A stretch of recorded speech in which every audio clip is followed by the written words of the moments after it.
Thank you, ladies and gentlemen. Land of the free, home of the brave. To handle this lot, you need to be brave. All right, there's... Absolutely. The third and last day of competition for the 2024 NCWSA National Collegiate Water Ski Championships, presented to you by Syndicate and by our wide array of sponsors, namely Dolphin, Mastercraft, Conley, Dutch Brothers, Diesel Barbershop, SMRR, the San Marcos River Ranch, Superior Disposal, Ammonia Refrigeration Foundation, Aquabrew, Masterline, Bennett's Water Ski and Wakeboard School, Action Horizons, Boat Town, Ski Finlayson, Bennett's Boat and Ski, Visit San Marcos, and finally Henley's Gentlemen's Grooming. So we thank those sponsors very much indeed for their participation and support going forward for this, the third and last day.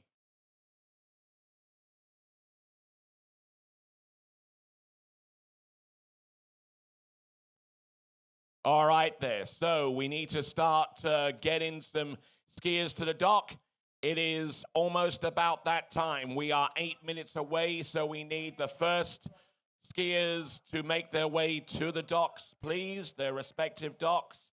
The events that we got scheduled for today, Division 1 Women's Tricks will lead off on Lake Number 1. At the same time, we've got Division 2 Men's Slalom. Let me read off some of the names that we need to have on deck.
All right there, so we need the following skiers to make their way to the starting dock, please, for the Division 2 Men's Slalom. Paul Wesley Corey, are you in the house?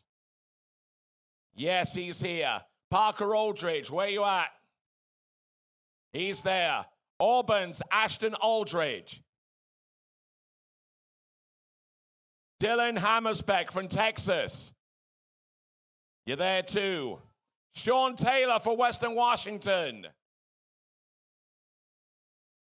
Gage Stenger for Michigan State Spartans. Logan Boersma for the Boilermakers of Purdue. Ryan Grieser for Southern Illinois. Max Shermer for Nebraska. Then Darren Warm for the Ohio State Buckeyes. And finally, our 11th skier in the first rotation is Daniel Roberts.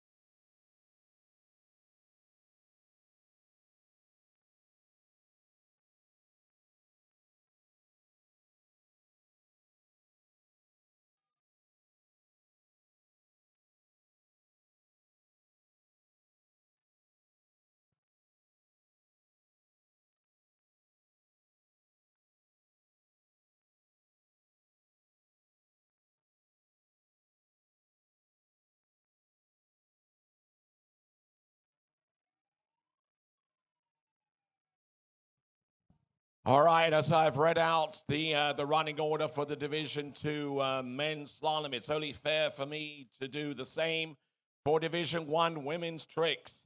Isabella Mello for the Aztecs of San Diego State. Should be around dockside around about this time. Mackenzie Maynor for the Aggies of Texas A&M, followed by Ellie O'Brien for the Jayhawks of Kansas. Maggie Simpson for the Redhawks of Miami of Ohio. Brooklyn Wendricks for the Badgers of Wisconsin. She'll be fifth out, followed by Kaylee Frank from Clemson. Alexandra Baldwin from Rollins, Kelly Hill from Arizona State, Avery Crane for Florida Southern College, Ali Grafwell for Alabama, Ava Henderson for the Warhawks of Louisiana Monroe, and Lara Butlin for the Raging Cajuns of Louisiana Lafayette.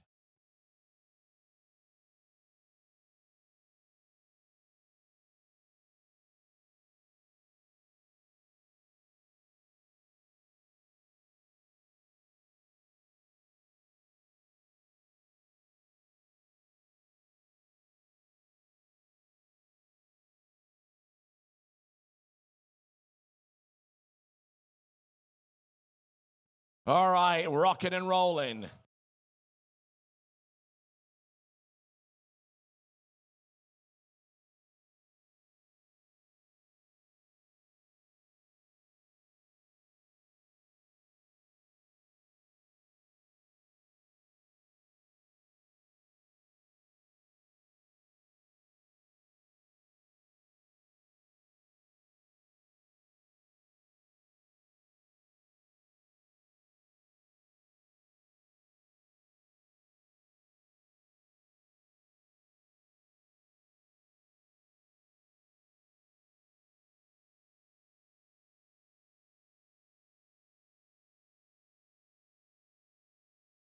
All right then, ladies and gentlemen, thank you for making your way here.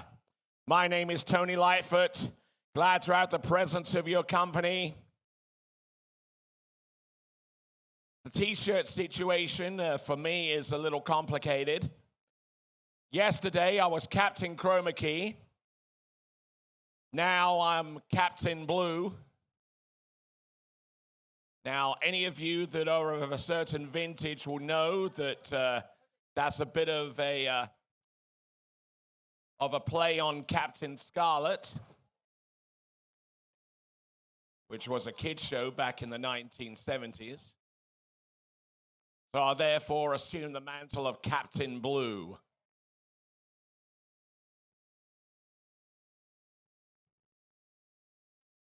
Good morning, you Aggies.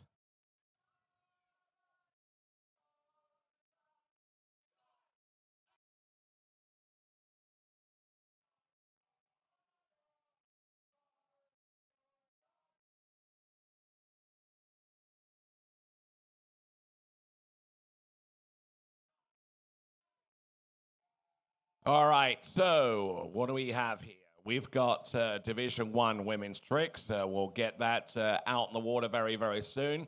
Looks like our towboat on the slalom lake is doing its simulation pass, to which we will welcome our first competitor to the water very, very soon. He's been first out on the water for like the last 2 days.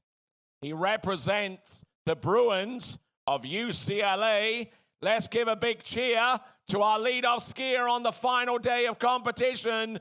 It's going to be Paul Wesley Corey.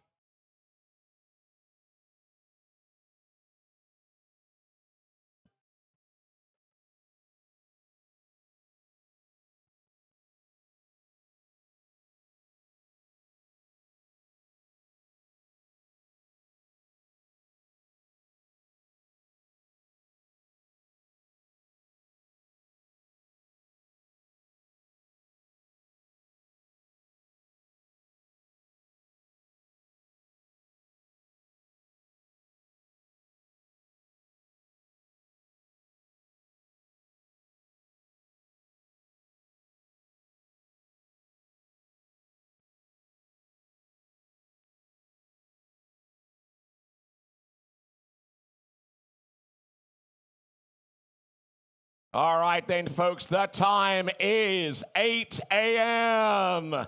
Let's get some skiing done.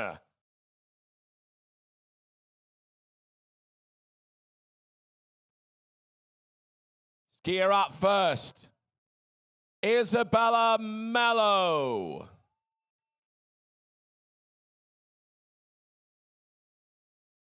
Then we will go on with Mackenzie Maynard, Ellie O'Brien, Maggie Simonson, Brooklyn Wendricks, Kaylee Frank, Alexander Baldwin, Kelly Hill, Avery Crane, Ali Graffwell, Ava Henderson, and Lara Butlin. All of those in the first rotation of 5.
Okay, approaching the course and momentarily at 22 off, 36 miles an hour.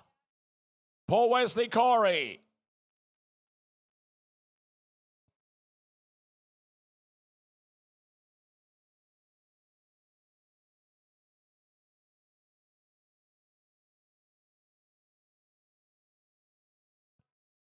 All right there, Paul Wesley Corey at 22 off for 60 meters.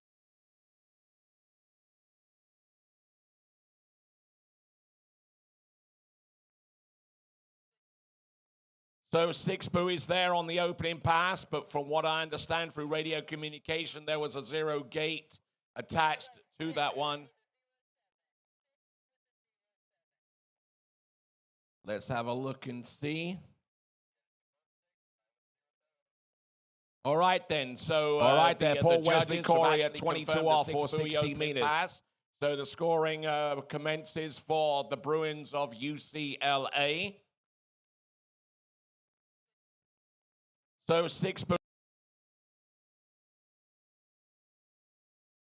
All right there, so we got Isabella Mello.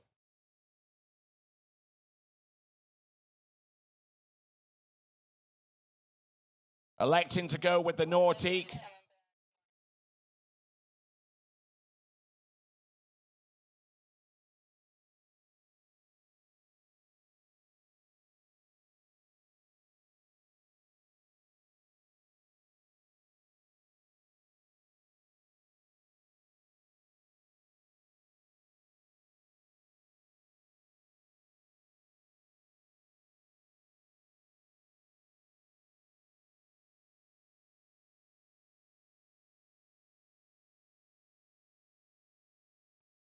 All right there, so we were seeing Paul Wesley Corey at 28 off at 36 miles an hour or 14.25 meters at 58K, and he slices and dices it. Good, solid effort there. All right there. A little wave to the crowd for the Aztecs. Isabella Mello, side slide, reverse, back, and front. Wake back, and a positional to the front. Wake front. So good points here, surface O. Does she go for the reverse? Yes, she does, but only able to get halfway round. So there we go, Isabella Mello performs some wonders out there for the Aztecs of San Diego State. In the meantime, we're looking at the instant replay for Paul Wesley Corey. 32 off is going to be the next run attempted by him. So we were seeing Paul Wesley Corey at 28 off at 36 miles an hour or 14.25 meters at 58K. And he slices and dices it. Isabella Mello, side slide, reverse. All right there, so back, Paul Wesley Corey front, tightening up the line and getting ready to approach the course at 30 meters or 32 off. And a position in the meantime on the tricking course, we see Mackenzie Maynor. It's a good point for the Aggies of Texas A&M. Paul Wesley Corey. Looking good, looking strong out there. This is at 32 off, and our lead-off skier naturally taking the lead at this point because he is the first skier. But he's actually skiing to a point where that lead could stay intact for well past halfway Texas A&M on this Division II men's slalom competition.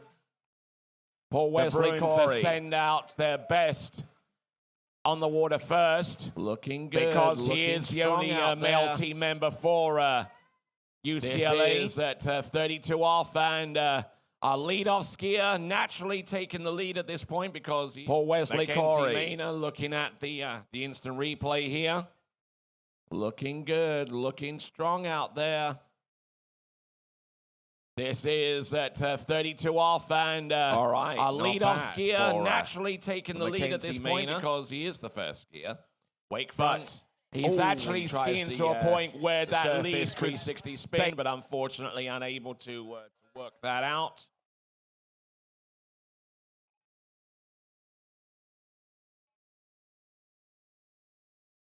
Ellie O'Brien is about to approach the course next for the Kansas Jayhawks.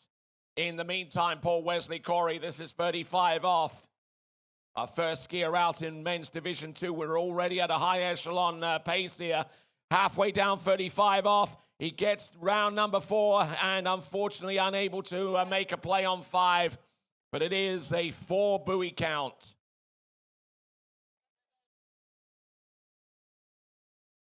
This Jayhawks. In the meantime, Paul Wesley Corey, this is 35 off. Our first skier out in men's Division II. We're already at a high echelon pace here.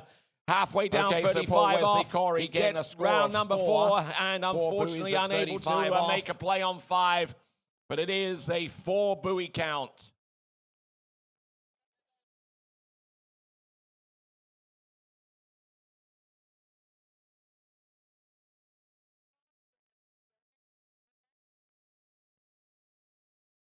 Okie dokie, so we're just trying to keep on pace with the people that we need. Dylan Hammerbeck, if you're around, please make your way to dockside. In the meantime, Parker Aldridge getting ready to go representing the Baylor Bears. So far as tricking is concerned, we've just seen, we're just about to see Ellie O'Brien for Kansas, averaging 370 points going into these nationals. A side slide there, positional out of course. Going past the green buoy. Now past the red buoy, which means any fall beyond that point will be terminal. Side slides either direction, back and front, beautifully positioned. Positional to the back and to the front. She's trying to edge backwards to try and get a little bit of elevate. There you go. There's the wake front. Does she go for the 360 spin? Yes, but unfortunately unable to ride out of that one.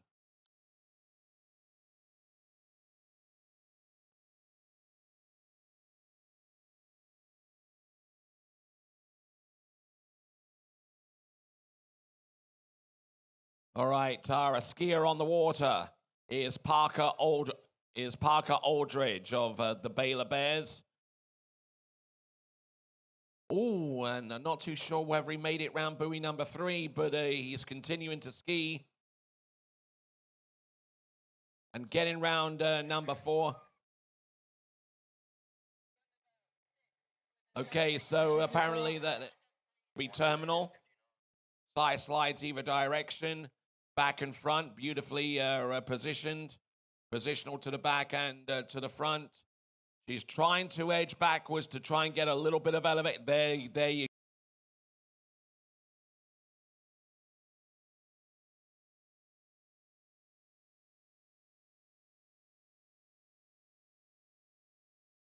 All right, Tara, skier on the water is Parker Aldridge of the Baylor Bears.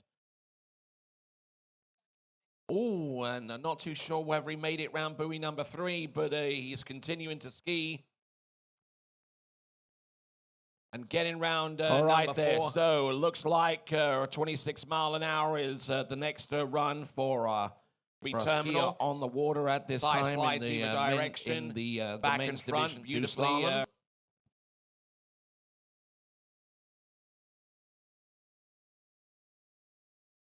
Terminal. Side slides either direction, back and front, beautifully positioned. Positional to the back and to the front.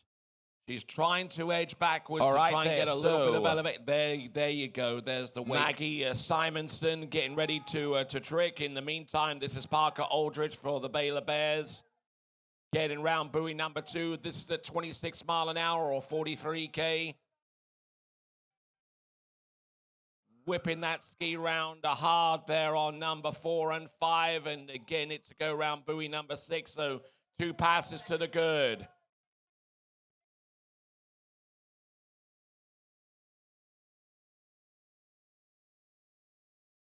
Aldridge for the Baylor Bears. Getting round buoy number 2. This is at 26 mile an hour or 43K. Whipping that ski round hard there on number 4 and 5. And so we'll check out the trick lake. We've just seen the 2 passes to the good. For Parker Aldridge for the Baylor Bears. And already looking a little bit tired out there. But we'll see if he can muster up some strength and some endurance here as he continues on. Maggie Simonson for the Red Hawks of the Miami University of Ohio. There's a side slide. There's the reverse. A back, a front, a reverse back, a reverse front. These are on 2 trick skis, by the way. Surface O, a little bit of a partition there, but managing to get it all the way round in one fluid motion there this time. But she tried the 540-degree spin to the back and Aldridge for the Baylor Bears. But looking around buoy number 2, this is the 26 mile an hour, Red Hawks 43K of the Miami University of Ohio. Whipping.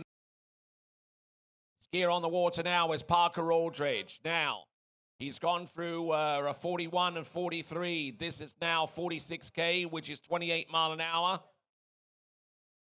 Getting broken over there into buoy number 5, but he's hanging on to this one. He's going to make the pass. Nicely done. 3 passes down, 3 passes cleared.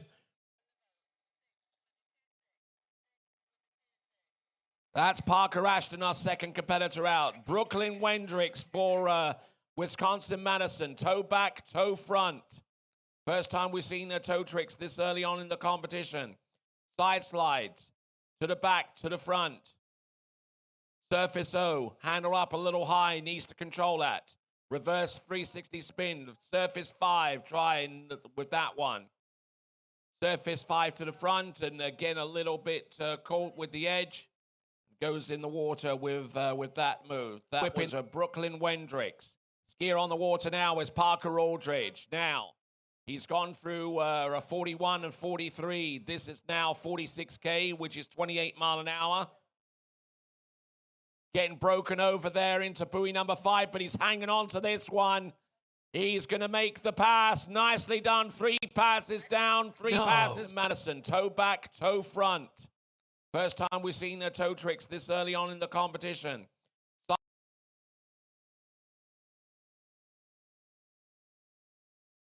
Oh, Parker Aldridge here. He's still there for the Baylor Bears. He's on pass number 4.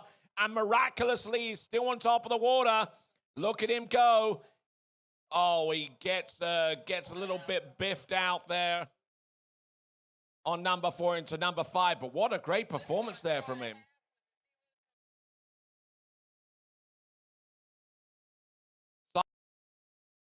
So 4.5 there on that run, 4 1/2 on that 4th pass. Oh, Parker Aldridge here. He's still there for the Baylor Bears. He's on pass number 4, and miraculously he's still on top of the water. Look at him go. Oh, he gets a little bit biffed out there All right, number 4 into number 5 stacks up against Paul Wesley Corey, who is still in the lead at this time. Oh, Parker Aldridge here. He's still there for the Baylor Bears. He's on pass number 4. And miraculously, he's still on top of the water. Parker Aldridge look at him for the Baylor Bears. And he gets a little bit biffed letting out the line there. Get away from him a little bit into number 5. On number 4 into number 5. But what as a result. In the meantime, we've got tricking going on. Kaylee Frank from Clemson about to hit the water.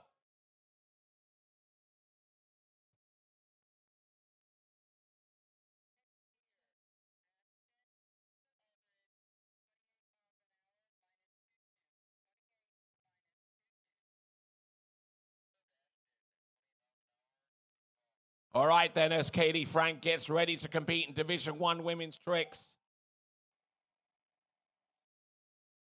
Next skier is Ashton Aldridge for the Auburn Tigers. Almost a Freudian slip there.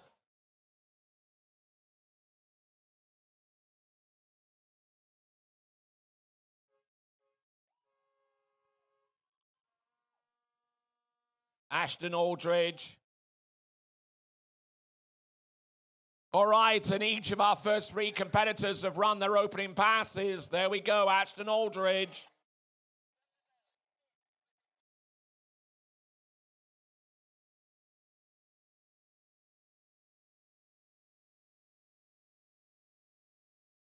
All right there, Kaylee Frank for Clemson. Just waiting for the boat to put her into the course. Side slides in each direction. Then backs and fronts. Oh, nice 360 spin there. Here comes the 5 back. A little skittish to do the reverse, but she continues anyhow. Wake front and wake back there. Off the left-hand wake. There we go. 360 spin and tries the reverse this time. Just had to kind of reset her hair a little bit nice in the transition. Here comes the... Unfortunately, unable to ride that reverse, a 360 spin. A little skittish to do the reverse, but she continues anyhow. Wake front and wake back there. Next up for Rollins College, Alexandra Baldwin. There we go. 360 spin and tries the reverse this time.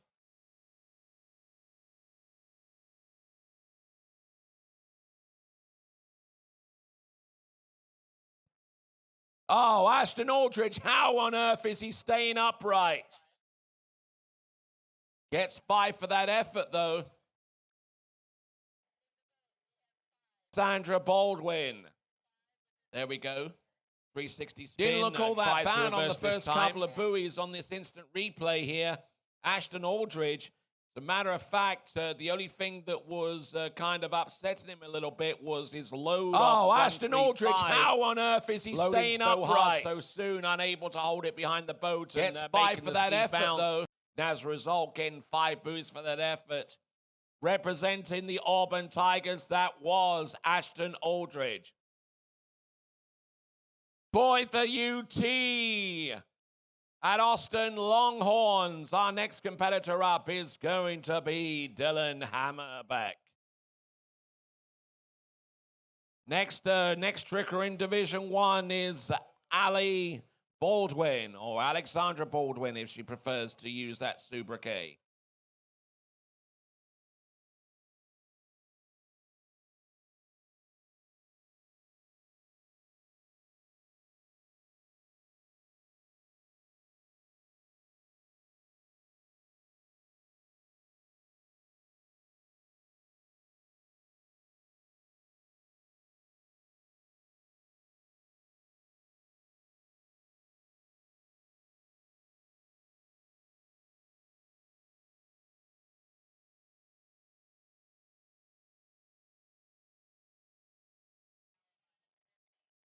Coming in at 28 miles an hour, 15 off for 46K. This is Dylan Hammerbeck. 28 mile an hour. Little on the tail of the ski, though. He's going to have to work his edge change to set that ski nice and wide because he is dropping in incredibly narrow on 2, 4, and 6. and barely getting outside buoy number 6, so he's going to have to rethink his strategy and his planning prior to pass number 2, which is going to be at 49K, 30 miles an hour. Dylan Hammerbeck, 28 mile an hour. You can clearly see what went on here the tail of the ski, though. On his left side. He's going to have to work his edge change to set that really ski nice and wide because he is top of the water. dropping in incredibly narrow on 2, 4, and 6. Frickin' continues on with the Rollins College outside tires. buoy.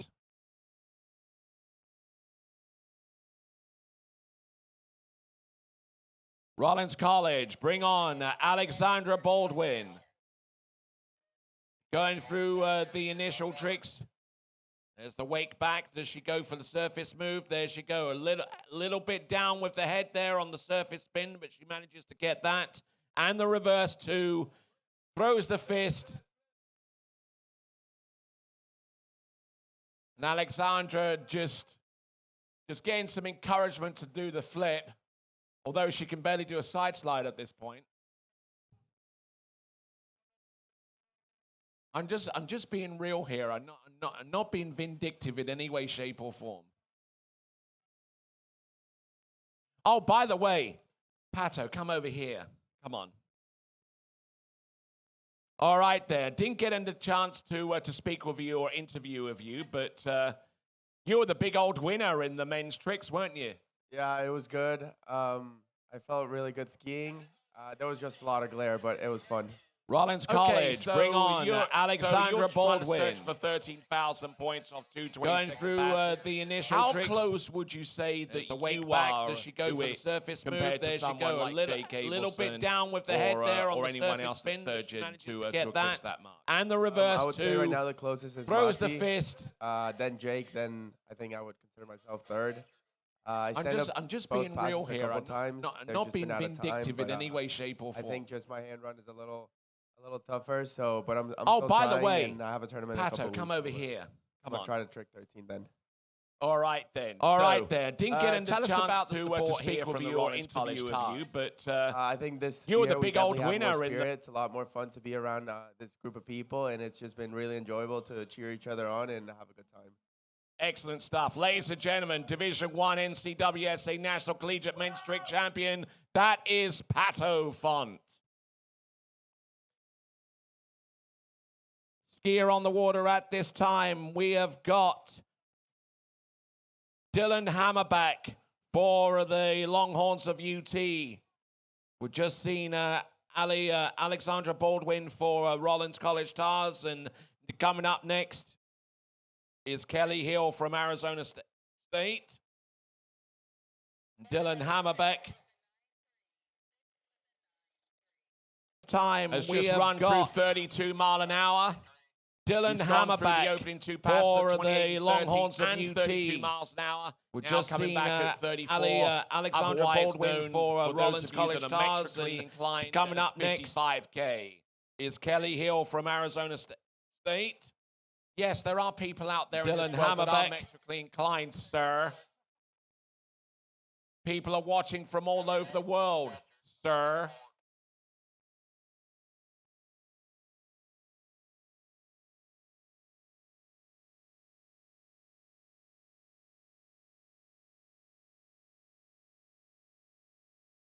All right there, Kelly Hill from Arizona State on the back of that Nautique towboat. Each of the skiers has the choice of the 3 boats that we have, and we certainly thank the promo boat owners for making those boats available. Mastercraft Pro Star, Malibu Response, and indeed the Correct Craft Nautique, and Correct Craft celebrating 100 years of production. Started in 1925. They've helped America go through some of its brightest and some of its darkest hours, including World War II, where they built landing craft for the United States war effort, and now celebrating 100 years of existence, the Correct Craft Nautique.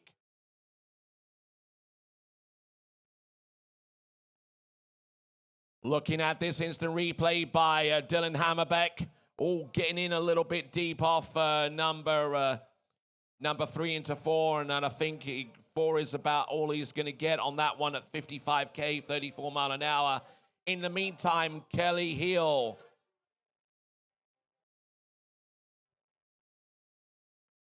Kelly Hill looks like she's got the goods here coming into the course there. Some aggressive weight jumps to warm up with for the Sun Devils of Arizona State. This is Kelly Hill. Surface to the back, some surface back-to-backs. Good spins, five front on the surface. Wake back, wake front. Does she go for the reverse? Not quite. Goes for the reverse positional. Goes for the wake back-to-back. She nails that one shut.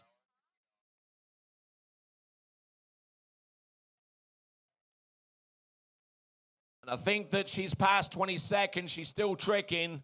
But there you go. That's Kelly Hill. We are on skier number 8 in the first rotation.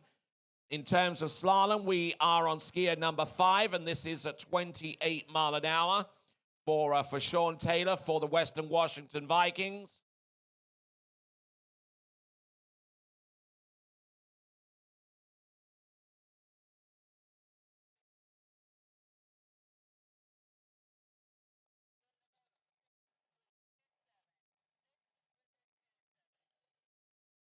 Okay. So getting through the opening pass. Okay, the Florida Southern College Moccasins. We're increasing our pace now. We've got Avery Crane.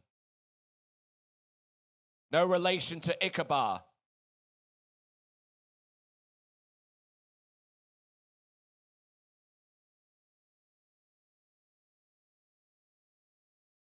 All right there, standing up all the way through that pass for the Moccasins. Avery Crane, who averaged 420 points coming into this competition. I think she's going to be extremely close to that. So we're down to our last 3 in rotation number 1 in Division I women's tricks. Coming up next for Alabama, Ali Grafwall. Coming up next, Sean Taylor, pass number 2, 30 miles an hour or 49K.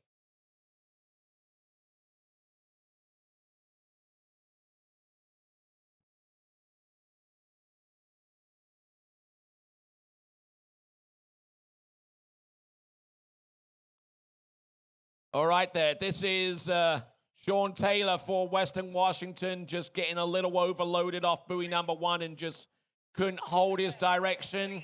That was at 49K, 30 mile an hour. So not getting too far down that run, and he will soon realize that that portion of the lake is quite shallow.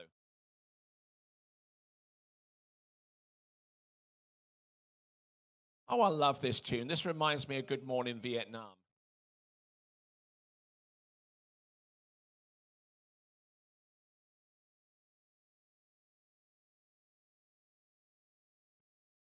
Ali Grafwall.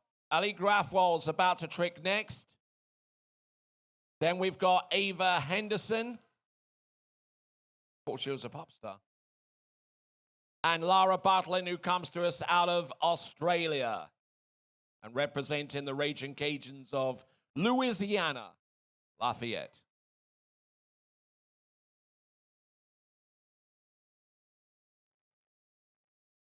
All right, so who do we have next to slalom? Representing the Spartans of Michigan State, Gage Stenger. Or is it Stenger? All right, then the former rather than the latter. Okay, 28 mile an hour, which seems to be a par for the course for a lot of these competitors at the early part of their runs. Their first pass, 28 mile an hour, which is 46K. Entrance gates looks pretty clean. Trying to generate some momentum across the back of the boat so that he can backside these turns from a wide position. Gage Stenger looking good. Round number 4. Not moving around too much on the ski on the turn, which is always a good thing. And he gets round number 6 and he progresses on to 49K off 30 miles an hour. In the meantime, we have Ali Grafwall about to take to the water. With trick in and shield trick behind the Nautique. In the meantime, slaloming behind the Malibu, it is Gage Stenger. And ladies and gentlemen, I'm witness to the harrowing sight of people walking around trying to break in their cowboy boots. It is a sight to behold.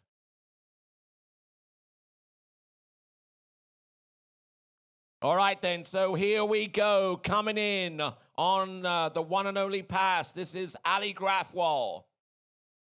Flicking the line around her back and getting ready for something along the lines of a toe 5 back. 540-degree spin, front to back, in toe hold on the surface. A little bit quick on the first 2/3 of that trick, but she's continuing to roll here, including with a toe wake back-to-back reverse, toe 5 front, toe O out, toe O straight back in, toe wake O, good elevation there, toe wake line O, nice elevation there too, toe wake line back, spins to the front, a couple of toe side slides to the back and to the toe wake front. Good skiing there for Ali Grafwal. Little aggressive at the start, but managing to stay on top of the water and get the job done. Gage Stenger, we've just seen him go through at 49K.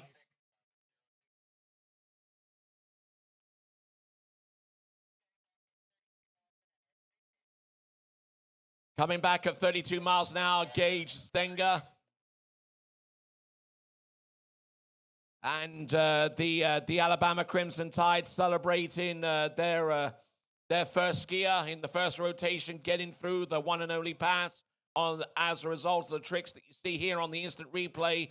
Toe wake lino, good elevation, toe front, couple of toe sides, toe wake front, toe wake back. Towards the end, just throwing everything in the kitchen sink there towards the end. So Alabama's looking good right now. This is Gage Stenger.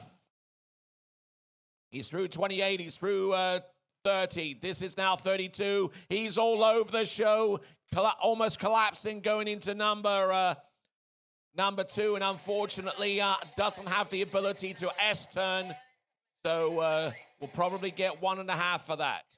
Toe wake back to back, toe wake front, a couple of toe sides. This is our skier Ava Henderson for Louisiana Monroe. Reverse her toe wake back, toe wrap in, toe out, and she is celebrating with an average of 24, little over 2,400 points coming into these championships. That is Ava Henderson. We're looking at the instant replay for Gage Stenger and just going all over the back of the ski and just couldn't really get that ski working for him, so he's going to get 1.5 for that. Gage Stenger. Now, let's see if I can update you so far as the results are concerned. Nothing coming through with the live scoring, but we'll see if we can change all of that.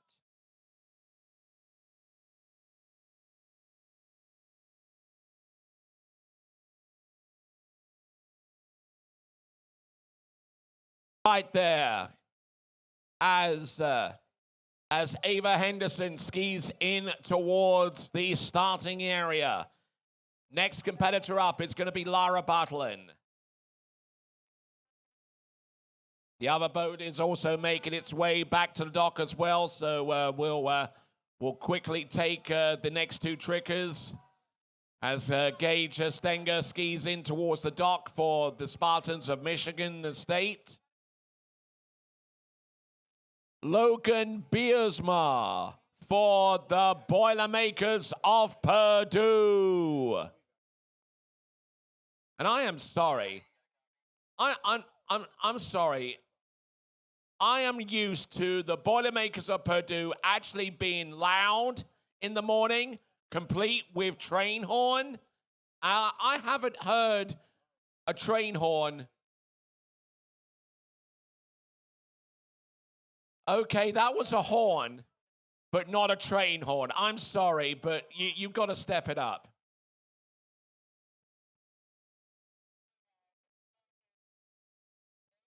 They know what I'm talking about. I've been to enough of these NCWSA National Collegiate Water Ski Championships to know when they're coming on big and whether they're coming up short. Seriously. Logan Biersma. Let's see if they can make up for that with a good slalom score. Logan Biersma. Getting a little broken over in the waist, but I tell you what, the way that he's riding his ski right now isn't all that bad. He's a little flat-footed in places, but he's not moving around too much on that slalom ski on the turn, and that's pretty much saving his bacon right now.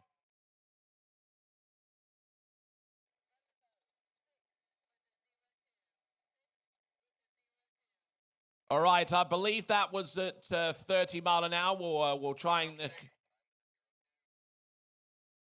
All right there, Lara Butlin coming into the course, our final skier in rotation number 1, representing the Raging Cajuns of Louisiana Lafayette. Her first season of collegiate skiing, a Waco start, positional to the back, wake back to back, wake back to back, reverse surface, back to back, wake 5 front, positional to the back, wake 5 front, reverse, 310 points for those 540-degree spins. Goes in for the backflip, nails that, cases the wake. Does she go for the reverse? Yes, she does. She nails that one too. Flip twist, back to front. Oh, coming up short, but I tell you what, some good points there, and the Raging Cajuns will celebrate that effort there, courtesy of Lara Butlin. And typically in these cases, the teams position their 5th rotation skier as a form of insurance, just in case one or more of the remaining skiers comes up short. But that doesn't appear to be the case here with the Raging Cajuns and the first rotation. As we have a look here for Logan Boersma for the Purdue Boilermakers. Keeping it going. Look at this. Skiing into the bright sunshine, Logan Biersma.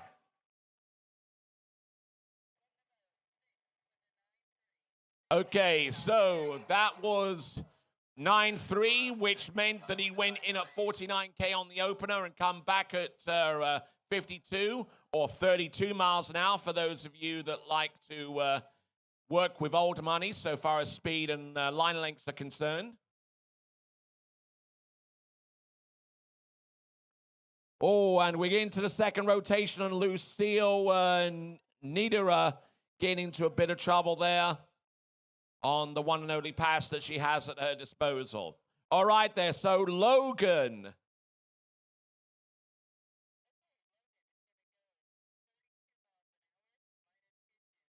Okay, at 22 off or 60 meters. 32 mile an hour or 52K. Now, because he's skiing at 60 meters or at 22 off, he actually earns an additional 6 buoys on top of what that pass would be had he have gone in at 15 off. So let's have a look and see what he's got. At 22 off at 32, he's still there, you know. Looking and go, Logan Boersma for the Purdue Boilermakers. And he gets round buoy number 6 and through the exit gate.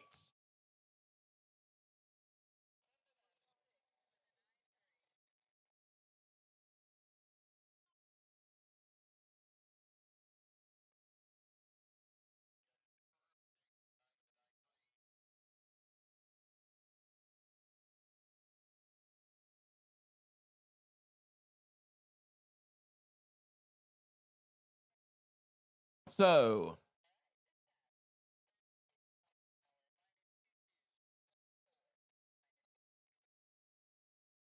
okay, so continuing to move up the speed. He's just gone through 32 miles an hour. He's now going to come back at 34 miles an hour. Still with the line length for 22 off. That line length will not move unless he gets through this pass and the pass to come afterwards, if he gets that far. Logan Boersma.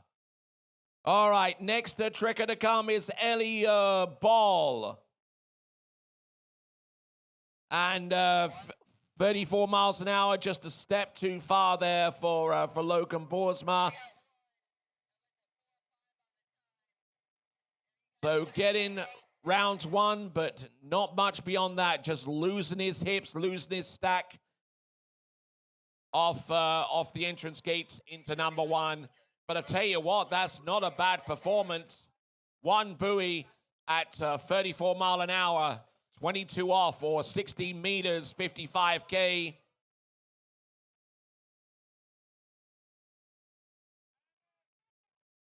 All right there, so moving on for the Salukis of Southern Illinois, Ryan Greaser.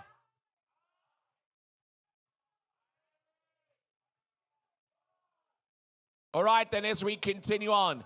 And actually, I just come up with a little bit of an idea here. Tom, you might want to agree with me on this one, but the person that's on the end of the dock in the slalom event, if they could show me what they've just showed the boat so far as a speed and line length, that will help me out a bunch as well. Okay, show me. Yeah, the handwriting's not all that big. I'm sorry.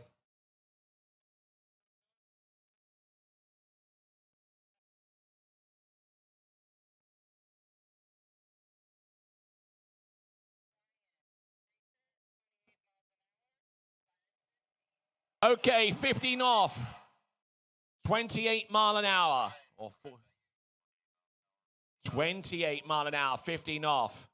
And I certainly appreciate the officials repeating back the speed and line length. That certainly helps me out no end.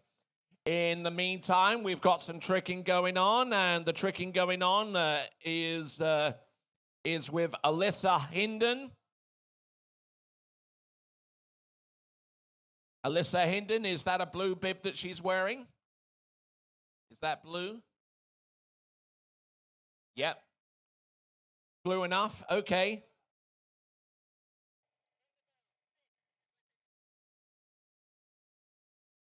Okay, so 6 buoys at 28 mile an hour for our skier out there on the water. That is Ryan Greaser.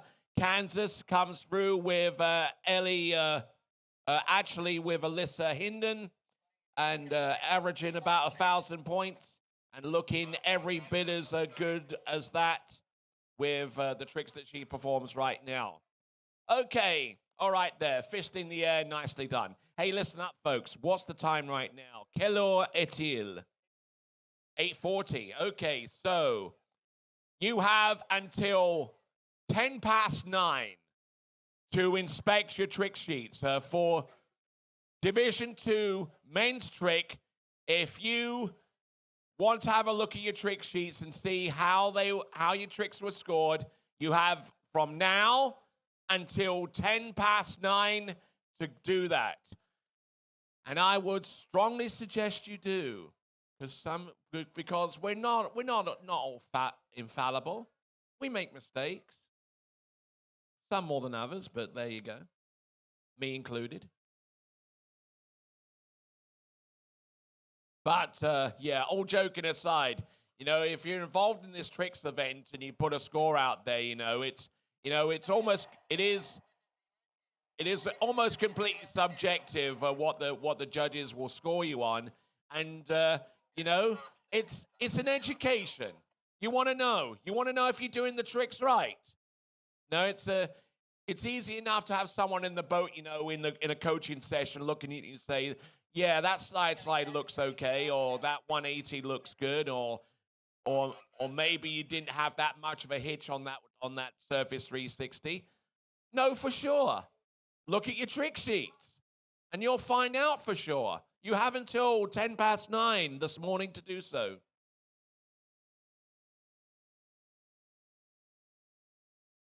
All right, then, moving along with the women's tricks.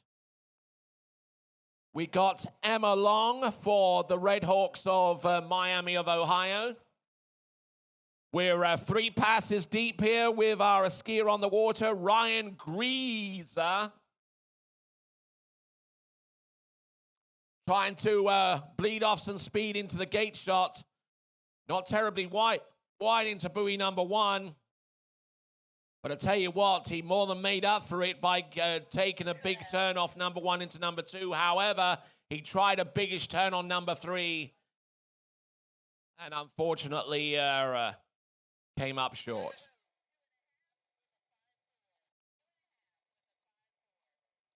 Two and a half there.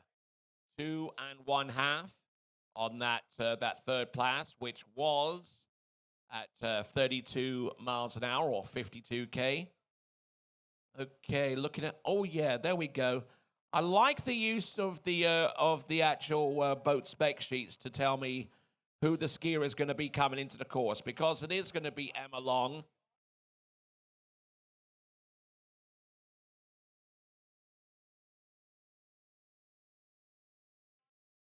All right there. So Emma Long. Was that a song from the Foo Fighters? No, that was Everlong. All right then. So, all right there. We've got Emma Long out there on the water, or rather in the water now, unfortunately there for her, but a good effort for the Red Hawks of Miami of Ohio. Okay, Max Schwirmer. That is something I could do with this morning, a shawarma. It's kind of like a Mediterranean dish, you know, where you've got some bread, you know, you cut off some meat that's on like a rotating like spike, you know, chicken shawarma. I love chicken shawarma. But in lieu of that, we've got tacos being served down there on the stand. If you want to get yourself some breakfast tacos, make your way down to the food stand right now. In the meantime, Tricker on the water, we've got Kennedy Van Den Elzen for the Badgers.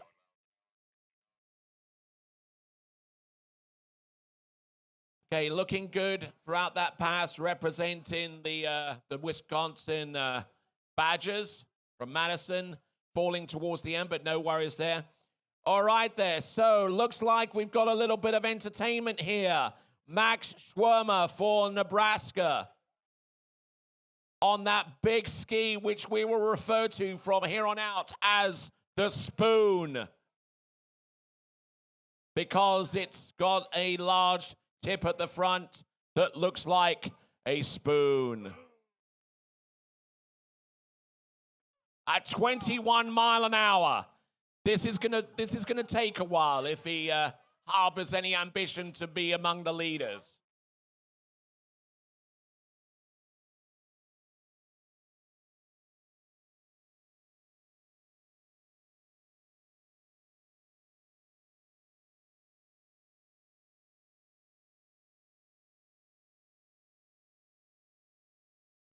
All right, so Max Schwirmer getting some buoys there for his Nebraska Cornhusker team. Okay, so we started at 21 miles an hour, which you need a paddle to keep up with. Now we're going to go to 23 miles an hour. A lot of these trickers in Division 1 normally trick at that speed.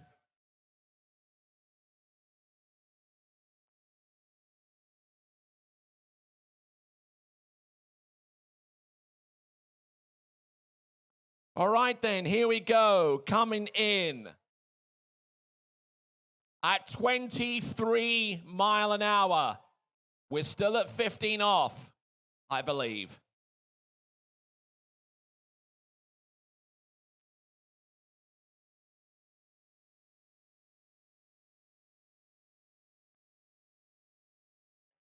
Really putting a hurting on the boat there, and also with that Syndicate slalom line. One of the stiffest slalom lines that you can ski with. And he's doing a grand job there at 23 miles an hour.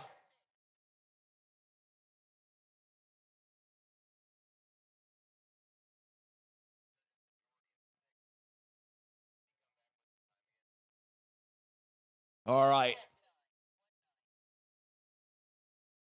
So 2 passes under his belt. We continue on with the tricking as such. We just seen, I believe, Kennedy van den Elzen. I do love those Dutch names.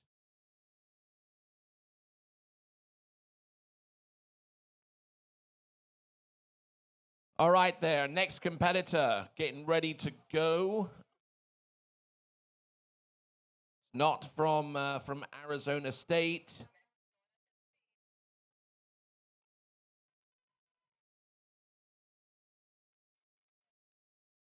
All right, then. Looks like our next competitor to go, I believe, is from Rollins College. No, actually, it's the Clemson Tigers.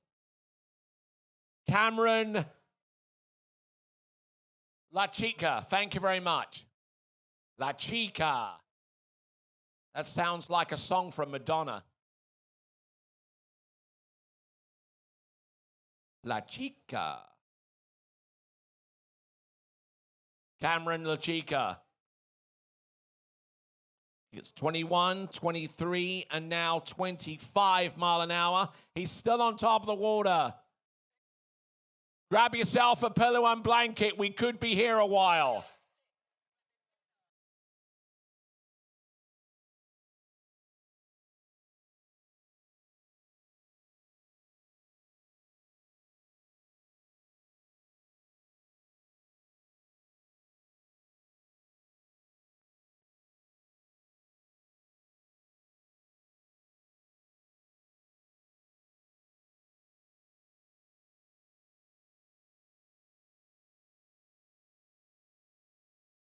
All right there, so on the water tricking Cameron La Chica. All right, so now we move in towards the higher echelon of slalom skiing. 26 mile an hour, 4th pass. Yes, you heard me right, 4th pass. On the water tricking right about now.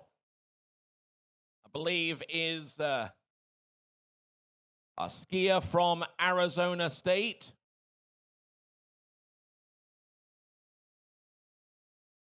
Certainly appears to be the bib for Arizona State. That's Riley Gully.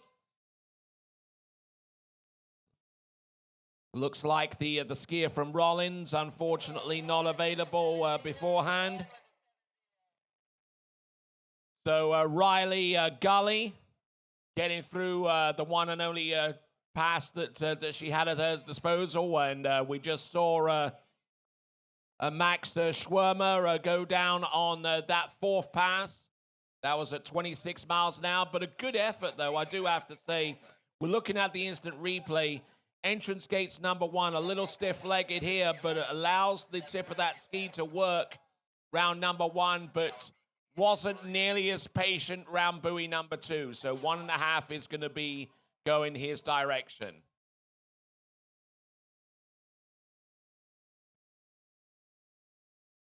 All right, then. So we move on from Max, and we have Darren Wan for the Buckeyes of the Ohio State University.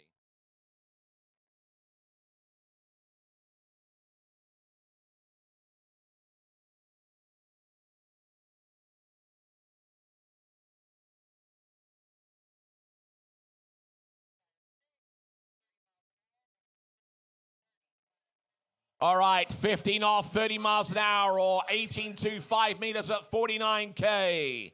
This is Darren Wan for the Buckeyes of the Ohio State University. In the meantime, Chloe Ellickson for the Moccasins of Florida Southern College gets ready to go. Oh, getting in a little bit deep here. Darren Wan getting round buoy number 6, much to his own personal relief. Gets it going on.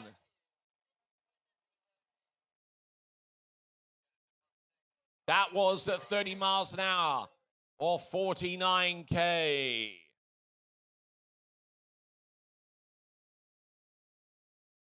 Oh, I got coffee. Yes. Watch out, folks. It's going to get weird.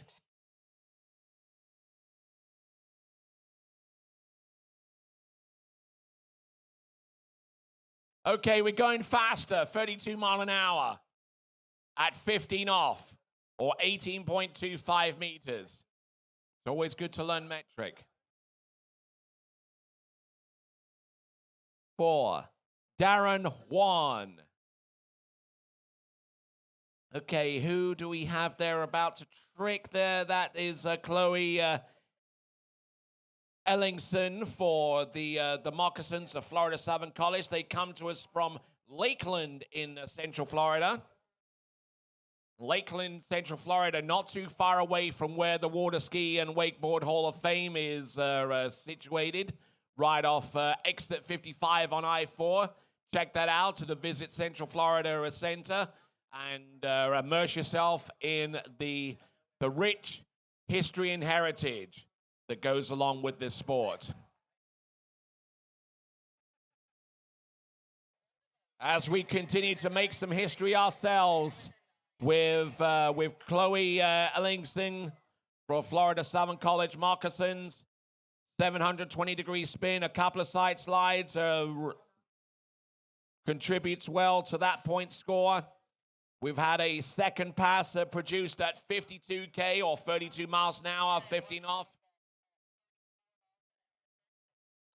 34 miles an hour, 15 off. It's otherwise known as 55K, 18.25 meters. Ladies and gentlemen, for those of you that are wanting to check your trick sheets, Division II men's, you have 12 minutes. I was just going to give him 10, but why not give him an extra couple? There we go. All right, then, so here we go. Darren 1 coming back in at 55K or 34 miles an hour. This is where the transition gets really, really weird here. There's 1 and 2. Round number 3, unfortunately unable to go with the one-handed extension around that turn, but able to get, they give him 3.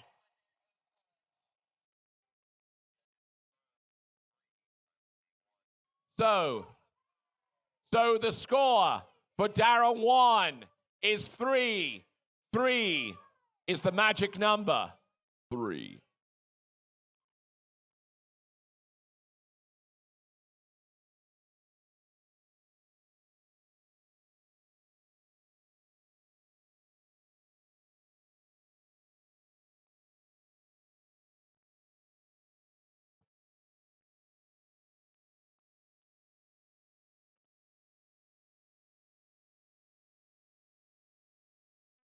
All right, so getting ready for our next tricker.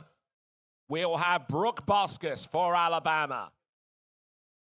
Third from last year in rotation number 2 in Division I women's tricks. Darren 1, we've just seen get 3 on that pass of 34 miles an hour or 55K, 18.25 meters. Danielle Roberts for the Eagles of Wisconsin Lacrosse, about to take to the water.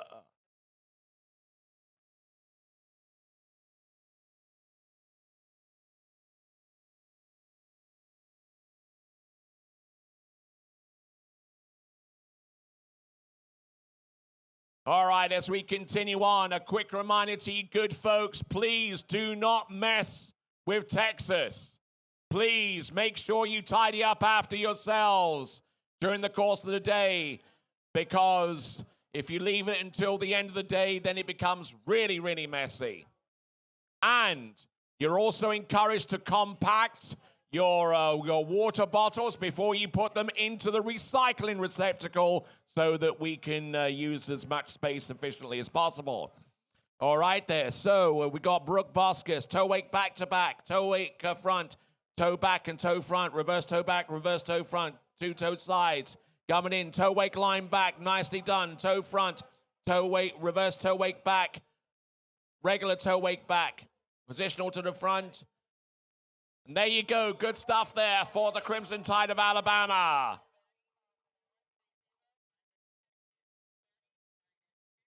All right, then. Here we go. Coming in our final rotation. Final skier in...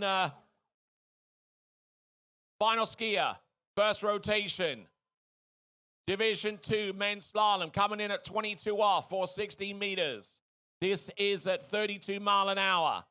Now, the one thing that a lot of you are probably not aware of at 22 off or 60 meters is the rooster hump. And unfortunately, he succumbed to it after number 2 into number 3. And he gets 2.5 for that effort, unfortunately.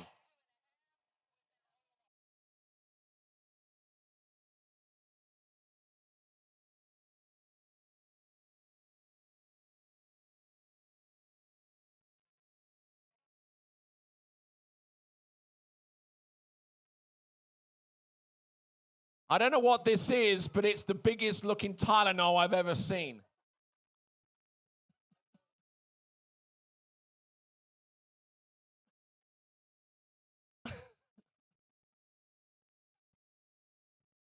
I prefer Patrick.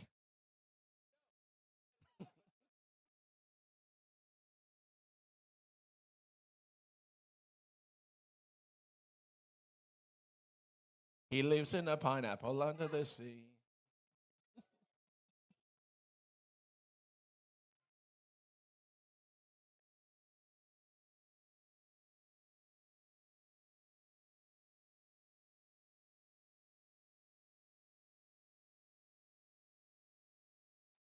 All right, then, so getting ready to round off the, almost getting ready to round off for the second rotation in the women's trick competition. I believe Daria Lachance will be coming up very, very soon. Indeed, that should be the case. Daria Lachance for Louisiana Monroe, our penultimate skier in...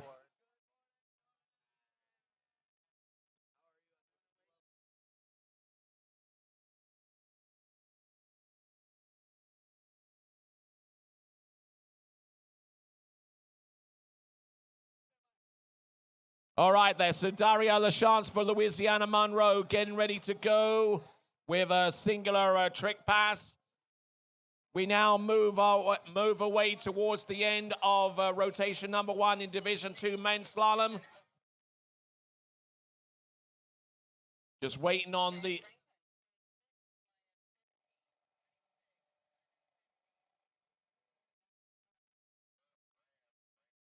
Okay, Graham Franklin coming in at 26 miles an hour, 15 off.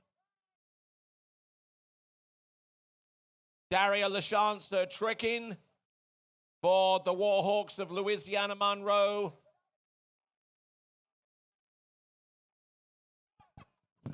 Tony, I don't know about you, but it's such a beautiful day to be out here slaloming at the D2 men's slalom trick lake here. And with D1 women's trick going on behind me, it's an absolutely beautiful day to be water skiing. Excellent stuff, and you're right about one thing. What's that, Tony? You don't know about me. You're sure right, Tony. I'm having a good time, and I'm out here ready to start skiing soon. Being All right, round then. 2 slalomer from Watt, Michigan State, I'm super excited to get out there and actually get skiing. I don't know how you're able to hold that microphone close enough to be discernible. I'm just doing my best. There we go, that's good. All right there, so 26 on the opening pass for Graham Franklin gets the job done. Exit gates, looking at the instant replay, and let's have a look and see. 28 mile an hour, confirmed the next pass. Emily Venzel for Louisiana Lafayette will be our next tricker in Division 1 women's tricks.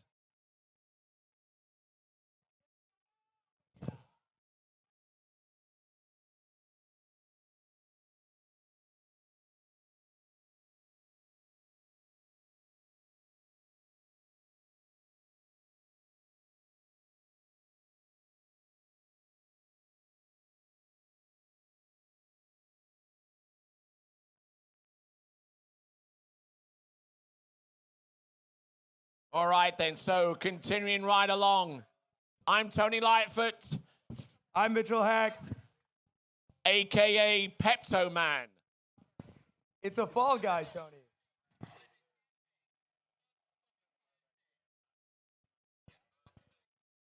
Okay, looks like I've been handed some keys to something. I think it's probably to a vehicle. If you're looking for those among the grounds next to the bridge, and if you've lost some keys, check around you, check your pockets, check to see if you've got some keys. And if you don't, correctly identify these ones, and we'll get you squared away.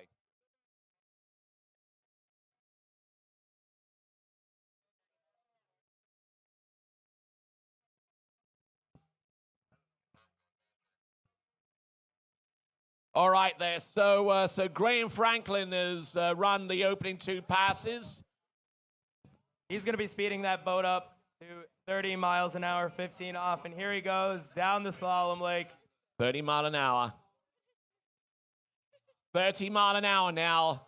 The transition from 28 to 30 is actually pretty significant. Yeah, it's that 30-28 hump. There's a couple in slalom, but the 30-28 is definitely one of the first ones that you really got to start looking out for. Looking good there, and so too does Emily Wenzel. And as Graham runs his 3rd pass, that being at 30 miles an hour, he gets the job done. Emily Wenzel, originally out of Germany, but skiing for the Louisiana's Raging Cajuns. Toe wrap in, toe wake line back. Oh, and she gets trapped with the line. With the toe wake line back towards the end, but she gets the tricks that she wanted to. She would have liked a little bit more naturally to try and put her in a position where she could score for Louisiana's Raging Cajuns. Don't forget, it's the top 4 out of the 5 skiers that you contribute that contribute a score through to the team total.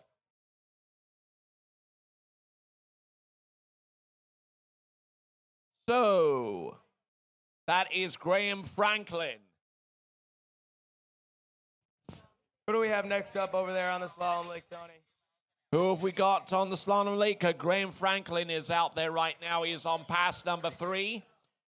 Tricking right now, we are past rotation number 2. We've got Mia Case for San Diego State Aztecs.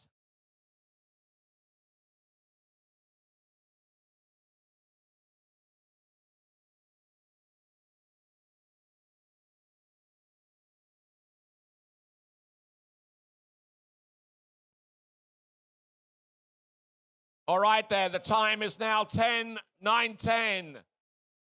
The time is 9:10.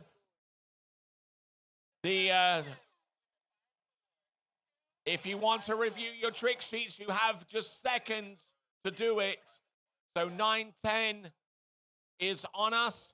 So Division 2 men's, the trickers, if you want to have a look at your trick sheets, we can do so for a net additional few seconds, but once that time has expired, it is expired forever. Graham Franklin attempting pass number 4, looking at this. He makes the break on 2, but unfortunately unable to get much of that going on. Yeah, so Graham Franklin for Baylor. Making it into that 32-15 pass, especially at the beginning here with a lot of slaloming left to go, is pretty good. It's a nice score for his team, and he's going to be pretty happy with that, I believe. Yeah, and it's good for a team that is making their return to the national championships for the first time since 2003. Oh, absolutely.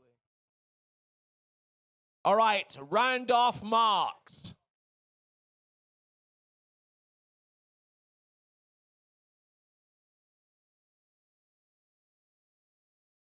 Representing the Auburn Tigers.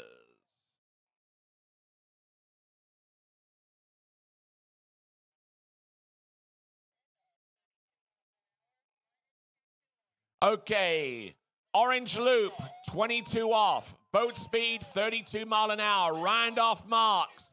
Let's see if he can make a bit of an impact here.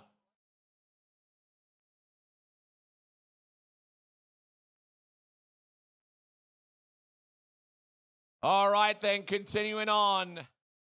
We've got Trick in on the back lake. Mia Case we just seen. Dawn Gardner about to take to the water representing the Aggies of Texas A&M. Randolph Marks looking good. Looking very good. I love this song. Chattahoochee by who's not by Tim McGraw, no. Alan Jackson, who made barefooting in cowboy boots a thing.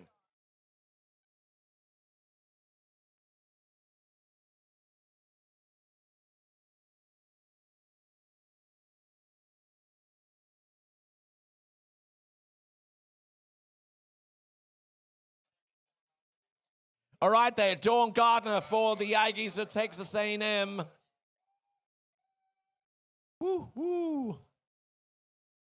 All right then, so Randolph Marks should be okay after pass number 1, running that one at 32 mile an hour at 22 off. And it seems to be an increasingly prevalent trend in recent times that a lot of skiers have realized how much line that you truly have on 18.25 meters or 15 off, so much so that the people are graduating away from that line length and going with a slower speed to start off with a shorter line, and implementing the benefits of the zero-based scoring system. Much like our skier on the water. Good skiing there. That was at 55K or 34 mile an hour, and the rope line 6 with a 9.5. That is 34 miles an hour.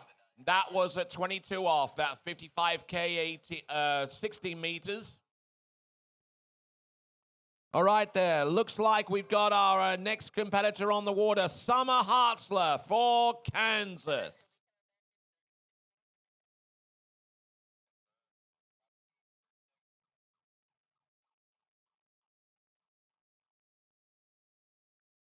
Summer Hartzler keeping the handle down.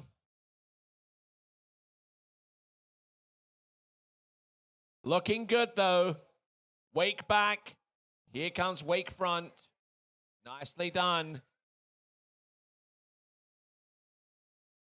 All right. Working away towards the end. Oh, and going for a little bit of a slide there on the 5 front, but managing to survive. Good there for her. That is Summer Hartzler. We await Mary Crossett for Miami of Ohio coming up next. In the meantime, this is 58K, 36 miles an hour, max speed for men. This is at 22 off at 36 miles an hour, or 16 meters at 58K. Just about survives it. Halfway down the course, he was in serious trouble, but he stayed patient. He allowed for the ski to turn round, and he stayed with the run. Good work for him. That is Randolph Marks, known as Randy to his friends.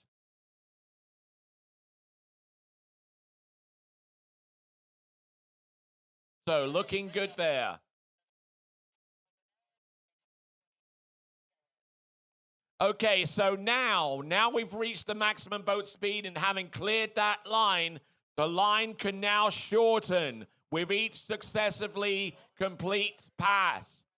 He now goes from the orange loop to the yellow loop, and the yellow loop is 28 off, otherwise known as 14.25 meters.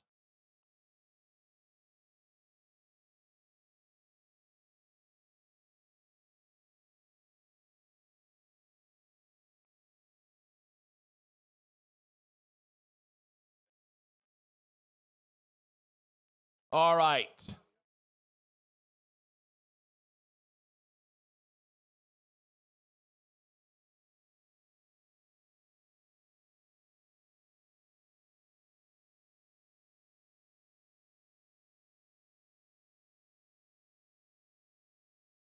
All right, looking at our skier on the water, that is Randolph Marks, but unfortunately not getting much going on with that pass.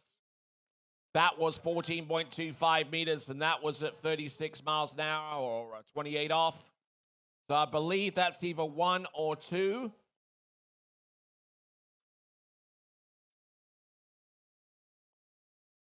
All right, as we continue on, we're still trying to get our tickets sold for the banquet, which will take place later on this evening over at the Texas Ski Ranch, to the best of my understanding.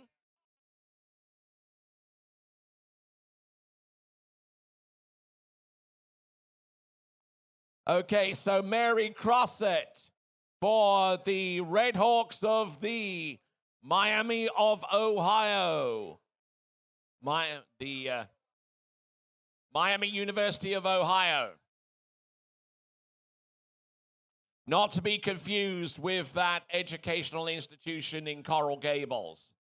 They come to us from Oxford, Ohio.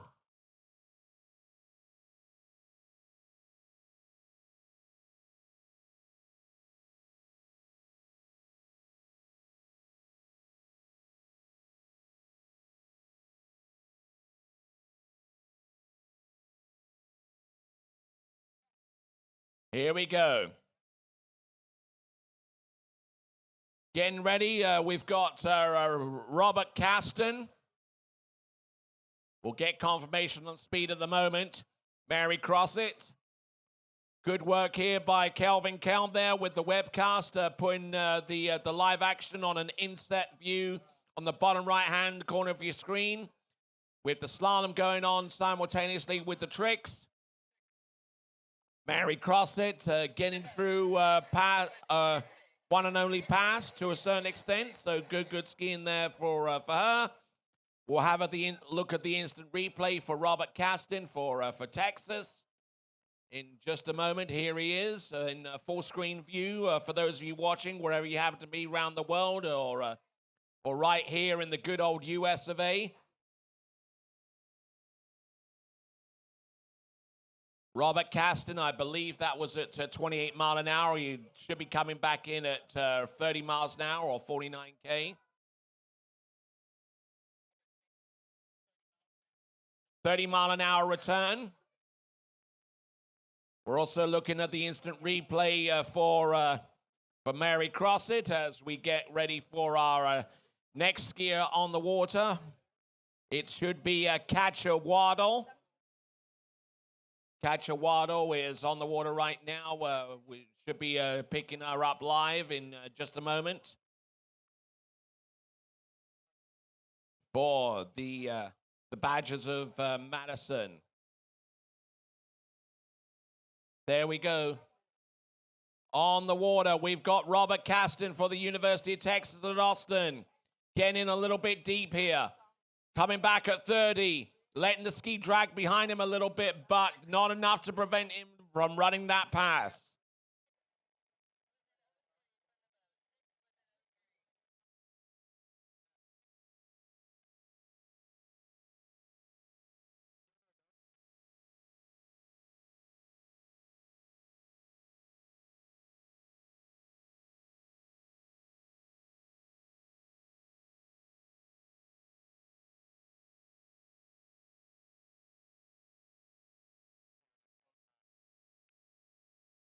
All right there. So as we continue right along with the tricking and the slalom event,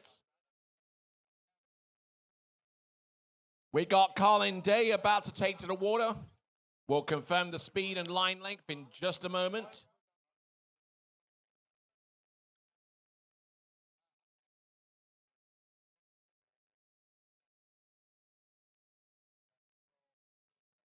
All right then, boat working its way out to speed. I believe that's going to be at 32 mile an hour. Katja Waddle, we're checking in with the instant replay with the toe back and toe front. Colin Day for Western Washington.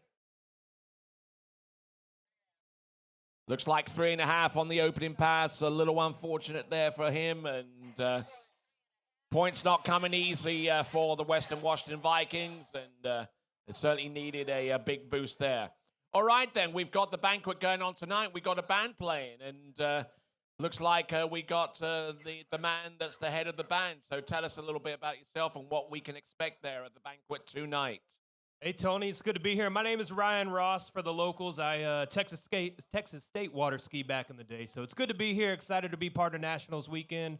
We're going to play a lot of good music for you tonight, songs you've heard, country, rock and roll, R&B, whatever you want to hear, maybe one or two of some songs we wrote. But most of all, we're going to party and have a good time to celebrate an awesome weekend.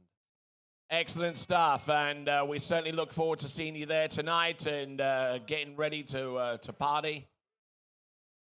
To round off the festivities that are the 2024 Syndicate NCWSA National Collegiate Water Ski Championships. All right, there we're looking at the Clemson, believe the Clemson Tigers with Natalie Pfister.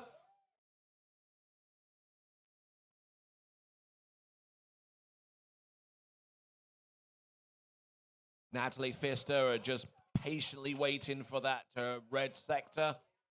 There we go. There's the surface O, and she goes for the surface 5 front. Positions herself there. Nicely done there with surface O's. And good skiing there all the way through. Not a particularly intricate or difficult run, but it's a run that she is able to complete from beginning to end. And it piles on the points and increases the likelihood of a higher position there for the her team concerned. Natalie Pfister. All right there, 30 miles now, 15 for Mitchell. Actually, no, it's not Mitchell, as a matter of fact. It's actually Colin Day. So my apologies going forward. This is Colin Day. Should have recognized the blue bib at 30 miles now, 15 off. Looking good for the first couple of buoys. Certainly my sincere apologies for misidentifying the previous skier as Colin Day. And Colin Day is on the water right now. Looking good and getting the points flowing towards the total belonging to the Vikings. In the meantime, we've got some tricking going on. We've got Isabella Tremblay for the Rollins College Tars. She'll be tricking in just a moment.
So half a buoy there. Or actually a little bit more than that for Colin Day. 3 1/2 there on pass number 2 for Colin Day. Loading up really hard on the gate shot into buoy number 1. A little bit stiff-legged on number 2. Gets round number 3, looking up for the turn, and unfortunately putting himself not in the best of positions to make that pass. So it's going to be 3 1/2 for Colin Day. But it is a greatly enhanced point score. As we get ready for our skier representing the Spartans of Michigan. Yes, Michigan State Spartans, Mitchell Hack.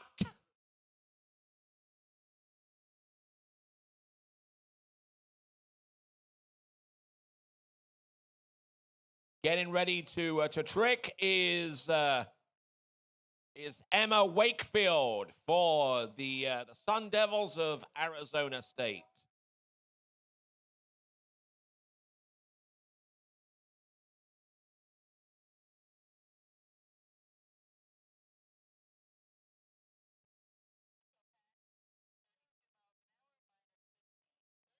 32 miles an hour, 15 off.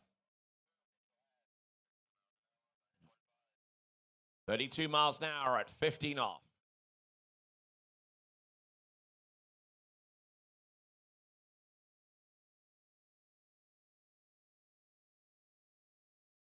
All right, then, tricking coming into the course. This is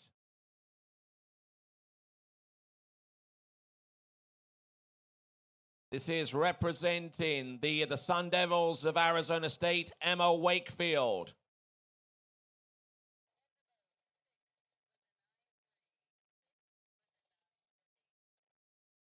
Looking good. We're about almost halfway done with the Division I women's trick event.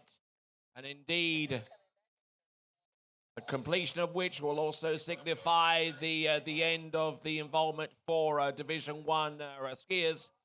In the women's skiers, I should say, there's only the Division I men's jump to come afterwards. And Emma Wakefield, strangely, using a toe handle for that composite run, and using a half-width handle towards the end of that pass to do the hand tricks that she had to go after the toes. Mitchell Hack working his way on the instant replay. 32 miles an hour, 15 off, and now getting ready for 34 miles an hour, also on that same line length. Looking at the instant replay for Emma Wakefield, doing a few toe tricks, not that many, but then transition to hand tricks despite not having a full-on handle, so to speak, as we look towards Sierra Kleinchurch for the Moccasins of Florida Southern College. Really squatting down hard there to gain the edge, and looking good there, Sierra Kleinchurch for the Moccasins of Florida Southern College, trying to keep their noses in front and maybe try and pick up some points at the expense of their regional rivals, Alabama, who are coming up next with Augustina Vara. Mitchell Hack at 34 miles an hour or 55K. Oh, a little bit on the back of the ski. Looking at the instant replay here, Mitchell Hack getting into a little bit of difficulty with the reverse pass, with the return pass going back, announcing through the instant replay and not realizing it wasn't live. But my apologies, folks. That was Mitchell Hack getting about 2/3 the way down that run. All right there. So keeping up with the action going on. Noah Boersma for Purdue. And we've just seen a great stand-up performance there from Sierra Kleinchurch. And also a good performance there from Emma Wakefield, who went to just before her as the boats now make its way back to the starting point. And next skier coming up, the first of the remaining 3 skiers in the third rotation, it is Augustina Vara. Slaloming continues to take place. Noah Boersma for the Purdue Boilermakers. I believe this opening pass is 30 miles an hour. We'll double check on the specs on that opener. Nice. Just trying to keep the hips nice and steady.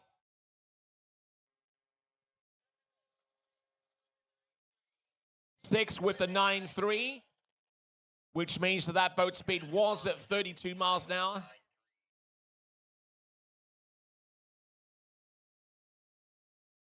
So I believe that was at 15 off, unless I see something there to correct that.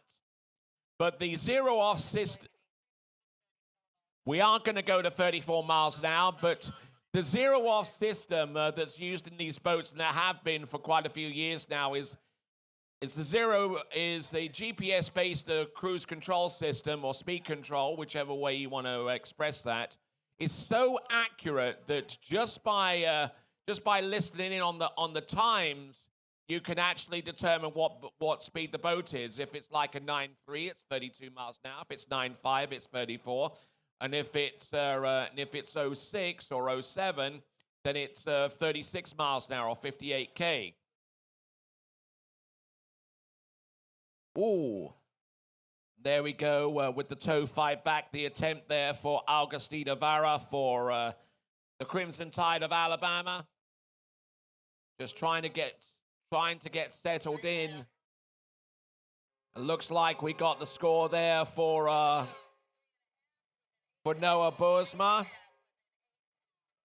3.5 buoys there, coming back at 34 miles an hour. Or 55K, 18.25 meter.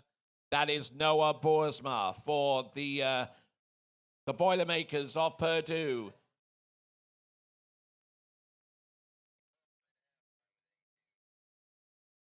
Yep, he got round 3, but unfortunately overloaded too soon off number 4, and that contributed to his fall.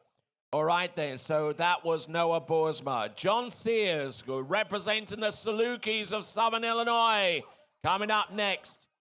Next tricker to go, representing the Warhawks of Louisiana Monroe.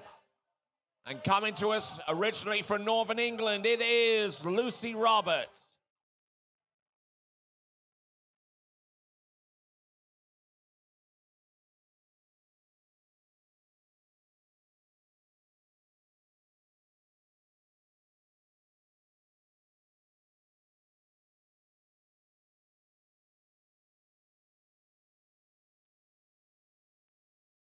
So, John Sears for the Salukis.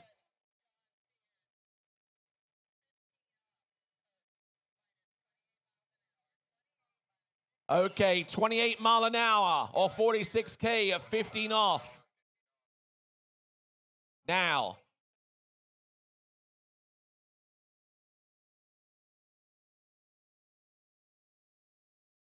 All right then, so Team Midwest members, if you want pink on your body, make your way over to the announcing point.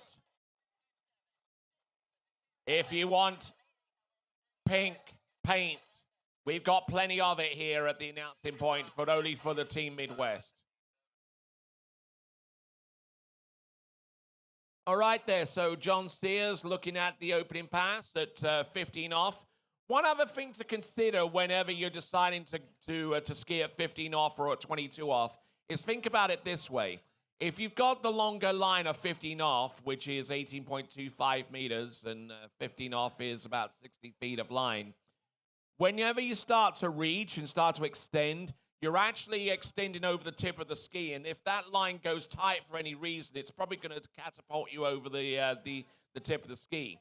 Now, take into account 22 off or 60 meters, because halfway through the turn, instead of the handle being over the tip of the ski, it's out more towards the side, and you can actually use that to complete the turn more fully before driving across the back of the boat. So there are some advantages to going on a slightly longer line compared to maybe 22 off or 16 meters, but give it a try. You might like it.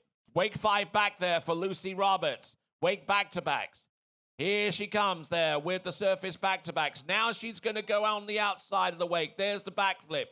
Here's the backflip reverse. Now she's been trying this towards the end. Flip twist to the back, back to front. I was rather hoping that she got that trick, because the next trick beyond that point would have been a front flip. But there we go. That is Lucy Roberts. Good skiing there. Now, John Sears, we're looking at the instant replay. He'll be coming back at 32 miles an hour for pass number 3 as a result of him being able to run through 30 miles an hour on 15 off. John Sears, representing the Salukis. I love that name. The Salukis of Southern Illinois. Thank you. And people are giving me stuff here. I've got oranges, I've got coffee, I've got donuts, I've got pink face paint. And water as well.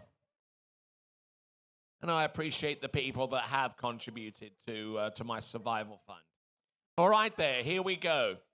Coming in, this is John Sears for the Salukis of Southern Illinois. Almost overloading off buoy number 1, but still managing to rock this. Round number 1, 2, 3. A little broken over into number 4. Can he stay on top of his ski round buoy number 5? The answer to that question is yes.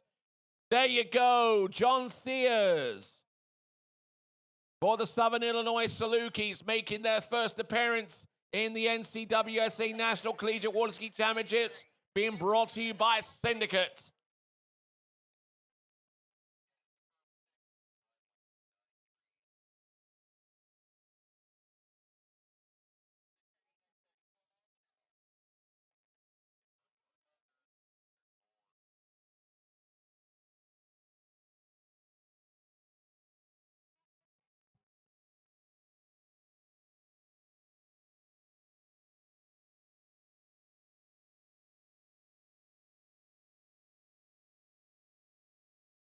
All right, they're working their way through towards the end of the tricking competition in this rotation.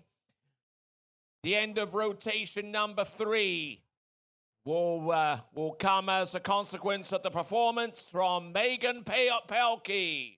Megan Pelkey for Louisiana Lafayette. John Sears on pass number 4. Oh, completely collapsing. Collapsing off buoy number 1 and gets half a buoy for that. But a good effort there. That was at 34 miles an hour. Oh,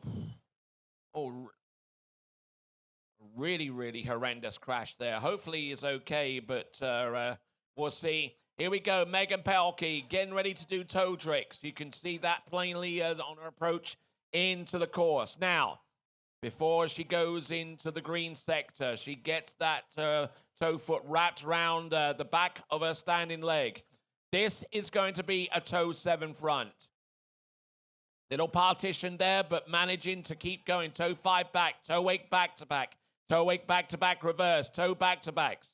Now she's going to wind it on, toe 5 front, toe 0 out, toe 0 straight back in. Toe Waco, good launch there, managing to recover. Toe Wake, oh, and getting trapped with the line on the Toe Wake line 0, coming back in. But I think there are enough tricks there and enough scoring tricks to maybe keep her ahead of the game, so to speak, in the women's Div 1 tricks.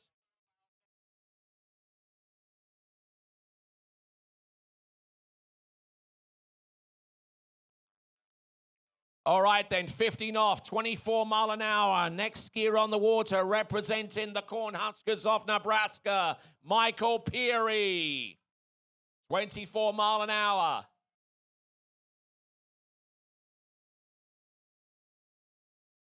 Little bit of a longish pull into number 1, but he's still there. He's there. Oh, and he's inside buoy number 2. Tries to make that turn, tries to make that transition, and unfortunately diving in too soon, so it looks like it is going to be a 1 buoy count. There you go. Sometimes it goes your way, and sometimes, unfortunately, it does not.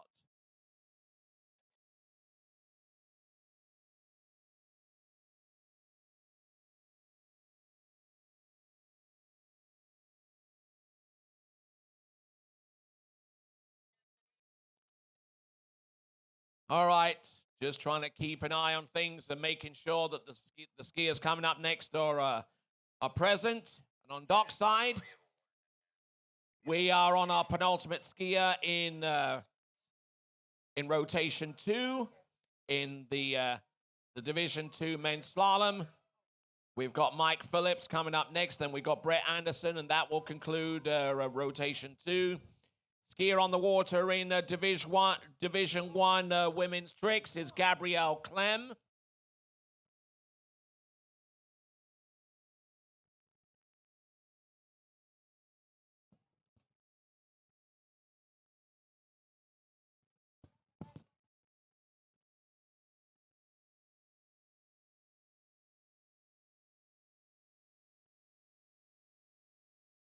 Okay, Gabrielle Clem not doing too badly with the tricks that she had. Positional were wake front and then wake back.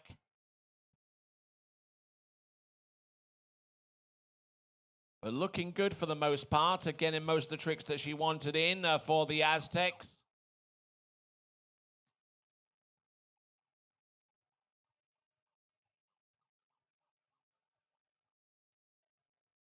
All right, so Michael Peary from Nebraska skiing on his way into the dock. Unfortunately, they're only able to get one. As we get ready for Mike Phillips for the Buckeyes of the Ohio State University.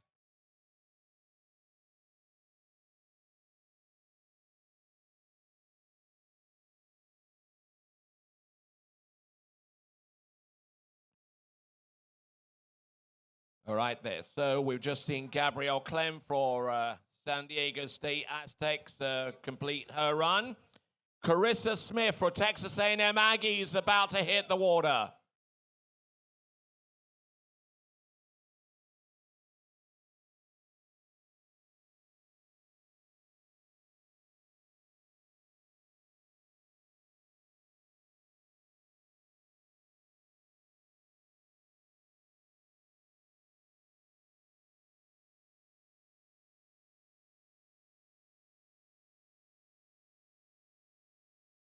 Okay, Orange Loop, which is 22 off or 16 meters, coming in 32 miles an hour.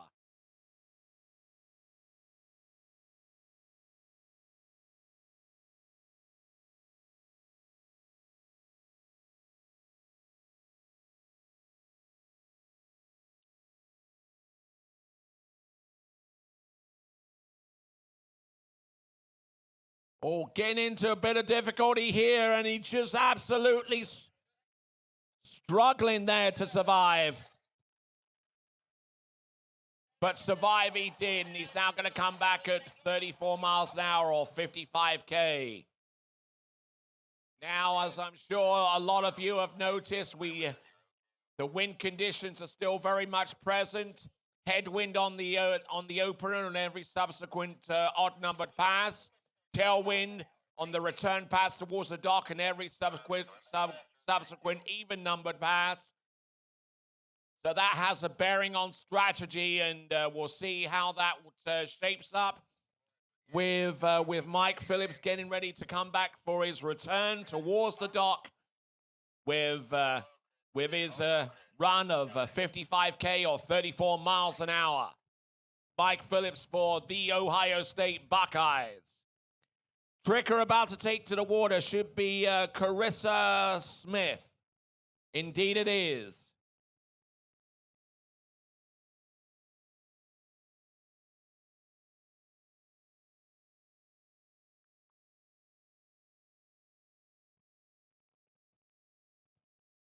Mike Phillips.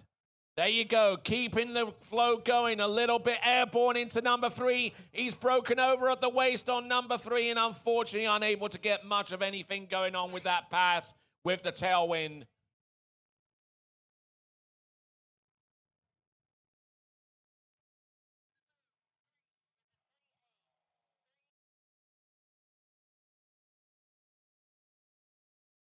So 3 buoys confirmed. Tricking right now, Carissa Smith for the Aggies of Texas A&M. Good surface turn, surface 5 back. Back-to-backs beautifully exhibited there. Surface 5 front. Wake back. Oh, goes for the Waco and a nice spin there too. And she stands up all the way through. Carissa Smith there for the Aggies of Texas A&M, who come to us from the college city of College Station.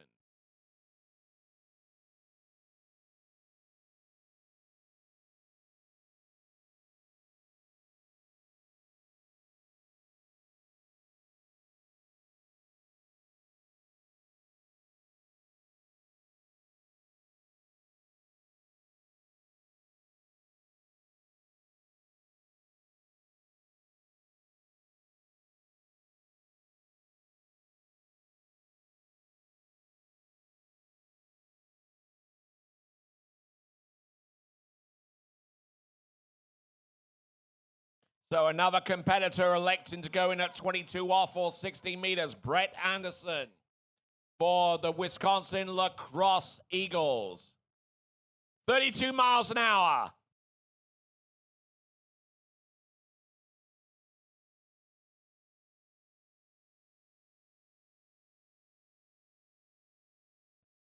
All right, wind's picking up a velocity out there, which is going to really pose a challenge going forward. For Brett Anderson, 32 mile an hour. I believe that's 32 mile an hour and looking good.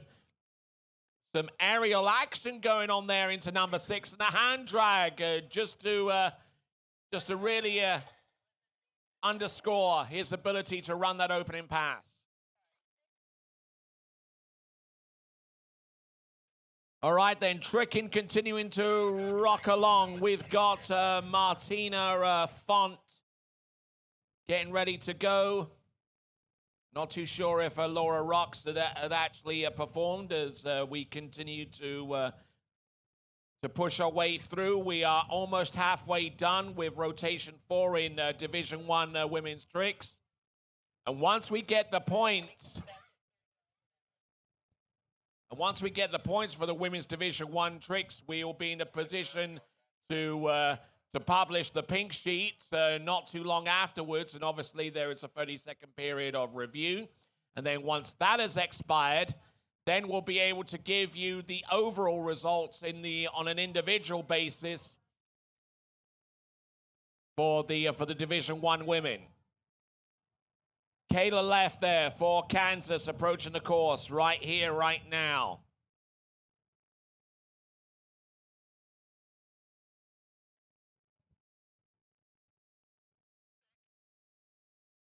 So 6 buoys there on the return pass.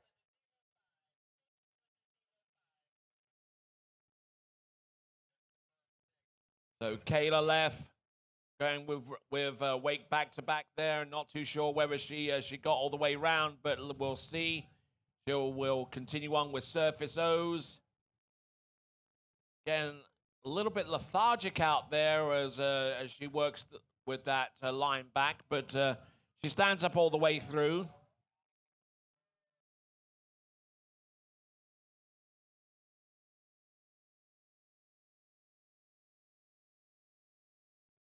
All right there, so he went in.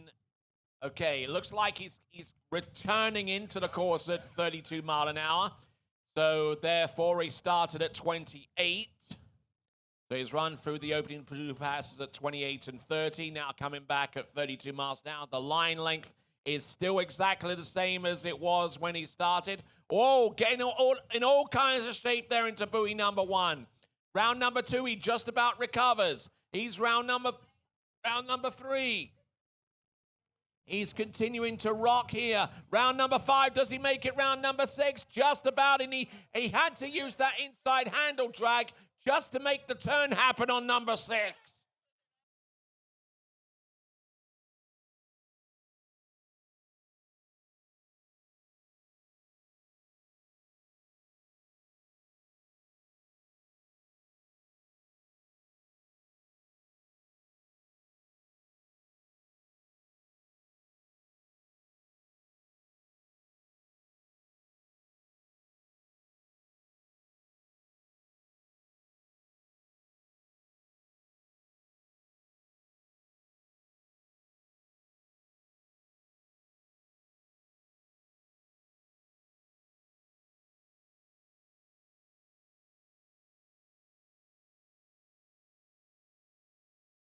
Okay, so Katie Harvett getting into a little bit of difficulty there. Katie Harvett for Miami of Ohio. Looking at the instant replay there. Now we're on continuing with our live coverage there of Brett Anderson getting 1.5 there for the Eagles of Wisconsin Lacrosse. He managed to just about sneak his way through 32 mile an hour. But coming back at 34 mile an hour, it was just one pass too much there for him.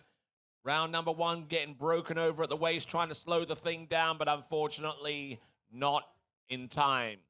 1.5 there for the Eagles of Wisconsin lacrosse. That brings to a conclusion rotation number 2. We now go into rotation number 3. Riley Hidalgo.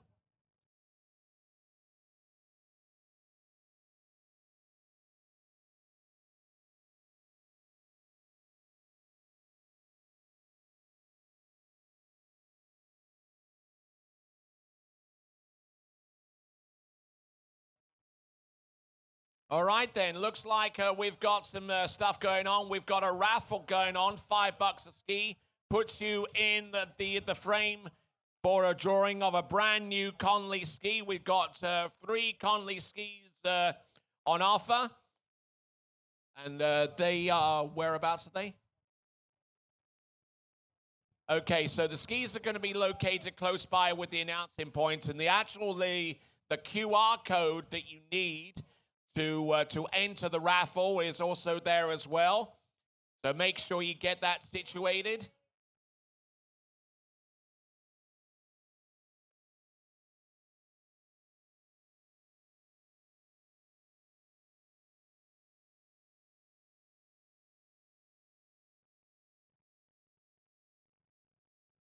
Right, wind starting to pick up here. This is definitely going to be a tough call for a lot of skiers and their team entourage to make, especially when you consider the jump event, which will take place later on. It is, if the winds stay exactly the same, it could pose 1 or 2 issues for our men's Division 1 jumpers. That is going to be the last Division 1 event that will take place after the conclusion of Division 1 women's tricks. Looks like the Malibu towboat is going into the boathouse at the moment, and we're going to put some fuel in there, and we'll continue on right afterwards. Keely Plesner for Madison Badgers, Wisconsin Madison Badgers.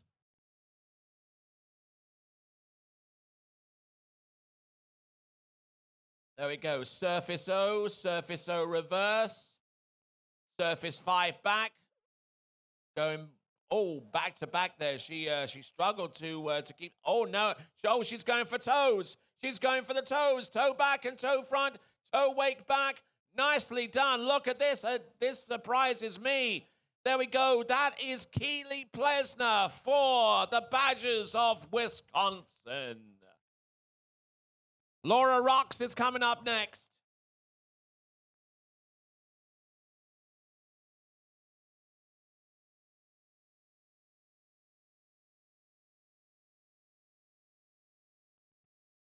All right, then. Looks like we're getting the Conley skis out for the raffle draw. You may want to lay those down on the ground, because if the wind catches them, it's going to damage them.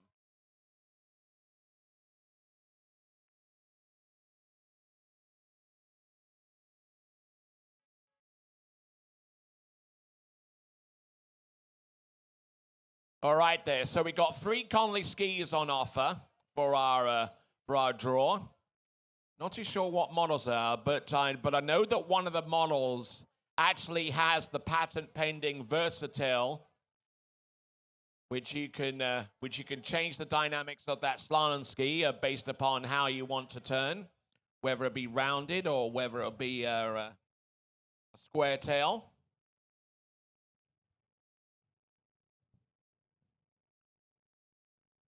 Clemson Tigers, we've got Laura Rocks. Getting the job done, looking very, very efficient.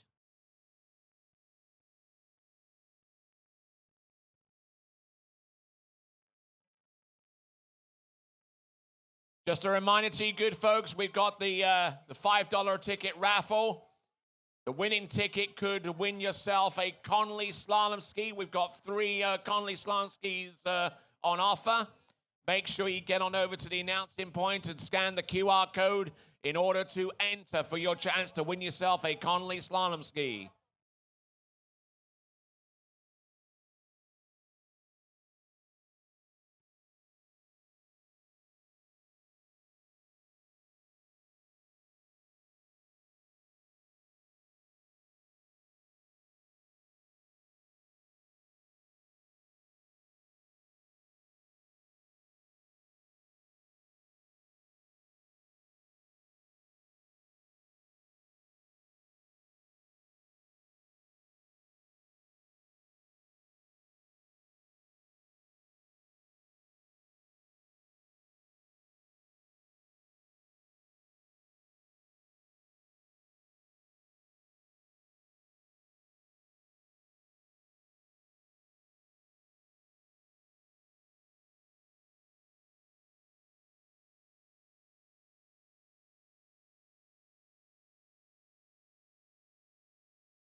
All right, then, let's continue on as the pressure mounts for our teams and their members. We're going to get ready for our next competitor on the Tricks Lake, making her way in towards the course. It is Martina Font for Rollins College. And already at a fever pitch right now, our supporters for Baylor are about to bring on their next skier. It is going to be Riley Hidalgo.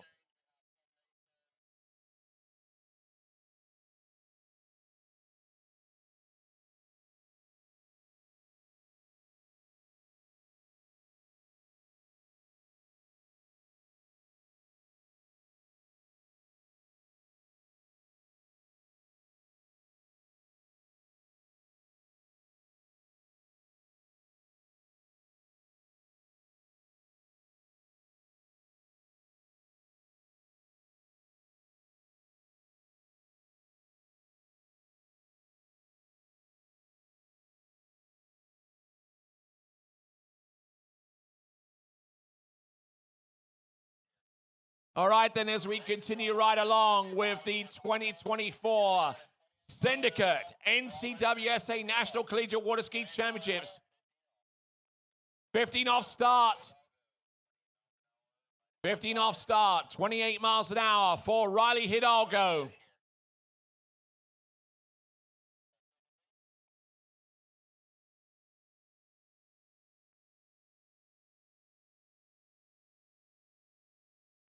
So, Sammy Streitfeld is our next trekker on the water at this time. Samantha Streitfeld for Arizona State University. We've just seen Martina Font go through her paces with the women's Division I tricks, and Arizona State, the Sun Devils, looking to round off their effort in rotation number 4 with a best average of 1,820 points coming into these championships. Riley Hidalgo for Baylor getting pitched forward there off number 1 into number 2. Skiing, he has to ski harder into the headwind to try and starting getting out of position for the remaining turns. Looking at Samantha Streitfeld there in the bottom right-hand corner, and we're going full screen now. So we got Wake back. Now she's going to go for the backflip. Now nails that one, almost casing the top, and going a little bit too far forward on the takeoff there for the reverse. But Samantha Streitfeld, more valuable points for the Sun Devils of Arizona State.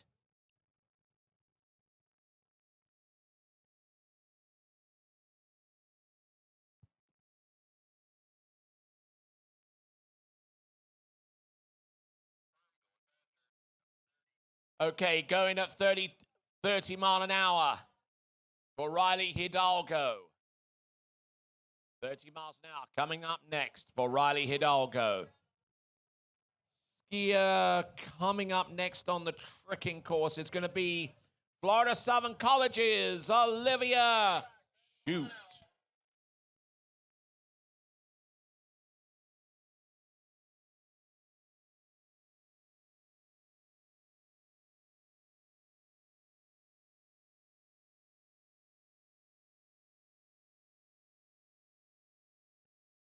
Ooh. All right. Also, for those of you skiers that are using your own handles, please keep an eye on those and recover them as soon as you are done skiing with them. Last thing we need here at San Marcos River Ranch is a whole bunch of handles that we have no account of. We want you to be able to travel back to your place of origin with your own slalom handle in your bag. So please make sure that once you are done with your slalom handle, you come straight back to the starting dock and claim it. I already see some slalom handles already piled up. So if you do already have a slalom handle and you're not too sure where it is, give the slalom dock a visit. You might find it's there.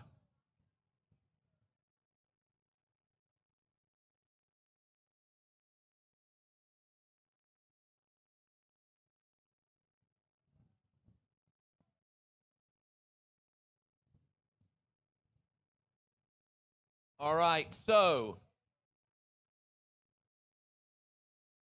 representing the Mustangs of Cal Poly San Luis Obispo, Truman Gruel, 30 mile an hour. 30 mile an hour, 22 off for the opening pass for Truman Gruel.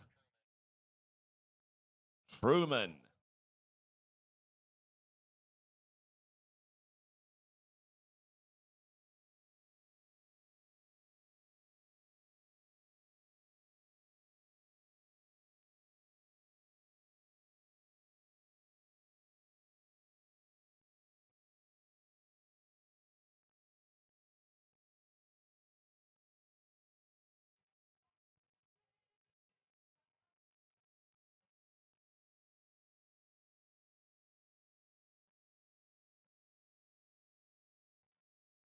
I've seen some bizarre costumes in my time. That probably being the best of them. And what about this one for Michigan State? Captain Pepto.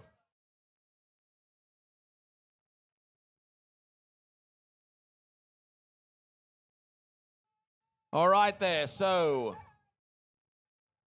we've just seen the opening pass, an attempt at the opening pass at the very least. 4.5 on that pass for our skier on the water, Truman Gruel. On the water, tricking right now, toe 7 front, toe 5 back, toe 8 back to back, toe 8 back to back reverse. This is Olivia Shute. Looking good, a toe 5 front, toe 0 out, toe 0 in. Skiing into a pretty stiff head breeze.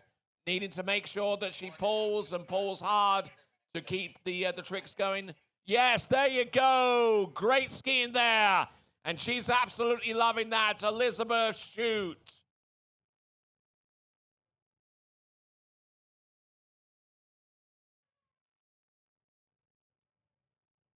Looking at Truman Gruel. Getting into a little bit of difficulty there.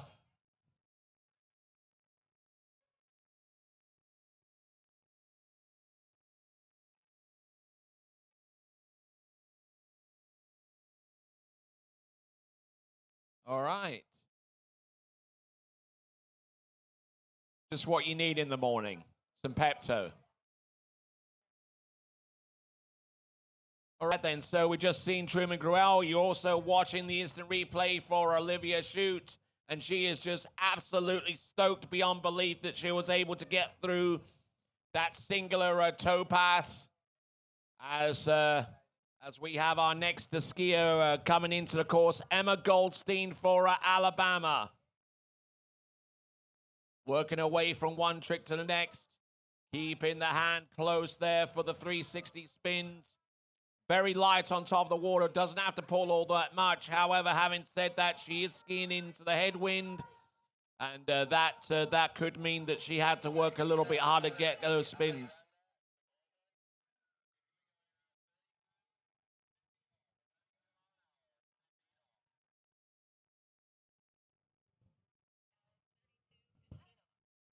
Okay, so 32 mile an hour, 15 off for the Auburn Tigers. Alexandre Carpe. Or is it Carpet?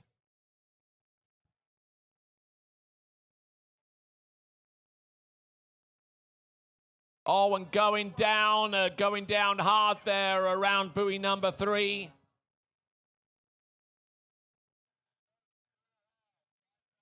Two and a half right there on the opening pass, unfortunately there for Alexandra Carpe for the Auburn Tigers.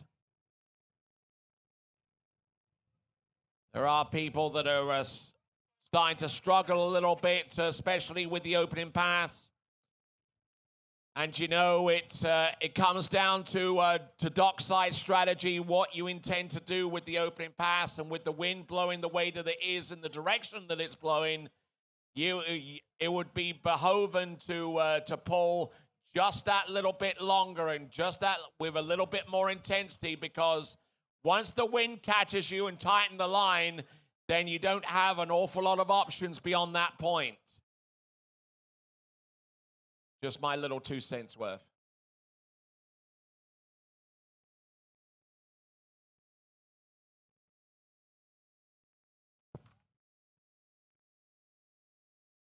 All right, then. So we're down to our final two competitors in the fourth rotation of Division 1 Women's Tricks.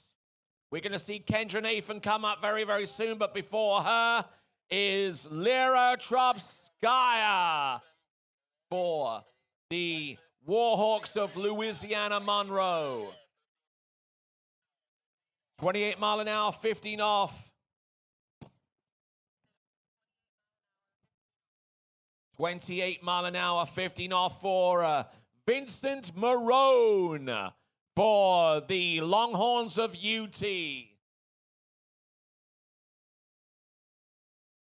slow speed will certainly help, but he needs to pull long, almost essentially right up until the buoy. Vincent Marone letting himself get down course, but unfortunately letting the ski get behind him a little bit too much as we focus back in on tricking. Lyra Trubskaya, wake 5 front, nails that one, wake 5 front, reverse, wake 5 back. Does she continue to rock on here? Ski line back, oh, jumps onto the line, and unfortunately, feeling the effects of that headwind, the line tightens up on her too soon, and at the same time, she was trying to put the ski over the line. It tightened up and just pinged the ski right up off the top of the wake and unable to ride that trick out. So, Lyra Trubskaya, not a bad looking start to the run. Getting a good few tricks here. Wake 5 back, positional wake front, and just didn't quite have the coordination there towards the end for the ski line back. As we now work our way towards the very end of the fourth rotation of 5. We see Kayla Glucroft getting ready to go, but before her, we're going to have Kendra Nathan representing the Raging Cajuns of Louisiana Lafayette.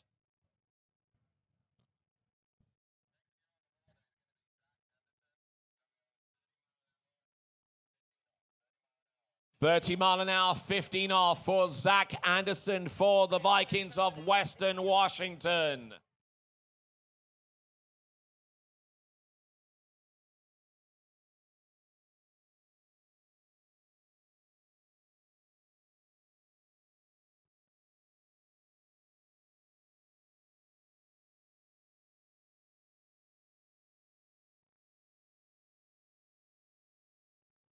Zach Anderson, round number 1. He's got to pull long here. He's got to stay committed. But unfortunately, round number 2 and just pulling up a little bit short.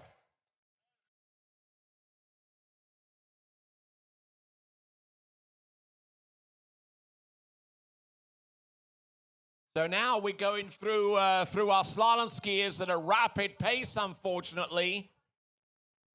We've just seen Zach Anderson get 2 buoys and just overloading off number 2. However, what this does is the parity between some of our skiers is certainly a lot closer now than what would have been anticipated for prior to this event. Zach Anderson there with 2 buoys. Skier approaching the course right now is Kendra Nathan for Louisiana Lafayette Raging Cajuns. Okay, Kendra Nathan going through our toe tricks right about now.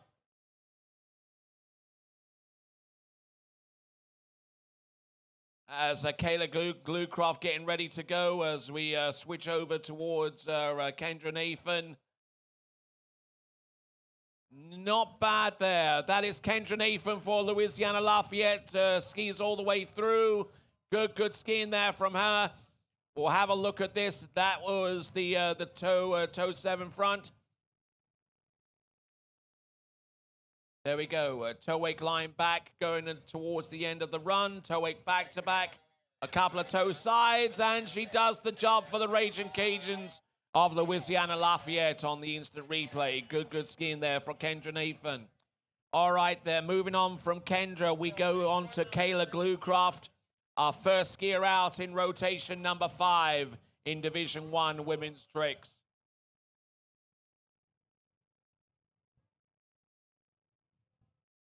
All right there, so William Fiedler is on the water now for the Spartans of Michigan State. Keeping things going, he's got to pull long here. Got to let that ski, got to try and loosen up. Oh, and he goes down off buoy number 4 on his way to 5. It scores 4.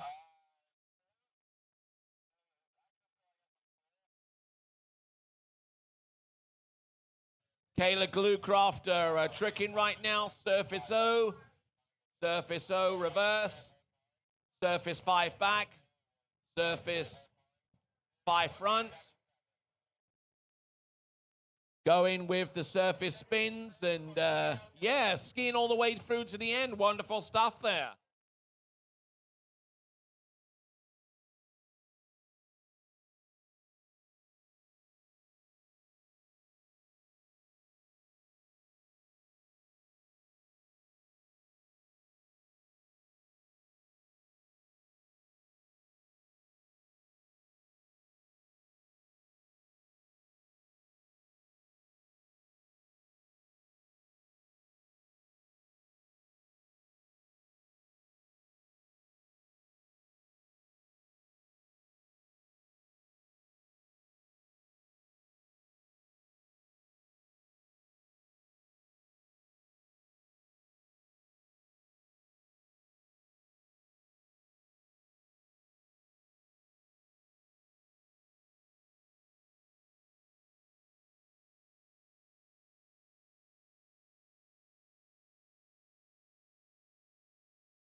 All right, then, 32 mile an hour, 15 off. Wind starting to really get intense here.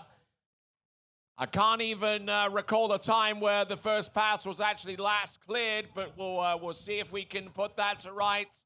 32 miles an hour, 15 off. Skier on the water at this time. This is Scott Grill. For the Boilermakers of Purdue, he gets round that. Oh, and he totally ejects out of the ski in towards buoy number 5.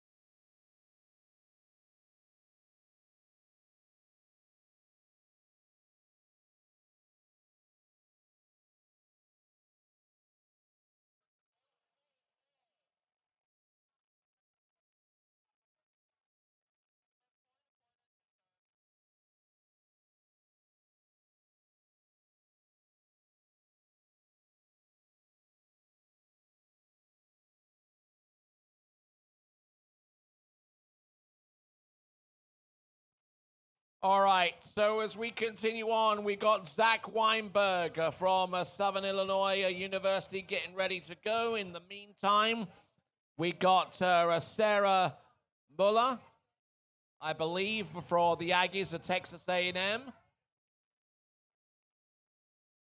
It seems that at this rate, and seeing some of the performances in Division II men's slalom, these two events taking place simultaneously might actually end at around about the same time.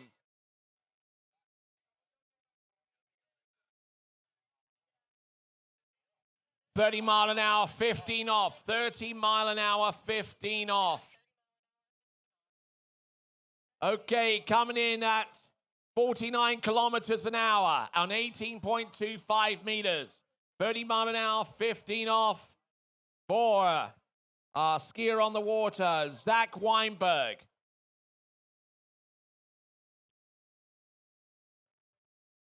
Keep going there. We've got Zach Weinberg on the water. We've also got Sarah Muller tricking. Zach Weinberg for the Salukis, actually for, the Salukis of Southern Illinois University, and runs the opening pass.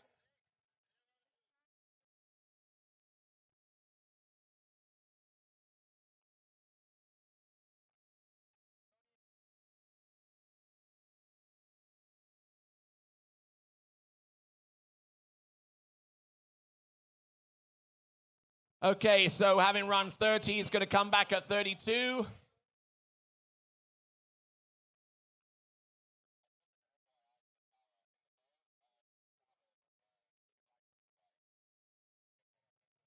All right, so we're seeing some tricking. Next tricker to take to the water will be Amanda Rose from Kansas.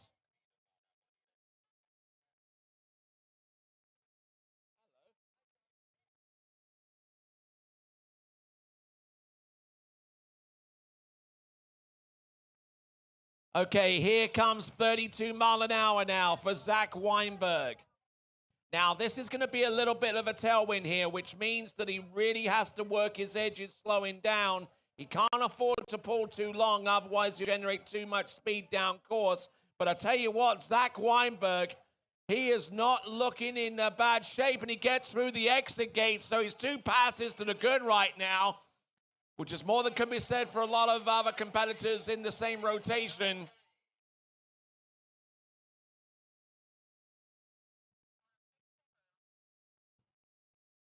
So 6 buoy has been confirmed. 34 mile an hour or 55K coming up there for Zach Weinberg.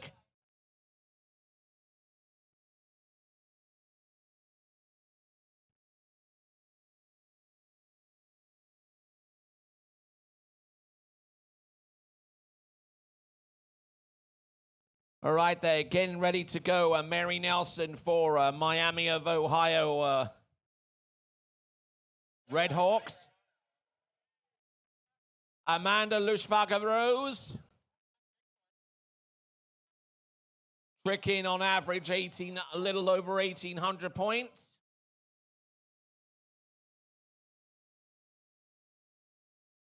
Amanda Lushvaga-Rose, let's see what she's got. Toe tricks on her 1 pass.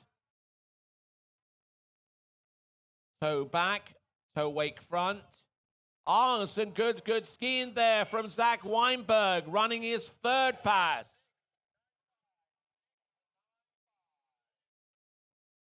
Going through her tricks, this is Amanda Rose. Looking good now. Look at their surface 5 front, surface 5 back. And now we're really starting to see some clutch skiing taking place out there on the water with complete runs on the slalom and in tricking right now. Zach Weinberg, oh, just look at that preparation into number 2 and number 3. His approach into number 2 basically set the tone for the remainder of that pass. That was Zach Weinberg. He started at 28, came back at 30. That was a pass at 32 miles an hour. And now he's going to come back at 34 or 55K. Mary Nelson, on the other hand, getting ready to go in the women's Div 1 tricks.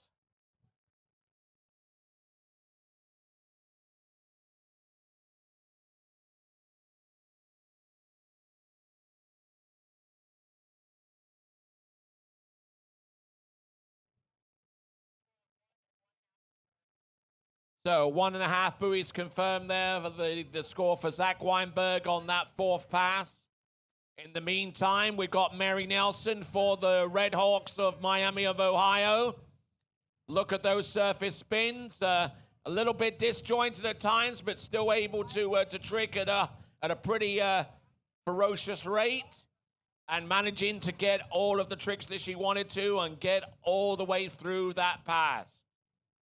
So good skiing there for Mary Nelson. Equally a fine performance there We're looking at the instant replay for Zach Weinberg.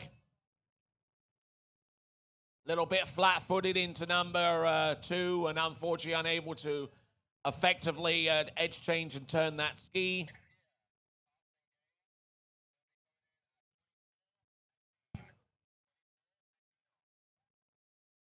.24 mile an hour, 15 off for Carsten Graves, getting ready to go on the slalom lake with that Syndicate black line.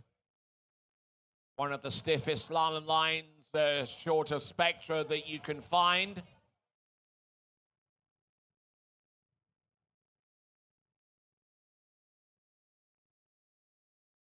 Carsten Graves on Nebraska, pulling all the way.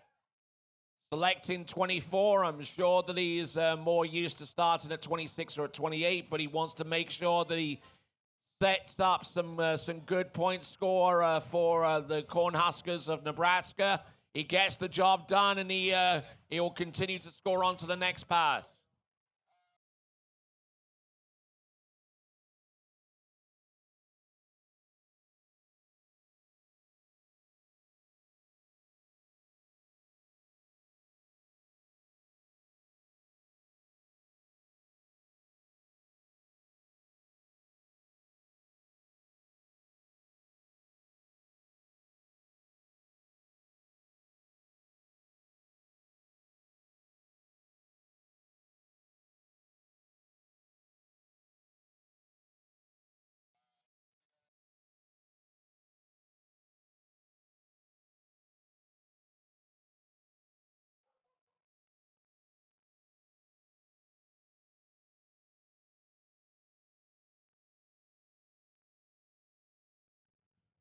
All right, so he started at 24, and now he's going to come back at 26.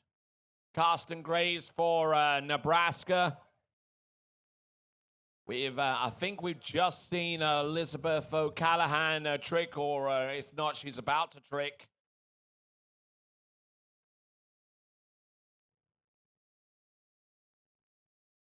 I believe Elizabeth O'Callaghan is about to trick, and we'll see her out in the water very, very soon. In the meantime, at 26 miles an hour, Carsten Graves on the slalom course, getting the job done. We had a period of time in this rotation where you couldn't even buy a complete opening pass, and now we've seen 2 complete passes from each of our competitors back to back.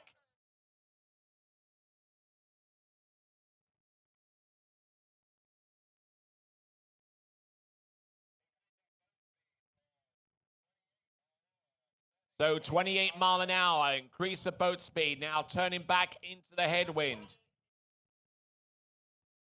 And a reminder to our skiers who are about to ski in the slalom event, it may be worth your while to try not to be too aggressive when you pull out to the right-hand side of the boat on your return towards the dock, because one of our competitors, I won't say who, almost ran up the beach. So you might want to keep an eye on the boat in that instance. All right there. So Elizabeth O'Callaghan for Madison, Wisconsin-Madison. Wake back-to-back, reverse. Sliding over the wake there for the wake back and wake front. Skier on the water on the slalom course is Carsten Graves. And not getting much out of that pass, and getting halfway down course exactly. 3 buoys there for Carsten Graves. He started at 24, came back at 26. That was a return at 28 mile an hour.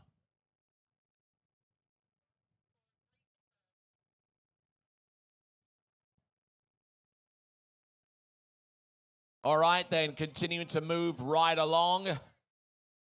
A reminder that the first weekend of April next year is actually the deadline date for submissions for those scholarships offered by USA Water Ski and Wake Sports Foundation. Brenda Nichols is here on site to give you some more information about the various scholarships that are on offer. The deadline is April of next year, so make sure you're wary of that. And also be aware that there is the college team grant, which is an ongoing thing as well. More details from that from USA Water Ski and Wake Sports Foundation. You can find out more by going to usa-wwf.org or talk to Brenda Nichols right here on site. And we also are taking donations to fund those scholarships as well.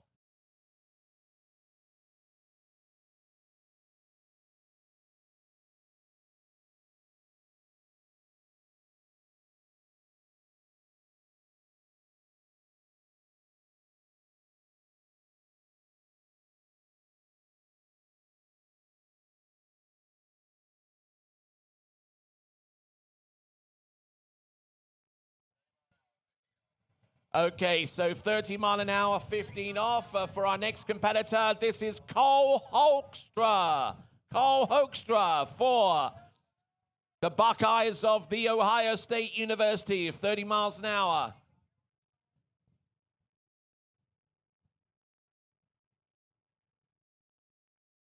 Trying to stay on the handle as far as he can do in the turn.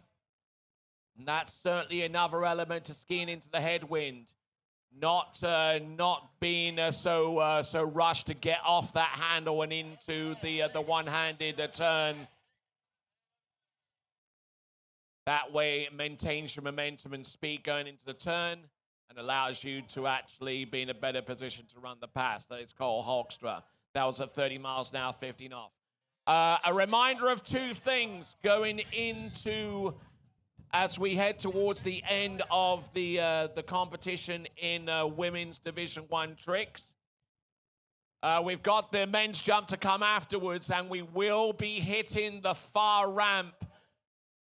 Out of safety concerns, we are going to be using the far jumping ramp so that the safer headwind is utilized. And also, we're going to roll straight into that event. So those men's jumpers who are in the first rotation, get ready, please, because we will roll straight into that event without too much of a delay whatsoever. Whitney Slalom for the Clemson Tigers. As we see Cole Hoekstra doing a good job here for the Buckeyes of The Ohio State in Division II. Men's slalom gets that job done at 32 miles an hour.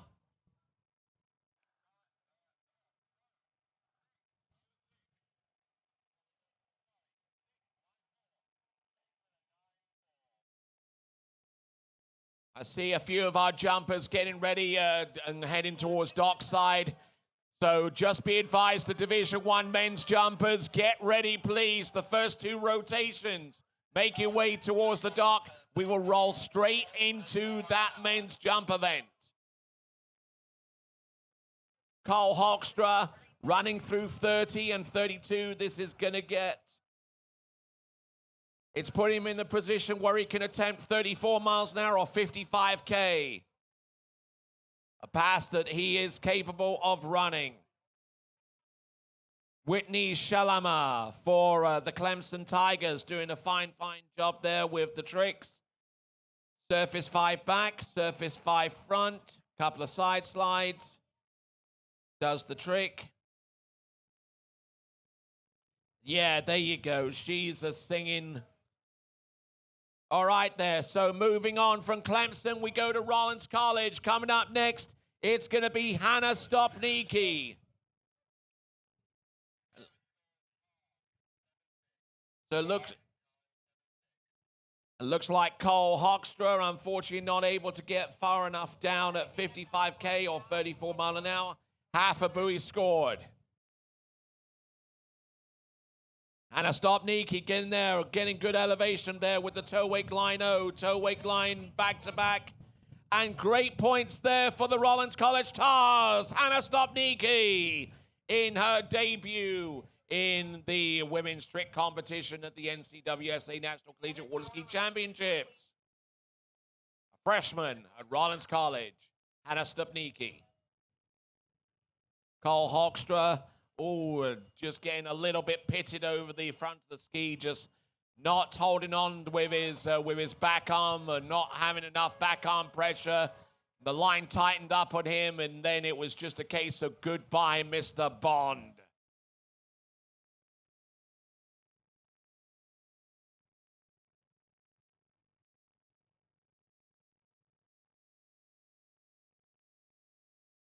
Hannah Stopnicki, who has an average of about 4,100 points, or nearly 4,200 points.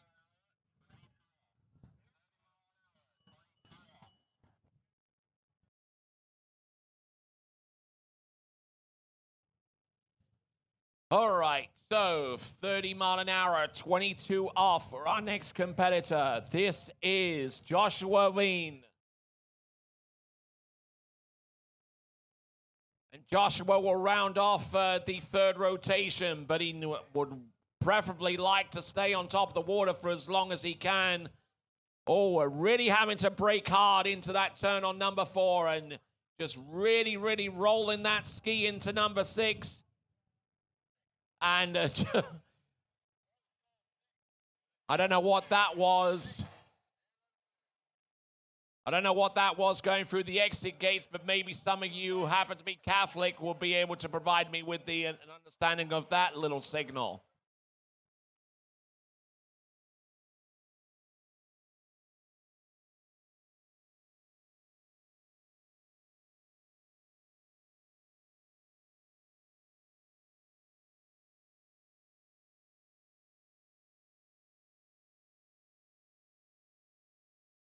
Okay, getting ready for 32 mile an hour. A 22 off. All right, then, let's not forget we still got the raffle for the Conley skis as prizes. We got 3 Conley skis that you could possibly win. Make sure that you get your raffle ticket. $5 a pop. Puts you in a very, very good chance of winning one of those Conley skis, especially the Conley V with the exclusive and patent pending Versatile. Enter for your chance to win that raffle. The QR code is situated right next to the announcing position.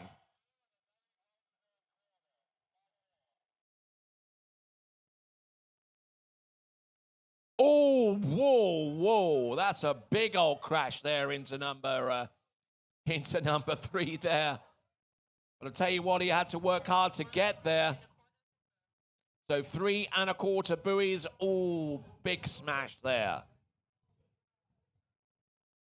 All right, then, moving on from rotation 3 to rotation 4. For the men's slalom division 2, it's going to be William Dean. In the meantime, we've got Luisa Jaramillo trying to round off Arizona State skiing in the women's competition.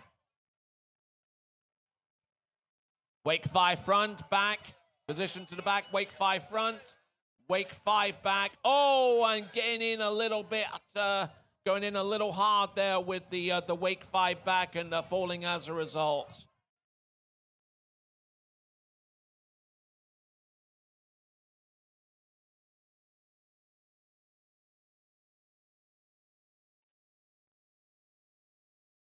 All right, so working our way along. We got William Dean, opening pass.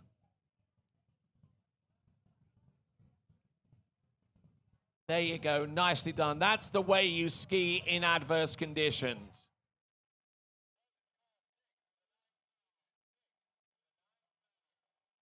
So 6 buoys with a 9.2. That means the boat speed was at 52K or 32 miles an hour.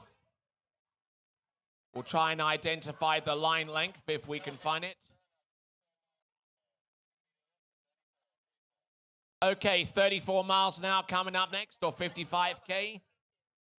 We've just seen Luisa Jaramillo, our next competitor to go, representing Florida Southern College Moccasins, and coming to us originally out of the southeastern Asian country of Malaysia. Truly Asia. Aliyah Young Hanifa.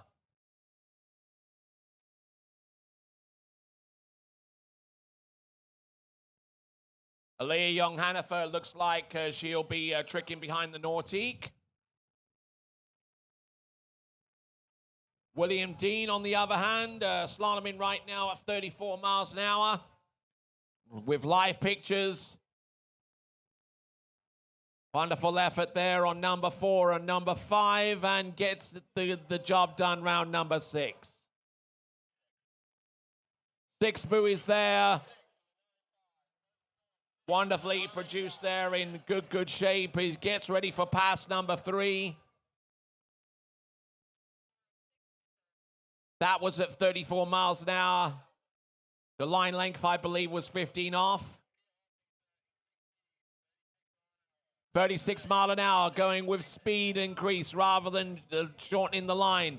Here we go. We've got Aaliyah Young-Hanifer getting the vertical here. Up. Oh, and going there with the flip twist front to back. Unfortunately, the line tightening up on her just a skosh too soon, and that sends her into the water. Aaliyah Young-Hanifer, who averages nearly 4,600 points. William Dean.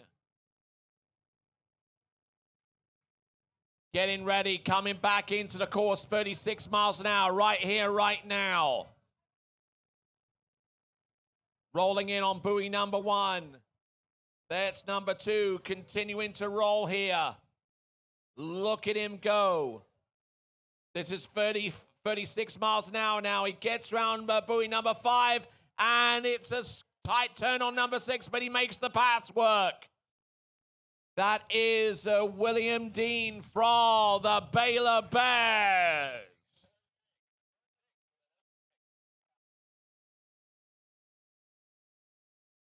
All right, now we are down to our final 3 competitors. Okay, so William Dean, who has been skiing at 22 off or 60 meters for the entirety of the time that he's been out there on the slalom course.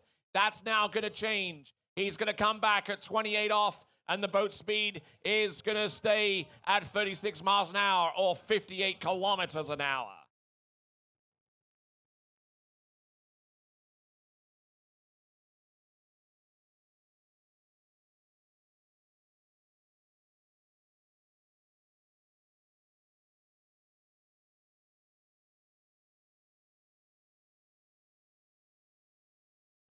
Just a reminder, once again, we will roll straight into Division 1 jump, our final Division 1 action of this weekend. 1.5 there at 28 off at 36 miles an hour. One of our better scores that we've seen in recent times. And that is William Dean of Baylor. 1.5. A little bit of a delay with taking the hand off the handle coming in to number 2, and the result is it's going to be 1.5. Samantha Hill, our third from last skier to go in Division 1 women's tricks.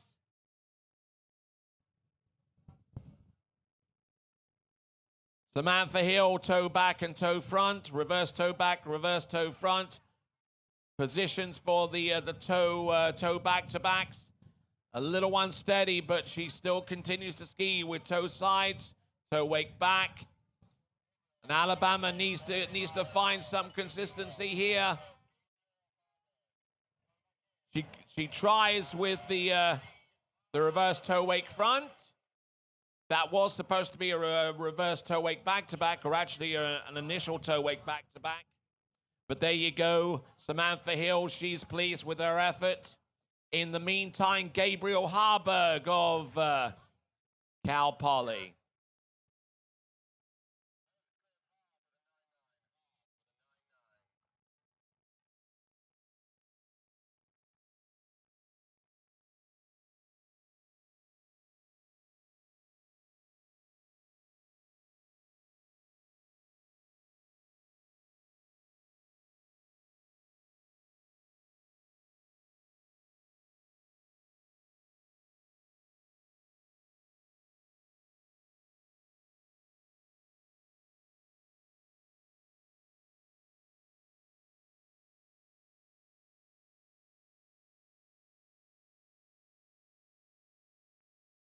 All right then, so Gabriel Harburg.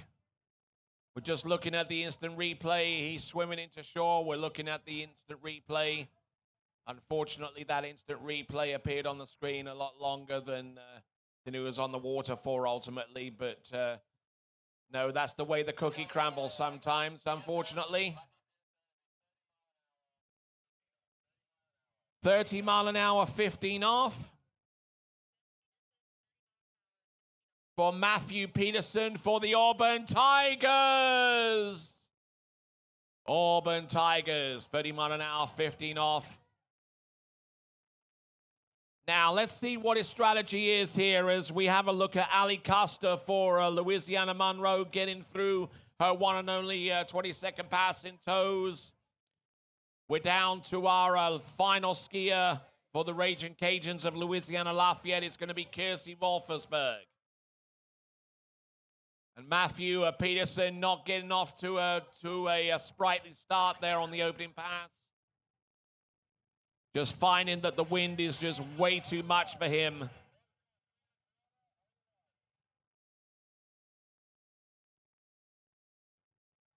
Nally Custer doing a fine job there with that toe wrap in and going in there for the toe weight go.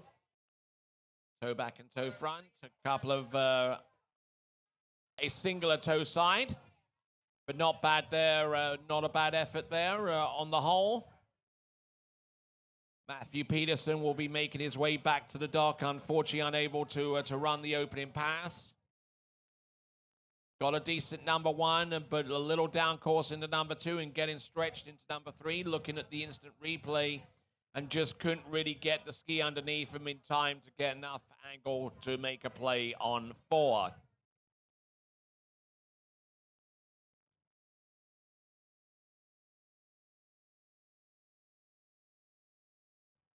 All right, so now we're down to our final Division I female skier in these championships. It's going to be from Switzerland and representing the Raging Cajuns of Louisiana, Lafayette, Kirsty Wolfersberg.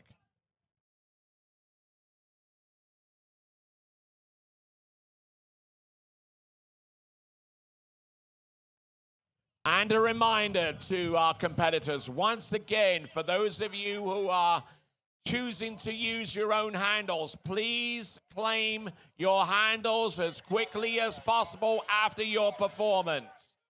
Please do not forget your handles once you have completed your use of them. There are so many tournaments that I've been involved in over the years, and there's almost always a pile of handles that we need to try and find owners for. All right there, so Kirsty Wolfersberg.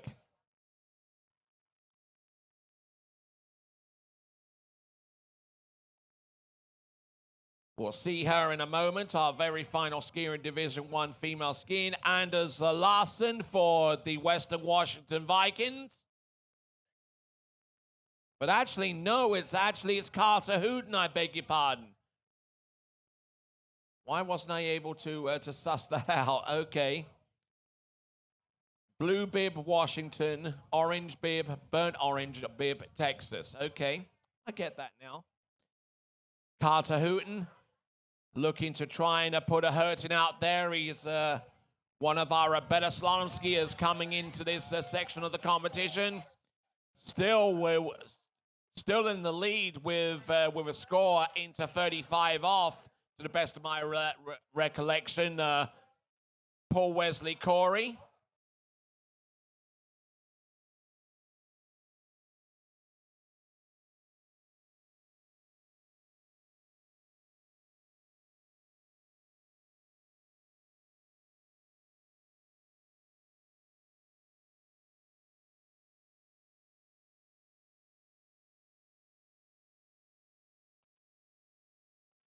All right, so here's Carter Hooten. Looking good. Working the wind, just trying to stay on form. Carter Hooton, who has skied many regional championships in AWSA competitions in the South Central region, so he's quite familiar with this site and those that surround the state capital region of Austin.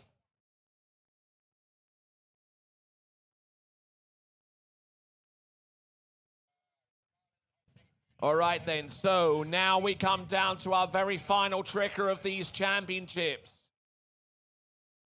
Kiersey Wolfersberg, toe 5 back, toe back to back, toe back to back, toe 5 front, toe 0 into wrap, almost struggles with the grip there, but launches for the toe wake-o, reverse toe back to back, toe side, toe wake back, toe wake front, heading towards the end. Yes, she gets all of the tricks that she wanted to and stands up to boot.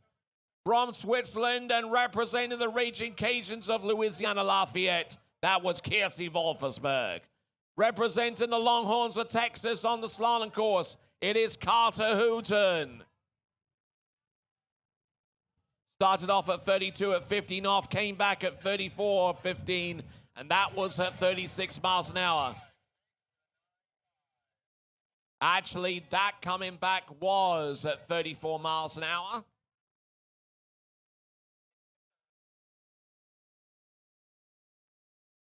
Right, Carter Hooton. All right, so he started at 30, came back at 32. That was at 34 miles an hour. The line length is still the same, 22 off. It's a line length that he's very, very comfortable skiing with. All right, so we're done with Division I skiing, save for one event. The Division I men's jump. We will be using the far ramp, the one that's exposed towards the headwind for our competition in the Division I men's jump. We're getting the jump course situated. We're putting some buoys in there, and once we get done with that, we'll get our boats lined up. We're going to be running at a 2-boat pace. We've got 2 masterclass lined up for that.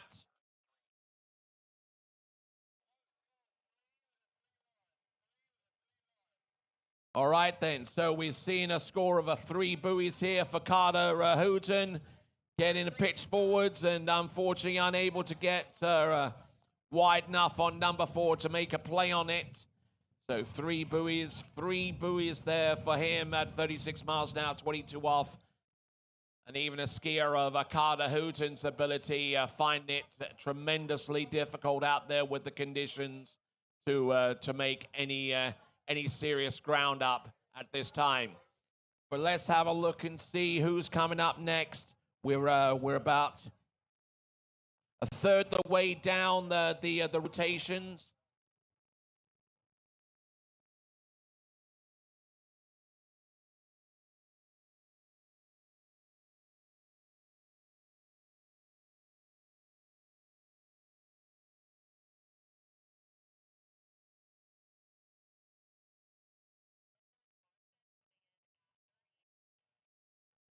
Okay, Anders Larson representing the Vikings of Western Washington.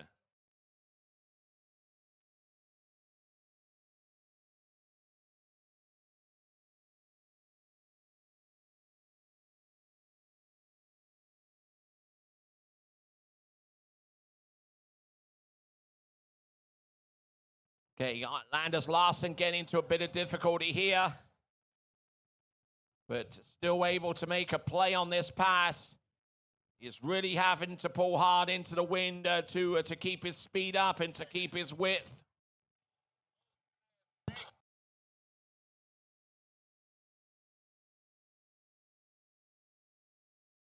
All right there, so Anders Larson, a 6 buoy count at 30 mile an hour, 15 off. Now, does he decide to shorten and keep the boat speed the same, or does he increase the boat speed to 32? It is going to be 32 mile an hour. It is the latter option for Anders Larson.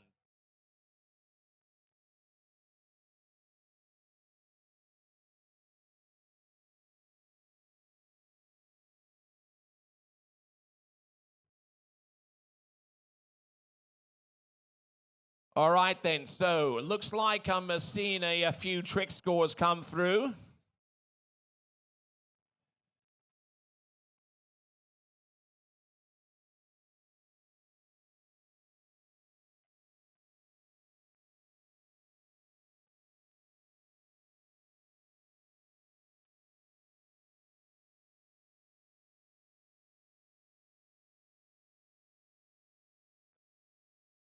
All right, so we're just seeing there the tail end of that performance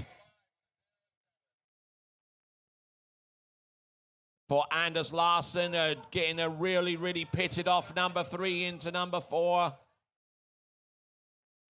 Looking at the instant replay and trying to make a play there towards the end and into number 6, and unfortunately the ski way too far behind him to make a play on the completion of that run. All right, so there you go. That is Anders Larsen here at the National Collegiate Water Ski Championships in Division 2 Men's Slalom.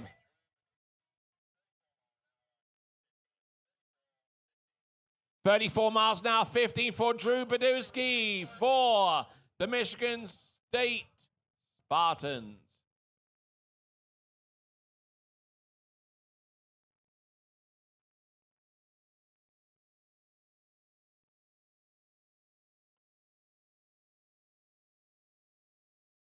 Okay, taking in a bit of heat here on pass number 1, going in with a pretty decent speed.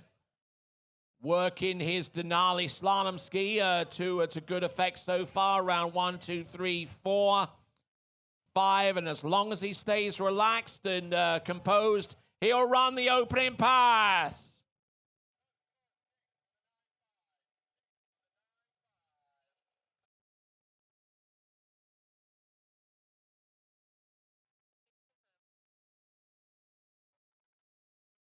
So Drew Badowski, or Drew Bazinski, I should say. 36 miles an hour, 15 off. Coming up next for Drew for the Spartans of Michigan State.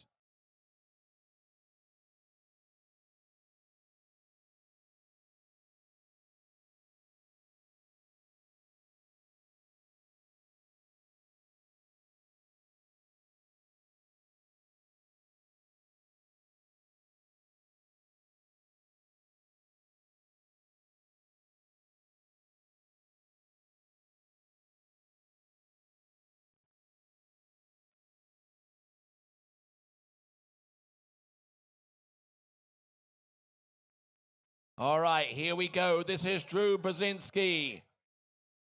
Oh, getting into all kinds of shape here, but he's still there. All the way around, all 6 buoys there. Started in at 34 mile an hour. That was 36. 6 buoys, 0.8. Boat speed, well within tolerance. Now, getting ready to go on. He will go back into the course at 22 off, or 16 meters. And he's set himself up well tactically because he's going into the wind on pass number 3 with a shortened line. If he can handle the speed, if he can handle the turn from that ski, he should do well here. Let's see what he's got. Drew Brzezinski, 22 off, 36 miles an hour. Going into a huge gusting wind out there. He's got to keep pressure on the back arm here. Well into the edge change. Here he comes. Round number 3, still good to go here. He's number 4, and unfortunately unable to make a serious inroad on that pass. But it is 3 1/2. 3 1/2 at 22 off, 36 miles an hour, otherwise known as 58K, 16 meters.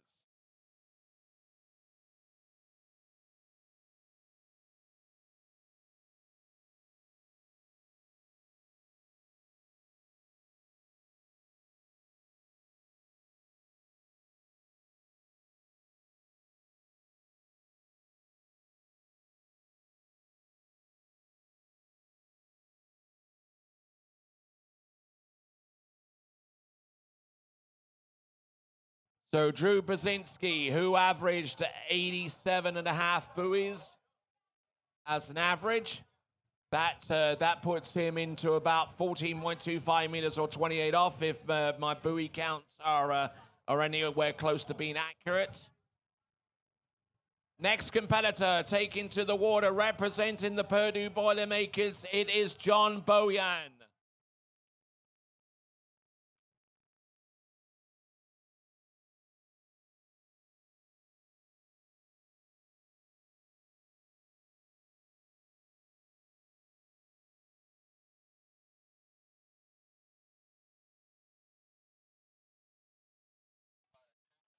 .22 off, 36 miles an hour, or 60 meters, 58K.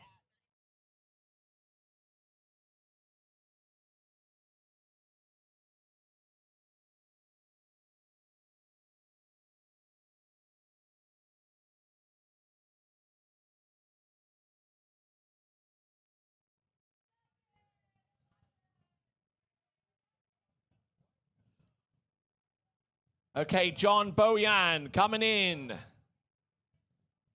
for the Purdue Boilermakers, getting the job done on the opener.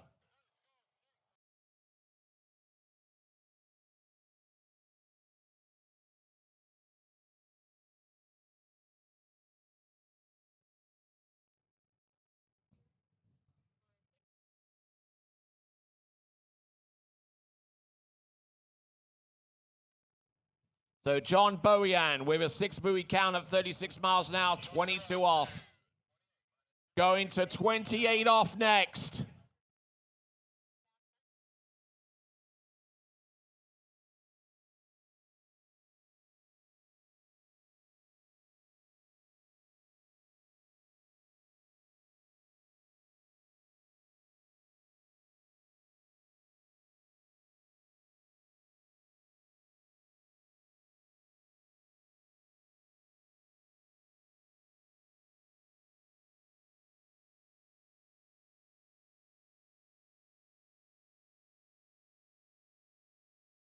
Getting half a buoy at 28 off, coming back. That is John Boyan.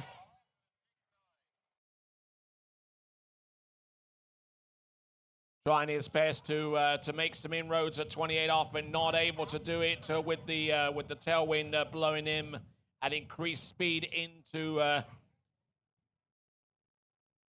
number one. Unfortunately, there for him, unable to get more than half. As we now work our way towards Alexander Graves for the Salukis of Southern Illinois.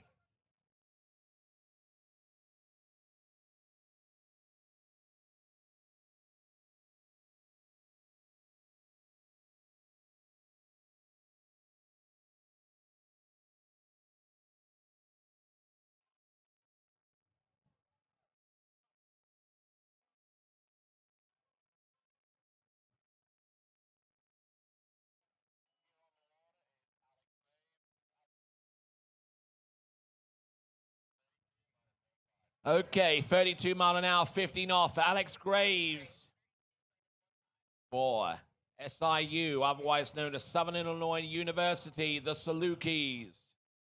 32 miles an hour, 15 off for 52K, 18.25 meters.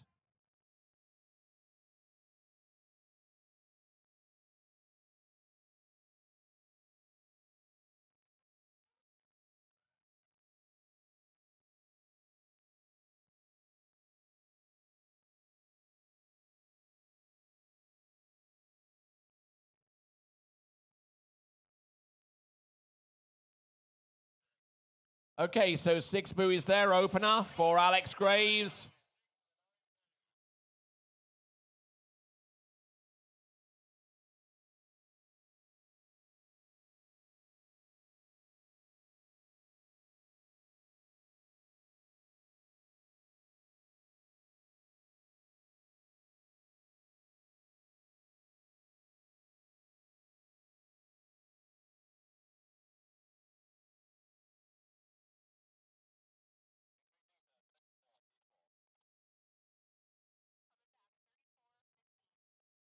So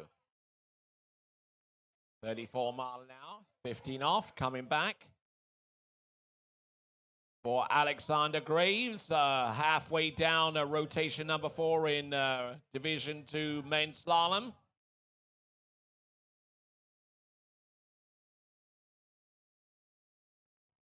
Oh, and looking at that with the live pictures, looks like it's going to be 1 1/2.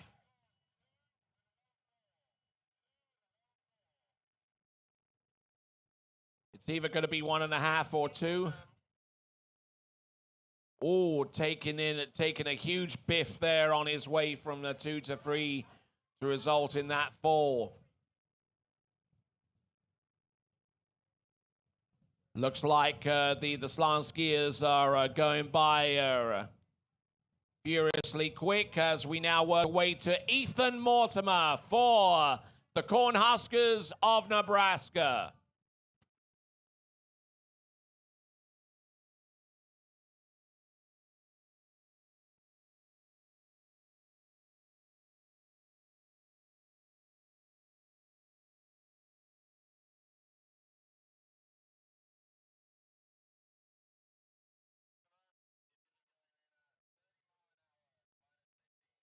$30 mile an hour, 15 off for Ethan Mortimer for the Cornhuskers of Nebraska.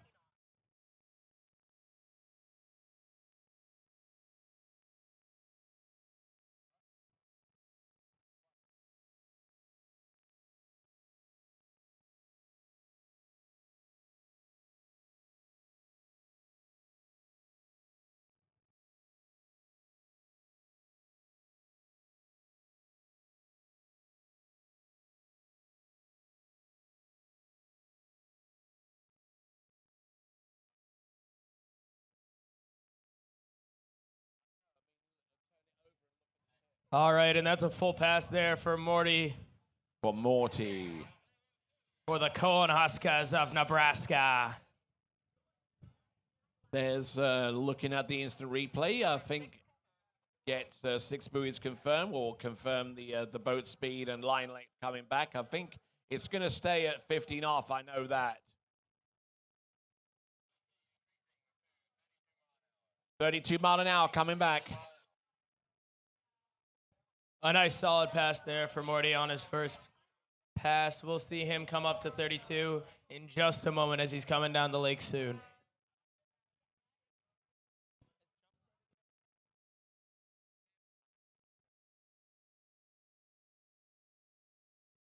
So just as a reminder, we are trying to get our men's jumpers out there on the water as quickly as possible.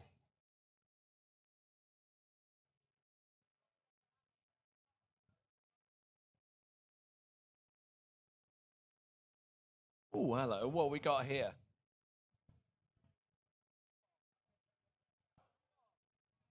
Here we go. With Ethan Mortimer, pass number 2. He's gone through 30. And that is 32. A nice full pass again from Morty for the Cornhuskers of Nebraska. All right. Of course, trying to make sure that he doesn't overshoot the boat. Always a good idea not to do that. Yep.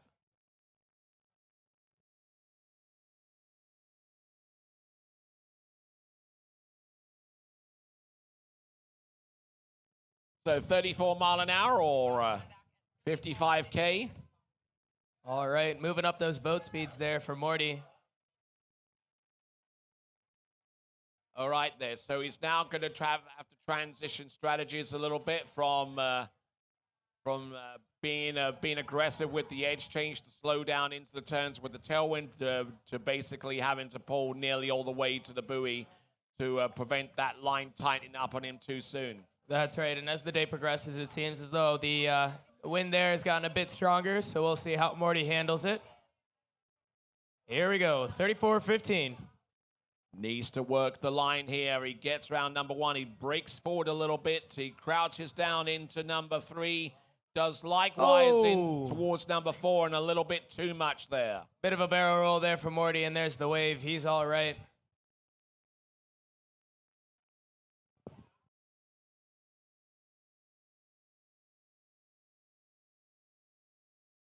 So there we go, Ethan Mortimer.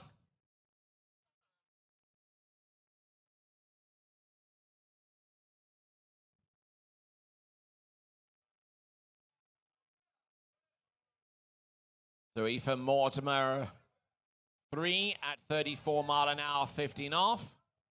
Currently, our best score within this rotation is 1.5, but still, it's the lead still belongs to Paul Wesley Corey of UCLA.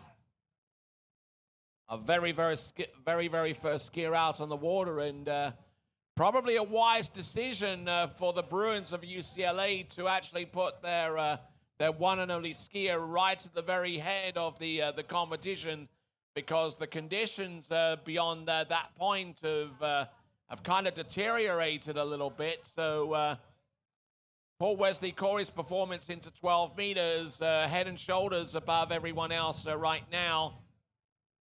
And looks like we've got a re-ride here for Leah Young-Hanifer.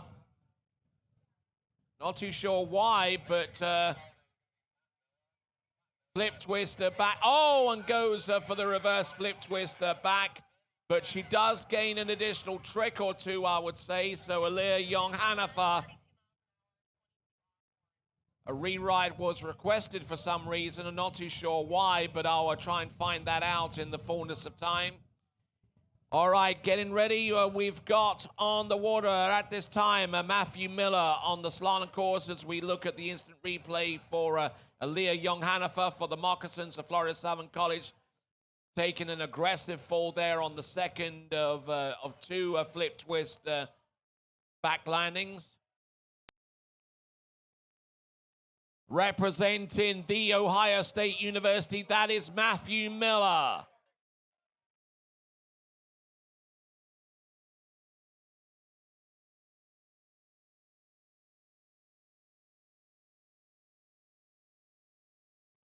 All right then, Matthew Miller for the Buckeyes of the Ohio State.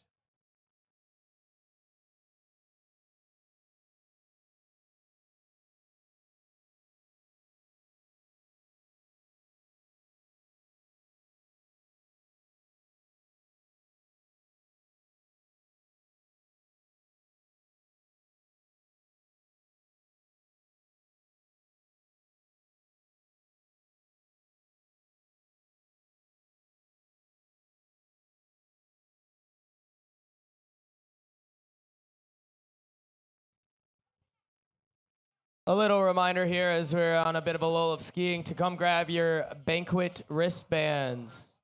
Come grab your banquet wristbands up on the bridge by the commentator's booth.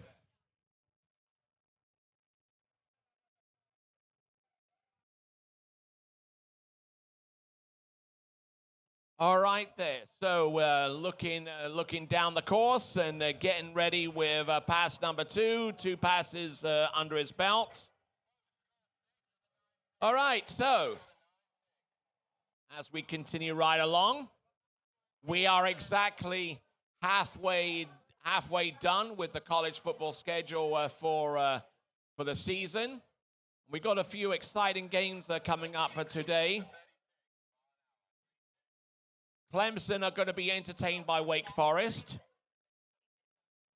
South Carolina are going to do battle with Alabama at Bear Bryant Stadium. Texas will play at Oklahoma.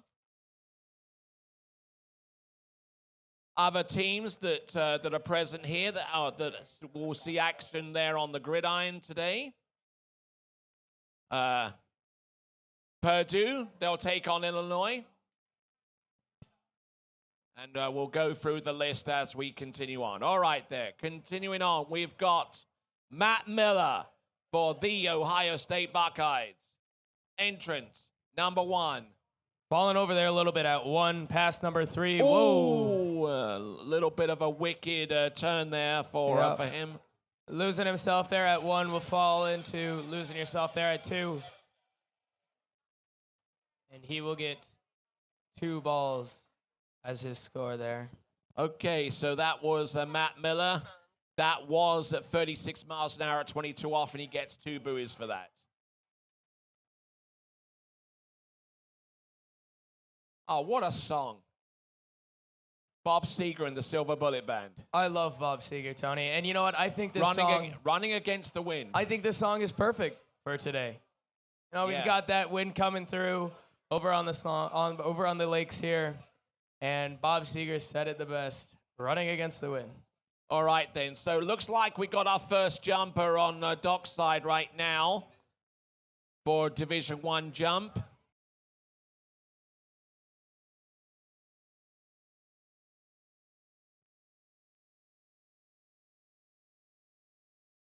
Looks like we've got Christoph from SDSU.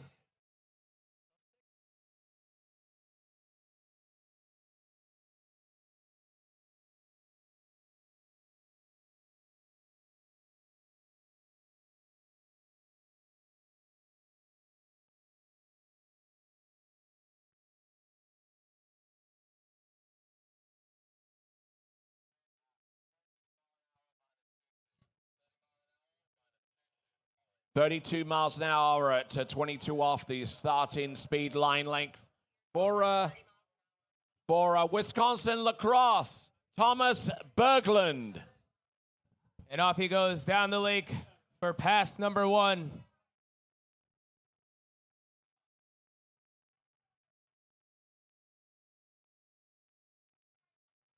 A nice little cut around 1 there with that headwind.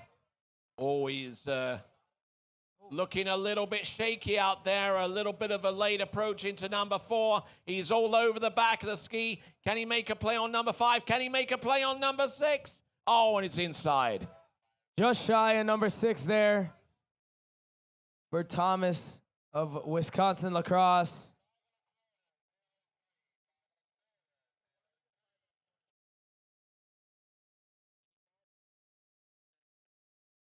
All right then. Now here's an interesting development here.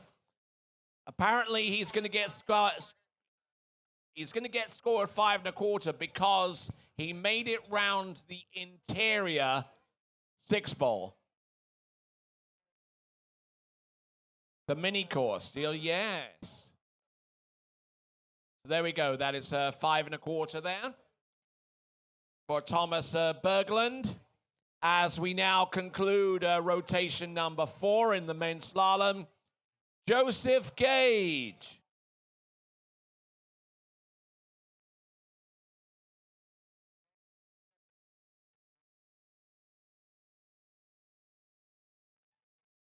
So Joseph Gage getting ready to go. Our next skier, our last of our Division 2 male skiers to take to the water. And then once we get done with this event, then we're going to go into our women's skiers in Division 2.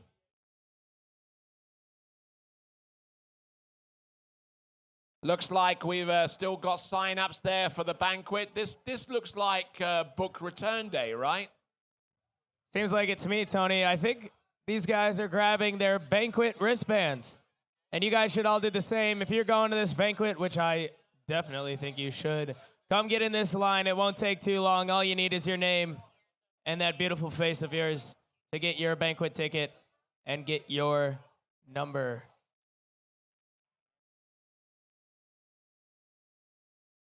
All right, so the Baylor Bears will send out Joseph Gage. Coming up next. And you know, Mitch, that's one of the biggest scams going, book return day. You think? I think. What makes you think that, Tony? Just the amount that you actually get back for the book. It's never the same, is it? Yeah. I mean, hasn't changed since my days in college, and that was like the late 90s, early noughties. Oh, it's absolutely ridiculous. And here we go. Joseph Gage from Baylor. Opening pass here for Joseph, cutting through. And a round 1 ball there. Starting us off in round 5 for men's slalom D2. Oh, look at this.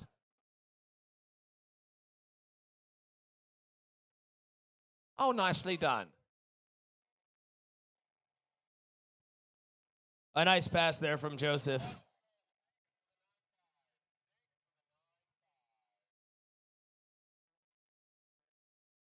Yeah, absolutely. Yeah, that's what I got it there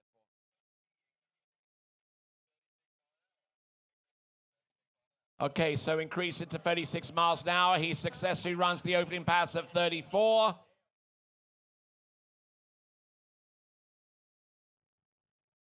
Okay, looks like we're getting close to starting the jump event. I believe the boat has made its way up and down the course. We'll also try and get you some of the results in the women's tricks event. Obviously, if I do tell you some results, they will be unofficial because we've yet to publish the pink sheets and given the competitors enough time for them to assess what they've done That's so far right. scoring. And on his way back, whoa, Joseph Gage from Baylor. Oh, Really flying out of the ski there almost. a skier from Baylor kind of bailing out. Almost.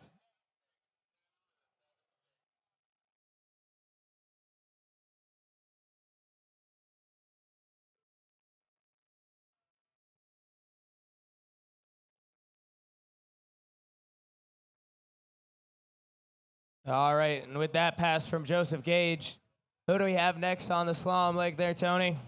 Okay, moving on from Joseph Gage, we'll have Carter Joseph.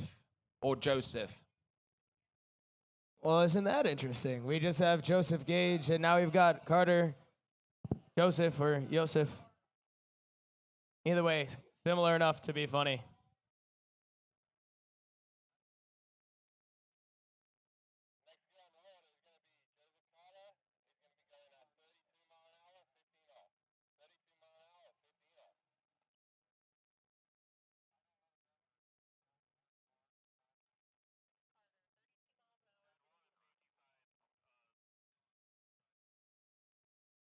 All right, here we go.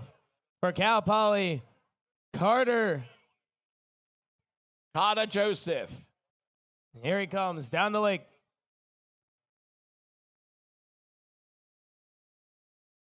Entrance gate, number 1 for Cal Poly San Luis Obispo. They don't have a site that's close to them to where they can actually train. They end up having to work their way out towards Bakersfield to train over at Ski West Village. Quite a trek there for Cal Poly, but it seems like they're making it work with Carter making that opening pass. So Carter Joseph getting through on pass number 1. All right, and if I hear correctly, there's a boat going down on the jump lake behind me. Not quite pulling a skier yet, but they're going to do their phantom run and just run down the course there. Getting everything set up for our jumpers here in D1 men's jump. All right, that was 32 miles an hour on the opening pass for Carter Joseph. And looks like I have the scores, the top 5 scores up on my screen. So currently as it stands in 5th place right now, Drew Brzezinski from Michigan State, currently in 5th place. Yeah, Brzezinski, yes. In 5th place with 3.5 at 22 off. Oh! And oh, you just missed it there, Tony, but Carter taking a big fall there around.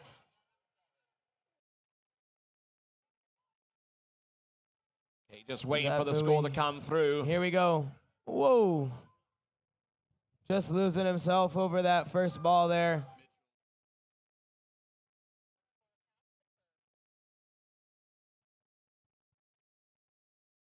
All right, so that'll leave Drew Budrisky in 5th. John Bojan in 4th. Yep. Randy Marks in 3rd. Will Dean in 2nd. And number 1 skier on the start list and number 1 skier at the moment, Paul Wesley Corey. Seems like that's a trend. I think so. And a very, very smart move to schedule himself up as the very first skier on the water, considering how the conditions have fared afterwards. Absolutely. All right. And up next, who do we have, Tony? Okay, Robert Bice of Auburn. Starting off here at 34.22. There's that gust of wind there. Let's see how he can handle that wind. Cutting outs there. Through the gates in round one. Let's see what he can do at 34.22. 34.22 off. He runs this, then he'll put himself in about the top 15 at the moment. 34 miles an hour, 22 off. Good skiing there from him.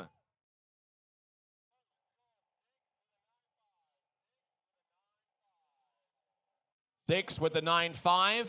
That is 34 miles an hour, and he'll now move on up to 36 miles an hour or 58K. All right. Max speed here.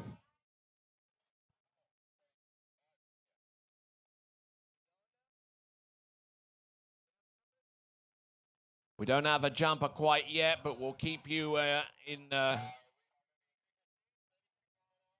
So 22 off or 16 meters. We're going at 36 miles an hour or 58K.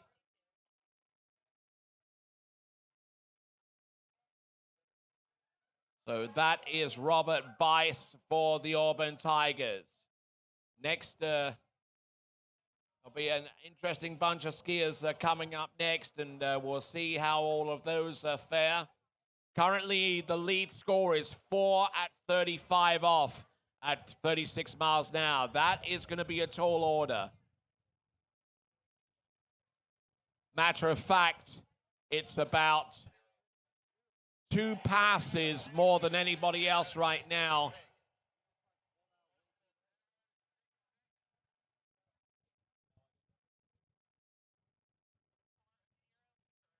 So, all right.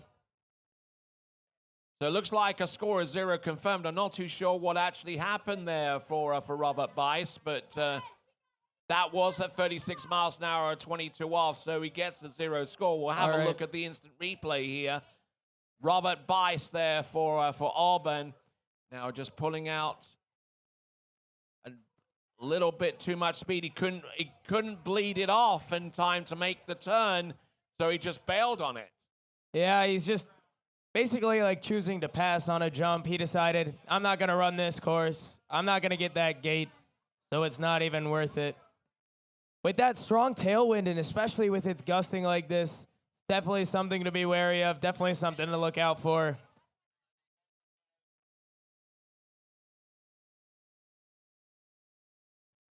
Whoa, hello a second. Hello, our next competitor on the water, Konstantinos Arkadis. And now he's going to come into the course at 36 miles an hour at 28 off. He is going for the gusto here. That's right. And if he runs this pass, that will put him in second place already. And here he is. Look at this. Konstantinos Arkadis. Oh, getting into a little bit of a difficult situation there on 4 and 5. And he has vaulted himself into second place at this time for the Longhorns of UT. That's right. And with that, he'll be moving on to the next fast, which is 36.32. We'll see what he can do with this tailwind here.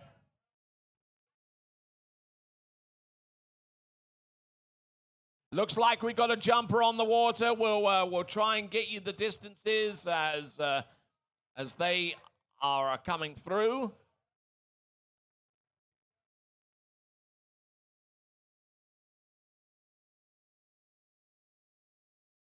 All right there. So our first jumper is on the water.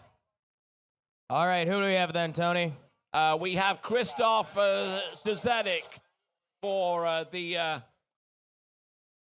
Aztecs of San Diego State. Here we go, 36.32. And here comes jump number 1 for Christoph. Up. Making his way around 2 ball there. taking a bit of a dive there on the landing, but Late on 3, couldn't make it quite to 4, and we'll see that instant replay. yep. So you guys can see what I'm talking about here. Wasn't out there for too long, but whatever he was able to do there with that tailwind seemed to be effective enough to keep him in second spot right now.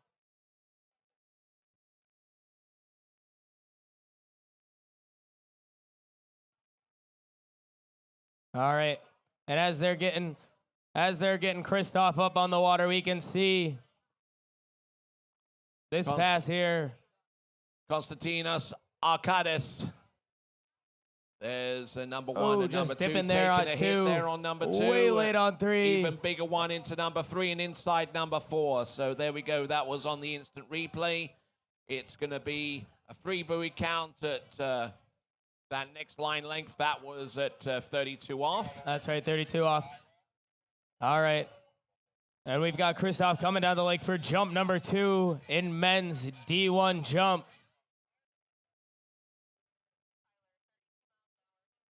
$15 off, 32 miles an hour. He's got some work to do. Here we go, Christoph on the broadcast for the jump number 2.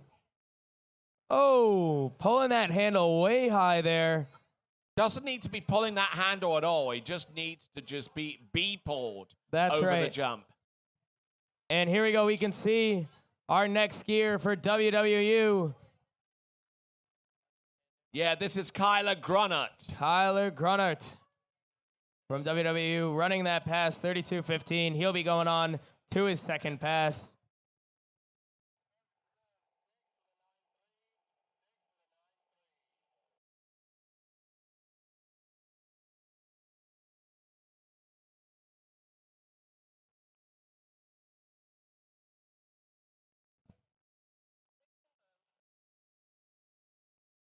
All right, and a confirm on that 6. So we will see this next pass from Kyler here.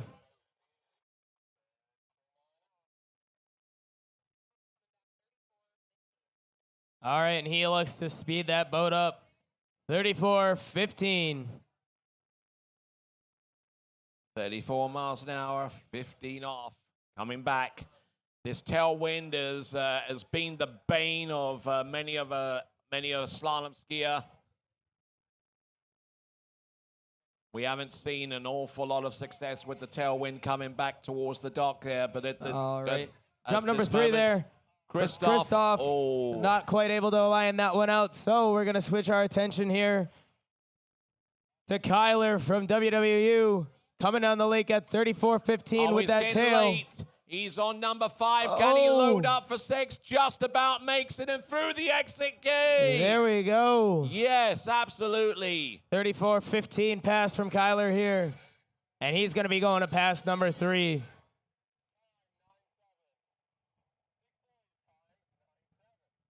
Okay, so 6 buoys there at there. That was at 34 miles an hour, I believe. 6 buoys confirmed there.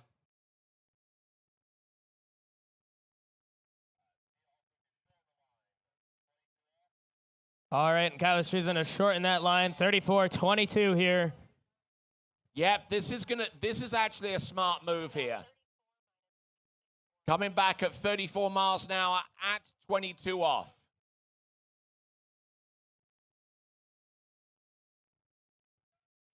And that's a pretty common thing to see, you know, running that 34.15 pass and actually shortening the length instead of going to that 36.15.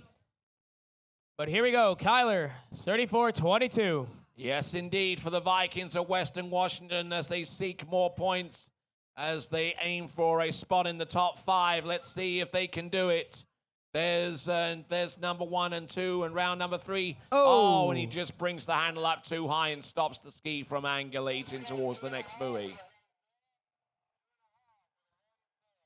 So we've got 2.5 there for Kyler at 34.22. Looks like I saw a splash over there for our next jumper. Our jumper on the water at this time is Troy Meager for the Aggies of Texas A&M.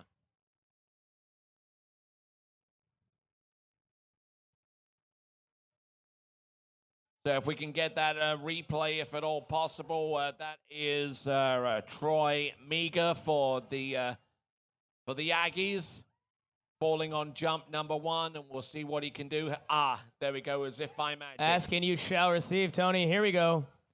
Honestly, Ooh. not too bad. It seems like he just lost the handle there, Yep. among some other little things. But, you know, jump number 1, that's why we've got 2 more. We'll see him go over that ramp twice again. And who do we have over there on the slalom block? Right about now, we'll have Aiden Hughes for the Spartans of the Michigan State University. You know, I kind of like that guy. Kind of like that school. Might be biased. Yeah, you might be.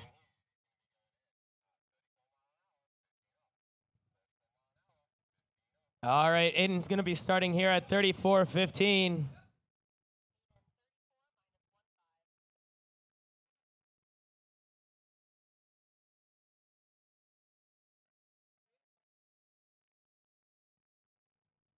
All right there, here comes Troy Meager, up and over, and representing the first landing in the Division 1 men's jump competition. Troy Meager for the Aggies of Texas A&M.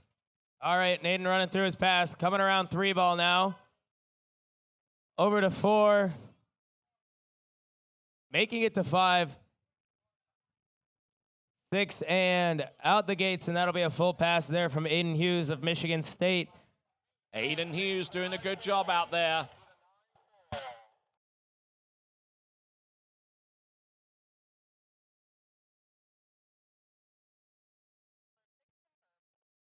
So a 6 buoys confirmed on the opening pass. We'll transition to the next one in just a moment or so. Paul Wesley Corey still out in the lead in the Division 2 men's slalom ahead of Konstantinos Sakadis. William Dean in 3rd. Randolph Marks. And then we see John Boyan, the top 5 right now. All right, and we're going to see Aiden come back at 34:22, just like I had previously mentioned. A pretty common thing to see, running from 34:15 to 34:22. And that was Troy Meager's 3rd jump right there. Not able to ride that one out. Okay, and his best jump distance, our only jump distance at this point, is 36 feet. And here comes Aiden. Whoa! 1 point. 1 buoy there for him. At 34:22. Okay, Let's so see if we can get that replay there on Aiden's pass. See just what happened there. Aiden Hughes.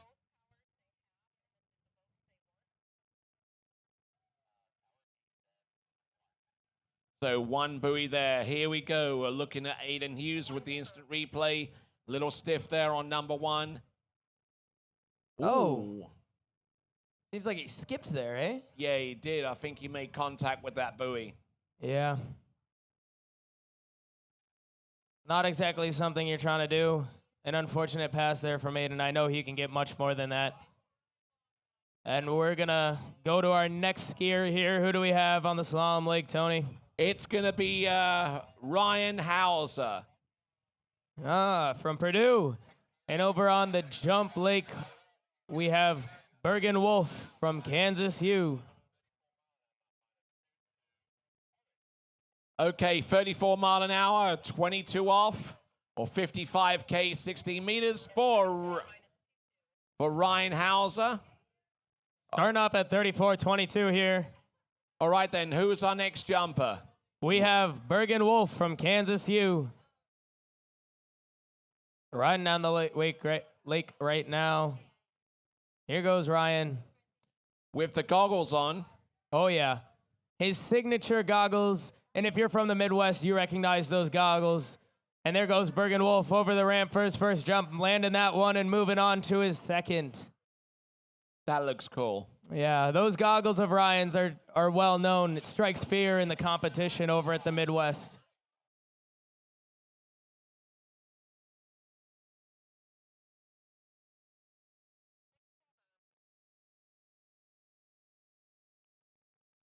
That'll be a full pass there from Ryan.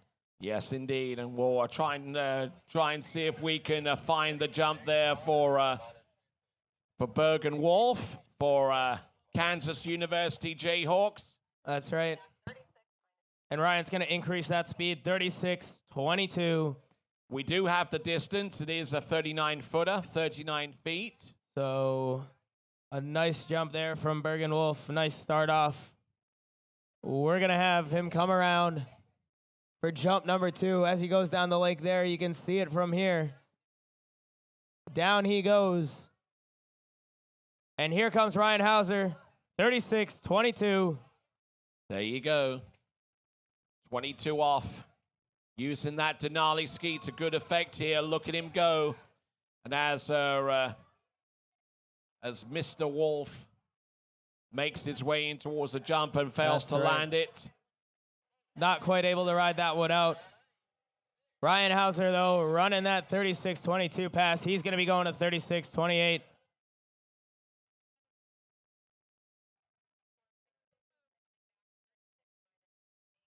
And here we can see Ryan's pass there on the instant replay. I don't think that wind's bothering his eyes one bit.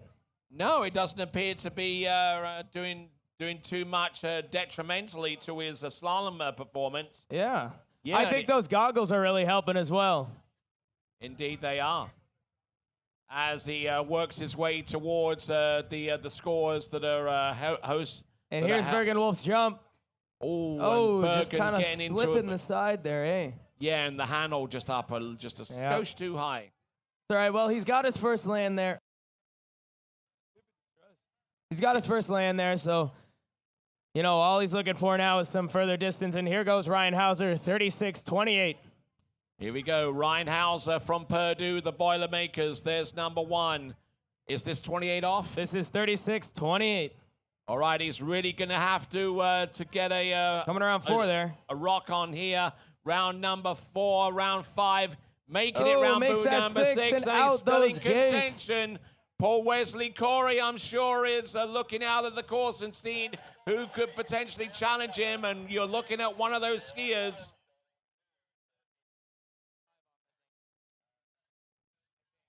All right, so Ryan Hauser just ran that 28 pass, so that will put him in 3rd right now. To get to 2nd, he'll need at least a piece of 4 Halfway down the pass. to take 2nd there. Coming back 36.32, and to take the lead, he needs a piece of 5. So we'll see what Ryan can do. Coming back 36.32. Here we go, folks. And Bergen Wolf's replay jump there. Oh, just not able to ride that one out. So we're going to go on to our next jumper, Rhett Bendur from Miami of Ohio.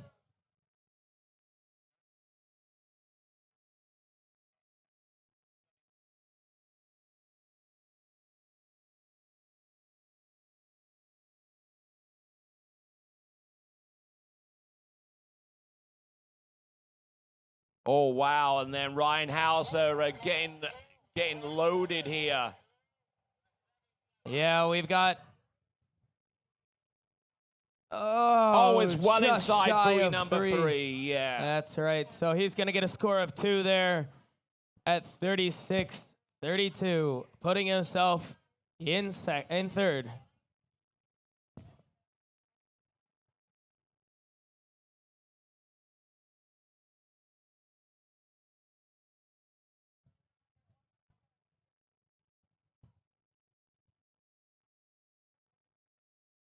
So looking at the 3 jumpers that we've seen so far, Bergen Wolf still in the lead with 39 feet. Troy Miga with 36. That's right, and here's Rhett's jump. First jump, number 1, riding that one out. So we'll get a score for you in a second here. Okay. Who's our next skier here?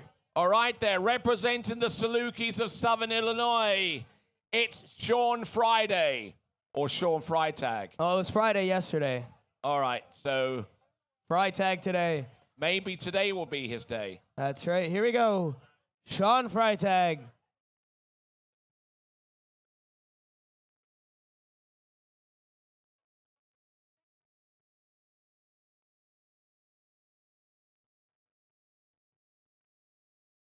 Looking good.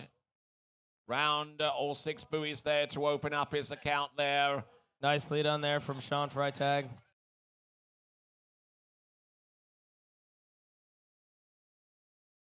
And here's Rhett's second jump. Up, over, down, riding that one out as well.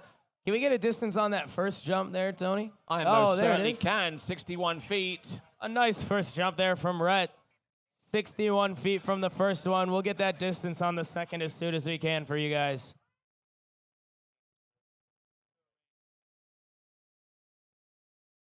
All right, so 61 feet. All right, Sean's going to be coming back 32-22. Ooh, getting into a little bit of difficulty there with, what was that, 32-22? I think he's going up to 32-22. All right, then we'll double confirm We'll that. double check just to make sure. Well, let's see.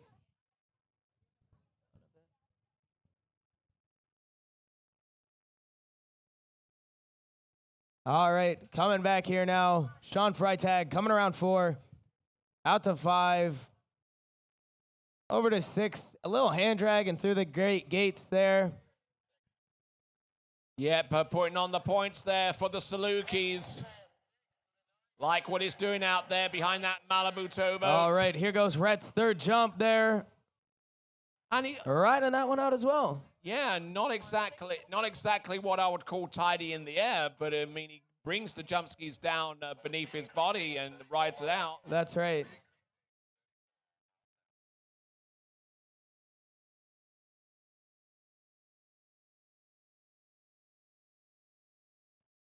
All right, that jump for Rhett. That second jump was 67. His first jump, 61. Second jump, 67. We'll get that distance for you on that third one as soon as we can. But Sean Freitag coming up here. Pass number 3. He's going to be going up to 34-22. Here he comes, Sean Freitag.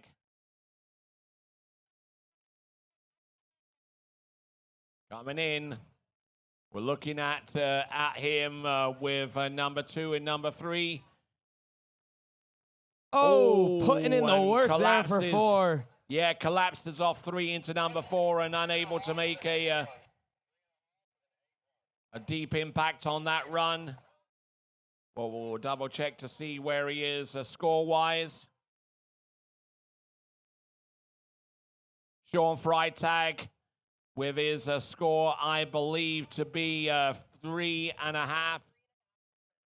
3.5 at 34 miles an hour at 22 off. 3.5 puts him in on level terms with someone like Noah Bourjma for Purdue, but still well out of the top 10 at this time. Whoa, a nice looking jump there. Who's That's jumping? right. We got Jacob Artang from University of Wisconsin-Madison over there on the jump lake. Jump number 1 looked good. We'll Yeah, see if we can getting get that plenty of replay height. on that.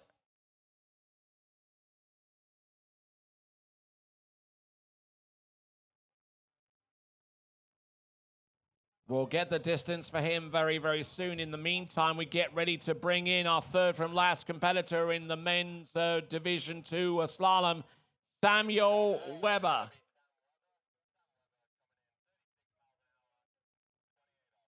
Oh, 28 off start at 36 miles an hour. In speedy start here for men's D2 slalom. Here we go. And for Jacob's first jump, that was a 73-foot jump. 73 feet. It puts him in the lead so far. Here comes the Sam Weber for Nebraska. Getting things angled away. Nicely done round 4 and 5. And keeps the flow going round buoy number 6. There we go. There we That's go. Sam Weber. 28 off A opener. full pass at 36-28. And that puts him in the top 4 right now. It sure does. And in contention for the top 2. Because if he can get a piece of 3, or if he can get a piece of 4, he'll be in third. And if he can get a piece of 5, he'll be in second. Oh, look at this 3/4 cut action. Winding down down those windows. That's right, Tony. And that's Jacob's second jump there. A nice little jump from Jacob there. We'll see, get that distance for you. All right, in the meantime, this is 32 off. Actually, instant replay of 28 off for the opening pass for Sam Weber. And looked in very, very good shape there. Not moving around too much on the turn, which you definitely discouraged from doing. Here comes the Sam Weber. At the same time that we see Sam Weber coming into the course, we've got Jacob Artag jumping at this time. Here comes Sam Weber. This is 32 off. This is 13 meters. And we have our first serious challenger to Paul Wesley Corey. That's He's vaulted right. himself into second spot. Run himself straight through that 32 pass. He's put himself in second now, and let's see if he can get himself into first.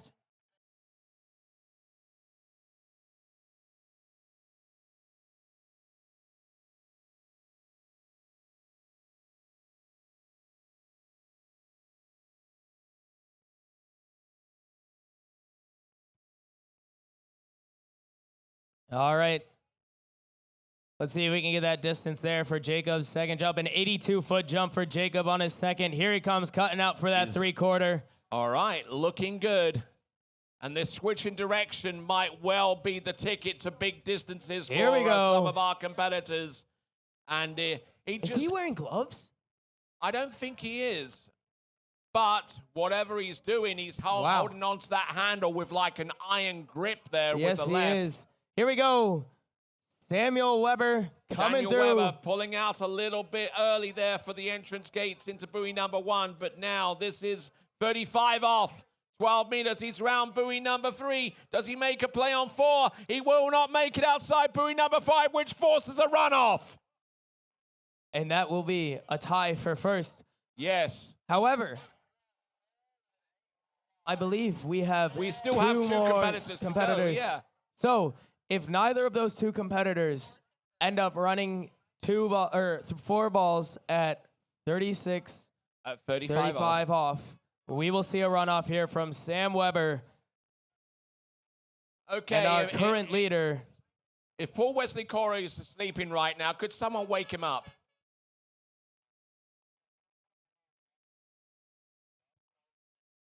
All right. And here comes Sam Weber down that slalom lake. And up next on the jump lake, we have Jackson Beeman from the Clemson Tigers.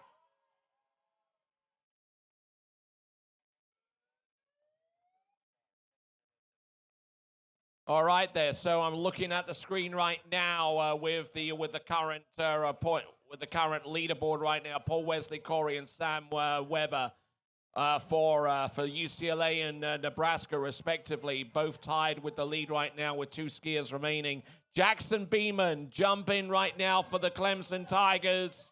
A nice first jump there from Jackson Beeman. We'll get that distance for you as soon as we can. Jacob Artang from University of Wisconsin-Madison. Let's get that distance on his last jump there.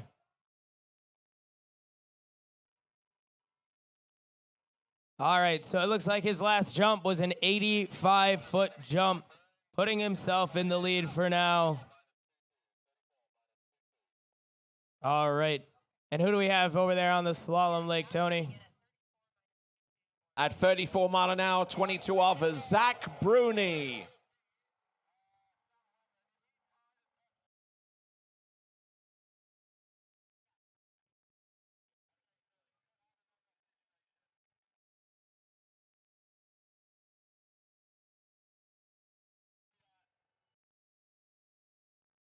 Okay, Zach Bruni for the Ohio State Buckeyes. Getting the job done here. Round number 5, round number 6, opening pass. That's right, out those gates, Marks. and he's going to go on to his second pass here. And that was Jackson Beeman's second jump there. His first jump, 63 feet. 63 feet. We'll look to see if that jump distance is more. Maybe he's up the boat speed a little bit. Who knows? That's right. Currently putting himself in third. We'll see what that second jump is and move on to that third as well. All right, then 36 miles an hour for the next pass. 36 at 22 off there, and I don't know how much of an impact it will have if he runs this pass. 36 miles an hour, 22 off. Just looking down the list, it will actually put him in about the top 6 or 7 competitors right now if he runs this pass. All right, here he comes. 36-22. As that wind is gusting strong, let's see what he can do. Here we go, Zach Bruni right now. There's number 1.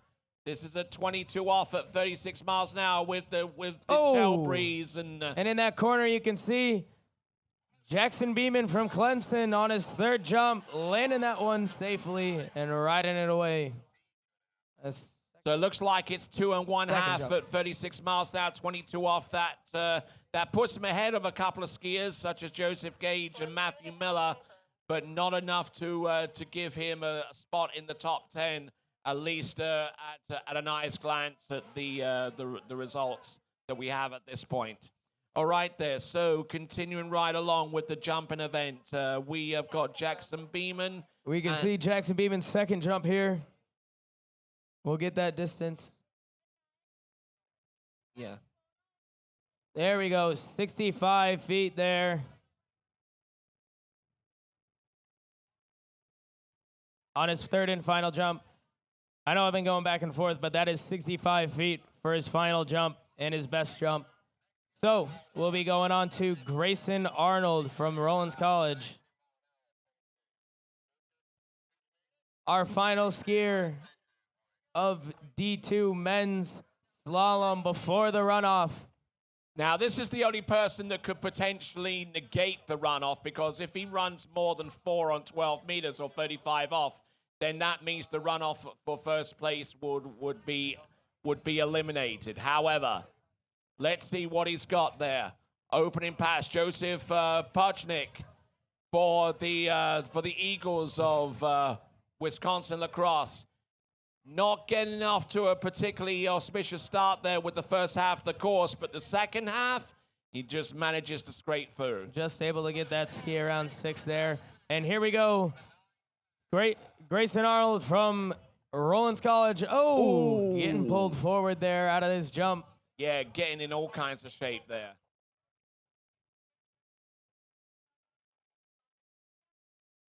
All right then, so the potential is there for a runoff, isn't there? Right now, we've got a skier from Purdue.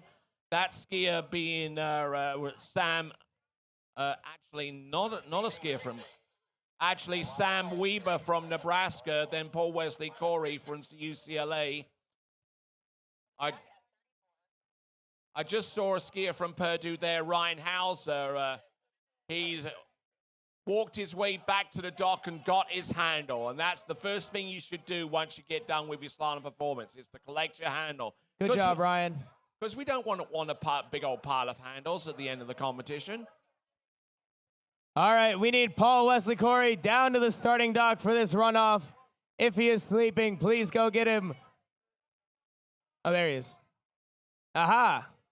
Is he here? Yes, he is, right in front of us there. And as we found him, we had Joseph for lacrosse getting 1.5 at 34-22, I believe. All right, then, that was at 34-22, which does mean that the runoff is in play between Sam Weber of Nebraska and Paul Wesley Corey of the University of California of Los Angeles. That's right.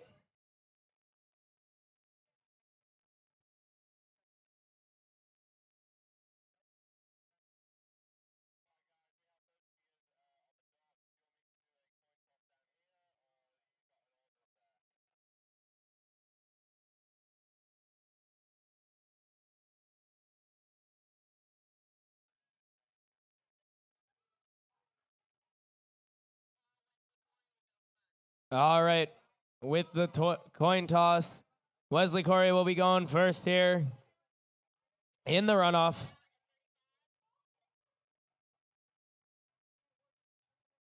All right, then. The skiers have been given the particulars by our boat judge there, Aaron Davies. Paul Wesley, they've done the draw.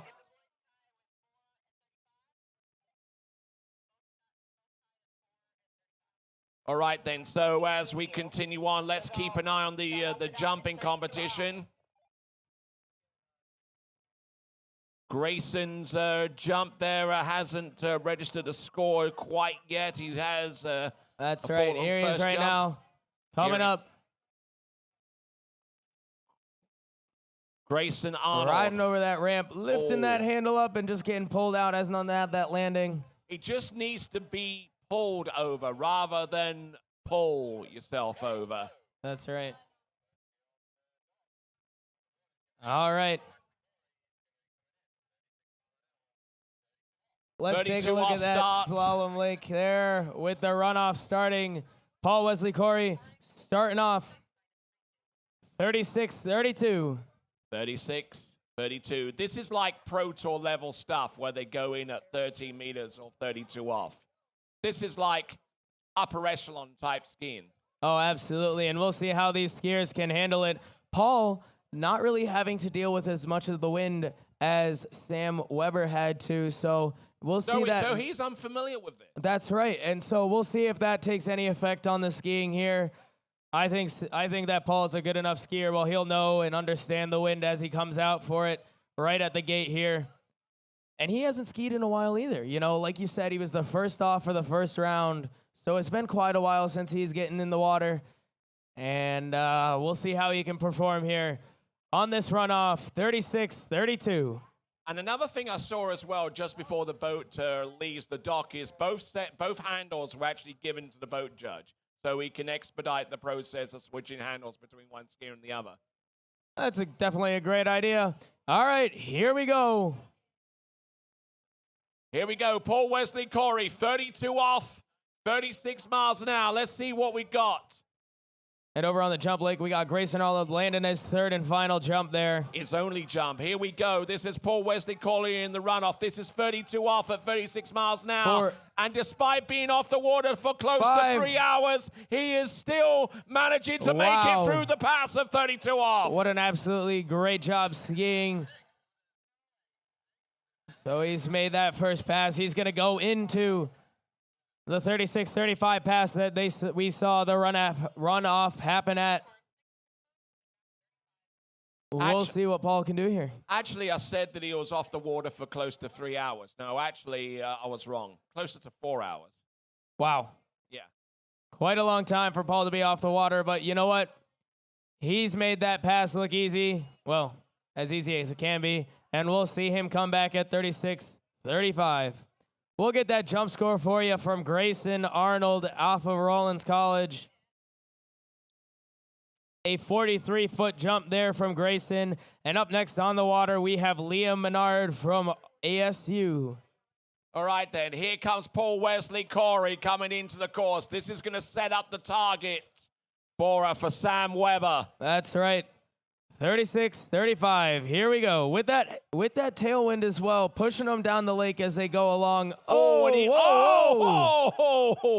Did he get trapped, or was he intending to hold on for that long? I saw a wave, so I'm not sure. I sure hope he was intending to hold on for that long and not got trapped in that ramp handle there. Let's see that fall once again. Whoa. A nice fall there. The further away you look at it, the worse it gets. And we're just going to see that replay one more time just for the kicks of it. And there we go. We just saw Liam Menard land his first jump there in the bottom right corner. Oh, just about split his difference with that one. That's right. So what score would that be then for That'll be Paul? 1.5. So we've got a 1.5 score so basically, for Sam Weber to beat. Yeah, exactly. Sam Weber's got to run the opening pass and get round number 2 into the wake. That's right. And on the broadcast, we just saw Liam's first jump there for ASU as he comes down the course. Oh, doing a little butt bump there. All right, there's Sam Weber, ready to get back in the water, ready to get back out of the water, and ready to skid skiing. Here we go. The first challenge, of course, is making this first opening pass. Not something they usually do, getting into that 32 off.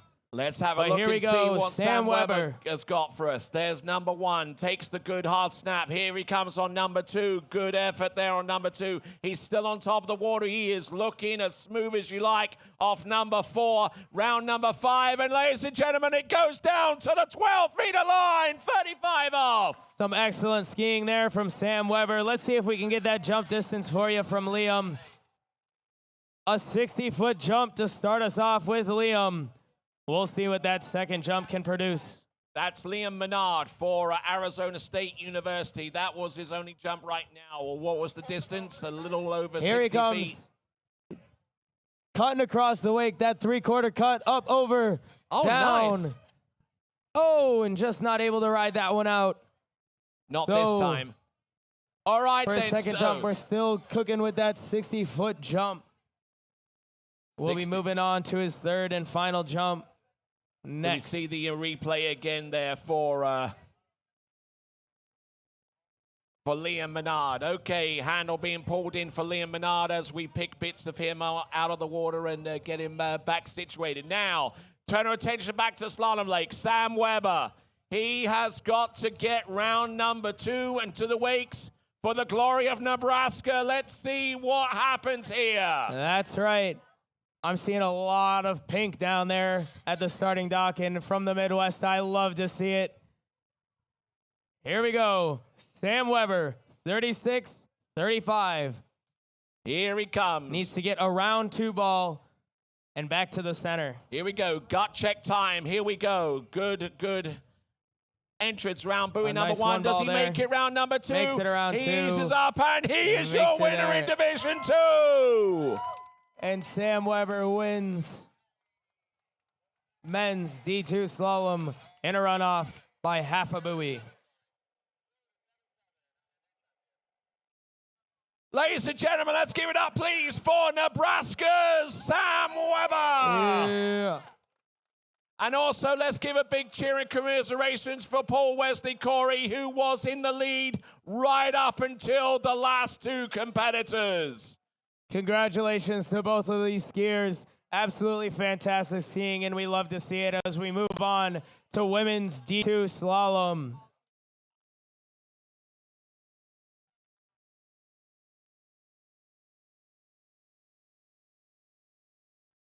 All right, then, as we continue on, a call for all Team Midwest members to make their way to the bridge for a photo op, please. All Team Midwest members make their way to the bridge so that a photo opportunity can be made.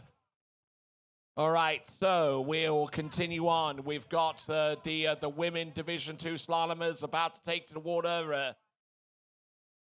I don't know if we need to switch boats or anything like that, but we'll try and get that situated. Sam Weber, if you're around, please make your way to the announcing point, if you could. Quick interview, a quick... there you go. Sam Weber, come on up as we looking to see some jumping taking place right now. We've got Christopher Horwood for Florida Southern College. He's about to go next. Liam Menard coming in on, I believe, his third and last jump. Liam Menard for Arizona State University, the Sun Devils.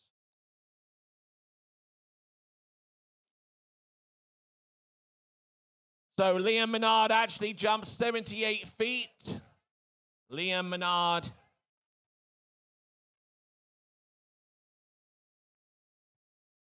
All right. Okay, so I've got right next to me now, and you're going to join the photo opportunity in just a little bit. So I tell you what, Sam Weber, as I say before, you're a big old winner. Thank you, Tony. Okay, so what was going through your mind in the original performance? Because you needed to get round number 4 into the wakes to get close to winning this section, this Division II men's slalom title. What was going through your mind at that time? Well, to be honest, it was kind of a scrap just to get out to 4 ball, but I knew what I had to do, and I couldn't get out to 5. It was tiring. The wind was kind of pushing me back a little bit, so it kept the rope nice and tight, but it was a struggle just to get to 4. Excellent stuff. So great skiing. So then you found out 2 skiers later that you had to go into runoff situation with Paul Wesley Corey. Conditions out there weren't really too great, you know, so kind of what were your keys at that point? Honestly, it was just trying to figure out a way to get through 32. I knew I had a headwind, so it was I was warm, Paul wasn't, and that's how it kind of went. But Paul's a great guy, and I had a lot of fun doing it with him. He, you know, we've been together for a while, so he's a really good guy and great skiing out of both of us. Excellent stuff, and nice of you, sportsmanship, all said and told, and with Paul Wesley Corey, who'd been off the water for close to 4 hours before needing to go back and going at 32 off. But once you got round that number 2, what were the thoughts there? It was definitely exciting. I had kind of a bobble.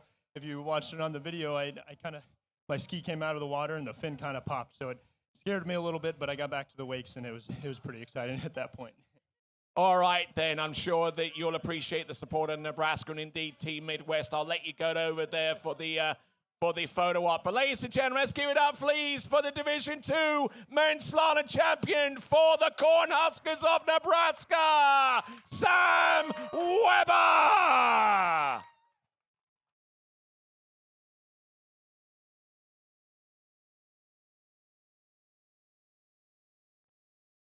All right, then, as we were going through that interview, our skier on the water, it's Christopher Horwood.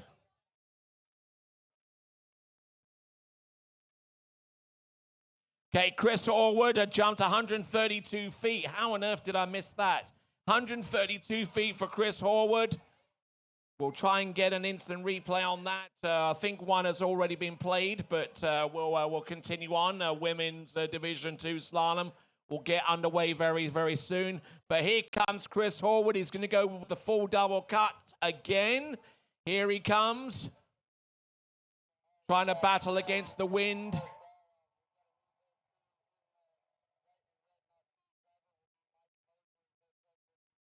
Whoa, getting into all kinds of shape off the top of the jump there, not getting fully connected with that. Arm comes out of the sling.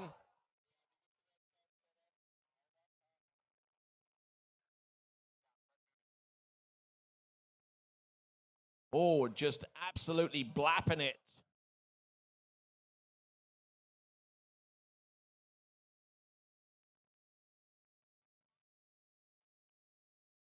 So, Chris Horwood, 132 feet. 132 feet on jump number 1, 118 on jump number 2.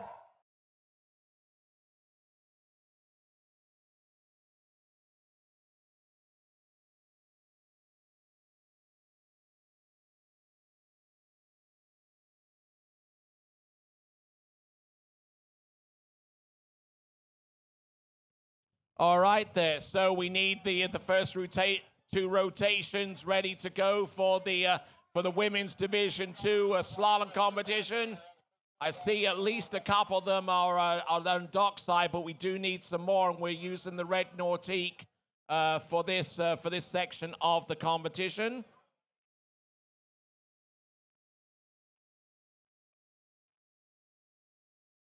So jump number 3 for Chris Horwood.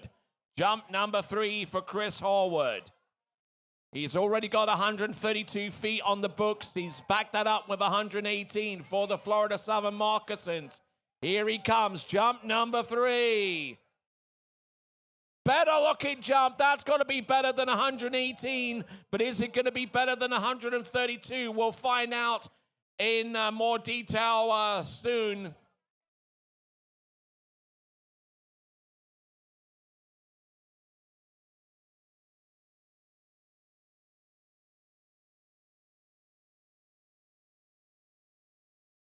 Okay, as we continue right along, we see Chris Horwood there. And it is a better distance. It's 139 feet, 139.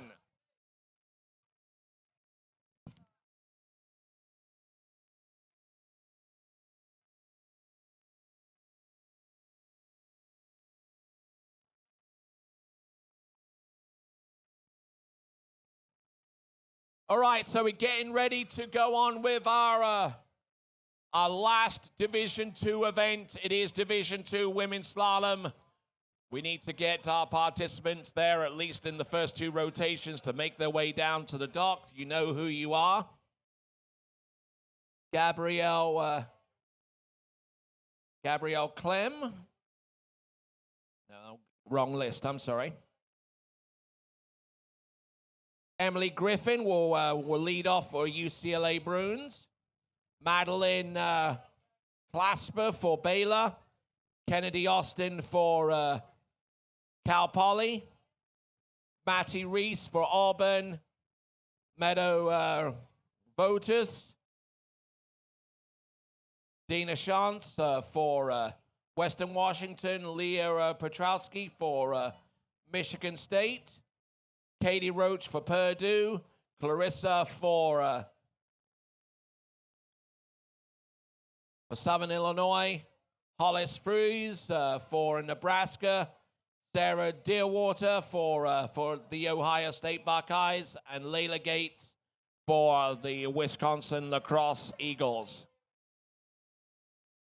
Jumping still taking place. We are using two boats here for this competition. And taking in a lot of speed there. That's Gage Gaprovic, one of our local skiers here in Texas, but competing for the Crimson Tide of Alabama. Gage Gaprovic taking in a lot of speed. A good poke at this one. That jump could well take the lead. Gage Gaprovic.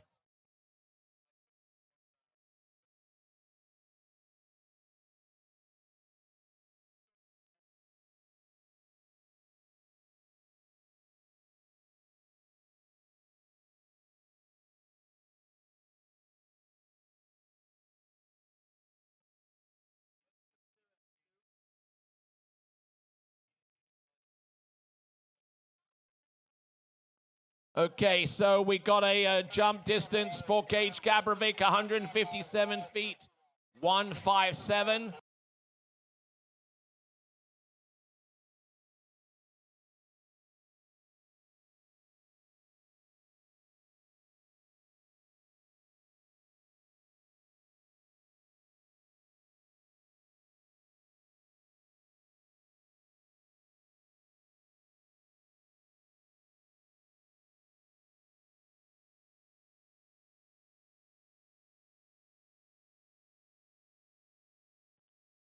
All right, so we're going to go into our final event in Division II.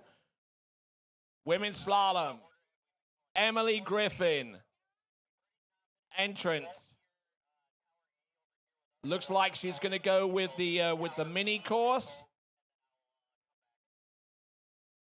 Going around the interior buoys.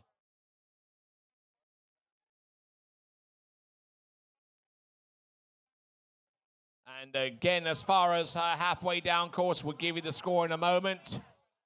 But that is Emily Griffin there. Emily Griffin for UCLA.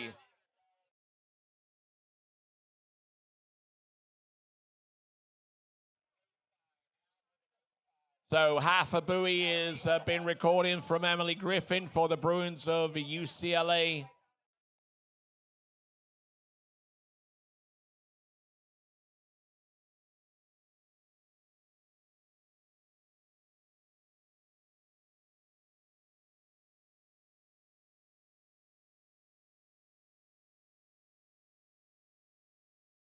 All right there, here comes Gage Gaprovic. A 157 is his best so far. Whoa, taking in a lot of heat there and almost biffed it on the edge from the second wake into the jump there. But a 157. He jumped 160 feet However, that is pending a mandatory time reride if that score of 157 hasn't been improved upon, which it has been with 160 feet. Gage Gaprovic for Alabama, the Crimson Tide.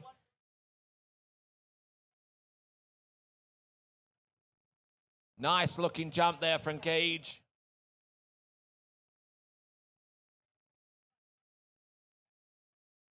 So on jump number 2, jump at 160 feet, and that would probably negate the need to take a re-jump based upon jump number 1.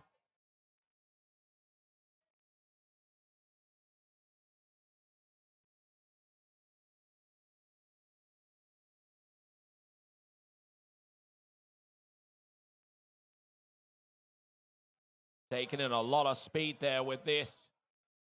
As we now get ready for Madeline Clasper for the Bears of Baylor.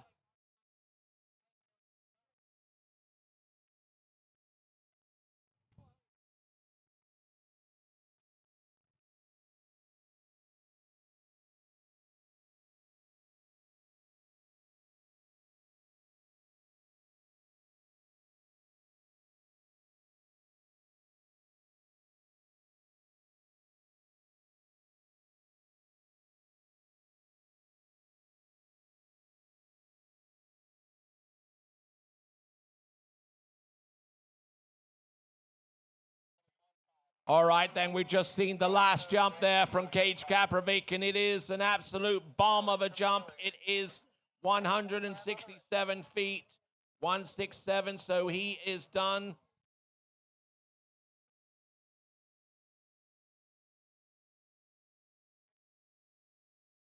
All right, Atuvata from Louisiana Monroe coming up next.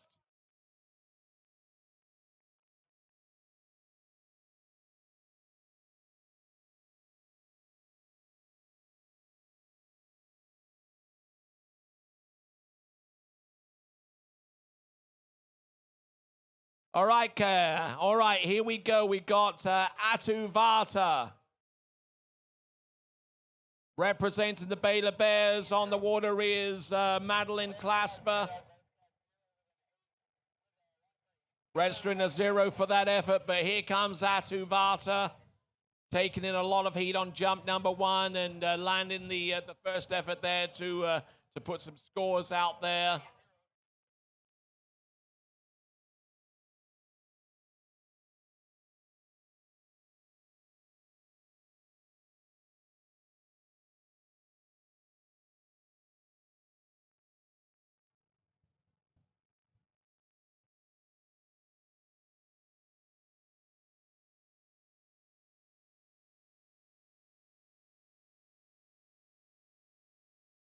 Distance should be coming through any moment now for Atuvata. 149 feet, 149 or 45.5 meters.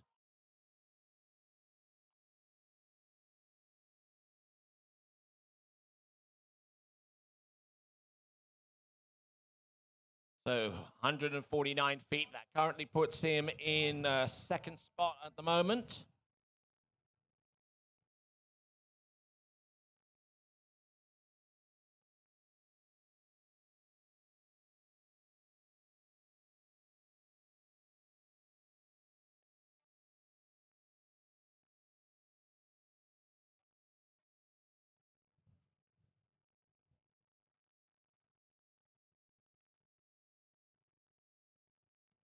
All right, they're coming in with jump number 2. He's sending this cut a little bit later off the 5 and 600, using those timing buoys to his advantage. Here he comes, turns in. Boat speed limited to 52 kilometers an hour or a little over 31 mile an hour.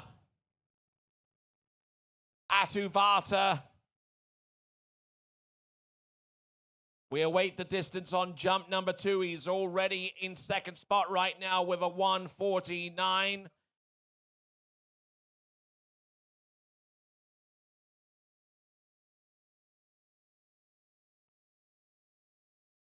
Okay, and he's busted out a huge jump here, a 140, 158.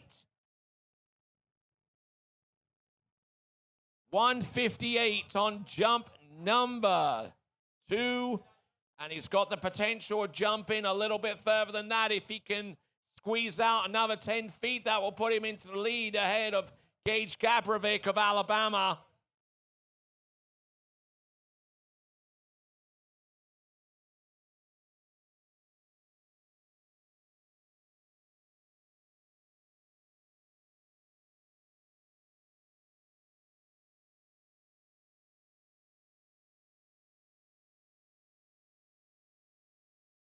So, still in the lead at this stage in rotation number 1.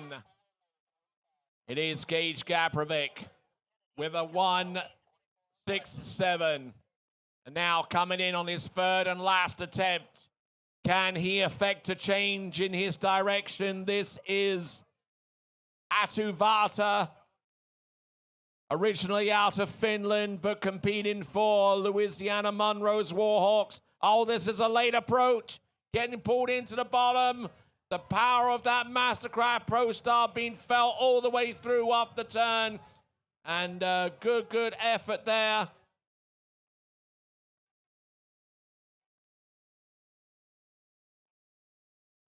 So, competitor on the water representing San Luis Obispo. That is Kennedy Austin.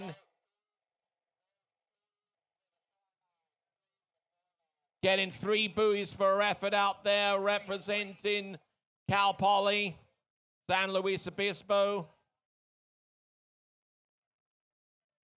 Kennedy Austin. All right, then, we have a huge jump to report on. It is 170 feet or 51.9 meters, 170. That vaults Atu Varta into the lead with 1 competitor to go.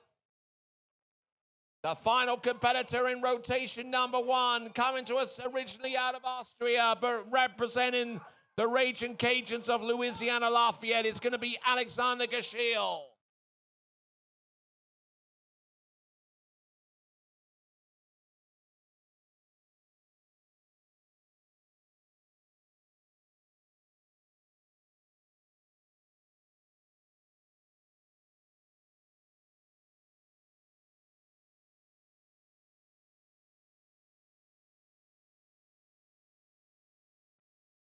All right, excitement is starting to build here.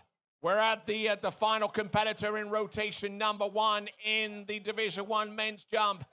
Here we go. This is Alexander Gashil coming to us out of Austria and now making his approach on jump number 1. And taking a pass on it.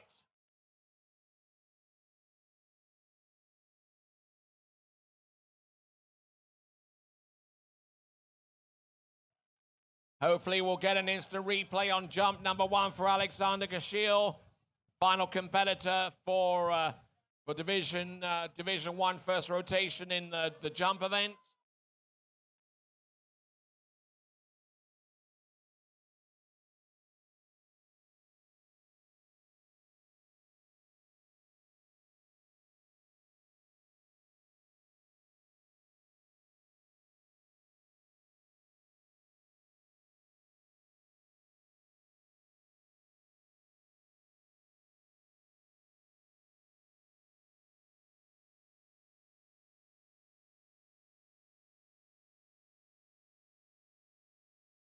All right, then, we got Matty Reese getting ready to go for the Auburn Tigers.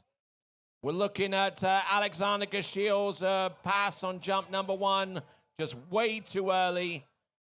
Would have risked a heck of a lot more had he have decided to take that jump or put himself in a position to where the skis were aimed at the jump after the second wake. Matty Reese getting ready for Auburn, coming into the course right now on her first pass of hopefully many. Matty Reese, entrance gate. There's the half buoy. second half. That gives her 1, I believe. That's 1.5 and 2 there. And here comes Alexander Gashil on jump number 2, getting good height and good sail on that one.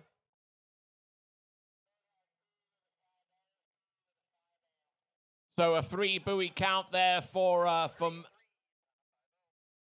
3-3 for Matty Reese of Auburn.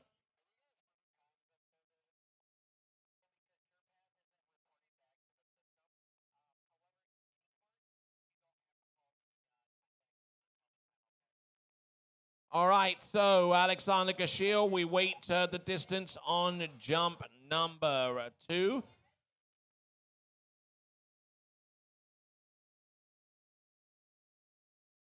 All right, then, 135 feet on jump number 2, or 41.3 meters. So needing to conjure up some magic on jump number 3 to get closer to the distances of, say, Gage Gaprovic on 167, or even Atuvata with a 170. Or even going further down, 139 from Chris Horwood from the Moccasins of Florida Southern College.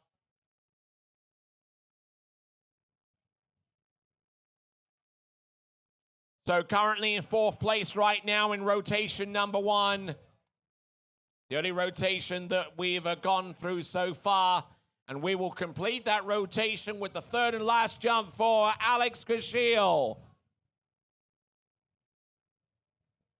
Originally out of Vienna in Austria. Here we go, Alex Gashil. Still a little early, but he comes in with a lot more speed this time and really enhances that wind off the top of the jump there to fly in for a bigger distance, I would imagine. Just a reminder that we still got the raffle going on, $5 a pop for tickets, and you could win yourself a Connolly slalom ski. Make sure you've got a phone and you can scan in the QR code and make sure that you enter for your chance to win yourself a Connolly ski right here on site. Jump number 3, it is 153.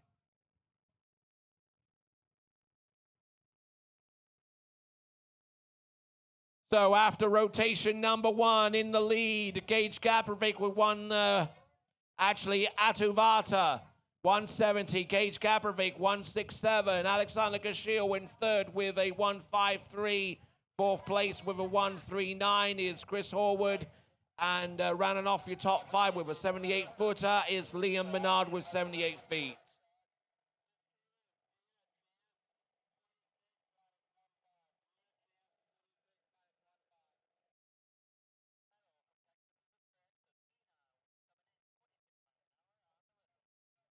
All right there, Dina Shantz for Western Washington University. Doesn't make it outside buoy number 1, but she will continue to ski for the remaining buoys on the course. Looks like she scores exactly 1/2. She wasn't able to get outside the 2nd interior course buoy, so it is going to be half there for Dina Shantz for Western Washington. All right, Leah Pinkowski for the Michigan State Spartans.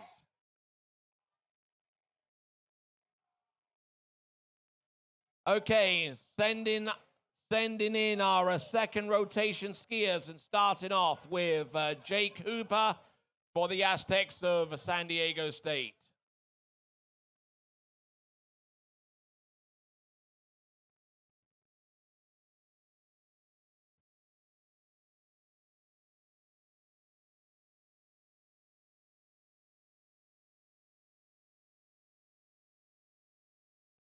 Okay, so Jake Hooper, it's a 69-footer.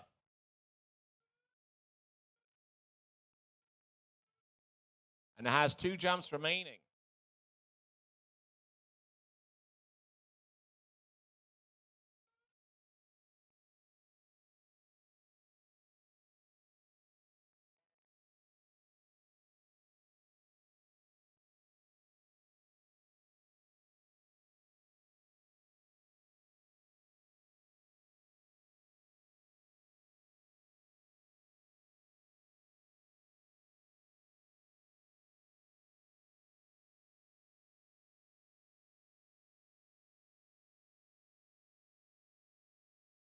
Okay, don't forget, folks, that we still got our food truck at the bottom of the bridge. If you are feeling a little bit hungry and want to grab yourself something to eat, there is plenty of opportunity for you to do so.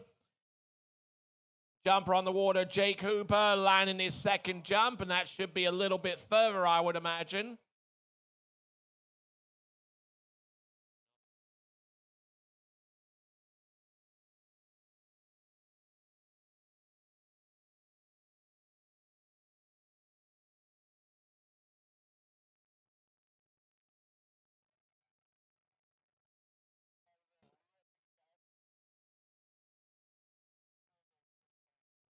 All right, so Leah Pinkowski for the Spartans of Michigan State.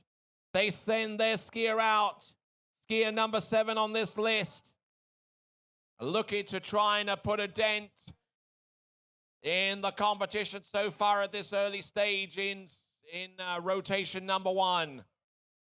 At the same time that is happening, Jake Hooper lands his last jump.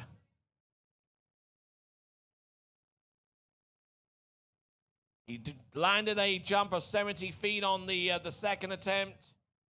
And looks like Leah Pinkowski trying her best to get as far down the course as possible. So having trouble on the left-hand side, getting that ski outside number 2. Looks like it's going to be a half buoy.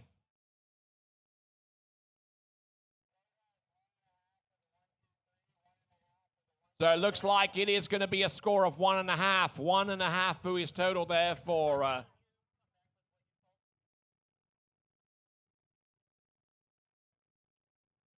Leah Pinkowski with 1.5.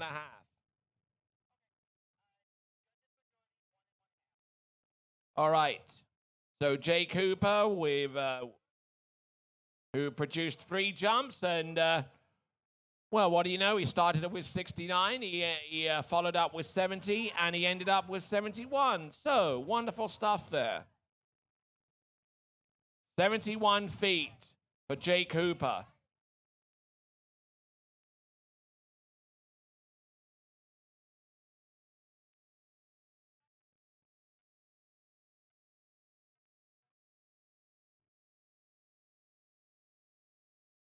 So 71 feet, 71 feet.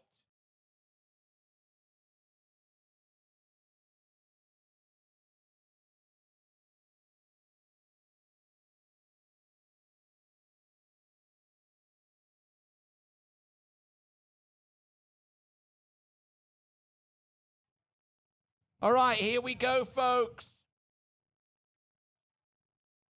Coming in on the first jump. We've just seen Jake Cooper. We now see Tristan Chandler for the Aggies of Texas A&M. Up and over, will land and will get a distance for that effort as Leah Pinkowski ends her run. And we'll now transition from her to Katie Roach of the Purdue University.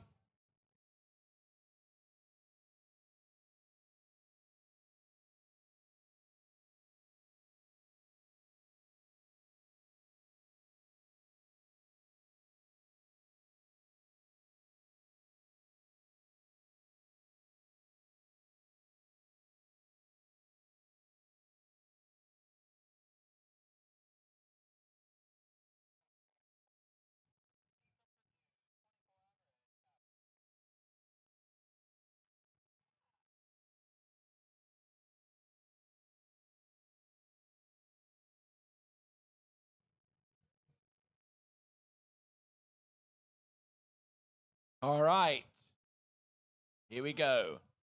Next skier on the water at this time, Katie Roach. Getting into a little bit of difficulty here with the first couple of buoys, but still able to continue skiing. She gets round number 1 and number 2 interior buoys. Now, does she get all 6? She's trying her best here. There you go, all 6, and we'll get 3, and that will end her scoring.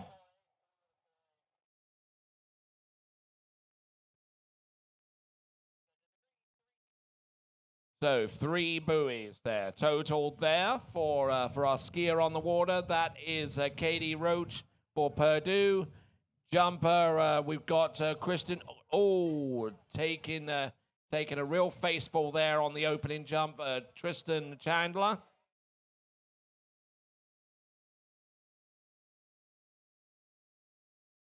Tristan Chandler, let's have a look at the distances.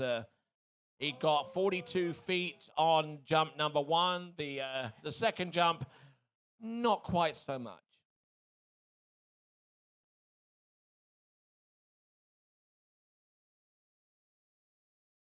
So he's got one more jump to come.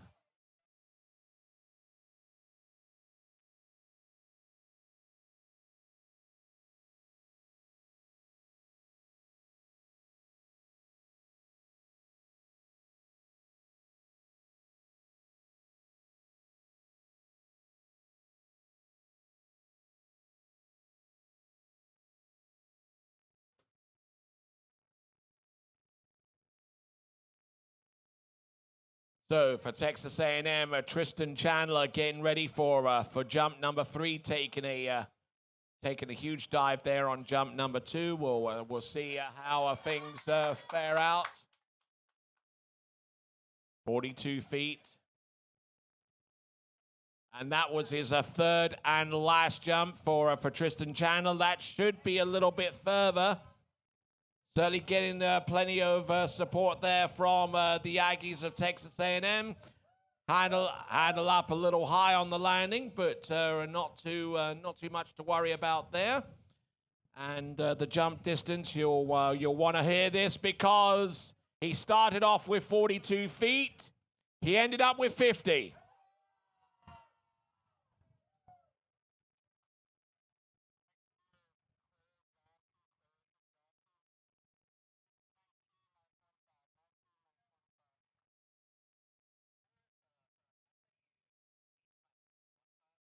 Clarissa Johnston for the Salukis of Southern Illinois. That's and, right. I'm loving those combos over there, Tony. What do you think? Yeah, I've seen that before. Absolutely incredible. I've seen little kids go on combos and run the Slalom course. Exactly. So, look at that. There's the interior 1. Interior 2. Team points are team points, and I'm loving to see this happen for the Salukis. Look at that. Oh, goes for there's the a big exterior one. 3. So she'll get 1 for that. Oh, just try of that interior ball there. Clarissa Johnston for SIU. And there you go. That's the interior 6 as well. 2 balls. 2 buoys. So she gets the half for the interior 1, Oh. half for the interior 2, and then she gets the 1 for the exterior 3. That's right. And that So gives that's her a 2 grand total of buoys. 2. Yeah, nice. A wonderful and respectable score there from the Salukis. Who do we have on the jump lake right now, Tony? All right, on the jump lake, moving our way down, we've got, who do we have? We have Luke Hamilton for Kansas. So we've got Luke Hamilton, Kansas, the Jayhawks. Just did jump number 1. Didn't land on jump number 1. Wasn't didn't able to ride receive that a one out. score. Here's the replay there. Let's have a look and see. Raising that handle. You just need to get pulled. Yeah, well, I mean, it's a common thing you see, especially here at some of the earlier rounds of collegiate jumping, that handle raise. So just make sure that handle stays down. And I'm going to plug our team a little bit, but it's really funny to watch. One of our guys, Toby Smith, when he goes off the jump, you can literally see him go pushing that handle right down, making sure that it stays where he wants it. Whatever it takes. Exactly.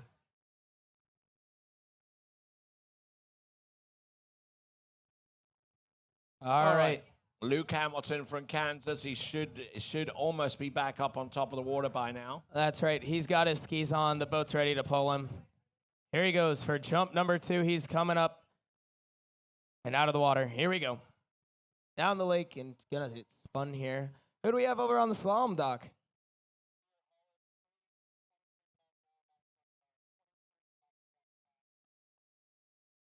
Okay, so 23 at 23K, 23 mile an hour on the red line, which is 15 off. That's right. All right, and she's up and at him, ready to get skiing here.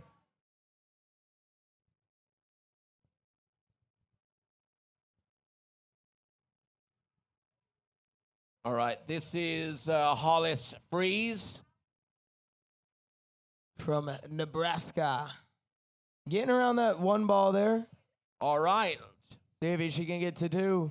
Nicely done, making her way around 2. Going to 3 right now. Oh, As look we at have this. The Jayhawk coming over. At 24 mile an hour at 15 off. And our first complete pass in this rotation. Yes, it will be. Around She 6 takes and the out lead. those gates there. Now, I'm going to make the assumption, I could be entirely wrong, but I'm going to make the assumption she's going up to 24 miles an hour, 15 off for her next pass. Yes. Yeah, you'd be right.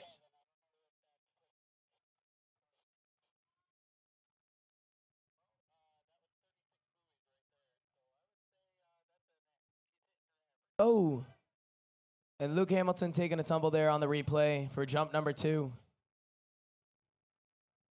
So that was 36 total buoys so far, which means that she's very, very close to her average. Her average is actually 37. Oh, so one more buoy, eh? One more buoy and that All will right, beat up let's her see it. average. Jumper on the water at this time.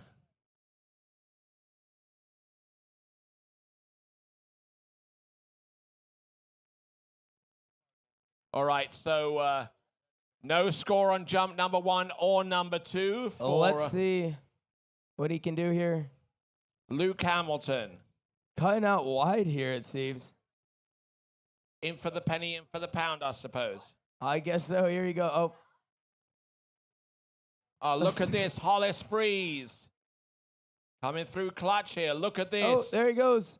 Luke Hamilton riding that one off. Oh, she's continuing to ski. She was late as you like into number 4, managing to get through the exit gates. All right. All right, Oh. 2 complete runs.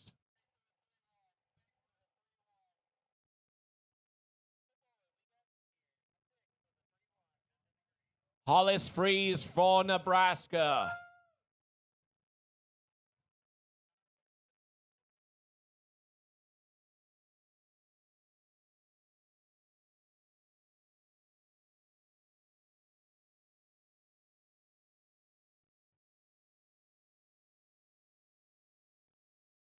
All right.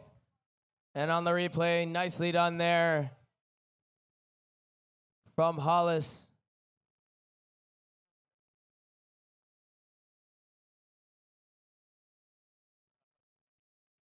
All right, and she'll be going once again 26 miles an hour, 15 off for pass number 3.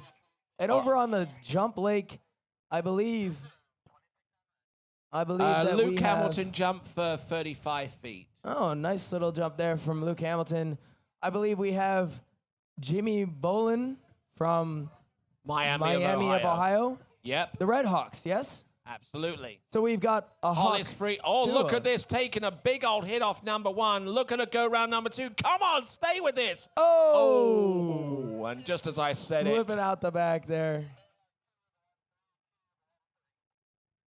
So it looks like it's going to be 2.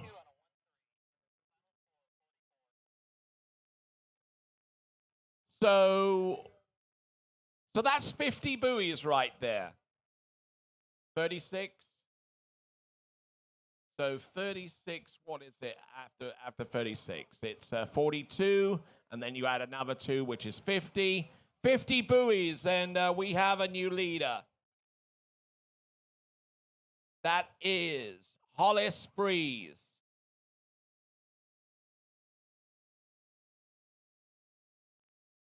First jump here for Jimmy Boland. Riding that one out there, yeah? Do we have a distance yet? Probably not.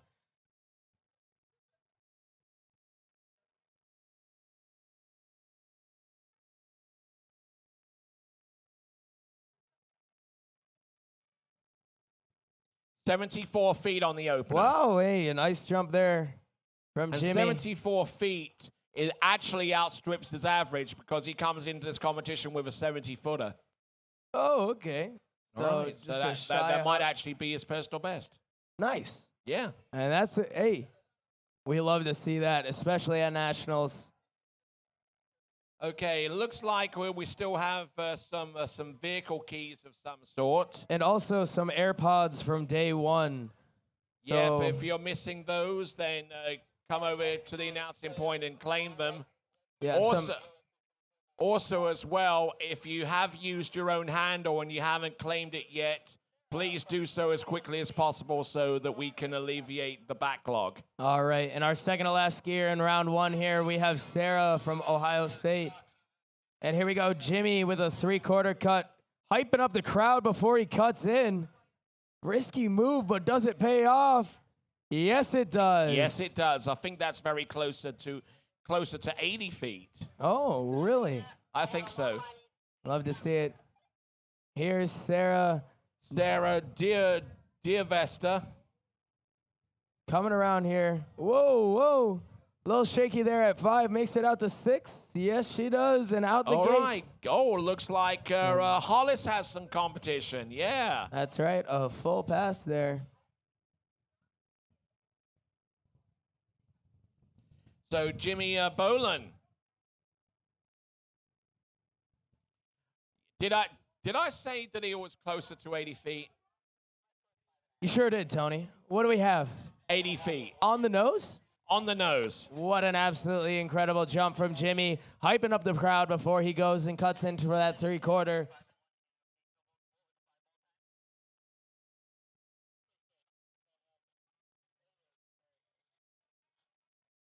And Jimmy's going to come around for jump number 3. Yep. Making his way down the lake there. So Deerwester coming through. Sarah Deerwester coming through with the opening pass. We're going to see a second one coming up. But in the meantime, Jimmy Boland for Miami of Ohio, the Red Hawks. Struggling to stay wide, and he's going to struggle to get much in the way of distance on this jump, or even land or ride it out.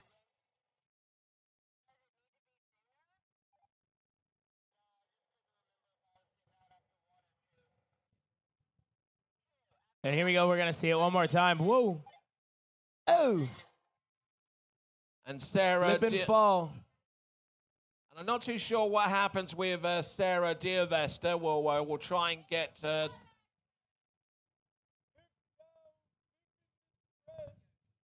so Sarah Deerwester, 5 buoys, actually 5.5 on the opening pass. Oh. So just shy of that 6, but that's okay. What a nice score there from Sarah. As we move along, Jimmy doing his third and final jump there, not able to ride it out. So who do we have on the jump lake now, Tony? On the jump lake right now, we'll have Jacob Rotier. All right. Yeah, for Wisconsin-Madison. All right. And over on the slalom lake, it looks like we're getting our skiers going about the right time, or at the same time. Who do we have over there? Okay, we've got from Wisconsin lacrosse, Layla Gates. Layla Gate. It's Gates. All right, Layla Gates for Wisconsin lacrosse, our final skier in women's D2 round 1 slalom. 26 mile an hour at 15 off. All right, let's see what we can do here. Here we go, Jacob Rotier. Up All and over, right. and for the Badgers of Wisconsin, doing a grand job there. A nice jump there on his first jump. We'll see what else he can do. All right, and here goes Layla Gates. On around 1 over to 2 now. Oh, mini ball 2. Mini ball Hey, 2. you know what? This is a great time to mention it. As you're running through your opener, if you find that you are not making it to that full buoy, you can still get those inside buoys and have it count towards half a point. And here we see that Layla Gates gets a score of 4, which if you just run the mini course. So it looks like they've agreed on 4, which is 2 exterior buoys and 4 interiors. That's right. And if you're just running the mini course, then you're getting 3 points and not 4. So Layla Gates just beats all the girls that just went out and did the mini course, which on its own is a very great achievement to start off. All right there. So good skiing there for Layla Gates. And this she Absolutely. will round off the first rotation in the women's Division 2 slalom competition. All right. And jumper. waving hi to the crowd, to the fans at home. And here we go. Let's see if we have a jump score here.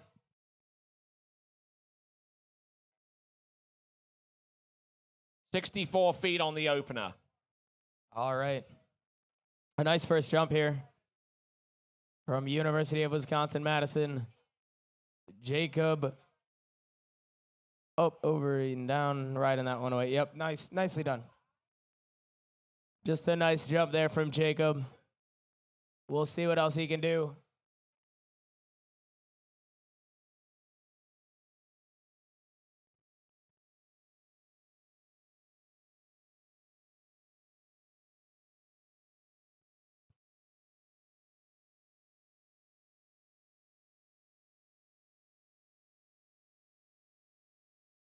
All right.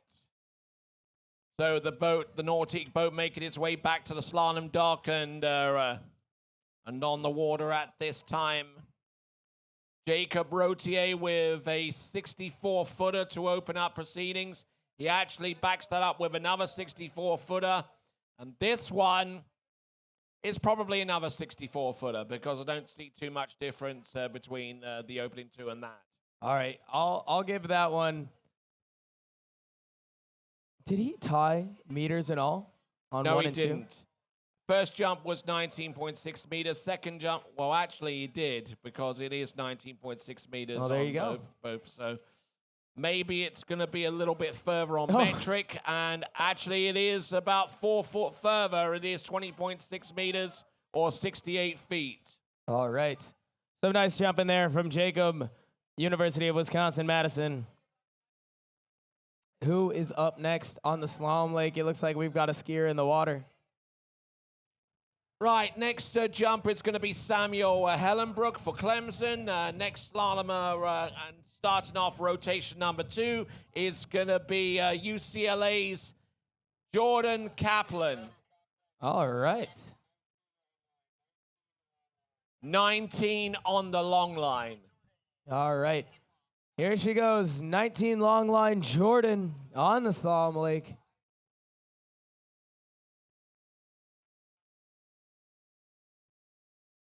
Cruising on down. With a pair of jump skis.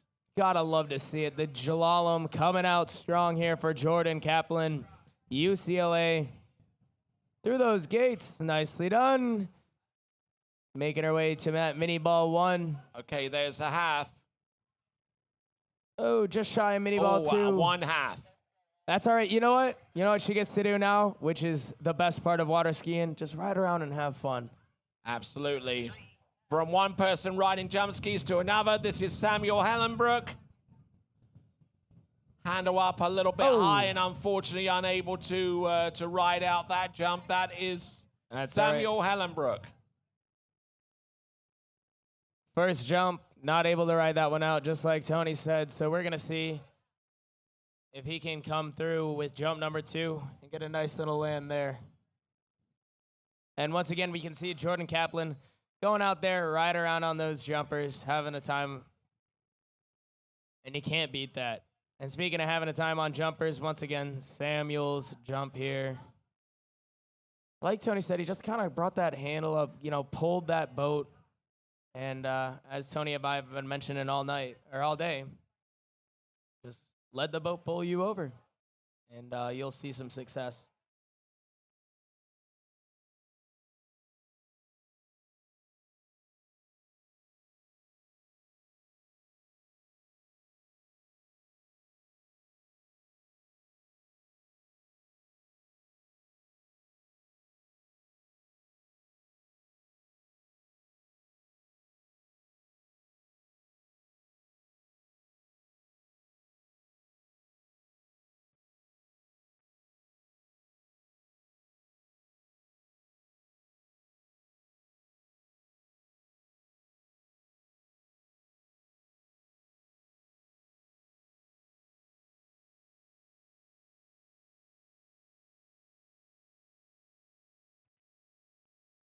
All right there, so here comes Samuel Hellenbrook for Clemson. Up. Oh, Yes, much he better. lands it this time. Much better. A nice jump there from Samuel. Jump number 2. We'll get that score for you as soon as we can. Who do we got over on the slalom lake there, Tony? All right there, we just saw Jordan Kaplan from UCLA. Ella Zane from Baylor is up next.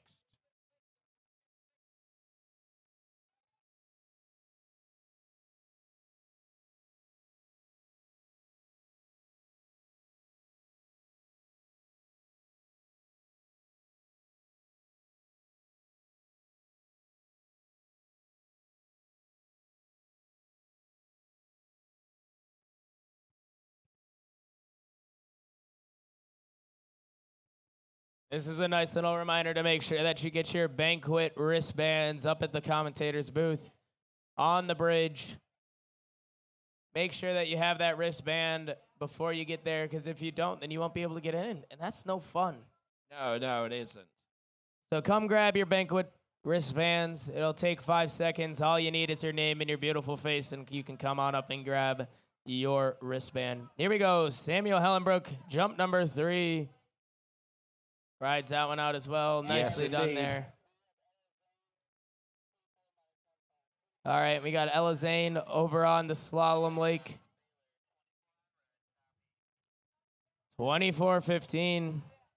All right, incidentally, the second jump there for Samuel Hellenbrook was 70 feet. The last jump distance coming through any moment now.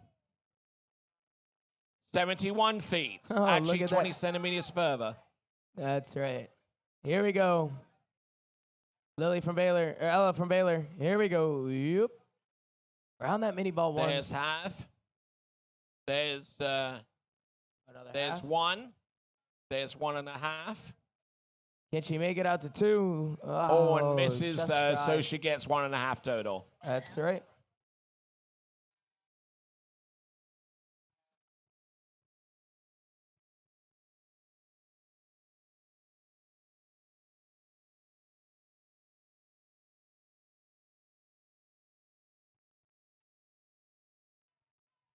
All right, on the replay here, we can see Ella Zane.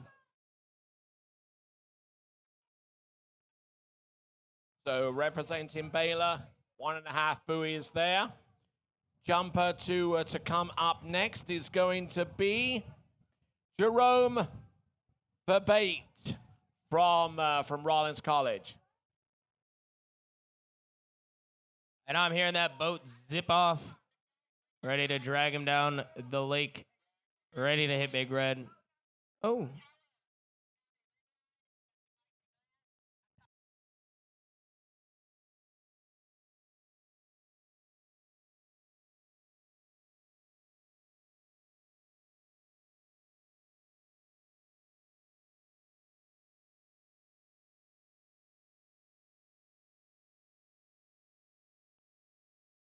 All right, then. Looks like we got a...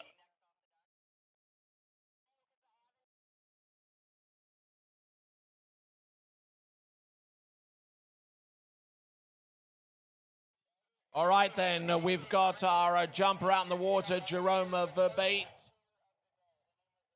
He's just taken his first attempt, and we'll see what distance that is coming through very, very soon. Jerome Verbate. As the slalom boat makes its way back towards the dock, we'll hopefully get to see a replay of jump number 1 for Jerome or Rollins College.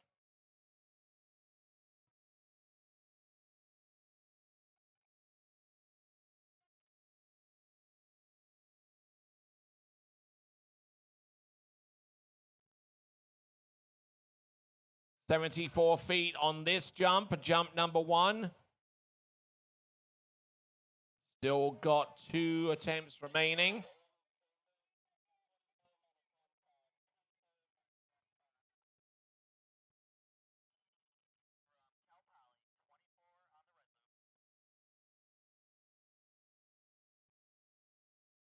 So 24 miles an hour for our skier from Cal Poly. Not too sure whether this is long line or 18.25 meters or 15 off, 60 feet.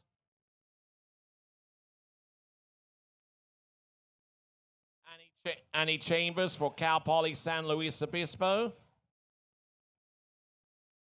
Oh, inside buoy number 2, so she just gets the singular 1 for that one. In the meantime, up and over for Jerome Verbate. Hoping to increase upon 74 feet. But that jump looked all kinds of untidy there. So the chances of that jump exceeding 74 feet are very slim at best.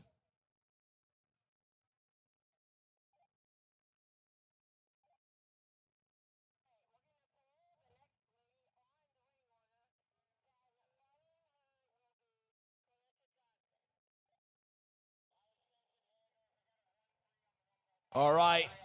Those of you watching the instant replay just saw Jerome Verbate's second jump. And actually, it does turn out to be a little bit further. It's an improvement to the tune of 86 feet or 26.2 meters.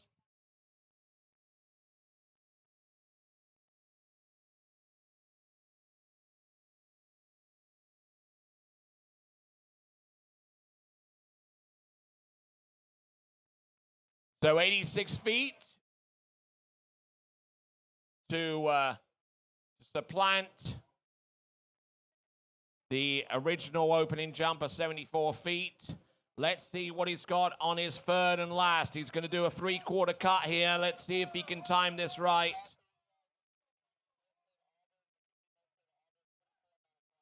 Mackenzie Milstead for Auburn coming in on the slalom lake. Oh, and Jerome Verbate just unable to land that third and last, so he's going to have to stay stuck with 86 feet on the water in the slalom event in Division 2 Women's. It's Mackenzie Milstead representing the Auburn Tigers.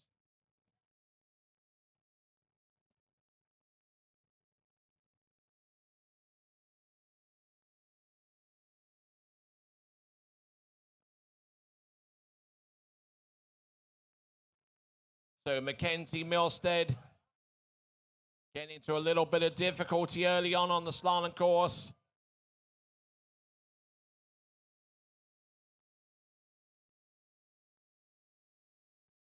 So as Mackenzie Milstead tries to run the buoys on the slalom course, I can tell you that in the lead after rotation number 1, with 2 at 26 miles an hour, 15 is Hollis Freeze of Nebraska. This is in the first rotation. Don't forget Sarah Deerwater for Ohio, Deerwester for the Ohio State Buckeyes with a 5.5 total. Layla Gates, 4 buoys total. Matty Reese for Auburn, 3 buoys, tying 2 different ways with Kennedy Austin and Katie Roach. Those are your top 5 as they stand. Going back to jumps, John Maitland for Arizona State is coming up next. And here he is in the jump course right about now. John Maitland A good hard dig into the bottom of that jump for the Sun Devils, and has the first jump under his belt.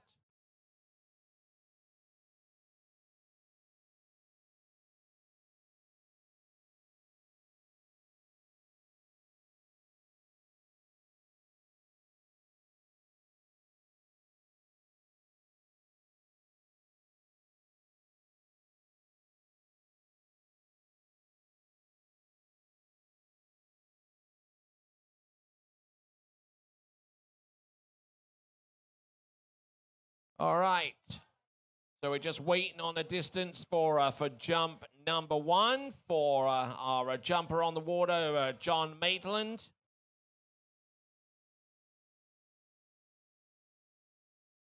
John Maitland's opening jump should be revealed to us. Indeed it is. It is a 74-footer. 74 feet or 22.7 meters. Here comes our skier out of Arizona State University, which is based in Tempe, Arizona.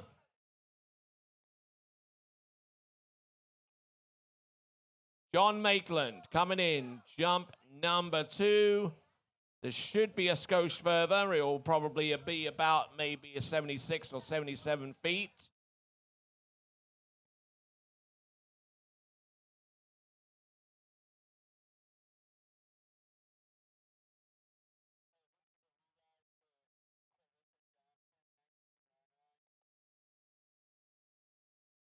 All right then. Clarissa Johnson. Clarissa Johnson has been awarded a re-ride due to some line length issues. Clarissa Johnson for Southern Illinois University Salukis in the previous rotation, just given a re-ride because she had requested, because she had intended to go in on long line and it wasn't made available to her originally. It has been made available to her now.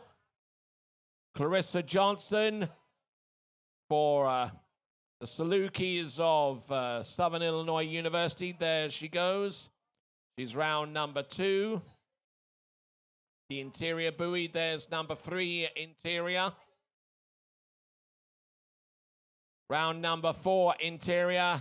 Here's 5.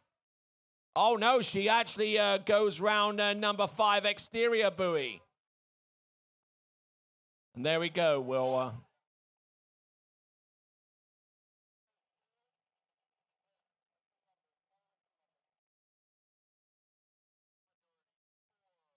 4 is the majority score there. 4 is the majority. We got a jump there for Jonathan Maitland. It is a 78-footer, 78 feet. 78 feet on jump number 2. We'll see if he has a third coming right up.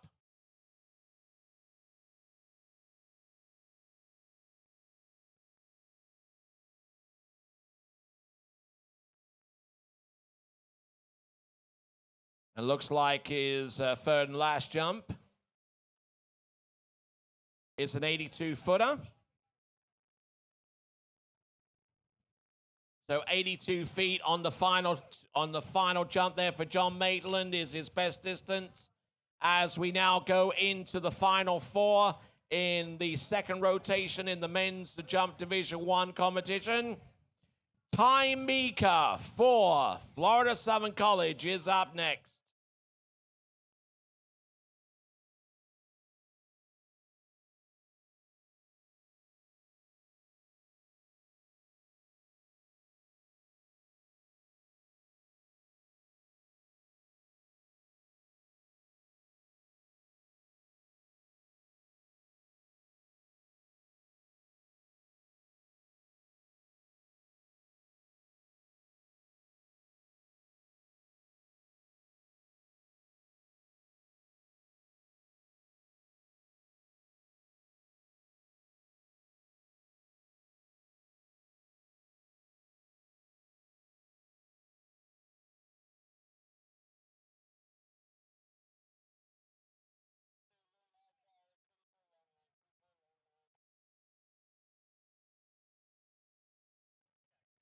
Okay, so Lauren Hightower from the University of Texas at Austin, about to take to the slalom course. We'll see how she gets along. In the meantime, Matai Mika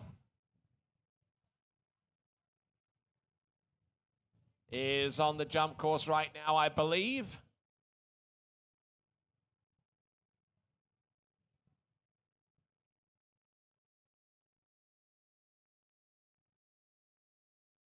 And here he comes, Ty Mika representing Florida Southern College. Here comes Lauren Hightower through the entrance gates. Does she make it round the interior buoy? Yes, she does. There's a half. And unfortunately, inside either of the two buoys there that represents number 2. So she gets half. And Ty Mika taking an early approach on jump number 1 and having to pass as a result.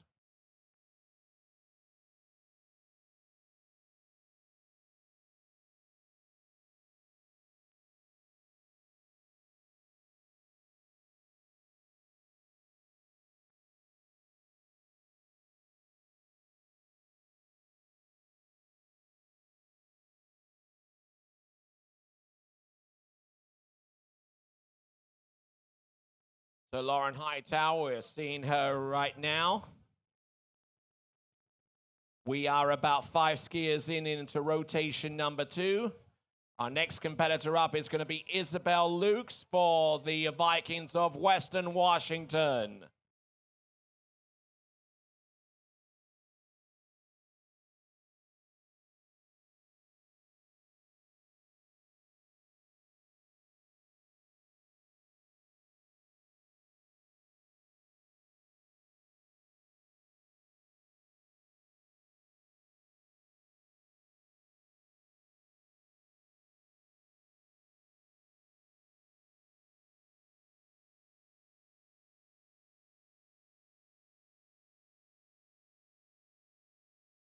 All right, keeping things going here on both events. Division 1 men's jump, Division 2 women's slalom.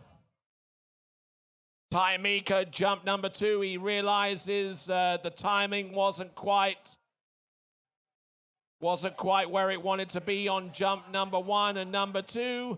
A little better, but could still bring that cut down a little bit later to carry more speed into the bottom.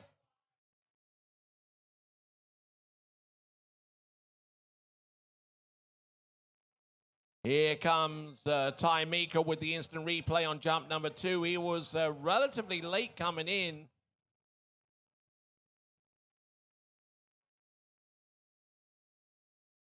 Looking at this jump from another perspective.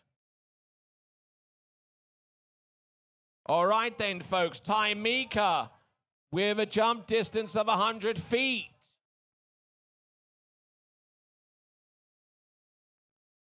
100 feet, which puts him in the top 5 right now. 100 feet puts him just marginally behind Chris Horwood with 139 feet. And then you see Alexander Gashiel with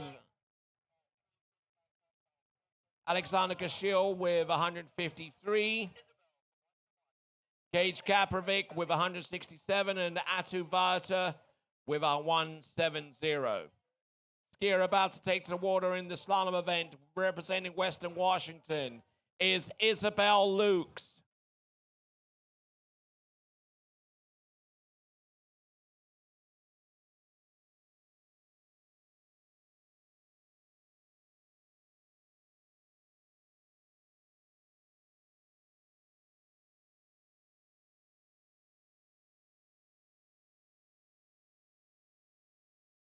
Isabel Lukes round the interior 1, interior 2, interior 3.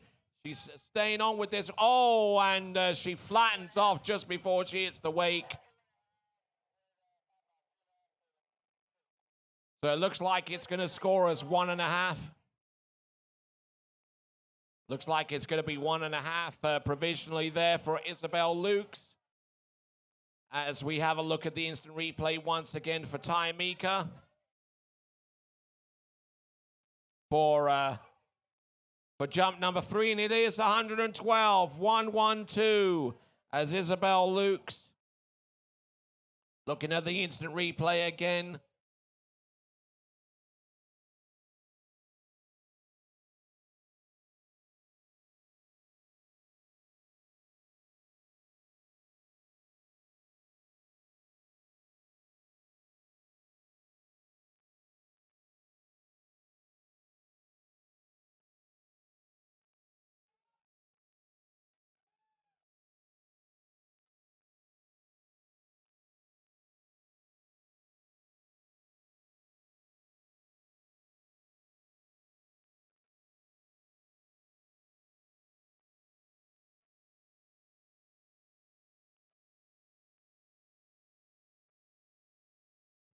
All right then, so all 3 jumps expended for Taimika. His best jump is a 1-1-2.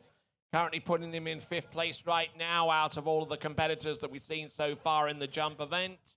That is Taimika. Right, our slalom boat has made its way back to the dock and getting ready to bring in Natalie Torsen for the Michigan State Spartans.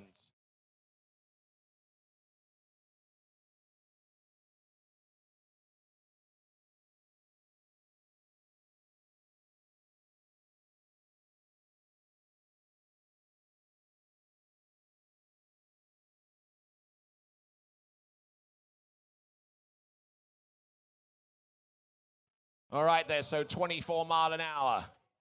Just a reminder that we still have the raffle draw, $5 a ticket, and you could be in with a very good chance of winning yourself one of 3 Conley skis that are on offer for that $5 a ticket raffle. Oh, and Natalie Torsen getting round number 1, but not much beyond that, I'm afraid. And half a buoy she gets scored. In the meantime, Carter Reese is about to jump right now. And here he is, Carter Reese, representing Alabama.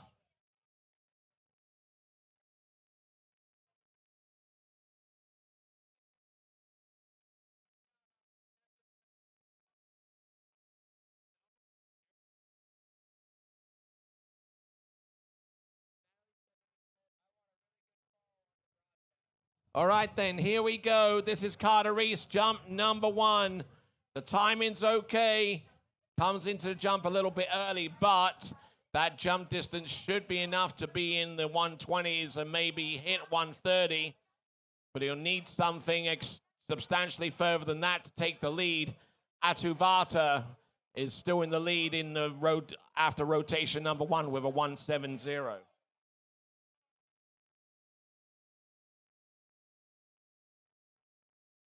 Yes, and really sending it and using the wind to great effect there. Carter Reese is currently in 5th spot right now, and he's in...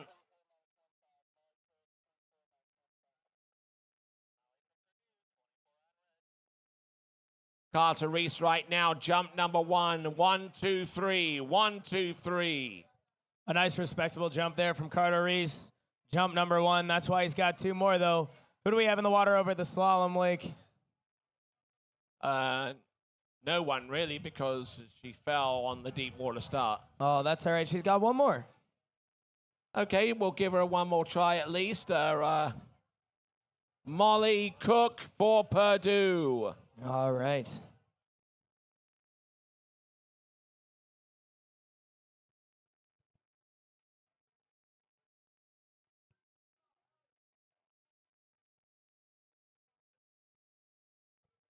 Here we go, Carter Reese, jump number 2. All right, let's see what we've got here. Carter Reese working off a 123-foot jump. Oh, this is earlier.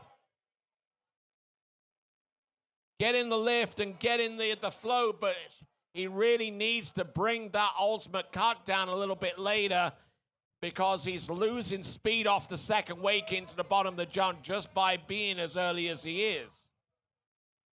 An excellent observation there from Tony. You know, it's still a respectable jump there, but it's not what he's looking for. Like you said, just maybe a little bit later cut and he could get that distance.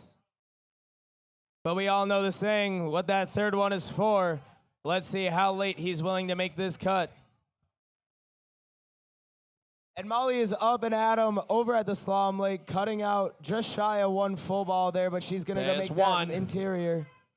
There's the half. There's 1.5, Ooh. and that is all she's got. All right, so I was mistaken. She got 1.5 there, so she got around that full ball. Oh, here we go. Here's the replay. Oh, yeah, I was definitely wrong. Nicely done, Molly. 1.5. All right, it's 128 feet on jump number 2 for Carter Reese of Alabama. Still adding some distance, but it's, like you said, it's still not what he's fully looking for here. Let's see how he adjusts here to see an earlier cut here, or a later cut from Carter Reese. That was Molly from Purdue. Here we go, Carter Reese, jump number 3. All right, let's see what he's got. A slower turn, which will make him later into the jump. And getting a good pull off the top. That jump might have actually put him over 130 feet right there. All right, what an absolutely incredible jump there. Landing all 3. Going through. Here we go, here's that replay.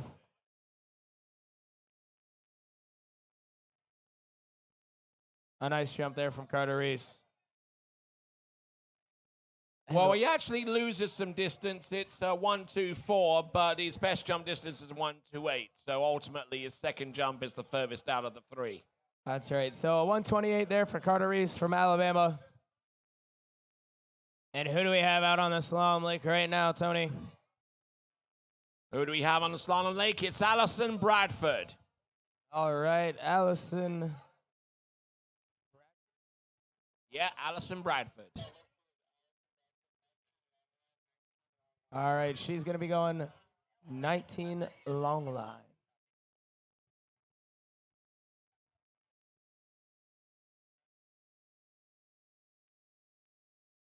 Okay, so it is Allison Bradford, 2 skis for the Salukis of Southern Illinois.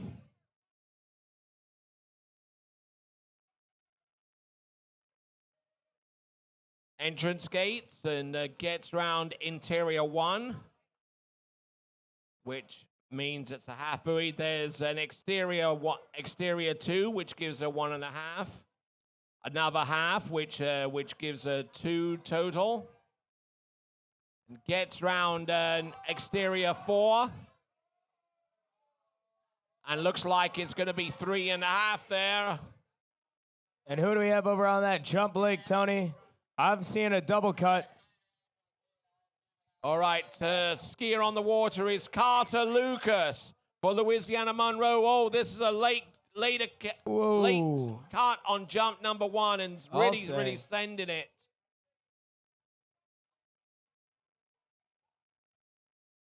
Carter Lucas doing a good job out here and out wide of the towboat and getting that whiplash effect off the turn all the way through. A nice jump there from Lucas. ULM.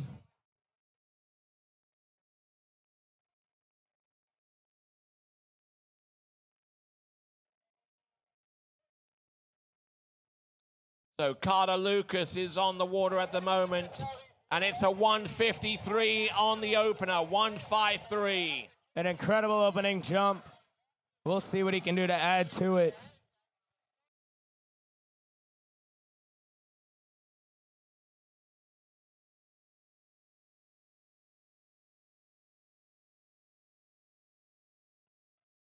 All right.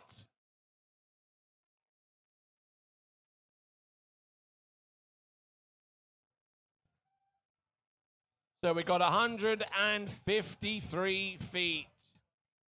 A nice jump. Once again, here we go. Coming down that lake. Once again, here we go. Double jump. Here we go. Nicole Busing for Nebraska is coming up next on the slalom course. Jumping right now, we have got Carter Lucas for Louisiana Monroe. Here we go. Another Really double being cut. aggressive here. He needs to be with the boat speed at 51K or a little over. Oh, look at this. You can't see him with the turn from this angle. He's really blapping this one.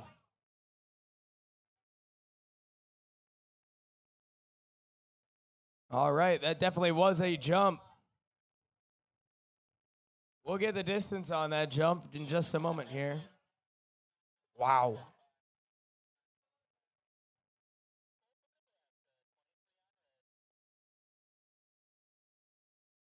I guess some of you are wondering what that distance is. We're going to get it in the moment. And ladies and gentlemen, only marginally behind.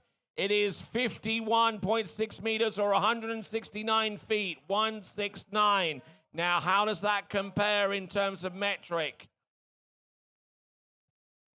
Carter Lucas, he is only he's only 30 centimeters behind. Wow, what an absolutely incredible jump there from Carter Lucas. And he has one more. So let's Yes, see what he can indeed. do. And over on the Slalom Lake, we've got On the water, we got Nicole Busing for Nebraska. running Just that running course, at it. making all 6. 6 buoys there on the opening pass, and depending upon what speed that pass was on and what line length shortening, that could actually put her in the top 3 right now. Oh, absolutely. I believe, I want to say 24, but I'm not sure. We'll get that confirmed for you guys in a second here.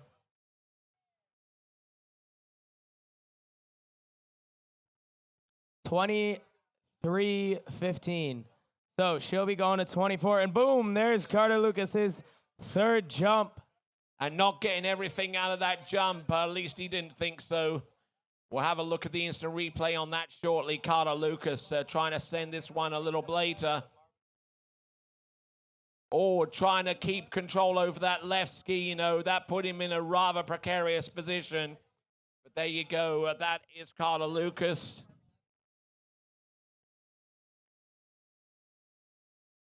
Jump distance for Carter Lucas, it is a 1.62 on the last jump, so losing out. But a 1.69 is his best jump, only 30 centimeters shy of Atuvata. That's right, so not quite that lead, but that means he is in 2nd. A nice jump there. Here comes Nicole from Nebraska running that 2nd pass, it seems.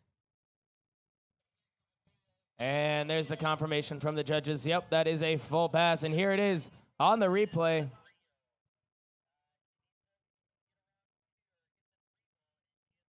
All right, so she's going to be bumping up to 26:15. And if she can get around 3 balls, she will take the lead for Yes, women's D2 slalom.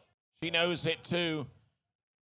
2 skiers from Nebraska in Division II women's slalom. And I tell you what, the skiers from Nebraska, you know, Sam Weber, you know, he won out in the Division II men's slalom, and we already have two skiers from Nebraska in the women's Division II slalom, so they're mounting a late comeback here. Skier on the water on the jumps. Some nice performances here from Nebraska. Oh, we're going to take a pass on that first jump. For who, Tony, who do we have on the lake right now? Captain Jack Silva. Jack Silva. And here's that replay so we can see what's going on. Yep, realized it was late on that one, and Shaking she his needs head to as get he out. came up She to needs that. to get outside number 3. Oh. And on that 1 1/4, that puts her in solidly in 2nd place right now. That's right. 2nd place, 26:15, 1 1/4. All right, don't forget, as we're waiting for our skiers to get those wristbands for the banquet tonight, You have an hour. you have an hour. So make sure, if you know people that have not gotten their wristbands yet, make sure that you come up and get your wristband. Otherwise, you will not be able to get into the banquet, and that is no fun.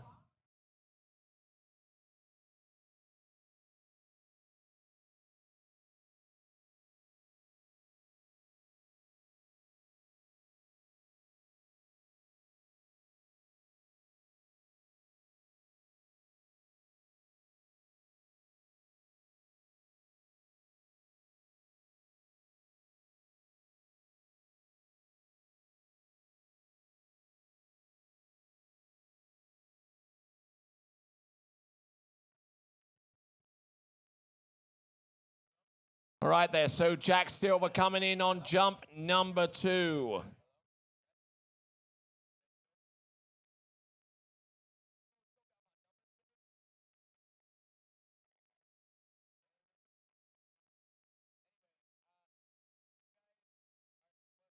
Here he comes, Jack Silver, jump number 2. A better looking attempt there. He lands it this time.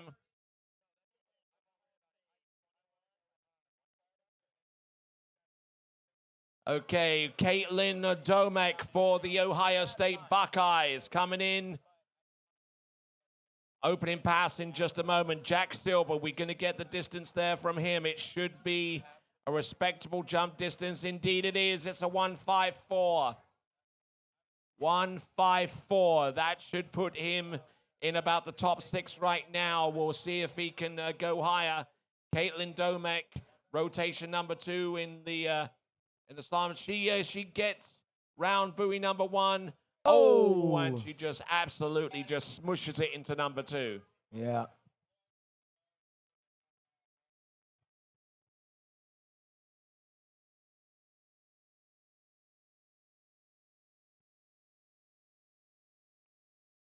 So that is going to be 1.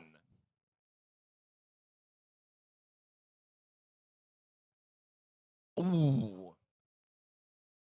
Taking a good faceful there with that one. Oh, absolutely. Doing a little barrel roll there too, eh?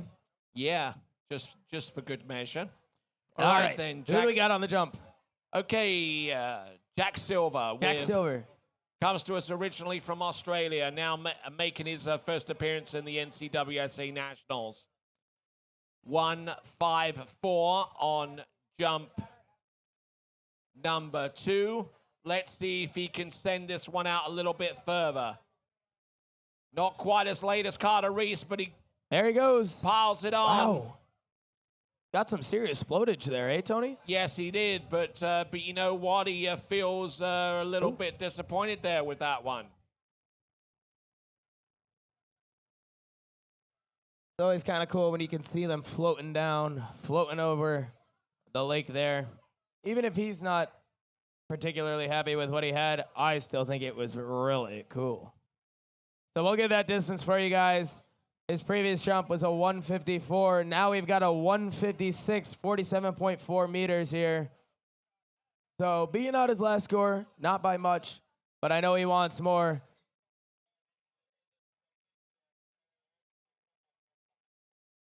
All right, and our final skier in round 2, women's slalom D2 from Wisconsin La Crosse, Ava Pleshik.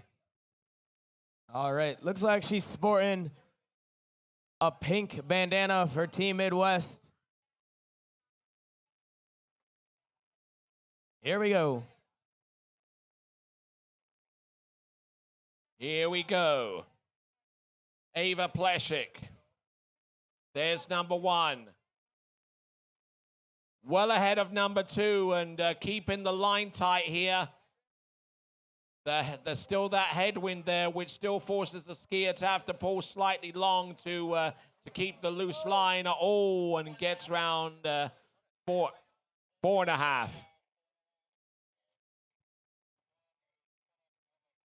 So it is 4.5. That concludes rotation 2. We now go on to rotation 3, and we'll start off with UCLA's Chiara Tenorio as we have a look at the instant replay here.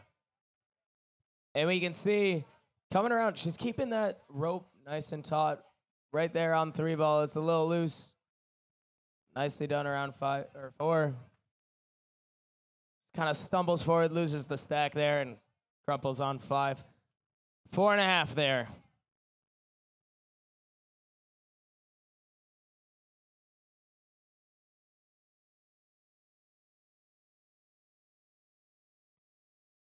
All right, and I'm going to keep reminding you guys because it closes within the hour. Get your banquet wristbands now. And if you know people that haven't gotten their wristbands, make them get them now. It will close within the hour. Come up to the bridge here and get those wristbands. All you need is your pretty face and your name. So come on up, get those wristbands. And come to the banquet, because if you don't make it, that's no fun.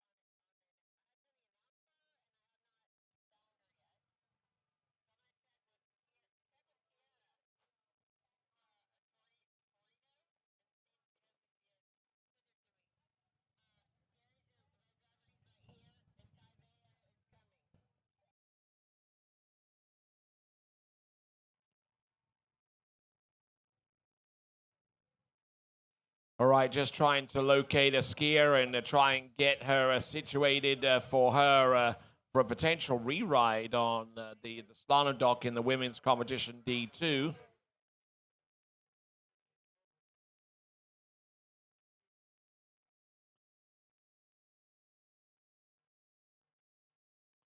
Also, just a reminder once again, if you have used your own handle in any portion of the competition in the slalom event and you haven't claimed it yet, now would be the time to do it. Make your way back to the slalom dock.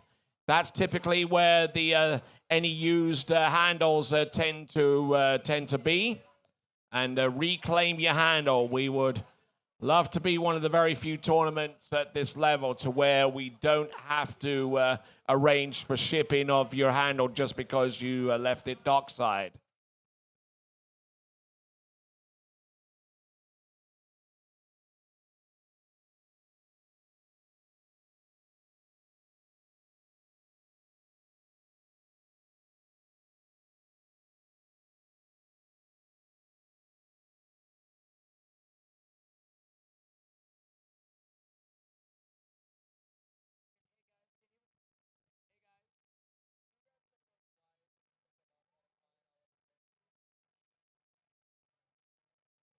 All right, then. So we're going to get ready for our next competitor. It'll be Kyle Knight for the Aztecs of San Diego State.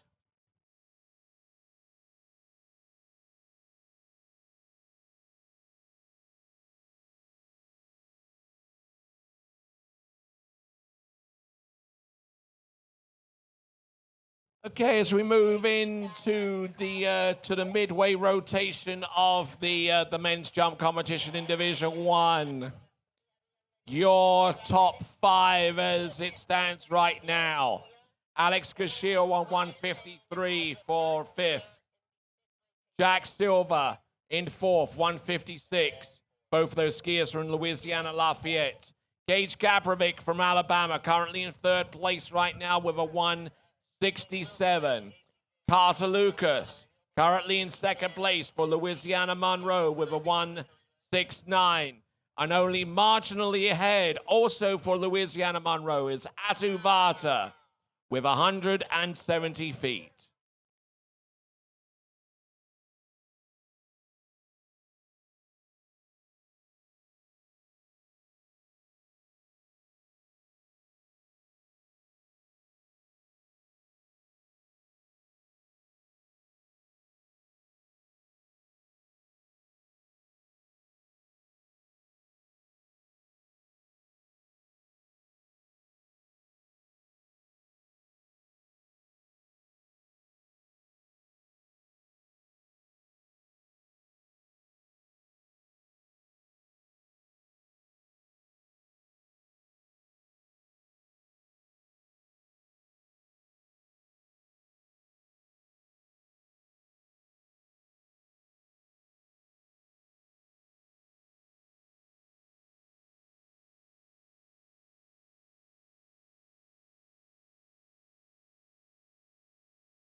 And there we go, Tony. We had our first jump there from Kyle Knight from SDSU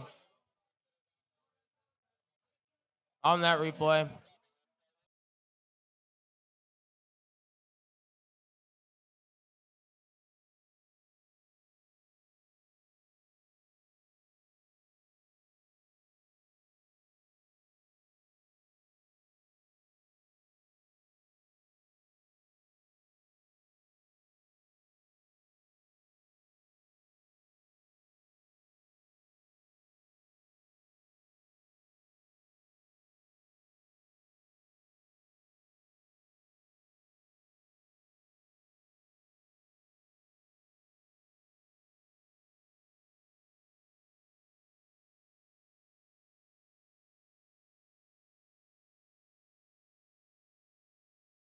Okay, continuing on with the event, we just saw a Kyle Knight.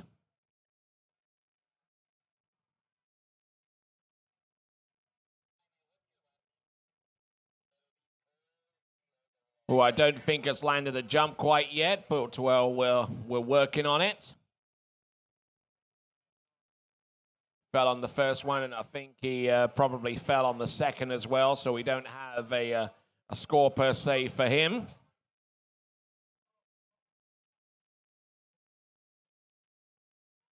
So Kyle Knight, no score to his name right now after 2 jumps, representing the Aztecs of San Diego State University.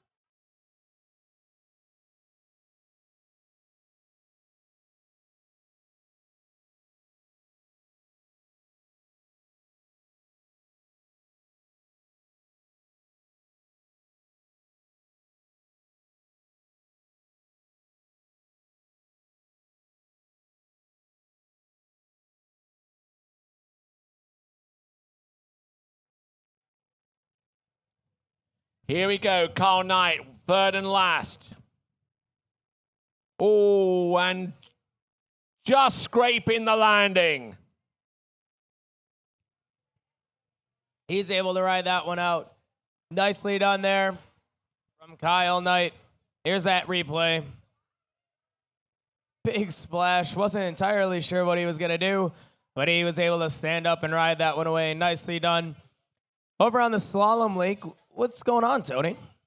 Not too sure at the moment. We'll try and get some confirmation from that in just a moment. At this time, they were supposed to change boat crews, but I think they are in the midst of resolving an issue which took place in one of the previous rotations.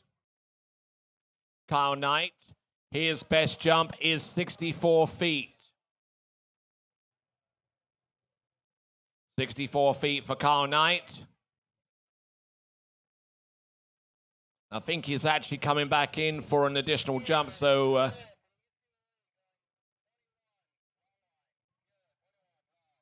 All right, so I think what we've got going on here is a reride from round 1. No? All right, never mind. First gear, round 3. Kira, long line.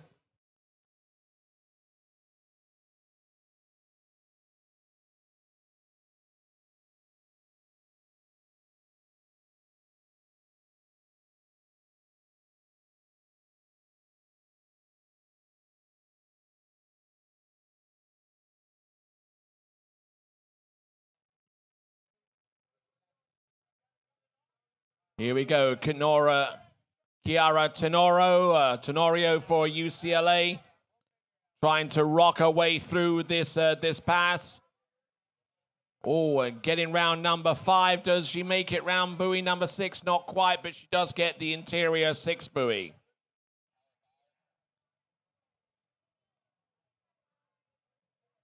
And she gets her 5 buoy count, 5 buoys for that effort. So it is 5 buoys.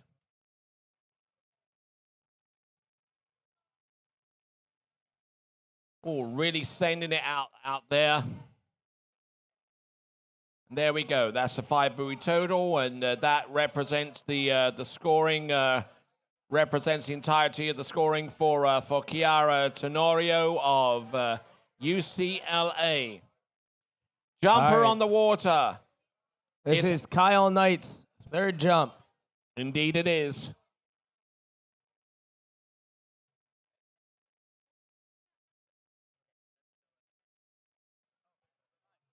All right, I was mistaken. Who do we have on the dock or on the lake then, Tony? Okay, this is Alec Helzer. Alec Helzer for Texas the A&M. Texas A&M, the Aggies. There we go. All right. Nicely done there. Lands his first jump for Alec Helzer. Riding that one out. He's going to get spun not once, but twice to come around for jump number 2. That's right. Just a reminder once again, banquet tickets are still on sale. You've got about, 45 minutes to get your banquet tickets situated. I'd say. Make sure that you guys get your tickets. And if you know people that don't have their tickets, make sure they come around and get these. Because if you do not have a wristband, you do not get into the banquet, and that's lame. Make sure you get your tickets, and make sure your friends get your tickets as well.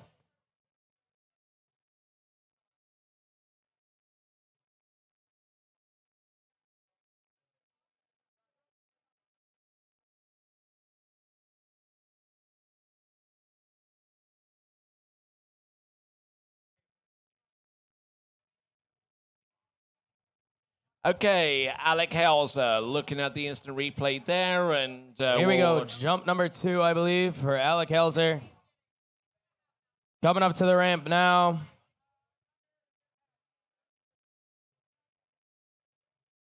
All right, nicely done. Rides that one out as well.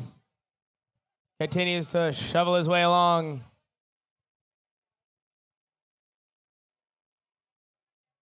And over on the Slalom Lake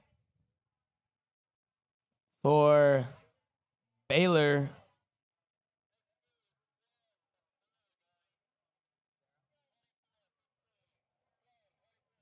All right, the jump distance that we have initially for Alec Helzer is a 44-footer. Here we go. Who is it? Sloan from Baylor. 24-15. Okay, getting the interior 1, interior 2. That's one buoy so far. Interior 3, interior 4. That's two buoys so far. And provided that she can get outside the interior buoy of number 6, then she will score a total of 3. All right, we got a score of 3 here, 24-15. And here we go, Alec Helzer. Jump. Jump number 3. His last jump there was 45. Actually, feet. that's his second jump, 45. Okay, we'll double check. You know, the 40, he had 44 and 45 feet. He might have.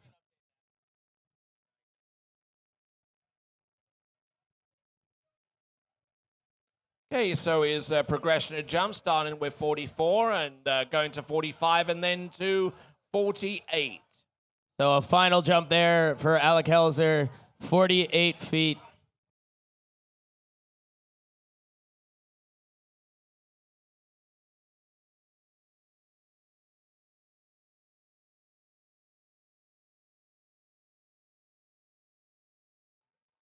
Alec Helzer making his way back to the dock. Cannon Edwards from Kansas. What a great name. Cannon. Cannon Edwards, eh? Yeah. Oh, that is a cool name. Kansas U, the Jayhawks. Yep. Kansas University over there in Lawrence.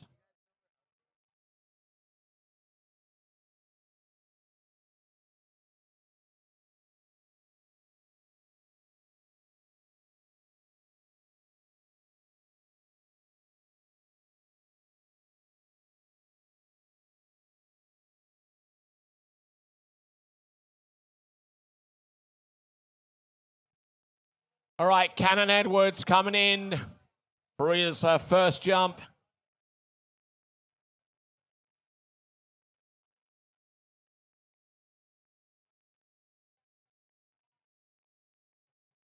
Up and over, getting tripped up on the landing there, so no score on the opening jump.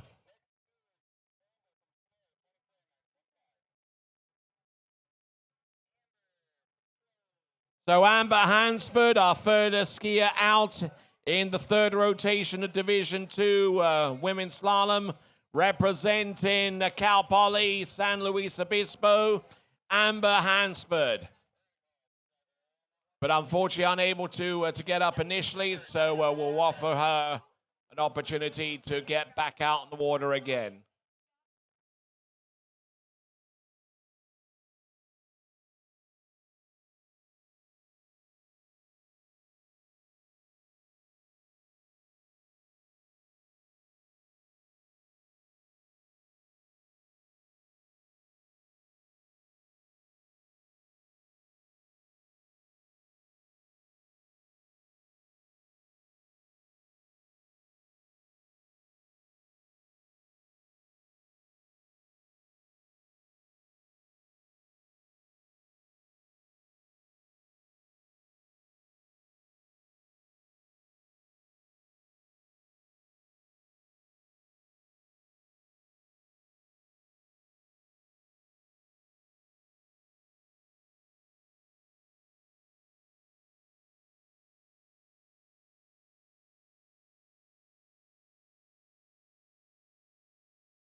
And getting into some difficulty there. We're going to have Amber Hansford. We'll take a look at the instant replay, and hopefully we'll get to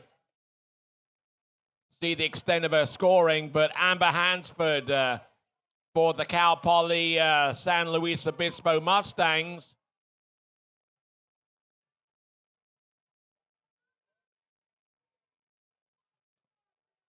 So, and just having trouble getting her back footing by the time that she got to the slalom course, and not getting much of anything beyond that, missing the initial buoys, but biffed it in towards buoy number 5. A little bit of a shame there, but Amber Hansford, a good effort there anyhow. Cannon Edwards, looks like he's landed his second jump.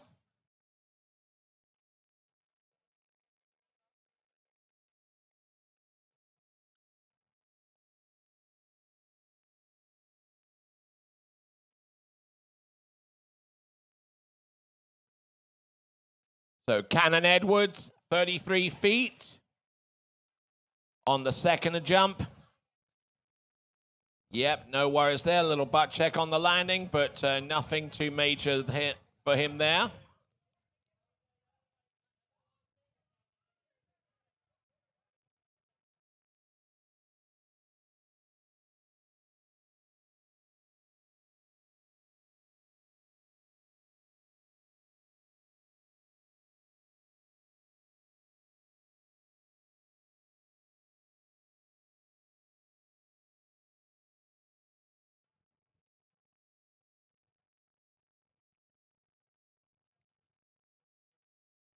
All right, so continuing to move right along, Cannon Edwards approaching the jump there for the third and last time.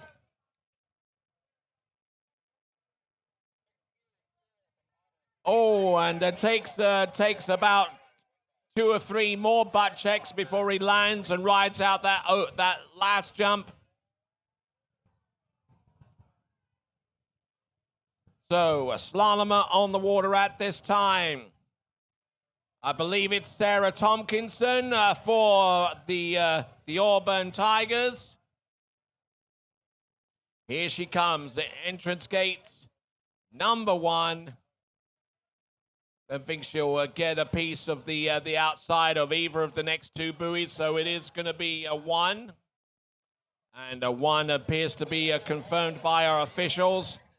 What we can also confirm is that the last jump there for Cannon Edwards was in fact 32 feet, but his best jump is 33.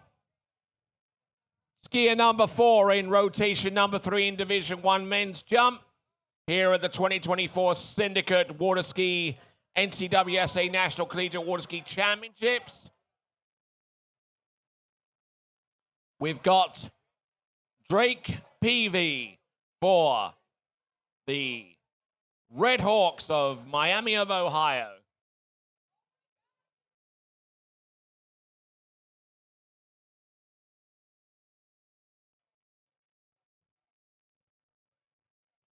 All right, so we've got Cannon Edwards there having a little bit of trouble there in the water, getting ready. But here we go for the Red Hawks of Miami of Ohio. That is Drake Peavy falling on jump number 1.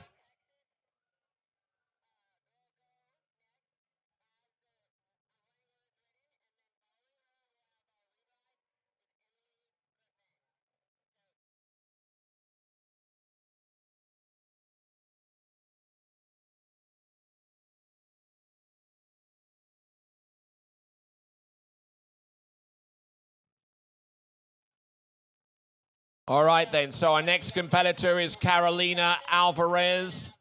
Coming up next.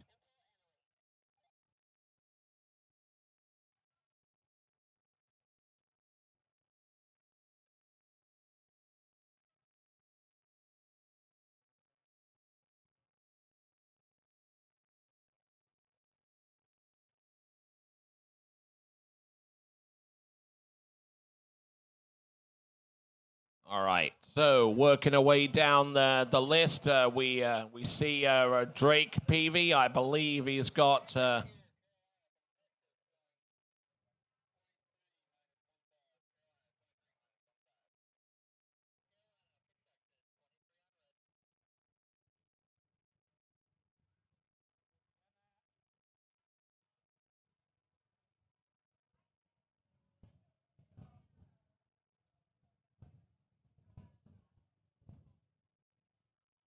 All right, they're wearing that headband. We've got Carolina Alvarez. Turns, drives through the entrance gates and makes a path out towards the interior number 1. The skier from Texas. This is Carolina Alvarez. Getting broken over a little bit on the interior buoy for number 4 and in missing number 5. So it looks like it is going to be a score of 3 1/2, 3 1/2. In the meantime, Drake Peavy getting ready, I believe, for jump number 2.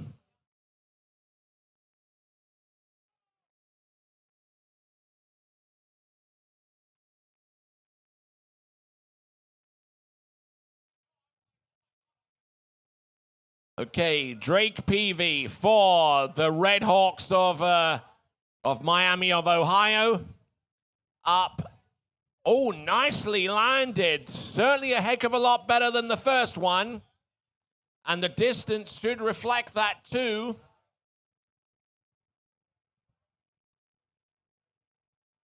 Nice push there with the edge. A good firm kick.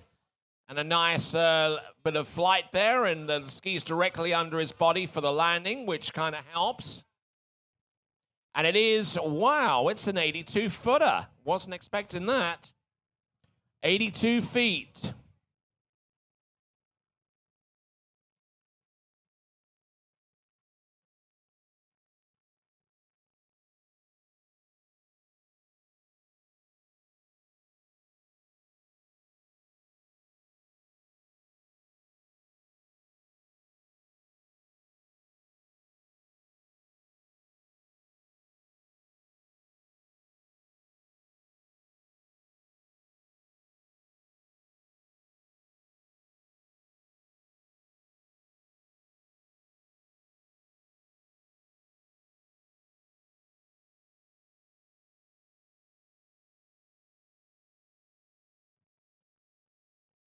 All right, so we just seen a Drake Peavy. leaving his ski behind him, which means that we're going to have a very, very short delay whilst we get rid of that ski out of the landing area. Drake Peavy, though, not a bad-looking jump there, distance-wise. Up and over, and just got caught and wasn't prepared to let that jump go by any stretch of the imagination. So there we go. Getting stretched into the bottom here. Pushing up. Hanno up a little bit higher, allowing for that right ski to drag back behind him. And unfortunately, not able to ski with both skis, but getting that one ski to go. 78 feet. 78 feet.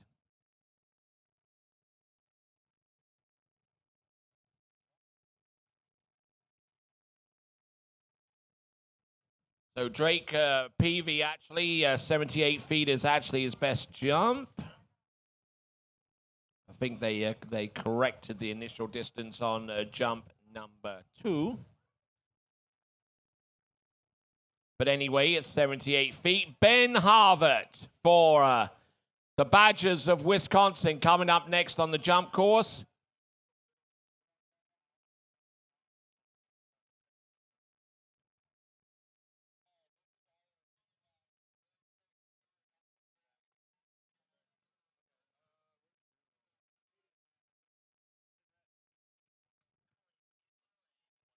All right, then. So going back to a little bit before right at the very start of the first rotation, Emily Griffith for UCLA. Now she's on a line length that she's more comfortable with. Instead of 60 feet of line, we're going to go to the full stretch of 75. We'll see what Emily Griffith can do. Representing University of California at Los Angeles. Oh.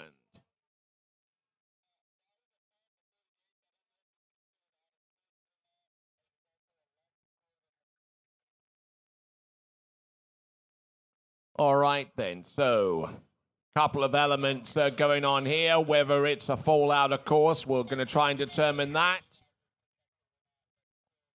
And also whether it's a re-ride based upon a protected score.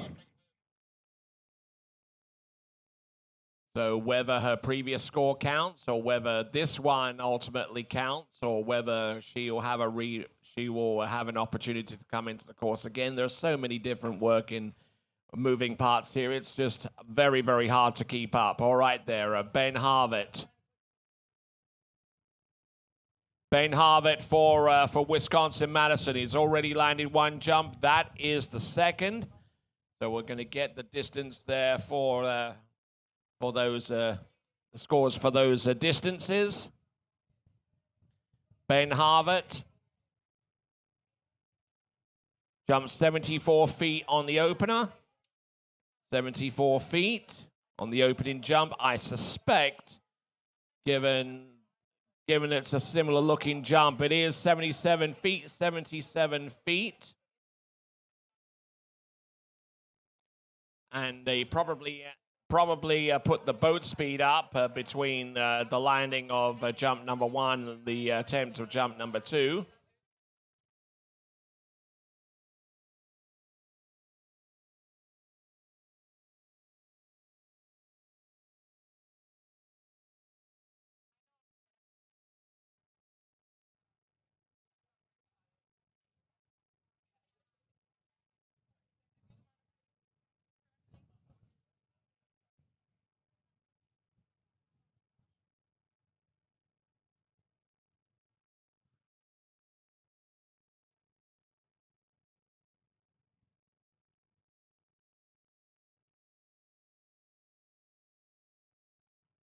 All right, so 77 feet on jump number 2, and he's going to go for the 3/4 cut now.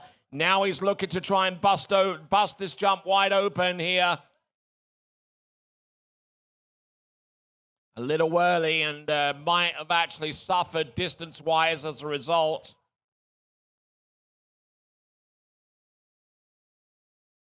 So Ben Harvard.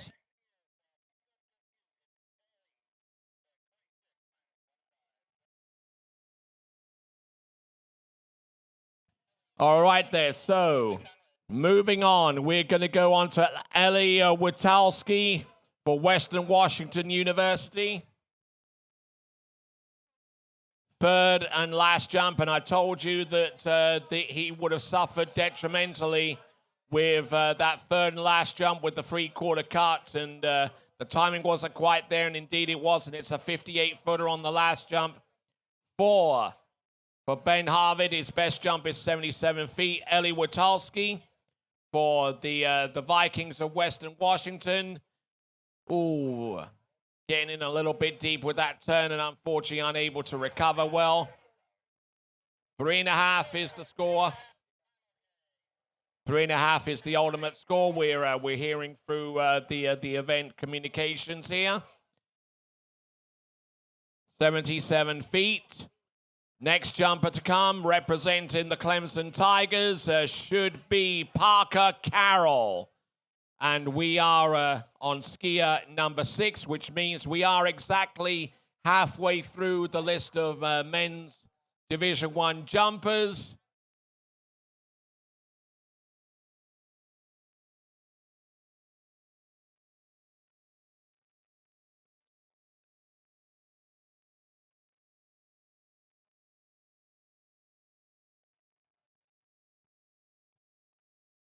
Okay, Carol Parker from Clemson.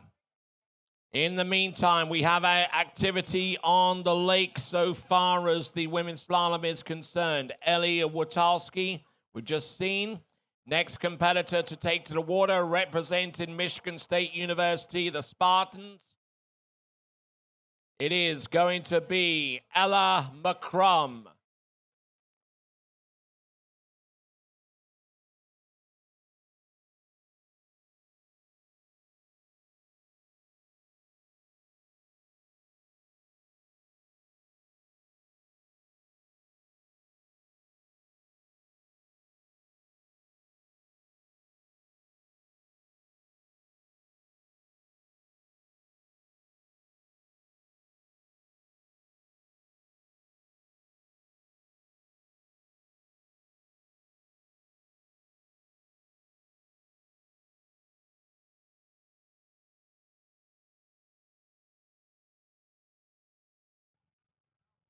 All right there. So the Spartans of Michigan State.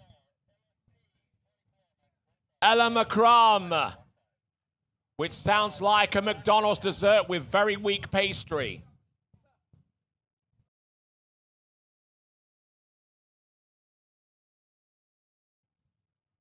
All right there. Here comes Ella.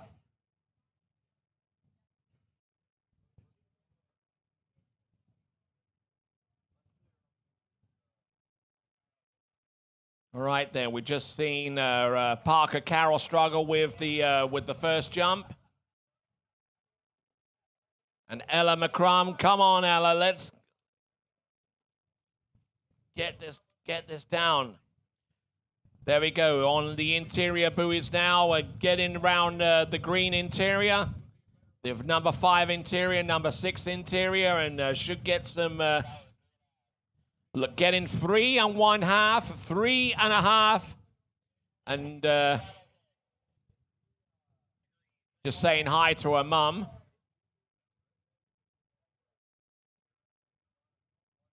So Ella McCrum, 3.5 there for her effort. That should help the Spartans of Michigan State along quite nicely. All right, getting ready for jump number 2. Jump number 2 for Parker Carroll. Up and over, handle down a little bit, but still managing to ride that out, even though he made a bit of a meal out of that one.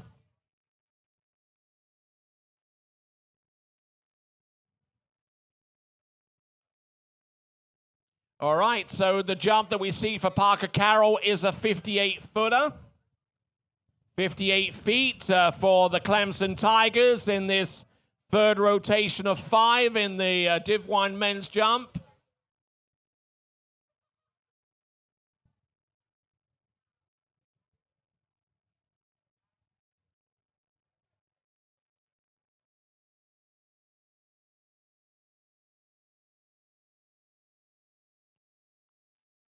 All right, Ella McCrum. So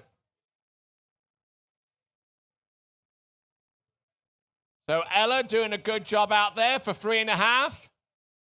And I can tell you that the McCrum is available at participating McDonald's for a limited time only.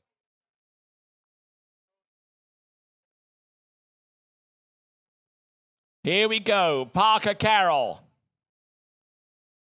58 feet on the second, third and last.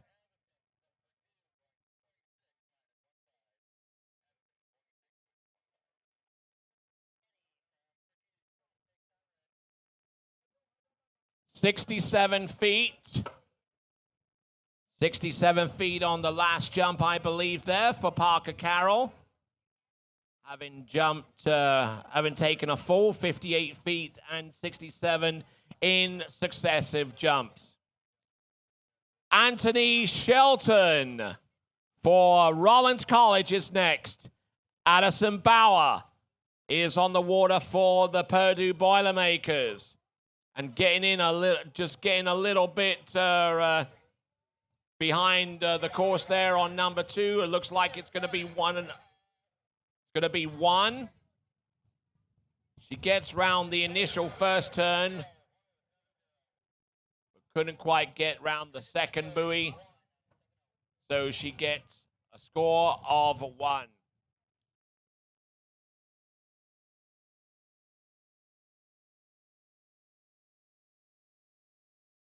Okay, we're giving you 30 more minutes to get your situation taken care of with the banquet tickets. 30 more minutes to go, and then we're going to shut it down. If you have not sorted out your banquet tickets, you have 30 minutes to do it. That's the equivalent of half an hour.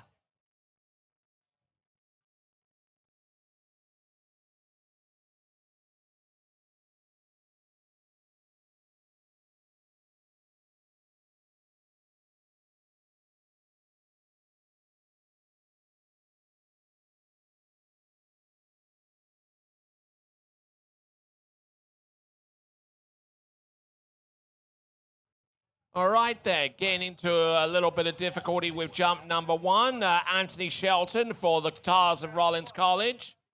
He's going to get picked up now.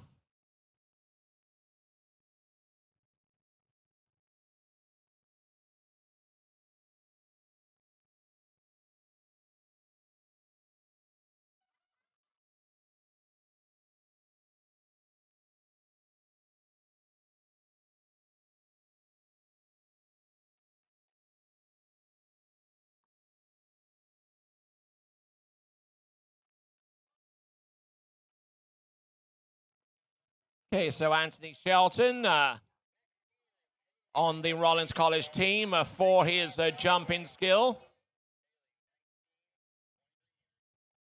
We'll see if he can parlay his talent to a distance that will keep Rollins in the top half of the leaderboard so far as the team competition is concerned.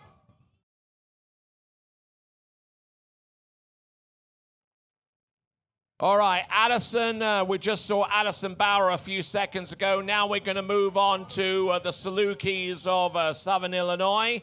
This is Haley Weibrecht.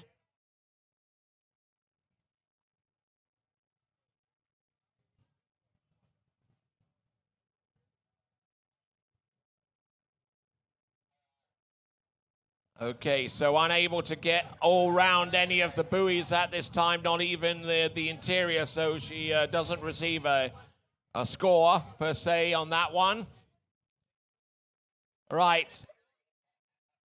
We've got Anthony Shelton from Rollins College. Getting ready for jump number 2, having fallen on the opener. Taking a 3/4 cut, launching. And and struggles with the landing on that one. So is his back, and that too of a Rollins is up against the wall here. We'll take a look at the instant replay and see where things went pear-shaped for him. Made the turn, cuts in, up and over, and everything looked good from that point. But then he started to lean back, and that left ski got trapped. And because his arm is in the sling, he wasn't able to move around too much to recover it fully. So he's got a third and last jump to come with no score to speak of.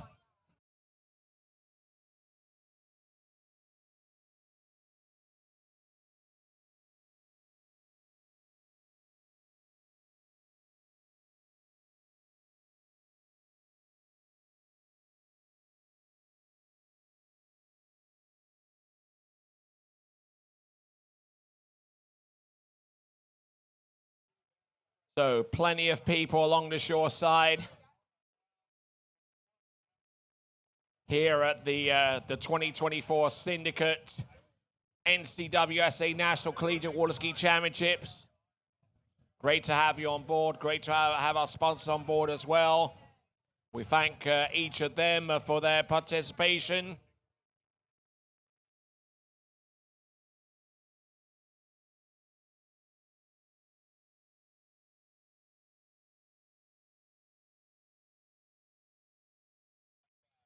All right, they're working their way through. Abigail Aid for Nebraska, getting ready to go. Her average coming into this competition is a 53 buoy total. So she's definitely capable of running the slalom course outside the exterior buoys. And there we go, Anthony Shelton lands his third and last attempt, and he needed to pull something together there. Abigail Aid trying to work hard against the headwind, trying to get out to buoy's width. There's number 5, almost got unbroken forward into number 6. That would have been disastrous for her, but Abigail managing to conjure up the magic that she needs to make that pass happen.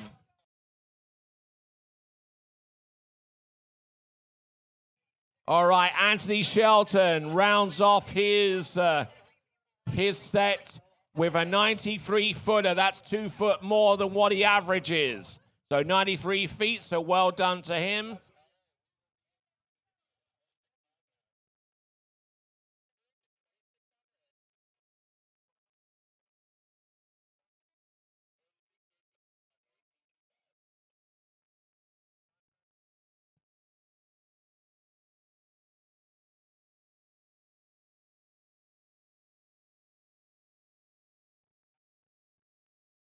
All right there. So next competitor up, it's Alex Winnie from Arizona State University. He'll be taken to the jump next.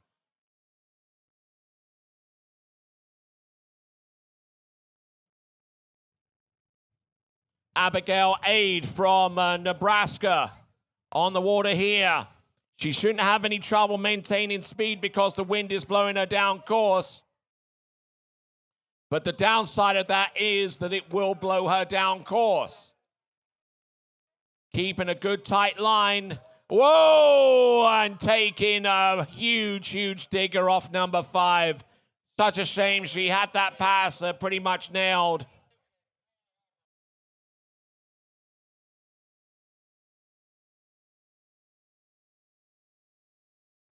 Okay, skier on the water, jumping right now for the Sun Devils of Arizona State. It's Alex Winnie.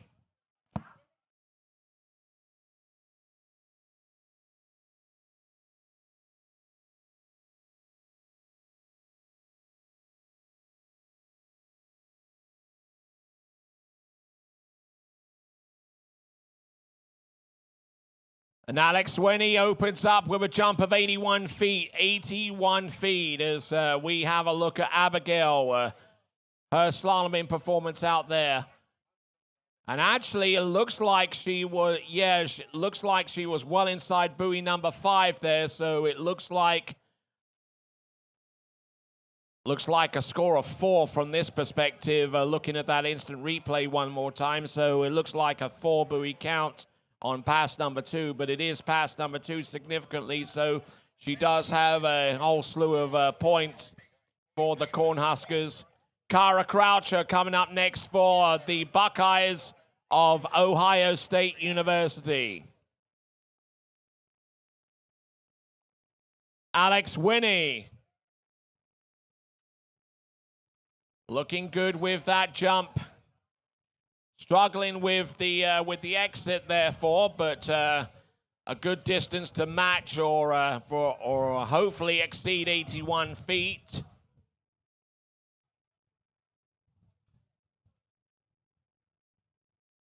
Okay, he adds 3 feet more on his initial distance for 84 feet. Kara Croucher struggling a little bit with the course and managing to get some interior buoys.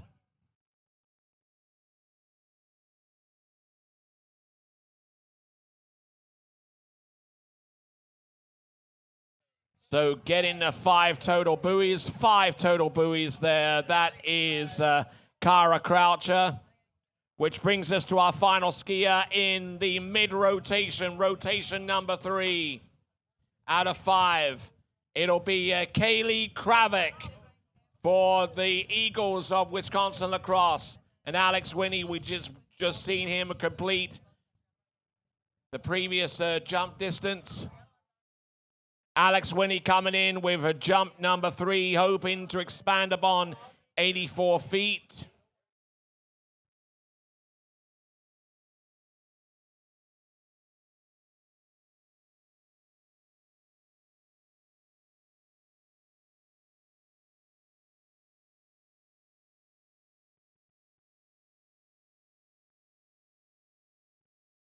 So Alex Winnie, third and last jump we've just seen him produce.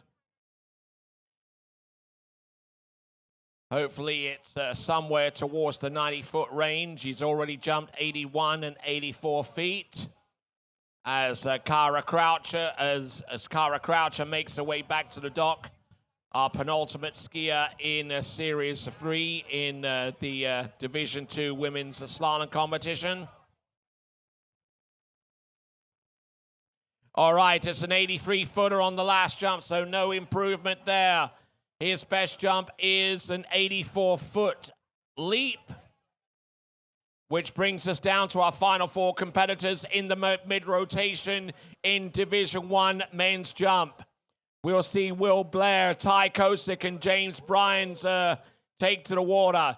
But before those competitors, we will introduce Florida Southern College Moccasins, Jonathan Horwood coming up next, who averages 160 feet.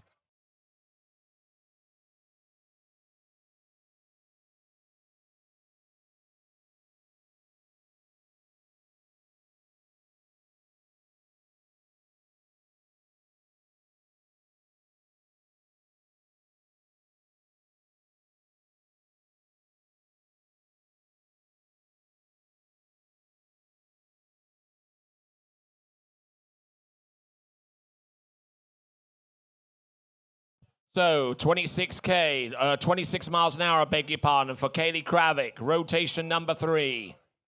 We've only got about 24 skiers more to go between now and rounding up the Division II competition.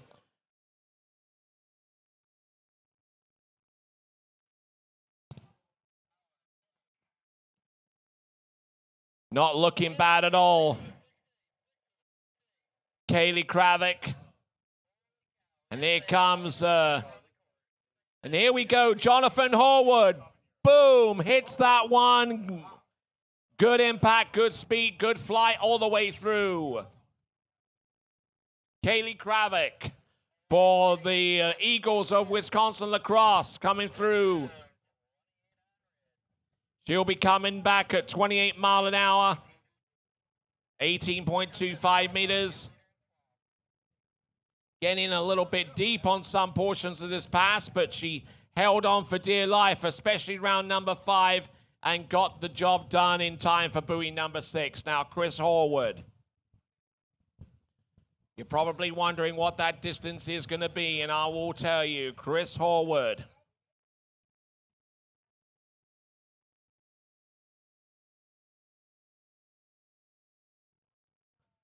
Chris Horwood, his jump distance.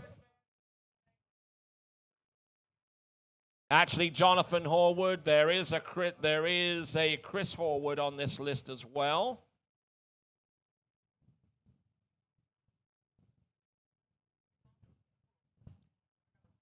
All right then, Jonathan Horwood looking for the distance. It's a 158, 158 feet. In the meantime, we're looking at the instant replay of 28 mile an hour.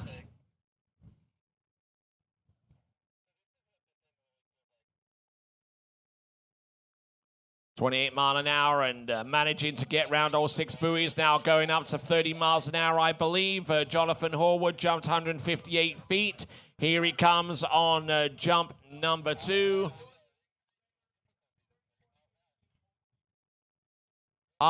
Getting some good lift, and the power was there to boot.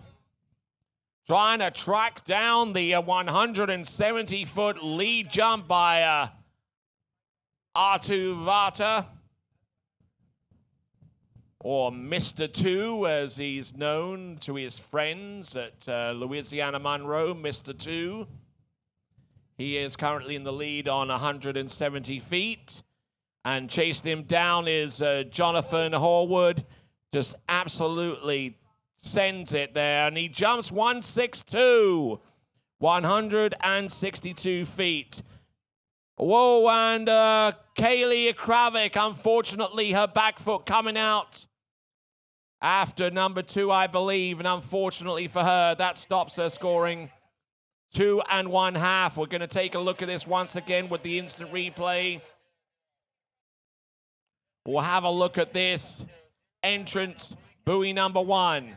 Now, round buoy number 2, and as she works her way across number 2, she just lets her back foot get out from underneath her, and there was only one way that performance was going to end, and that was in the water. 162 on jump number 2 for Jonathan Horwood. One last jump to come. Representing the Moccasins of Florida Southern College.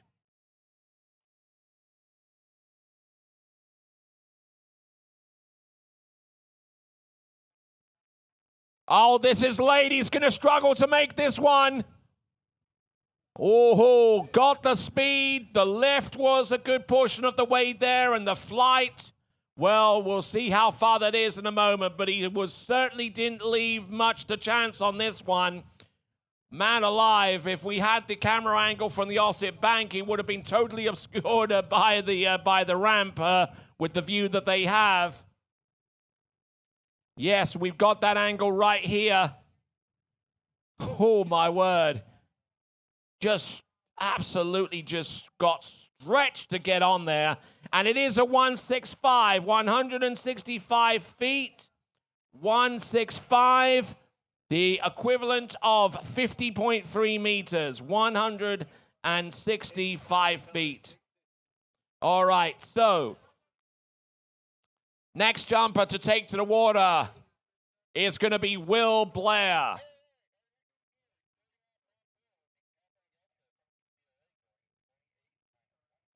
Okay, 28 miles an hour, 15 off for Catherine Gacho, representing the Bruins of UCLA.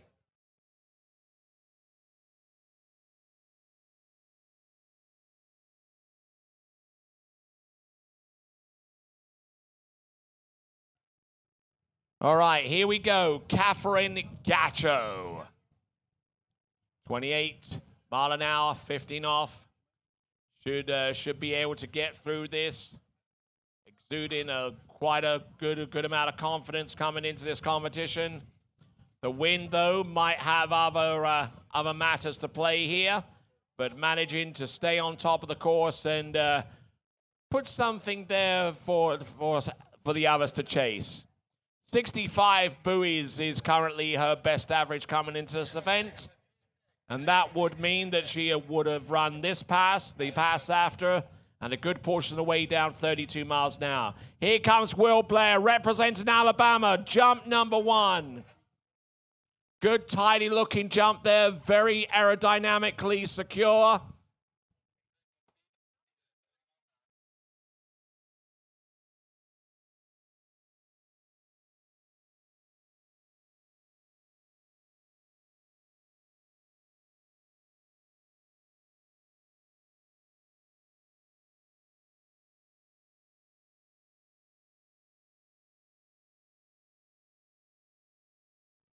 So Will Blair right now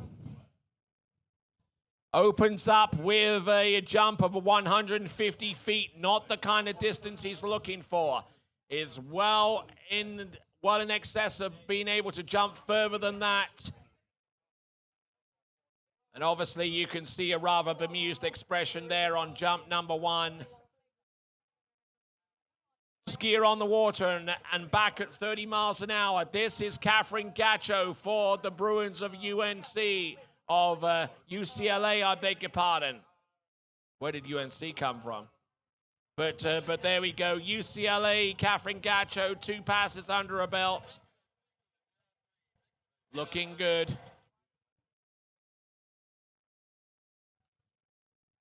Here comes Will Blair, jump number 2.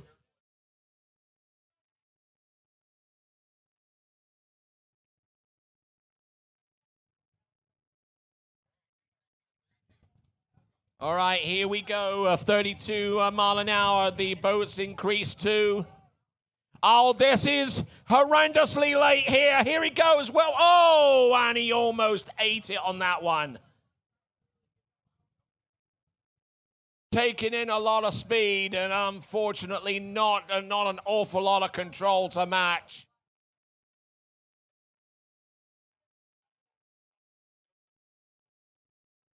So Will Blair, we're going to take a look at the instant replay from the opposite side, and you could plainly see here he was extremely late and he really had to struggle to make it on, and the skis just like split like those things you would get at Dairy Queen.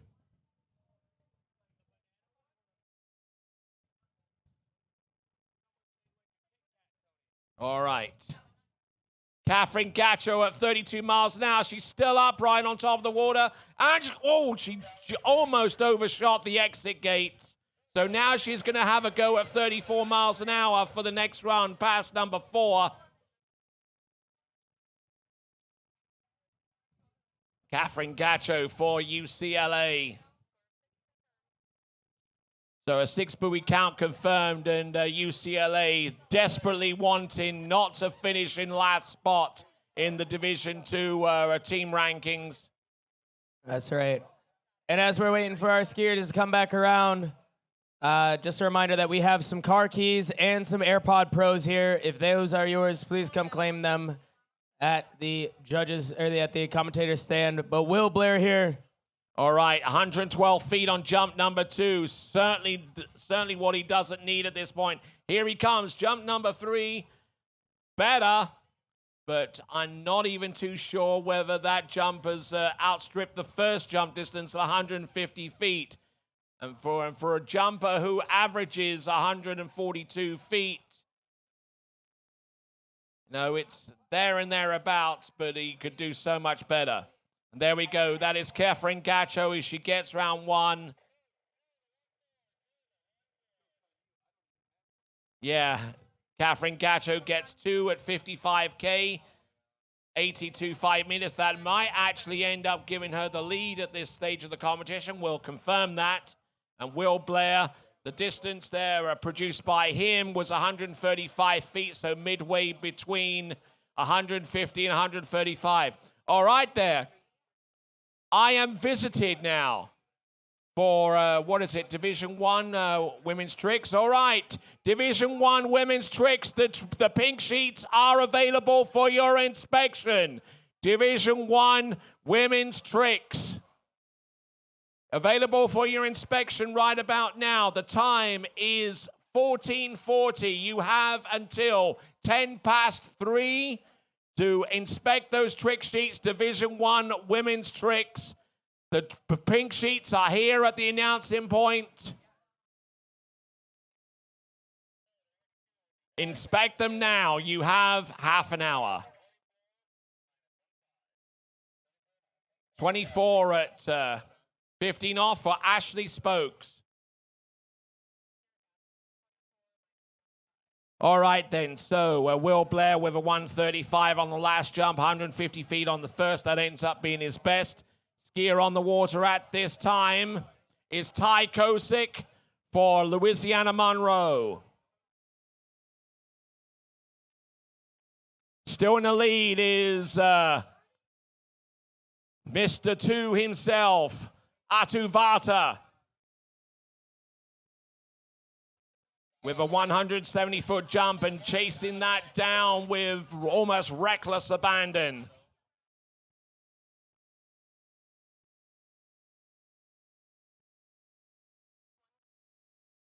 So one buoy confirmed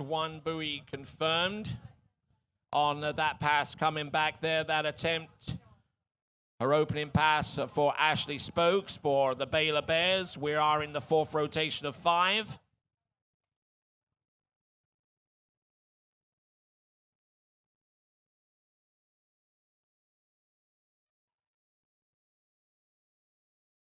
So Ty Kosick opens up with his jump of 155 feet. That puts him marginally ahead of Will Blair. And might actually put him in the top 5. We'll double check and see where he is in the leaderboard. On the leaderboard as it stands right now.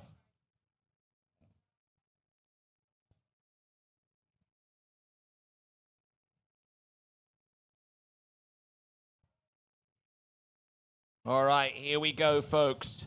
We have Ty Kosick. Ty Kosick right now is currently in 6th place right now at 155 feet. Needing about 15 more feet to get on level terms with his teammate from Louisiana Monroe, Atuvata. Here he comes. Sending in a whole bunch of speed.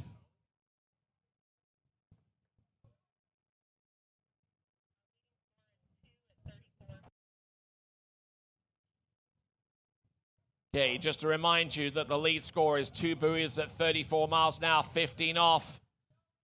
And that's what the remaining skiers are all chasing after right now. Ty Kosick.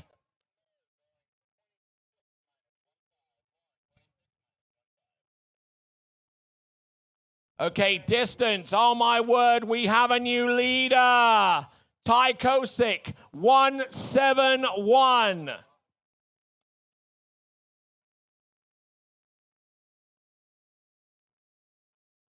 171 for Ty Kosick, so 2 skiers from Louisiana Monroe hold the top 2 spots right now, but it's far from over.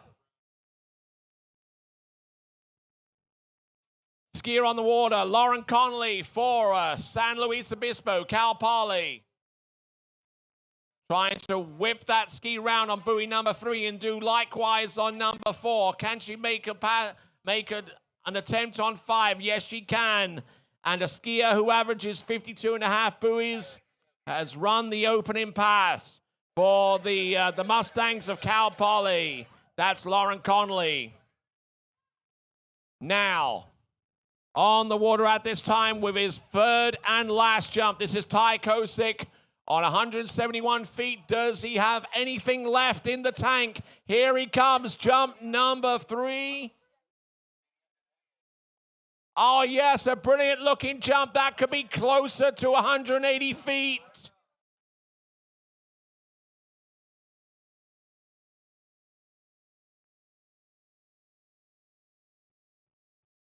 So Ty Kosick there just really came out with all guns blazing right out the block. 155 on the opening jump, 171. And he extends the lead to a distance of 174 feet. So, 174 feet. So, some great skiing there.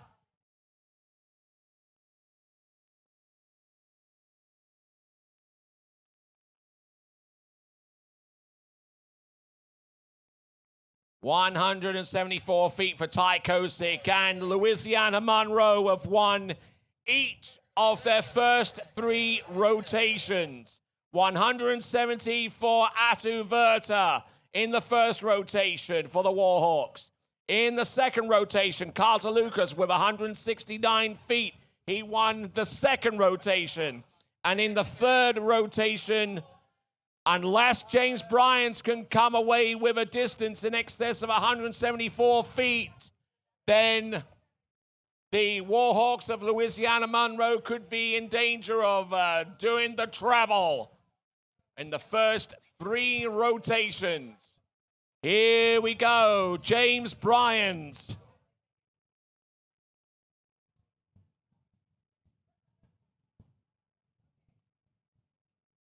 Turns, sets, drives off the second wake. Bam! Good looking jump there for James Bryant.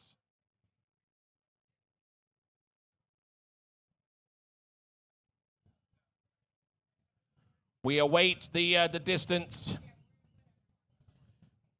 All right, our skier on the water in the slalom event. This, I believe, is Lauren Conley, or it might actually be Alexia Leggett, or Alexa Leggett, I beg your pardon.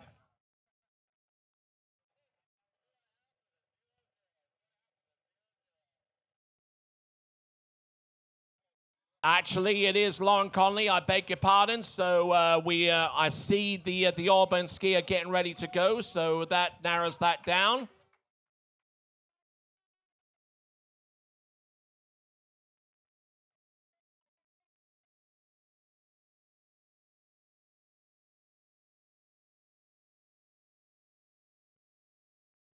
All right then, so Lauren Conley, we've just seen her exit the stage on the slalom course as the boat makes its way back to the dock. James Bryant will have a look at the distance that he has just set down. James Bryant for Louisiana Lafayette, opening jump 153. Just look to the instant replay there. We'll see what he can do with jump number 2. He's got to bring this down a little bit later. Here he comes, James Bryant's jump number 2. Oh, my word. And he rolls out the front of the skis upon the landing. James Bryant will be picking up the pieces quite literally as a result of that jump. We're going to take a look at this one from our 2 camera angle instant replay. Up and over. And then as he tried to work his way up, he rolls over the front of the skis upon the landing zone. We'll take a look at this from the opposite side. Oh, how late is that coming in? He really struggled to make it on. And then he kicked himself over the front of the skis. But he does have one more jump to come. And he's going to need it if he's to put the Cajuns back in contention. Because currently, if nothing changes between now and the end of his set, then the Warhawks of Louisiana Monroe would have won the first 3 rotations. And that could prove to be significant.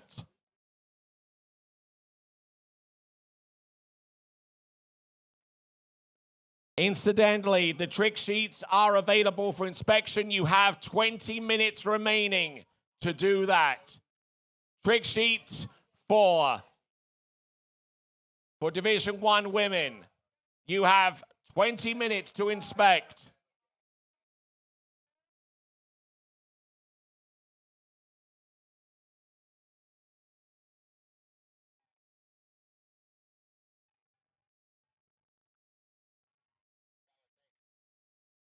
All right.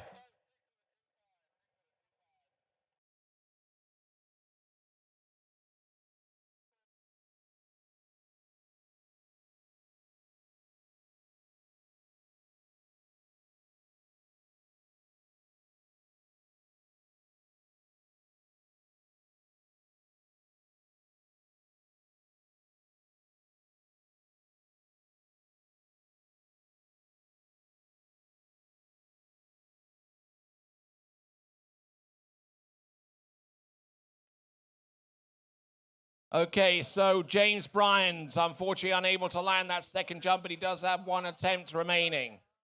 Now, as the women's Division 1 skiers, or at least some of them, inspect their trick sheets, let me give you provisionally your top 5 in the Division 1 women's tricks competition. Tie for 4th, Louisiana Lafayette skiers Kendra Nathan and Megan Pelkey.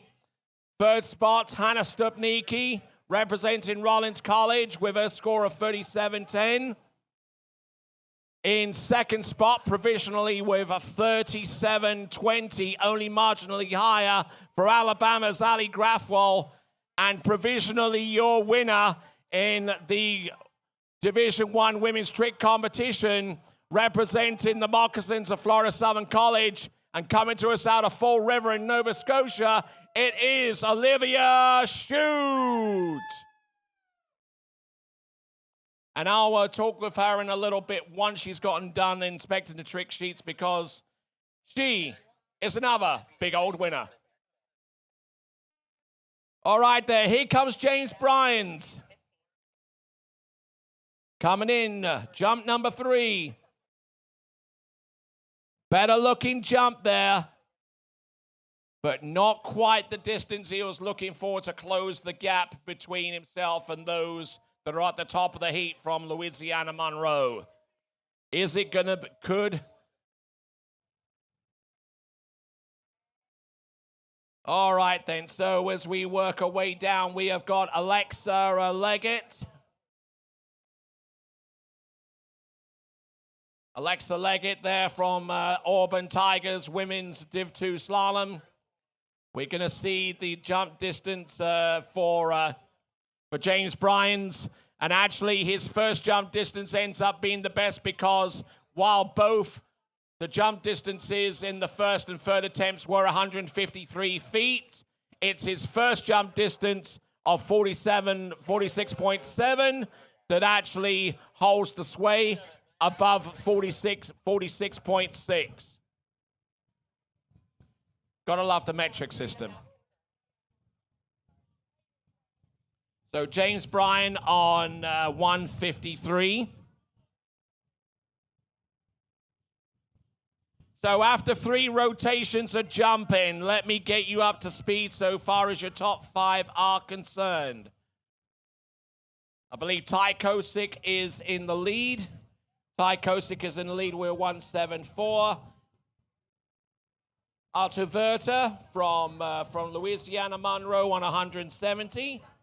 Carla Lucas 169. Those are your top 3. Jumper on the water at this time. We are on 4th rotation now.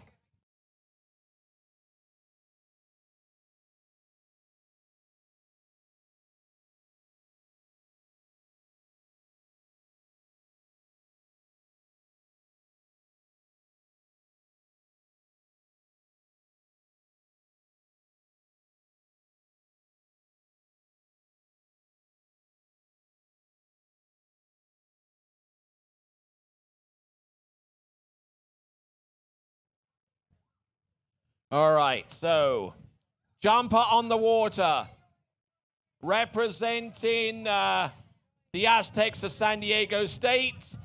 This is Jackson Bacon. Sounds tasty to me.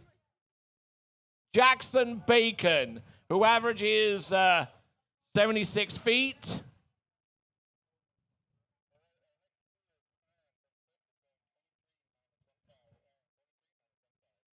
"71 feet on the opener, 71 feet.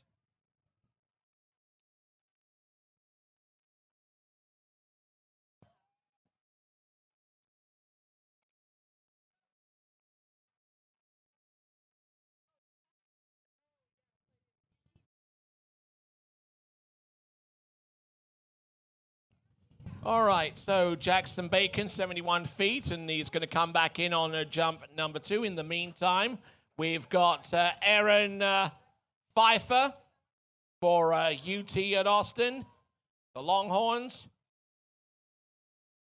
using the interior buoys. but unfortunately missing the third interior on the inside. So a scoring stops at 1 buoy.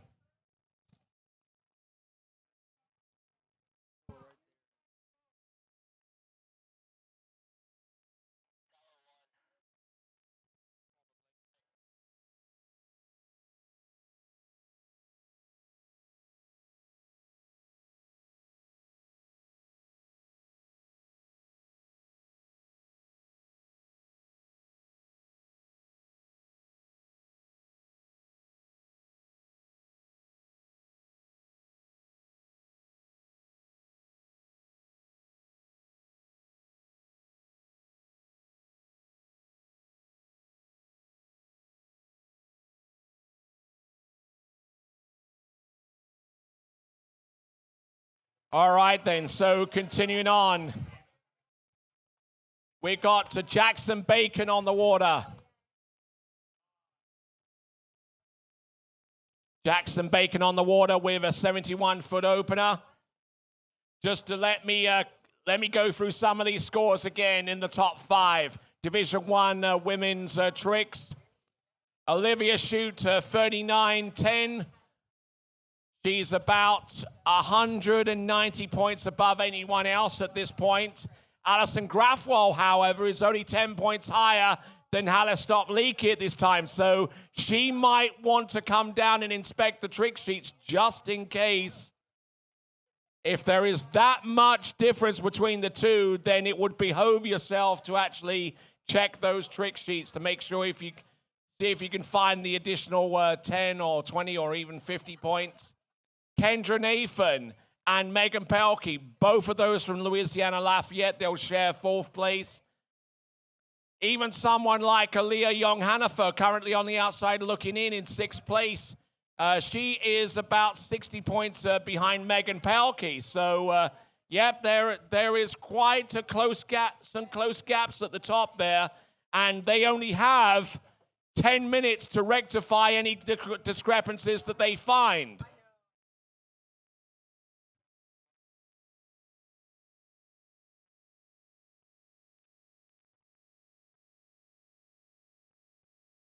All right there, so a fall on jump number 2 for Jackson Bacon. And getting ready for jump number 3.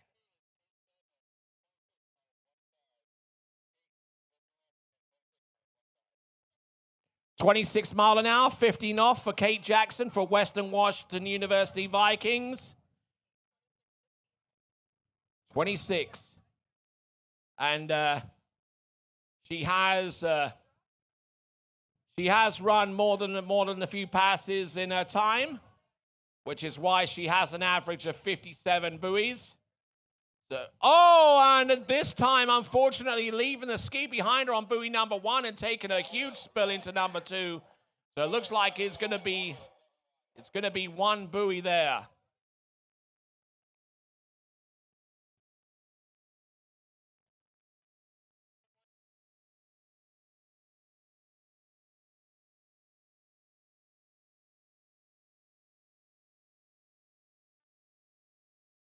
Don't forget, folks, that we still got time, but only just if you want to be involved in that banquet tonight. Come on over to the announcing point and use the last few minutes to make sure that your banquet situation is right. For those of you that want to go to the banquet, you've only got a few minutes left to get that one sorted.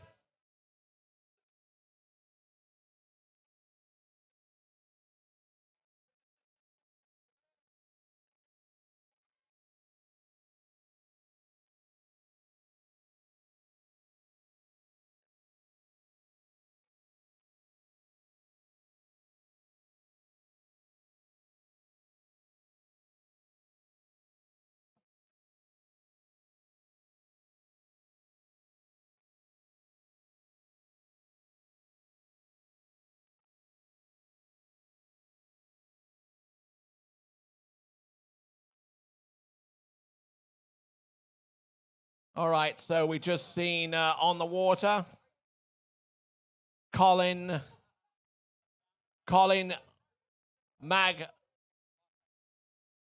Okay, that shouldn't be too difficult to find.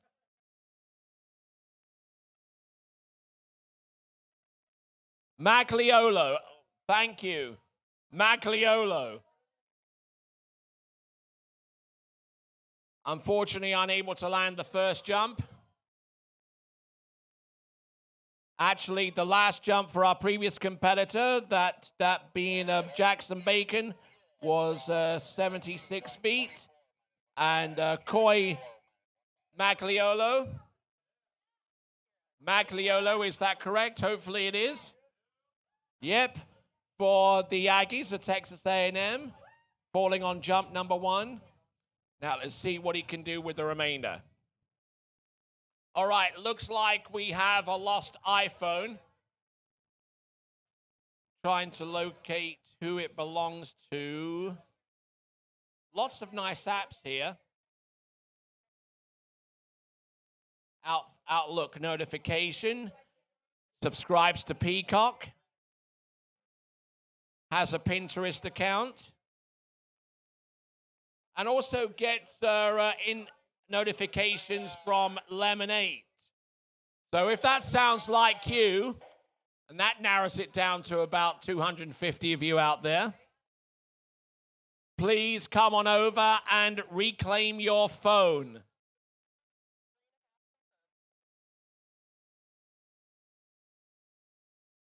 And it looks like on the back of this phone, you actually have a punch card for Common Grounds.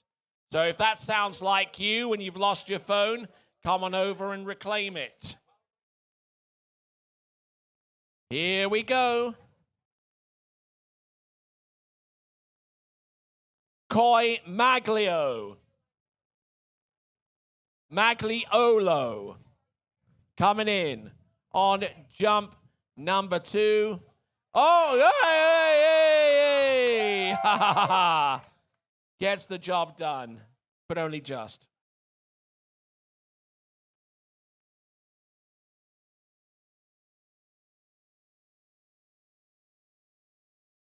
So Coy Magliolo. We wait on the jump distance.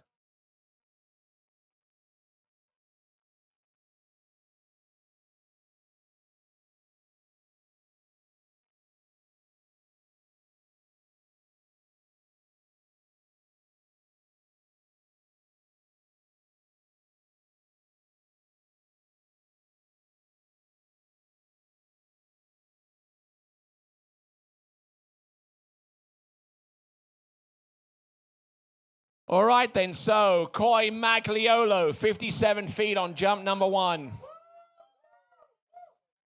And that puts him about 1 foot above average.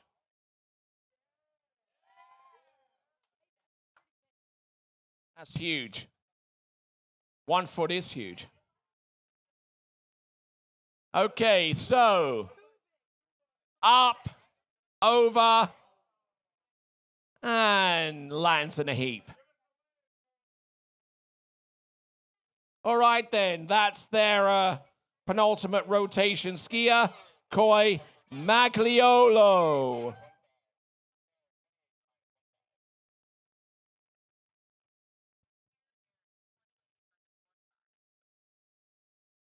Next competitor up, representing the Jayhawks of Kansas, Colin Norum. Skier on the water representing Purdue. It is Erin Parham. Erin Parham looking good. Round buoy number 1, round number 2. A good sharp turn there, trying to keep her shoulders up and not allow that line to tighten up on her too soon.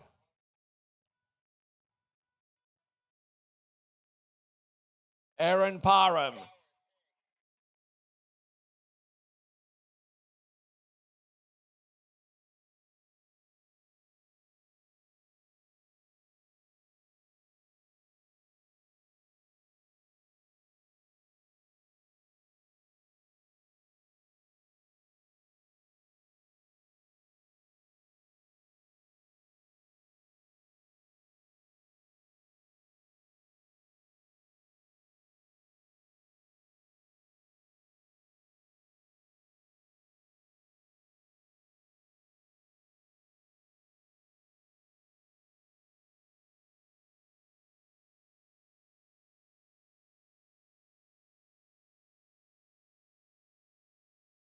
Okay, here comes Colin Norum, first jump of 3.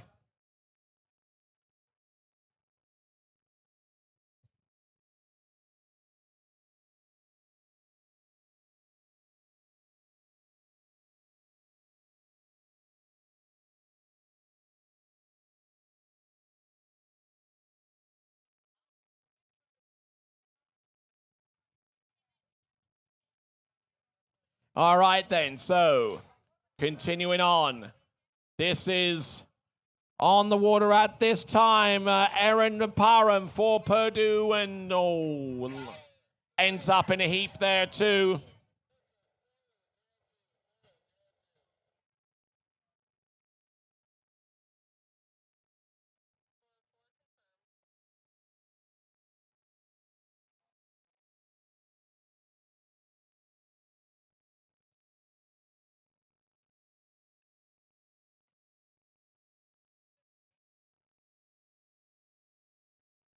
So Colin Norum for Kansas right now, currently falling on, registering no score on jump number 1 and getting ready for jump number 2.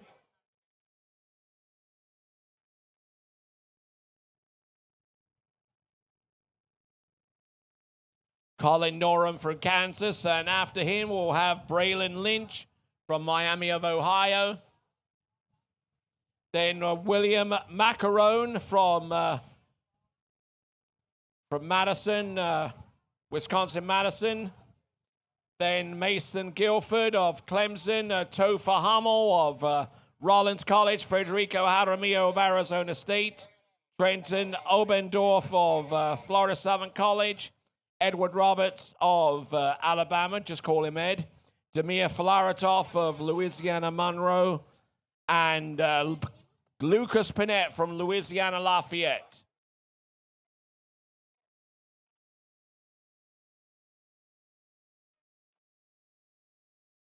All right, let's see what Colin Norum can do with the second jump.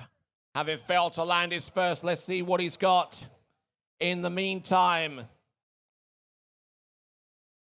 We've got Caitlin Deschamais for the Salukis of Southern Illinois. Getting in a little bit deep here. Managing to go with the interior buoys. All right, Matt Page, hang on a second. You got 2 minutes. You got 2 minutes. Don't walk off just yet.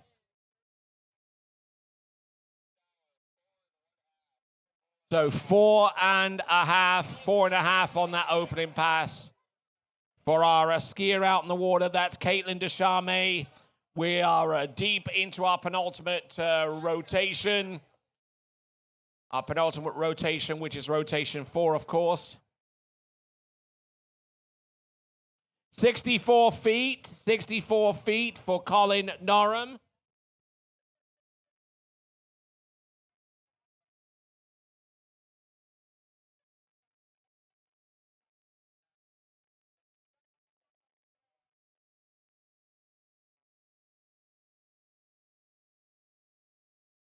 All right. Let's see what we got here. Colin Norum.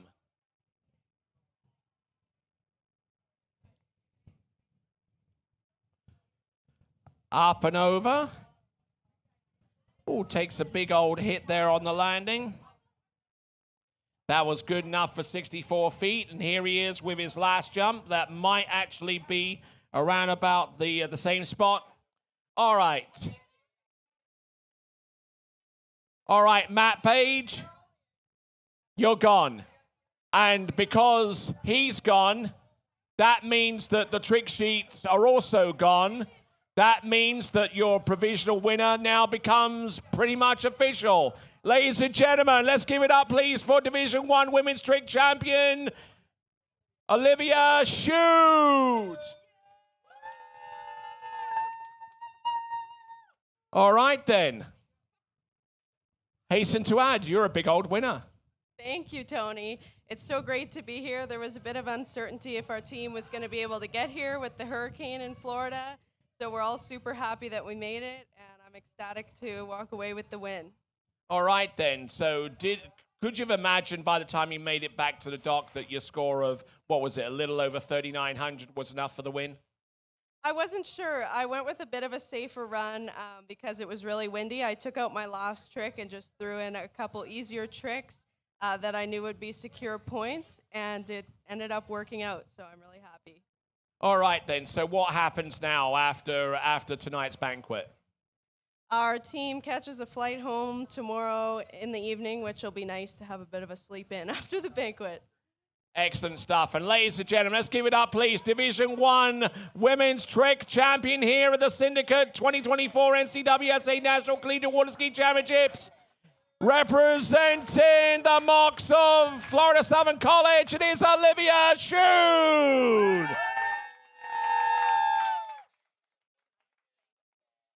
I just also want to thank everyone who put on this tournament, all the officials and organizers, and to have such a great site here. And shout out happy birthday to our team coach, Curtis. Nicely done. Thank you very much. I'm sure we'll wish him happy birthday tonight. All right, then. So we've got a distance of 70 feet. 70 feet for Colin Norum.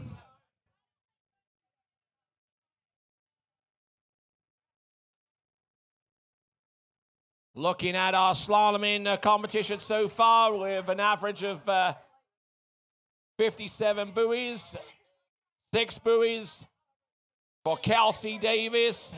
Opens up with a good-looking pass. Representing the Cornhuskers of Nebraska, that is Kelsey Davis. We're going down to the nitty-gritty, folks. The 4th rotation of 5.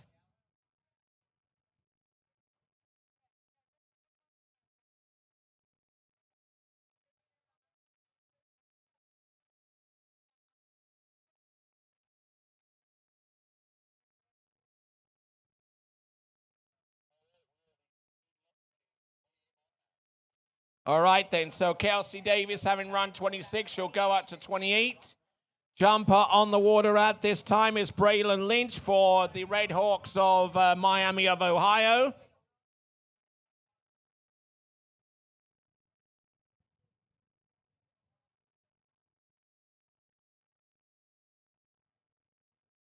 Braylon Lynch having not secured a score quite yet.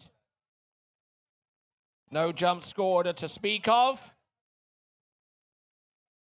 All right, let's go with Braylon Lynch there on jump number 2. Kelsey Davis, 28 miles an hour, successfully through that pass. Oh, no! Oh, my word, he takes a huge hit coming off the top of the jump. Is he okay? He's looking around and seeing things are upside down.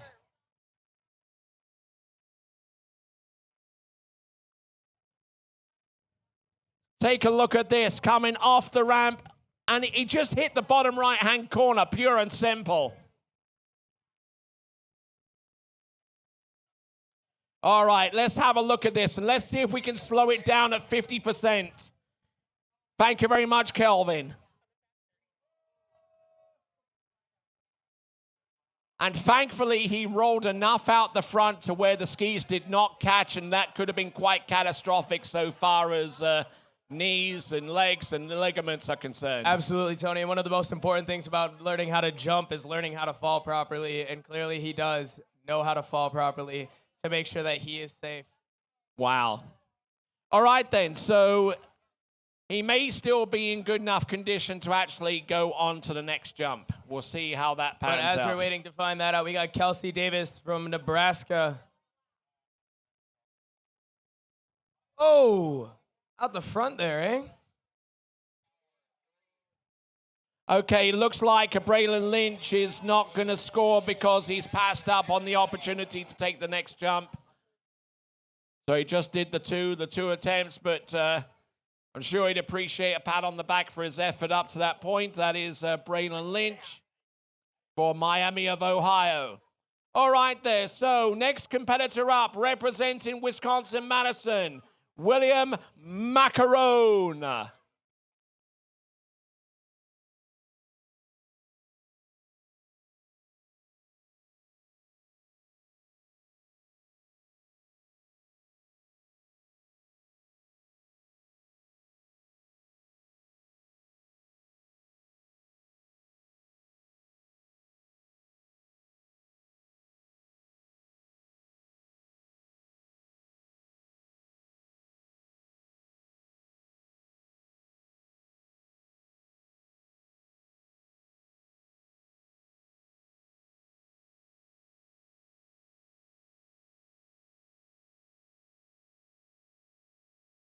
All right, Wisconsin-Madison, bring on their next competitor.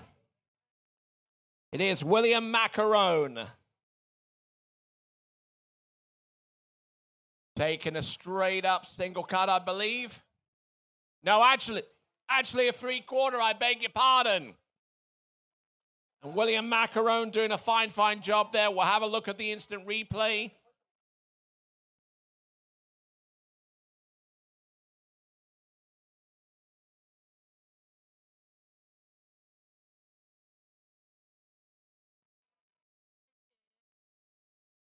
All right, so William Macarone, we await the jump distance to come for him.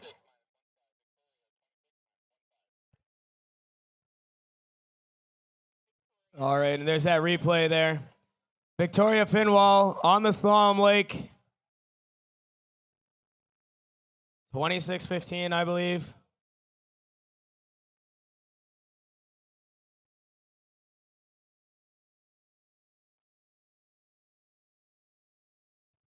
Whoa, a little bit of a strong cut there at 1 ball. Here we go, coming around. 3 now, coming out to 4.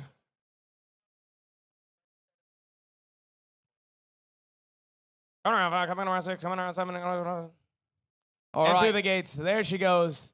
Okay, so William Macarone on jump number 1, 94 feet, 94 feet, or 28.5 meters.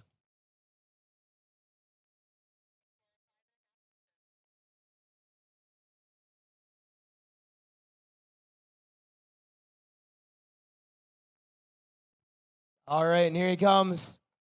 3/4, cutting across that wake. Hitting that jump. Whoa.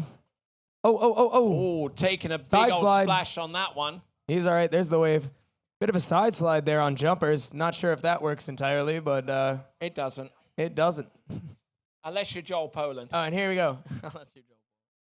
Here we go. Let's watch that replay here. William Macarone, University of Wisconsin.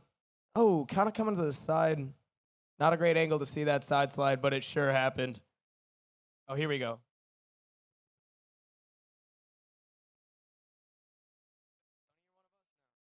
Here we go. Look at that. And there it is. Oy. 40 points. Well, he's on 2, so I'll give him 20. Okay, so failing to land on that second jump, and we'll see if we can catch up with the slaloming on Division 2.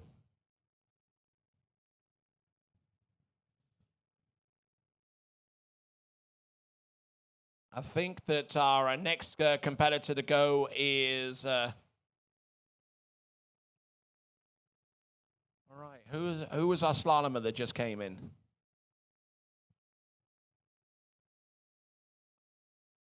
That was Victoria Finwall from Ohio State. So we've got Faith Paschal. from University. Okay, and that means that we are on to our Lacrosse. final 12 skiers. After we get done with Faith Paschal, we're on to our final 12 skiers in over this there. competition. And while Faith is getting ready here, getting in the water, over on the jump lake, we have the last jump there for William Macarone from Macarone. University of Wisconsin-Madison.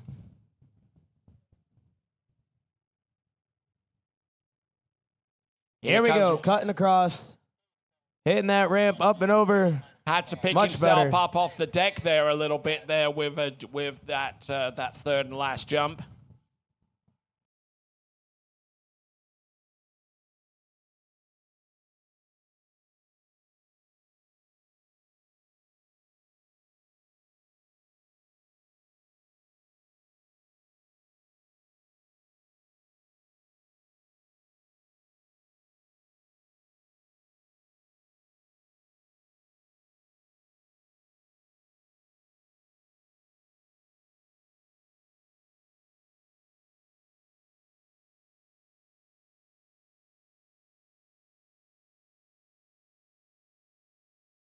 So as William Macarone takes an exit there before the boat heads back to the dock, we've just seen Faith Paschal run through the opening pass. We'll try and get you up to speed so far as the the top scores are concerned in this event. At least so far as in this rotation goes, we've got Catherine Gacho with 2 at 34 mile an hour, 15 off, ahead of Alexa Leggett from Auburn with 3.5 at 32 miles an hour, 15 off, and Aaron Parham rounding off the top 3 in this rotation. Not the complete competition so far. We'll try and get that to you as and when it's possible. In the meantime, skier on the water on the jump lake. As we go halfway down the 4th rotation, it is Mason Guilford. Here we go, cutting out there for the 3/4 from Clemson. Here we go. Quite early it seems, but that's all right. Nice jump there from Mason. And incidentally, the last jump from William Macarone is a 98-footer, 98 feet.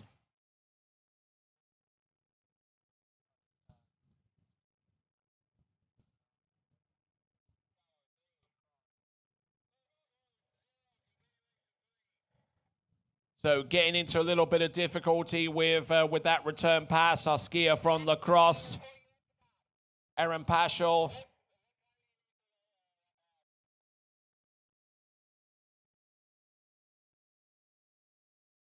So Erin, I believe that was Faith Paschal, I beg your pardon, 6 buoys at 28 miles an hour at 15 off. So it appears that she may have missed the gates of coming back. So Faith Paschal rounds off the scoring in the 4th rotation.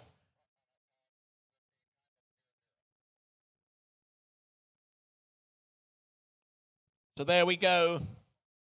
That is Faith Paschal in the penultimate rotation, rotation number 4. All right, then, working our way back towards the jump lake. Our competitor on there is Mason Guilford.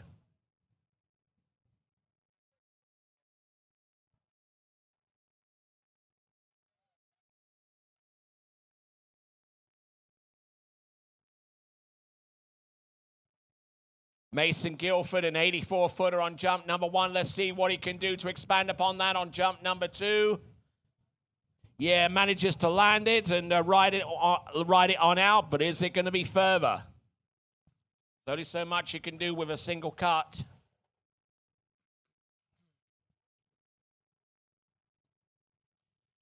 We've got a good crowd of jumpers there getting ready to go halfway through the 4th rotation of 5.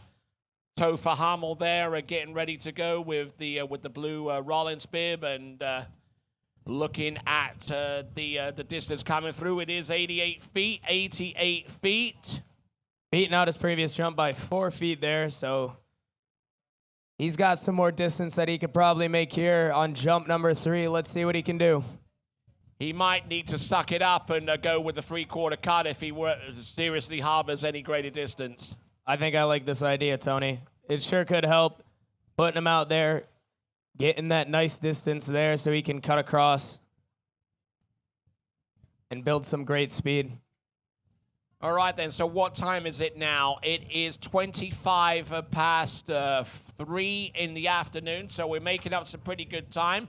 Plenty of time for you students out there in these national championships to get your glad rags on and get ready for the banquet.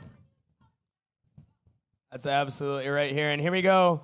Our last jump. Oh, 3/4 cut, I said, didn't I? Oh, whoop. Oh, whip. Oh, pulled out the front there. Yeah, the landings are a little less predictable if you're not quite used to them. That's true. All right, then. So 88 feet is his best jump. 88 feet for our previous skier. That is Mason Guilford representing the Tigers of Clemson. All right, then. We move on to Rollins College, the Tars, Topher Hummel.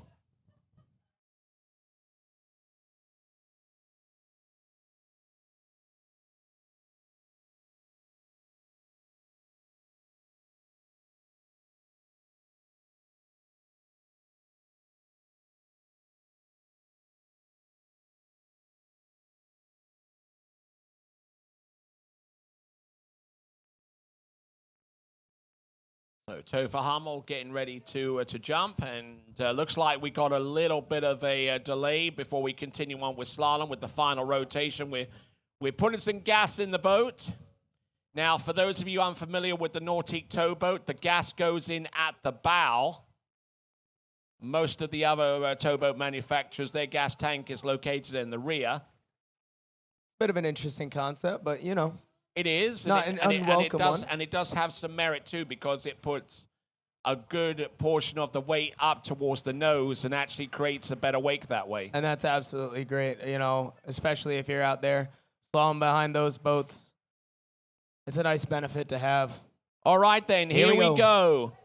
This is the Topher Hummel for the Rollins College Tars. Jump number 1. Oh, almost left his right ski behind him too much off the top, though.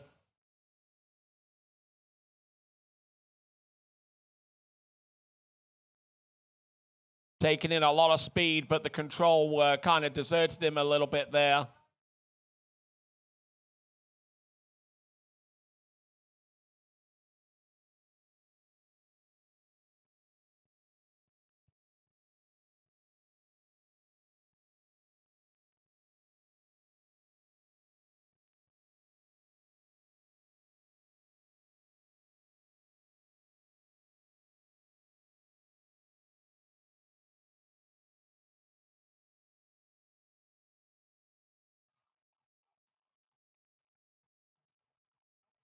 All right there, Topher Hummel getting ready for jump number 2.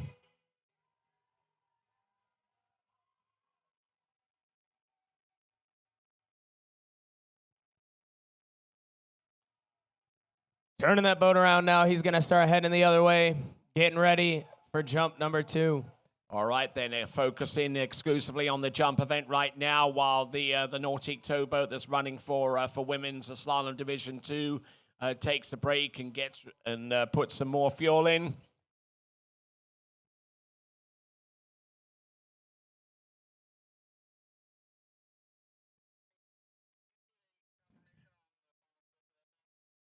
All right, then, here we go. Coming in Topher Hummel. Jump there, 2. lands that. We'll get the distance any moment now, but it's certainly a better looking jump, a darn sight better than it was previously. Absolutely. All right. Floats in for a Nice good jump landing. there. Topher Hummel for the Rollins College Tars, based out of Winter Park in the northern part of Orlando. It's 108 feet, 108. Yep, just 108 feet on that first jump here, and 104 on the second. Yes, indeed. Follows up there, 108, 104. That's right. So he's got some Got one more distance to he go. can make here on his third and final jump as he comes back down the other way.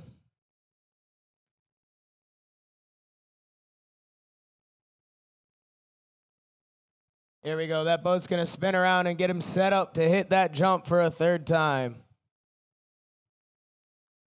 All right, so continuing on. Third and last attempt. We have a whole slew of skiers. We have 11 skiers to go in the 5th and final rotation of the Division 2 women's slalom event. Let's have a look and see what Topher Hummel has in store. A 108 on the first, 104 on the second. Can he conjure up a little bit of trickery on jump number 3? And I think he just kind of ran out of steam with that one. But they're consistent, he's safe, and things look pretty bright for the future for Topher Hummel. That's right. All 3 jumps landed is a great place to start.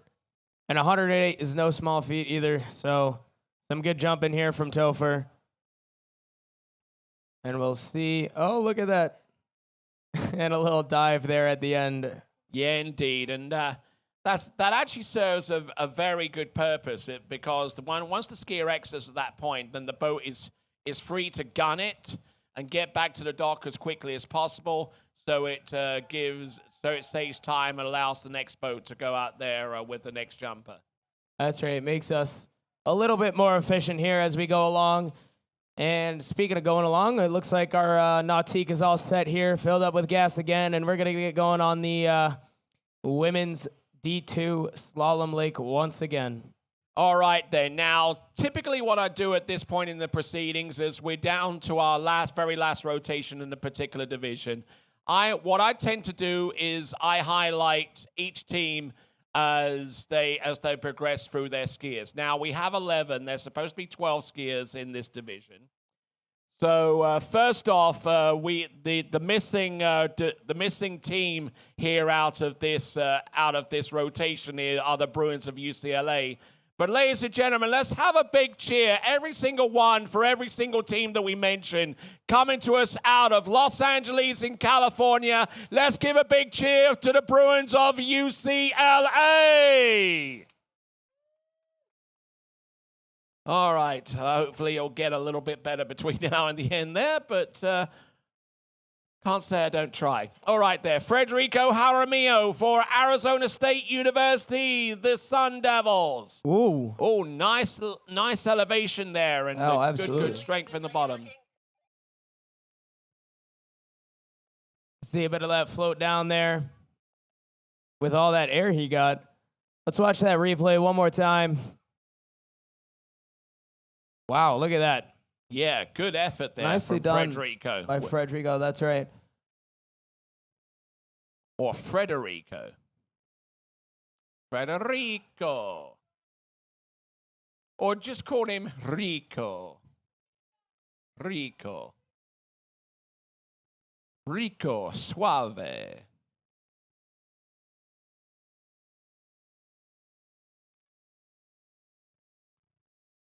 All right. And riding that one out, he's going to be heading down the other way of the lake to spin and get ready to go for jump number 2. Over on the slalom lake, who do we have in the water there, Tony? All right there, about to take to the water, representing the Baylor Bears. It is Corrine van der Dusen.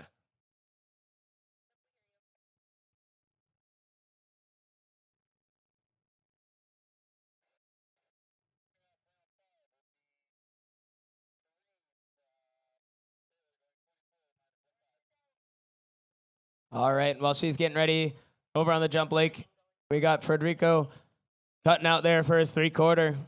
All right then, 129 feet on jump number 1 for Federico Jaramillo for Arizona State. Corrine van der Dusen coming in on pass number 1 on slalom. And Federico struggling a little bit with the landing, but I think that one is going to be further than a 129. All right, Corrine coming down here, making leg work of this pass. Oh, and running out of steam off buoy number 2. That's but, right. That is Corrine van der Dusen. But ladies and gentlemen, let's give a big cheer coming to us out of Waco in Texas. Give it up, please, for the Bears of Baylor. Yeah. It's going to get better, trust me. The speakers don't really reach all that far, but let's have a look and see. I bet they're cheering down there. All right there, so 127 on jump number 2, losing a bit of distance as a result. Now, here's the rub. That first jump of 129 feet was produced with a fast 41-meter end time. There would be a mandatory re-ride if that distance does not get exceeded with either of the 2 remaining jumps. Half of that has been satisfied with a 127. Now, if he jumps more than 129 or 39.2 meters, then he will not have a re-ride. But if he jumps less, then he could potentially have a jump re-ride based upon the times produced on that first jump. Here comes Federico. Coming in, late approach. Up and over, and I think that one is going to be close to 130.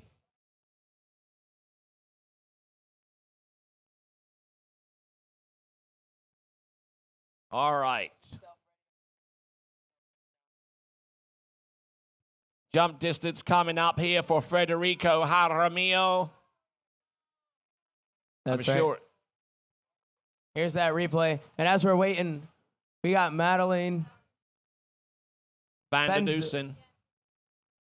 Actually, Madeline Bensel for the Mustangs of Cal Poly. That's right.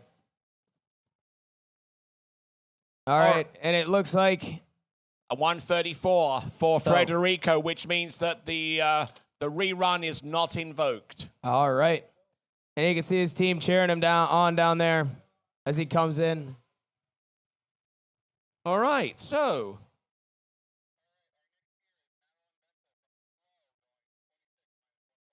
all right, getting ready at 15 off. Representing the Mustangs of Cal Poly San Luis Obispo. This is Madeline Bensel. Now, Madeline Bensel, her average is around 62 buoys, which would suggest that she would go in at around about 28 mile an hour and work away from that point, based upon where I know those buoy totals derive from. All right, then let's see what she can do. Making her way easily around number 1 there. 2, 3, 4, 5. Making her way around 6. A little hand drag there as well. Oh, and a little through the bit of gates. styly. Yeah. You'd expect that from the guys, but the girls, woo. Always a pleasure to see. Who do we have on the jump lake over there, Tony? Trenton Obendorf for the Moccasins of Florida Southern College.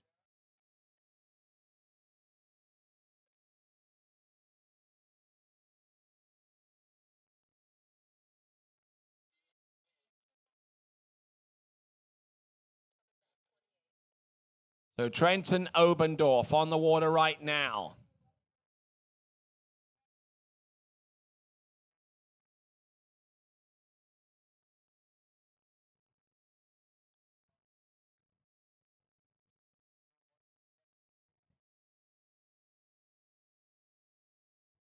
So waiting on the jump distance for Trenton Obendorf.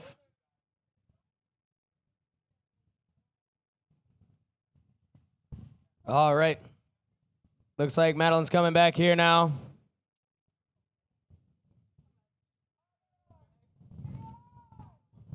Strong cutout. There we go. She's around 1. Making her way around. So no distance Three on the ball there. opening attempt. We're picking them up out the water, and Trenton Obendorf. Oh, look at this. Making her way This around is, 6. A sweet bit of a hand drag as well. That was at 30 On miles an another hour, I pass. believe. Nicely done there for Madeline.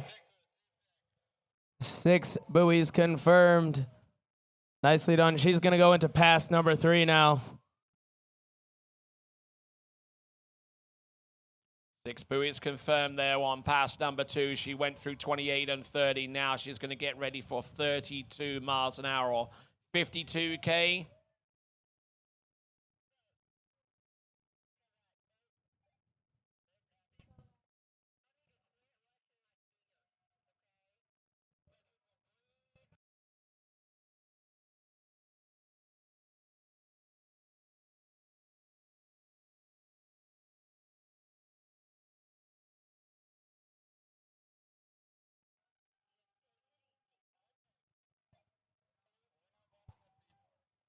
All right, here we go. We got Trent on the jump lake. And Madeline over here going through pass number 3. 32-15. 32.15. Oh, Oh, actually coming back at 30 mile an hour, not 32. that's all right. Let's see what you can do. All right, she must have gone in at 26 and come back at 28. And now this is at 30 miles an hour. Madeline Bensel for the Mustangs of Cal Poly San Luis Obispo. And in Here that comes bottom right- Trenton with his second jump, and he lands Landing and that rides one. that one out. Madeline just not able to get.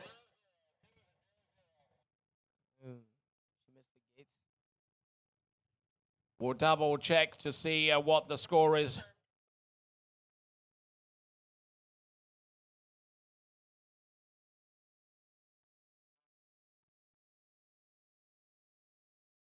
Here's the replay for Trenton Obendorf's jump here. Flicking those skis up, making sure to make use of that wind there.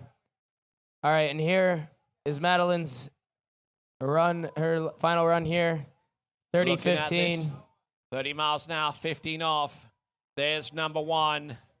There's number two, and getting into some but real I think she bother was there. just shy of those gates there, Tony. Yeah, indeed. She got through the gates and gotten round number two. Unfortunately, unable to get much past number two. But that completes the effort for the Mustangs. So, ladies and gentlemen, let's give a big cheer once again. Coming to us out of San Luis Obispo in California. Give it up, please, for the Cal Poly Mustangs.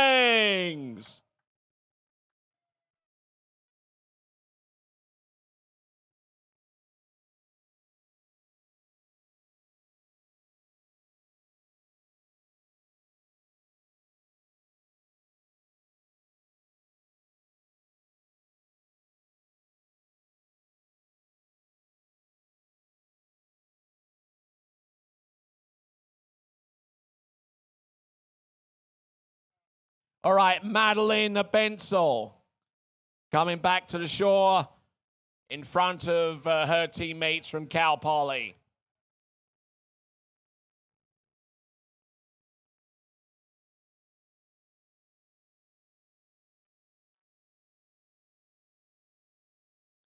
All right, so 82 feet on jump number 2, 86 feet on jump number 3. That is Trenton Obendorf. We're now down to our final 3 competitors in the penultimate rotation. That will be rotation number 4. So, jumper about to take to the water. It's going to be Ed Roberts from Alabama. And check this. His average is 184 feet. Wow, absolutely incredible. This is going to be a jump to watch for sure.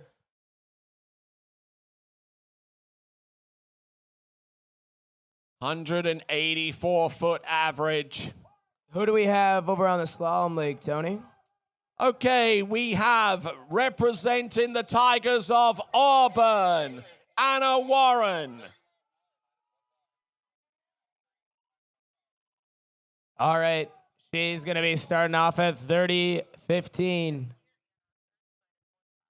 30 miles an hour, 15 off, or 49K, 18.25 meters.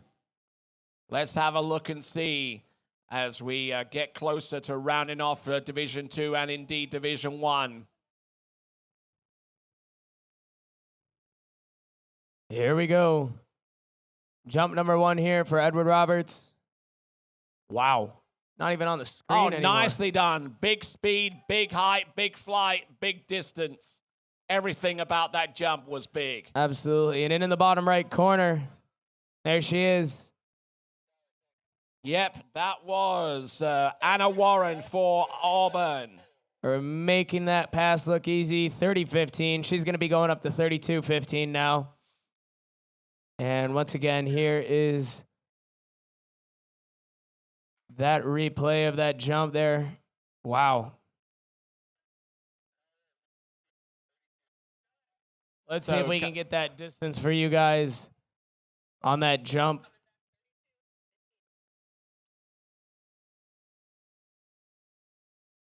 All right, we're going to give you the distance. And the distance is only 40 centimeters more than the lead distance. It is a distance of 175 feet. It's 53.3 meters. Wow, absolutely incredible. And here on the replay, we can see Anna from Auburn running that pass, and she'll be coming back at 32-15 now. Yep, that's Anna Warren. Speaking of, here she goes. There we go.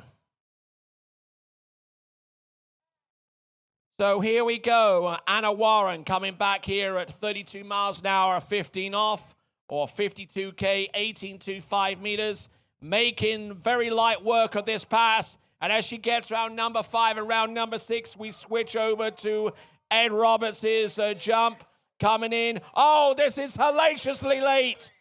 Yeah, and he's going to pass on that probably for the best. We don't want any injured jumpers over here. All right there, so Anna Warren, I'm not too sure what that score represents so far as the lead position, but it is the best women's slalom score within this rotation, and we will try to get the full leaderboard.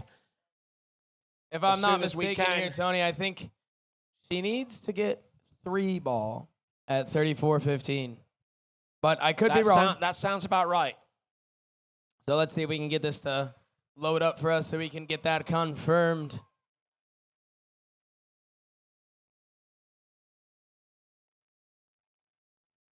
All right, we're looking at Ed Roberts, and if you can see him past the left-hand side of the ramp as you're watching it from that reverse angle, you know it's late. Oh, absolutely. Even having to, like, cut around the ramp. Here comes Anna Warren, 55K or 34 miles an hour, 15 off. There we go. That's 2. Keep Can she get a going. piece of 3? Yes, she can. Can't she get to 4? Just waiting on the ski to Nicely get up underneath done. the line. Get to 5. Oh, and it's just inside shy buoy of number 5. But that is 4 buoys at 34:15. An excellent score there from Anna. Could that be in the frame for basically a tie break? We'll need to make sure with our officials. We will 4 buoys find out. at 55K. 4 buoys at 34 miles an hour, 15 off. That is Anna Warren. All right, so continuing on, this is Ed Roberts. Ed Roberts, who passed up on jump number 2.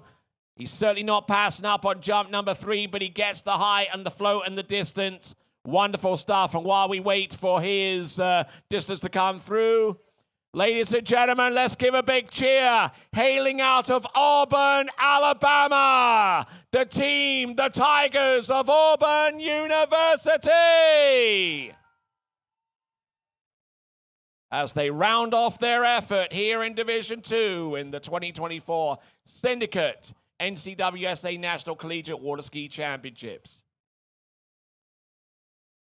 The distance coming through for Ed Roberts, it's a 178, 178 feet.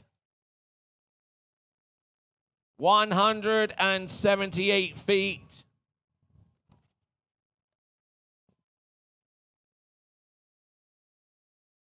So that's the target. That's the target for Louisiana Monroe in order for them to take the win in this rotation. Because they've won every rotation up to this point. 1, 2, and 3. We are in 4th rotation. The lead is now 178. It's in the hands of Alabama. Let's see who we have on the water. It is Damir Filaretov,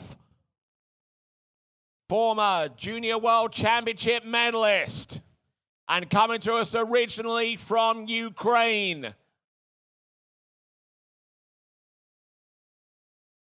And Damir Filaretov, I tell you what, good looking first jump. Not especially late, but he can work on the timing. He's already got everything else. 23 minus 1.5 for Michaela Jenkins representing the Longhorns of UT.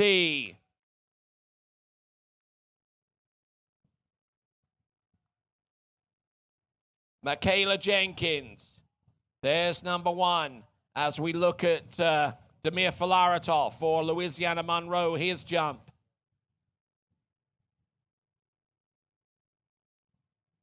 Wearing that headband, wearing the burnt orange bib that signifies that she is a Longhorn. There we go. Runs her opening pass, not bad at all. Damir Filaretov will get the distance there for him.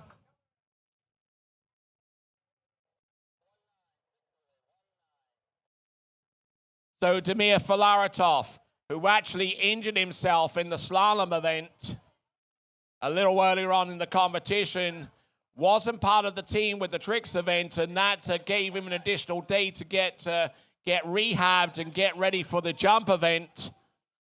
And I tell you what, he took one hell of a digger a season or two back in the second to last cycle of the Junior World Championships that took place in Santiago de Chile. You can actually watch that by going to TWBC's Crash Archives. But let's have a look and see. Damir Filaretov launches. He jumped 171 feet on the opener, and I suspect that one could well be a little bit further. Damir Filaretov. Good skiing there from him. About as tough as they come, and I'll tell you what, great skiing there. On the water at this time, Michaela Jenkins coming back in for a return pass. She's round number 5. Can she make it round buoy number 6? Yes, she can. She earns herself pass number 3.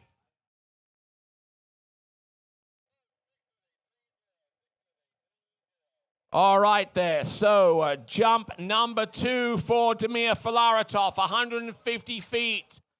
I wonder whether the injury that he sustained 2 days ago has had a profound effect upon his effectiveness out there on the water on the jumps. You never want to see an injury really bring a skier down, or at least reduce their effectiveness out there. But it is what it is, and hopefully Damir Filaretov can prove to us ultimately how truly tough he is. Damir Filaretov out of Ukraine, and obviously it's everyone knows what's going on in Ukraine right now, and how they're trying to deal with their neighbors going forward. But I tell you what, Damir Filaretov, tougher than a $2 steak coming in. Let's see what he's got. Good, solid effort there on jump number 3 as Michaela Jenkins pulls out rather early for the gate on pass number 3. Getting in a little bit deep off buoy number 1, but she manages to bring that ski hard round. Still slaloming with 2 hands on the handle. She might consider the one-handed turn, but I tell you what, she's still there, and she has earned herself pass number 4 as she can get round number 6, and she does!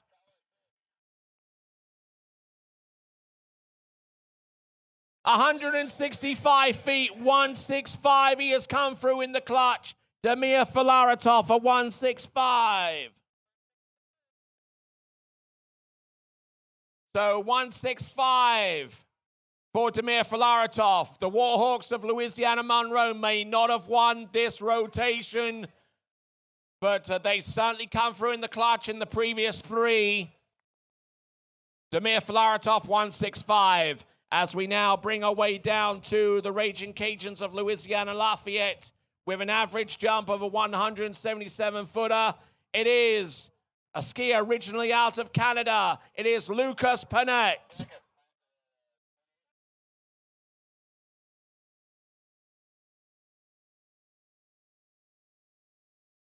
Okay, so back at 28 miles an hour. For our skier out on the water representing the Longhorns of Texas, it is Michaela Jenkins. 28 miles an hour. She's not going to have any problems generating speed into the turn. The question is, it's a case of shutting it down to stop herself from going down course. Right now, that's pretty much an extremely tall order, but she's happy. She has two at 28 miles an hour. And as they round off the championships, let's give it up, please. Coming to you from Austin, Texas. They are the Longhorns of the University of Texas.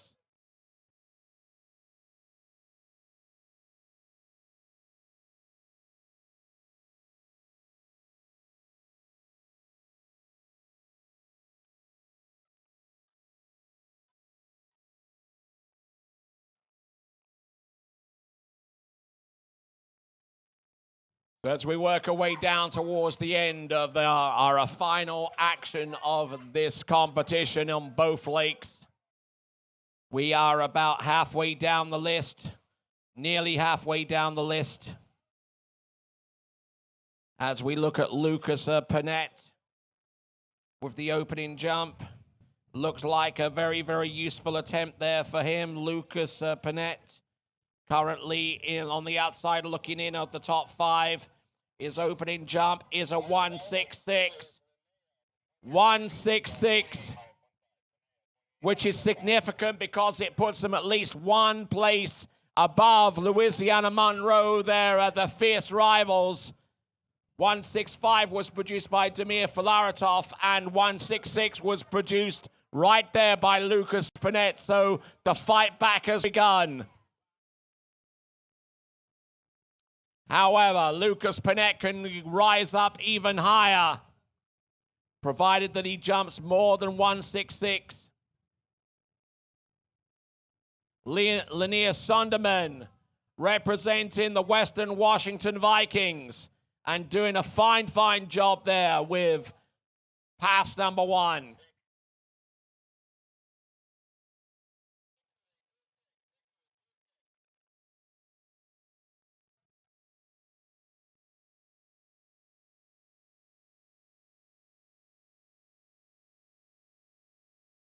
All right, so Linnea Sonderman, 1 pass under her belt. We'll find out what the second pass is coming up very, very soon. 176 for Lucas Panett. Now that could be significant going down the line, because I'm sure that's put his positioning in the jump competition at least 2 places, maybe even 3 places higher at this time. And every place you increase by, it's an additional 10 points onto the potential, on top of the potential total that you could achieve for your team.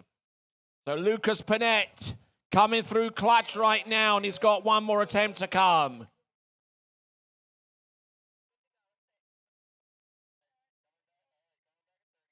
Coming back at 30 miles an hour, Linnea Sonderman for the team from Western Washington, the Vikings, 30 miles an hour. We'll continue to monitor the results as they come in for the women's 2 slalom competition. There might even be the specter of a runoff going down the line, depending upon whoa, and Linnea Sonderman. That tailwind there hampering her efforts to get through that pass. But Linnea Sonderman rounds off the effort. Ladies and gentlemen, presented to you from Bellingham, Washington, they are the Vikings of Western Washington University.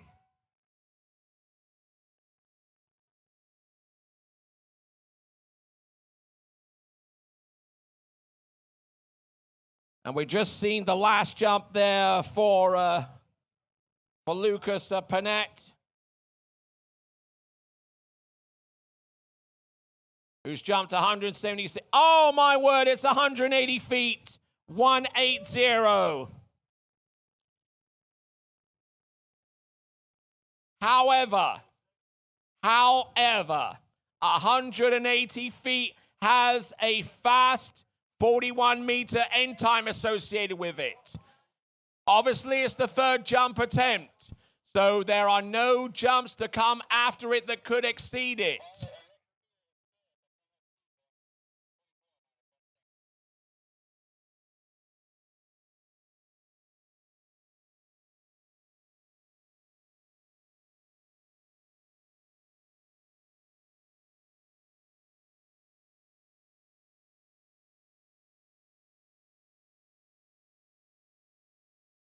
All right then, so Lucas Panett jumps 180 feet, but it has a mandatory rewrite attached to it. We'll see how things pale out. And significantly, an improvement is permitted on the water. This is from Michigan State, the Spartans. Looking okay, but struggling a little bit with this run. And I'm not too sure what the score is going to be. It's going to end up being 5 buoys. 5 buoys there for Michigan State.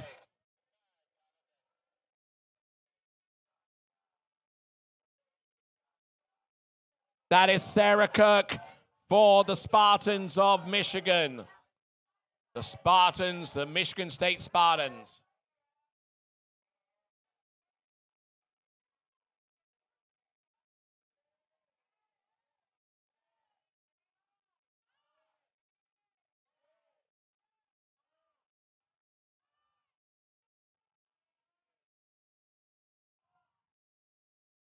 All right.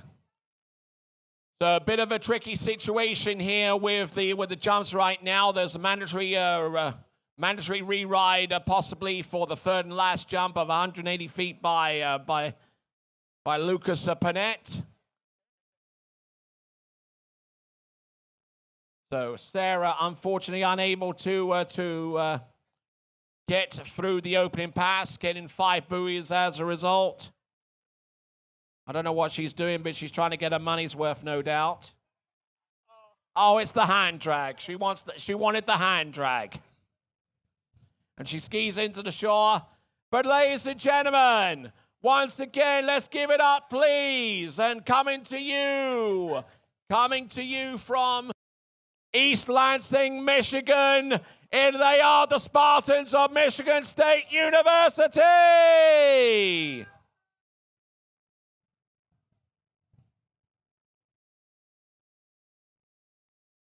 Looks like we're picking up Lucas Panette for a re-ride on jump number 3. Ideally, he would like to use this attempt to bust out a distance of over 180 feet and try and get on track with some of our other skiers that have produced distances in that realm. Distances along the lines of about 184 feet, I believe I saw one jumper produce.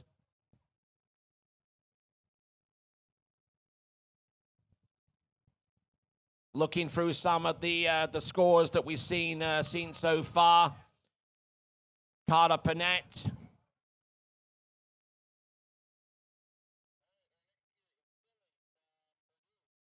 Okay. So Lucas Panette, 180 feet, has to rewrite that jump. His best jump up to this point is a 176, 2 foot shy of Ed Roberts on 178. It's going to be critical. Skier on the water representing Purdue University.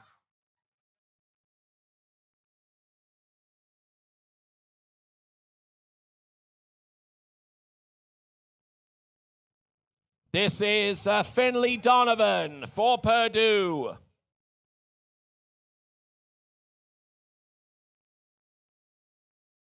Getting in a little bit deep there off one or two of those turns, getting round number 4 and number 5, and should make it round number 6 without too many difficulties. There you go. That is Finley Donovan.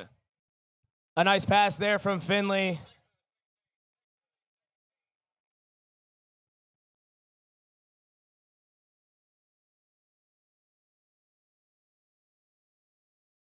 All right, there we just seen the jump here from Lucas Panette, absolutely pummeling in and sending it. Lucas Panette, is that jump enough for him to take the lead? Here we go. Now, on that replay. Here is the jump for Lucas Panette, 54.7 meters or 179 feet. Wow. Lucas Panette has the lead, ahead of Ed Roberts right now. That is significant. An incredible jump there from Lucas. And not quite as far as the 180 that he was re-riding on. Yeah. But it does the job. It sure does. And, you know, it might not be that 180, but it's real close. So I guess he's going to have to take what he can get, and I'm sure he won't be too super disappointed with that. All right there, Finley Donovan. 5th and last rotation for the Boilermakers of Purdue. Getting in a little bit deep there into number 4, but able to hold her angle, hold her edge, And another pass of 6 buoys there. Finley Donovan. And Ohio State is getting down over at the starting dock. A nice pass there from Finley Donovan. That will be her second pass, so she's going to come back for pass number 3. All right, then. So looks like I have a full complement of results for the Division II women's. Anna Warren in the lead with 4 at 34 miles an hour, 15 off. Catherine Gacho for UCLA with 2 at 34, 15 off. Alyssa Leggett with 3.5 at 32 miles an hour, 15 off. Lanier Sunderman with 5 at 30 miles an hour, 15 off. And with 4 at 30 miles an hour, 15 off to represent the top 5, Erin Parham. And we still have, including Finley Donovan, 5 competitors left to go. All right, then. So where are we at speed-wise with our skier right now? I believe we're at 28:15 for Finley Donovan. All right, then. Jumper on the water at this time. We have got Elliot Berman for San Diego State University. He's going to come in on jump number 1.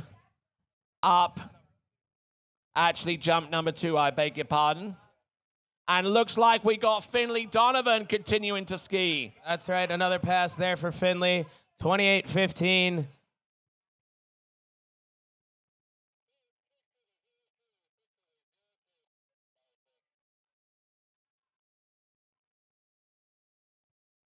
So we're down to the final rotation now.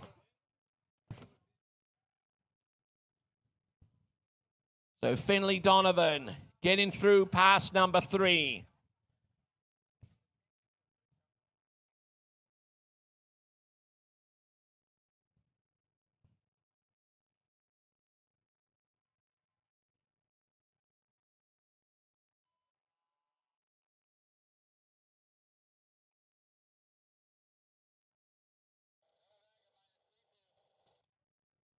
Okay, so first 2 jumps, 70 feet and 88.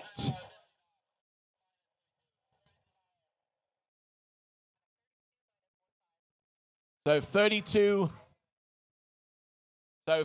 miles. Oh, and collapses round buoy number 2. It was so close. It is going to be 1 1/2, 1 1/2. As we see Elliot Berman round off his effort for the Aztecs, and Finley Donovan round off her effort for the Boilermakers. Let's give it up, please, for the team from West Lafayette, Indiana, the Boilermakers of Purdue. And by equal measure, let's give a big shout to the Aztecs. They come to us from San Diego, California.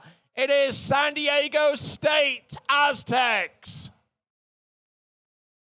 As each completes their effort in these championships, we've just started the 5th rotation.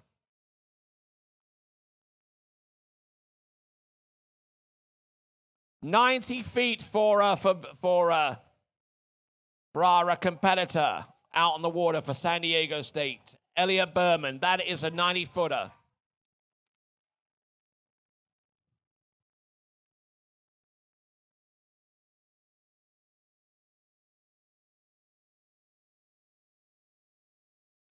Ooh. Okay, so working our way down.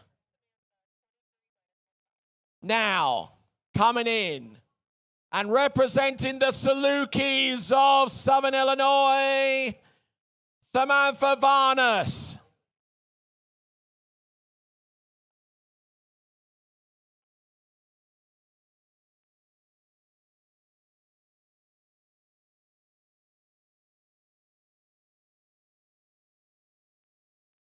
Samantha Varnas for the Salukis. Good load there off number 3. Well in time for number 4. Just absolutely rock solid body position. not allowing herself to break forward at any stage of the game, and Samantha Varnes for the Salukis of Southern Illinois doing a good job.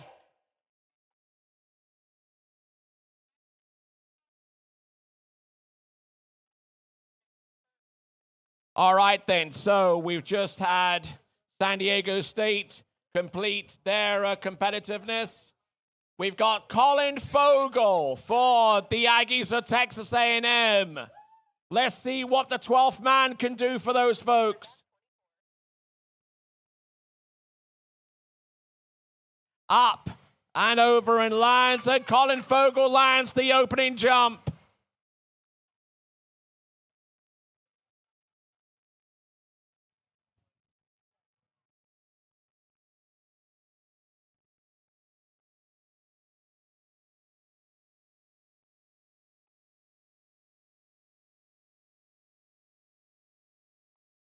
So Samantha Varnes, 6 buoys at 23 mile an hour, 15 off. She'll go to 24 next.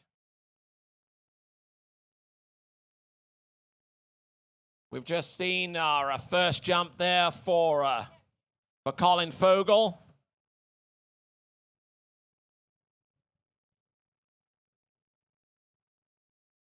Colin Fogel's opening jump is indeed 67 feet. This is Samantha Varnes. Unfortunately unable to run the return pass coming back. But ladies and gentlemen, marking their first ever appearance in these national championships from Carbondale, Illinois, the Southern Illinois University Salukis. Looking at this, and looks like she's still continuing to compete. I had a thought that was round number 4 and through the wakes, but she throws the fist. I tell you what, she's still continuing to ski, and she's going to continue on piling the points for the Salukis.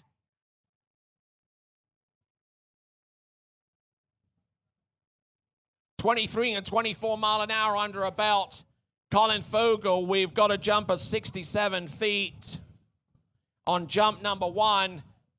We're going to get the distance on jump number 2 momentarily. It is 80 feet, 80, which is 1 foot more than his average. Colin Fogel. Samantha Varnes coming into the course, 23 and 24 under a belt. This is now 25. Keep going there, Samantha. Keep it going for as long as you can do so. There's number 2. And a little flat-footed there, round number 3.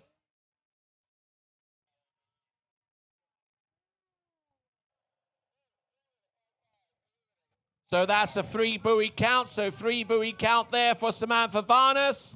And once again, I almost jumped the gun a little bit, but ladies and gentlemen, celebrating the first ever national championship appearance for the Salukis of South Illinois University. South Illinois University Salukis out of Carbondale, Illinois.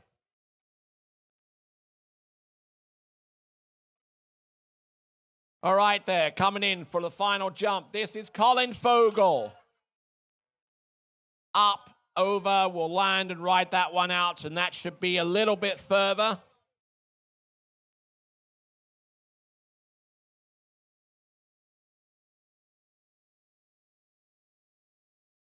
Reminder once again, we still have the raffle draw for those Connolly Slalom skis. Make sure you scan the QR code that's adjacent to them in the announcing point.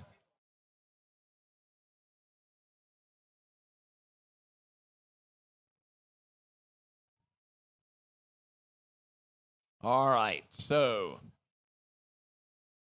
looking at that Mastercraft making its way back to the dock. Getting ready for Harrison Hartzler for Kansas University Jayhawks.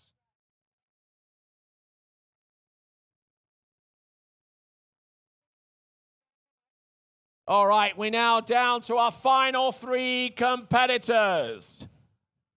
Final 3 competitors in Division 2. We have competitors from Ohio State, from Wisconsin Lacrosse, but before those two, Nebraska. That's right, the Cornhuskers. Ali Weber. Ali Weber. Going out there on the slalom lake. Who do we have out there on the jump lake right now, Tony? Who do we have on the jump lake? Good question. The skier out on the jump lake right now is Harrison Hartzler for Kansas University. All right. Let's see what he can do here. Coming in for jump. Jump number 1. Coming with a bit of a 3/4 here. Harrison Hartzler. Yep, with the full face shield coming in. Oh, little jump there, lifting those skis, trying to get the best out of this wind here. Yep, and he got a little bit of a gust there as he hit the jump there. Might have thrown him off just a wee bit. We'll see what he can do on that next one, and we'll get the distance for this first one in a short moment.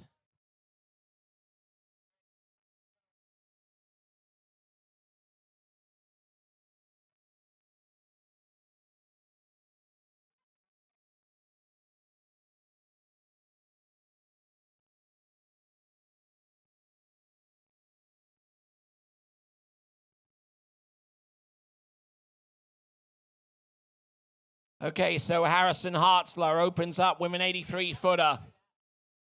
83 feet. Skier on the water, Ali Weber.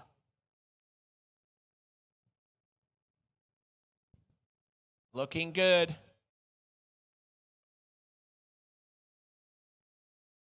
Just a reminder that all the awards will be presented at the banquet tonight. We'll also have some other awards aside from the event presentations. Ali Weber getting through the opening pass. Her average score coming into this event is 65 buoys total. Skier on the water, Harrison Hartzler, 83-footer on the opener. That's right. A nice jump there for Harrison Hartzler of Kansas U and Ali Weber. On a beautiful looking secondary jump again, but that could be a little bit further. Yeah, that's right. I mean, with the first one, he got that gust of wind he wasn't exactly ready for. He was ready for it this time. He was ready for it this time. So, a much improvement on that jump there. We'll see in the distance if it really is. But there you go. Yeah. I mean, just looking at it there, it looked like he was much better prepared for that wind. Yeah. And so we got Ali Weber on the slalom lake right now. Just ran her opener. And she'll be coming back. Not too sure what speed this is, though. But she's running through it. Looks like quite easily.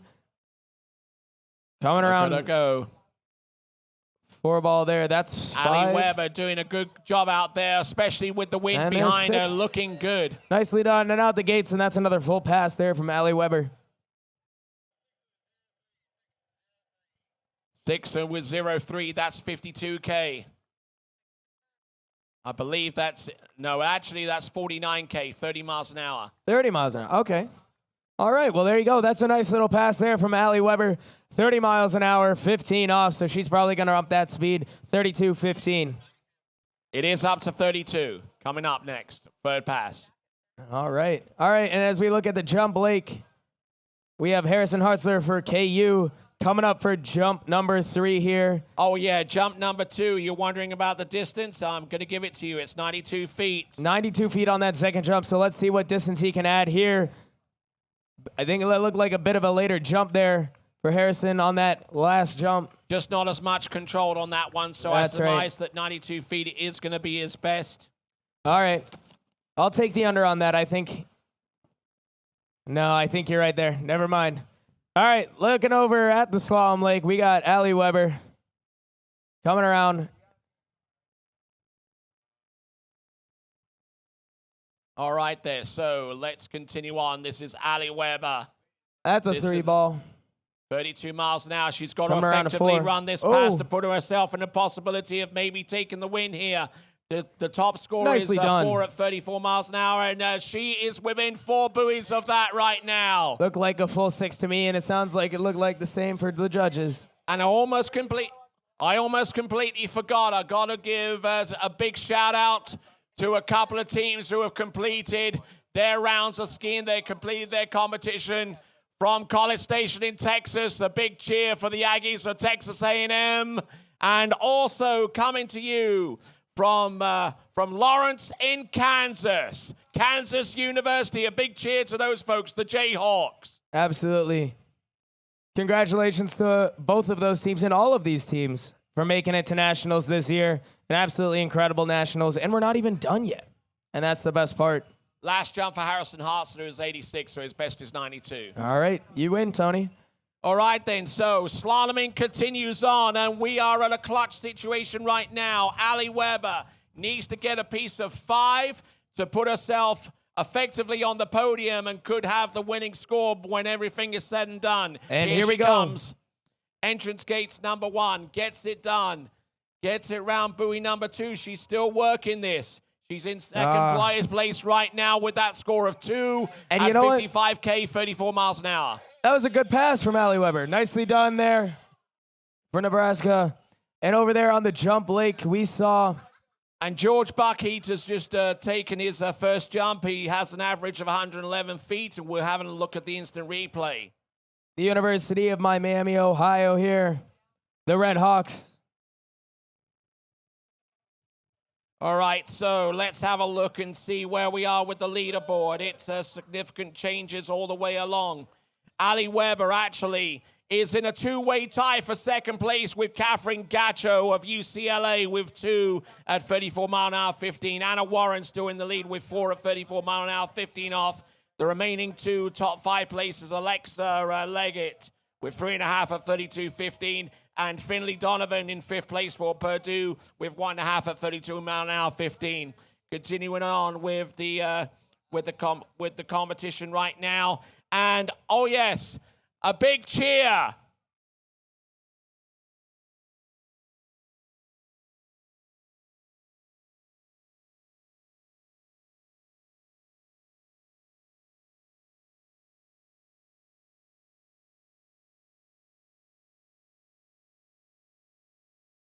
All right, so as Ali Weber completes her set, let's give a big cheer to the team, the Cornhuskers from Lincoln, Nebraska, the University of Nebraska Cornhuskers. All right, Quincy Biziak for the Ohio State Buckeyes. And there's George on his second jump there, throwing a little wave in the air, which isn't really always a pro move, but here we go. Quincy Biziak for the Ohio State University running through this opener. Oop, falling over there a little bit. Still making it to 6. And through the gates. Nicely done there.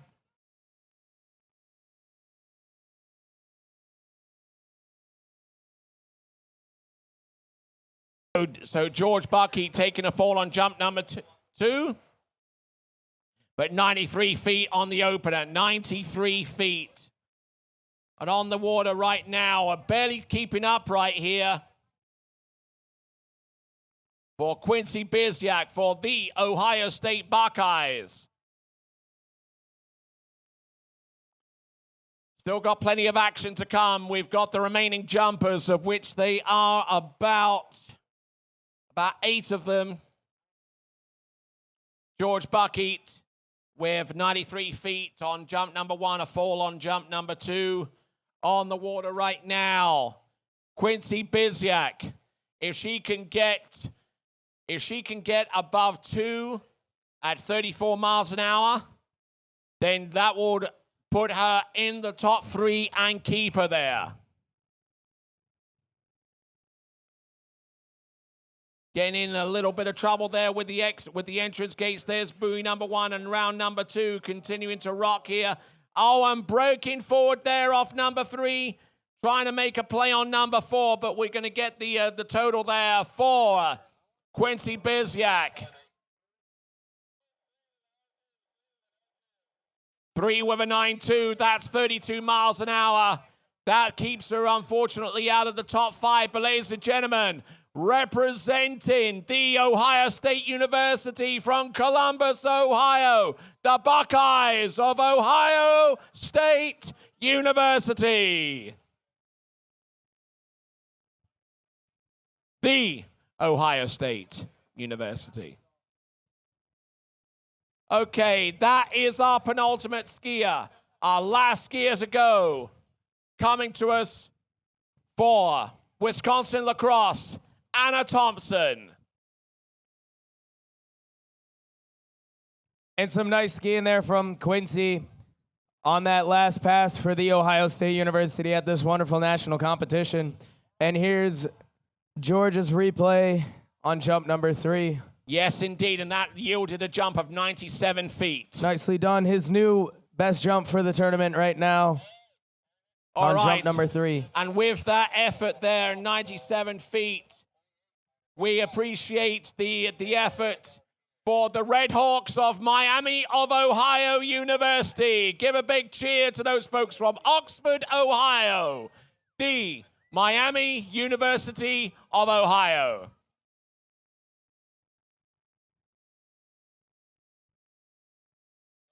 Not too many scores left. Only one left to go in Division II, and that is Wisconsin lacrosse.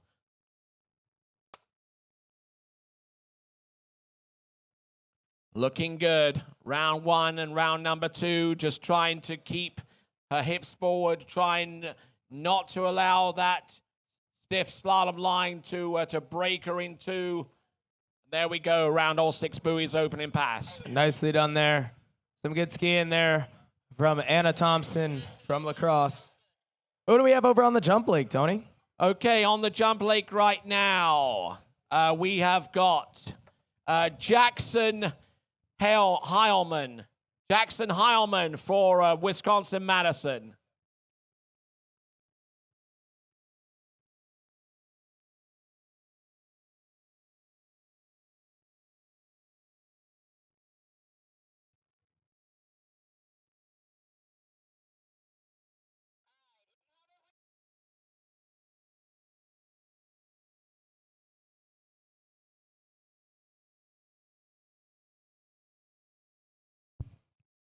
Okay, so Jackson Heilman opens Checking up out with this replay. Yep, an 86-footer. Oh, whoa. Barely scrapes the landing. Oh, yeah, just about 86-footer. Representing the Badgers of Wisconsin. And here we go. Anna Thompson from lacrosse. Pass number 2 here.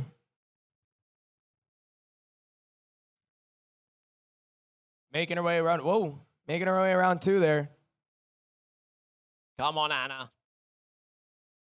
Nicely done. That's 4. Getting 30 to miles 5. an hour. This is There we a go. 32. She's a little late here. Can she get to 6? Yes, she can. And out the gates. Nicely done. Good skiing. Here 6 we go. with a 0.3. Jackson That is- Heilman from University of Wisconsin-Madison landing his second jump. Okay, so that was at 32 miles an hour with the boat time seemed to indicate that, and looks like the boat speed is going to be increased to 34 miles an hour. We'll double check her with the radio communication.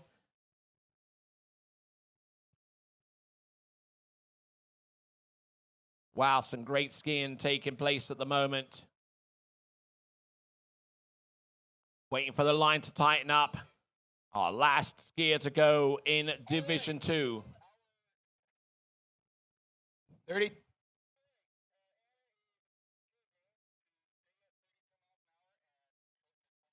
All right Oh. then, so a 22 off transition from 15 off while still keeping at 32 miles an hour. This is smart.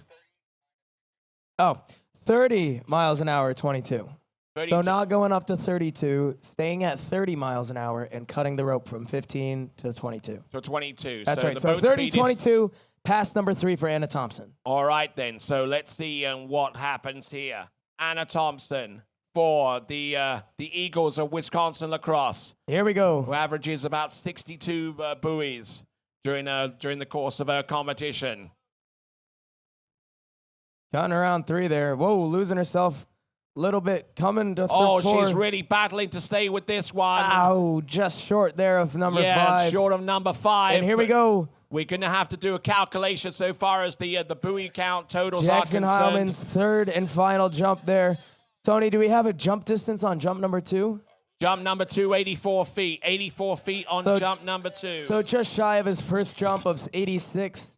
Let's check out if we have an update for jump number 3 here. Okay, we're going to get that soon. 86 feet on jump number 1, 84 on jump number 2. Jump number 3's distance should be coming to us for Jackson Heilman. And there it is, 89 feet, 27 meters flat. 89 feet. So, ladies and gentlemen.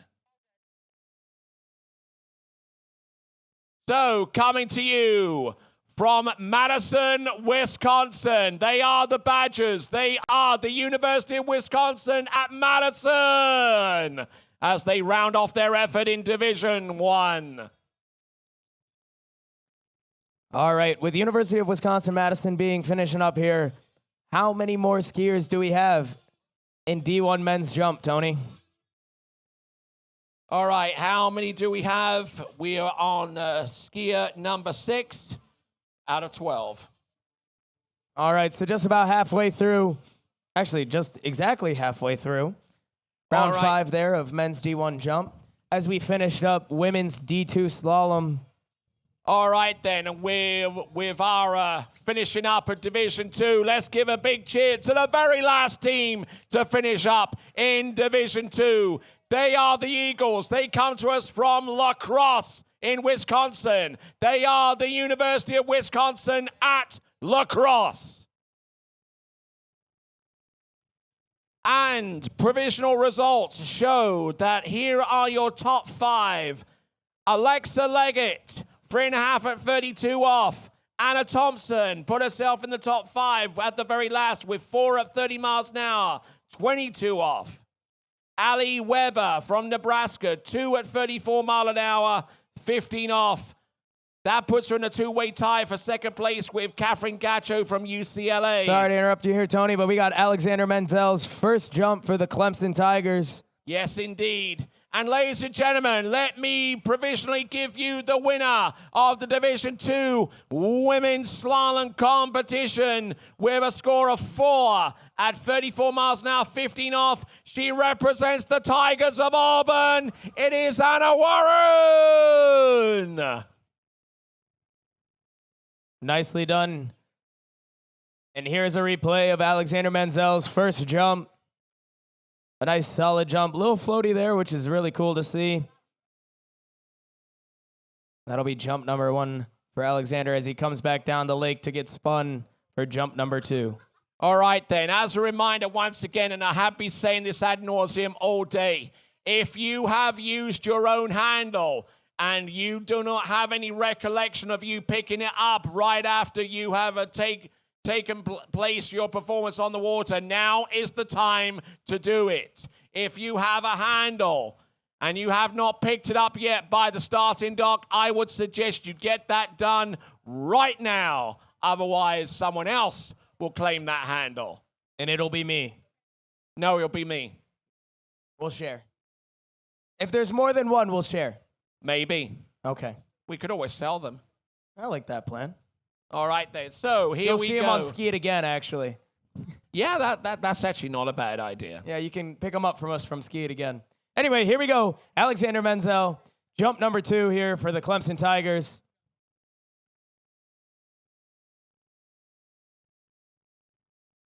Boing. A nice solid jump there from Alexander Menzel.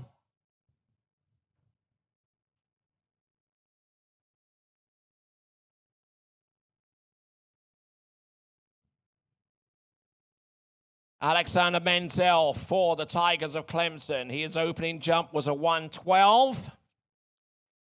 That second jump should be around about the same range there for him. And also want to give a big shout out to our promo boat owners who have brought their towboats from all places far and wide to be here at the NCWSA National Collegiate Water Ski Championships.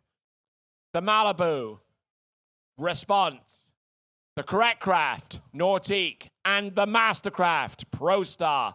Thank those folks very much indeed for doing what is necessary to bring those boats so that it can be used in this competition. All right, so distance on jump number 2 is 115 feet or 34.5, 34.9. What a nice jump there, Tony. 115 feet, eh? Yeah, good distance there. Nicely done. And we'll see if he can get any more distance here on jump number 3. Absolutely, jump number 3 coming right at you. Jump number 3, let's see what we've got. Alexander Menzel, 6th gear in the last rotation. Only 6 more competitors to come afterwards. All right, and on the broadcast, we're seeing Rollins College get ready for their jump. Okay, looking at Alexander Menzel.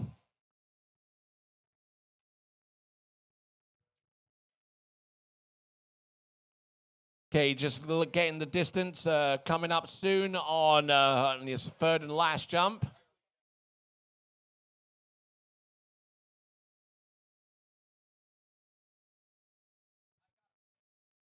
Okay, looks like we got the distance on the 3rd attempt, and as here we it look is. at Here's the the replay. 121, 121 feet. Nicely done. An increase the jump there. And there it is, the replay. You guys can see it. Alexander Menzel's 3rd and final jump. All right then, so folks, let's give a big cheer for their participation in these championships. They come to us from Clemson, South Carolina. They are the Tigers. They are Clemson University.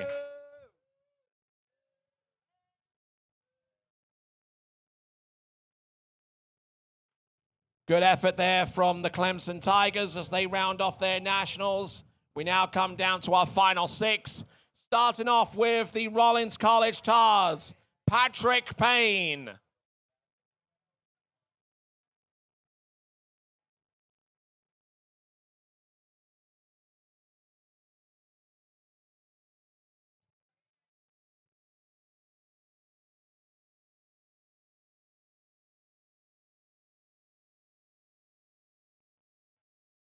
Patrick Payne for jump number 1 here.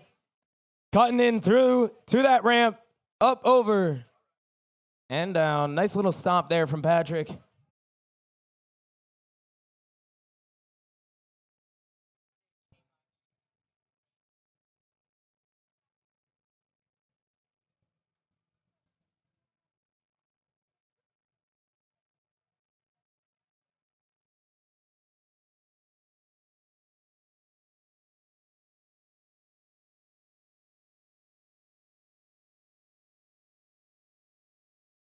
Okay, so looks like I have another iPhone.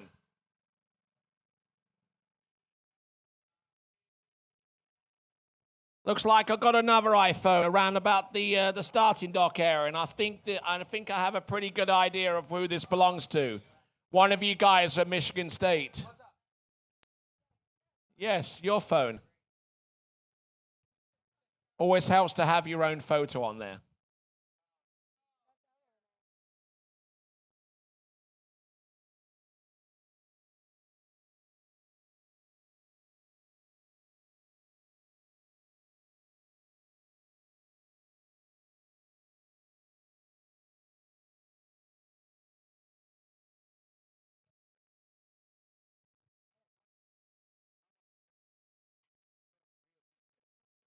All right, then, so let's move right along, shall we? Rollins Patrick College Payne. Stars. Patrick Payne. Ooh, look at that. Boing. Patrick Payne. Ooh. A lot of speed there and not too much lift, however. Yeah, but a nice little stomp there once again.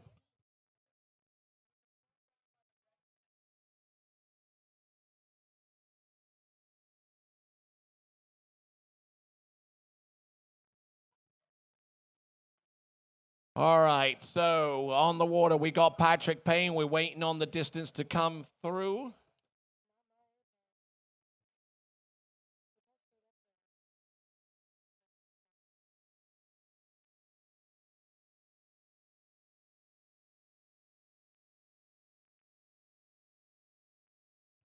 All right, and here's that jump once again for Patrick Payne. Yep. Do we have a distance for that one yet, Tony? Distance coming through any moment now.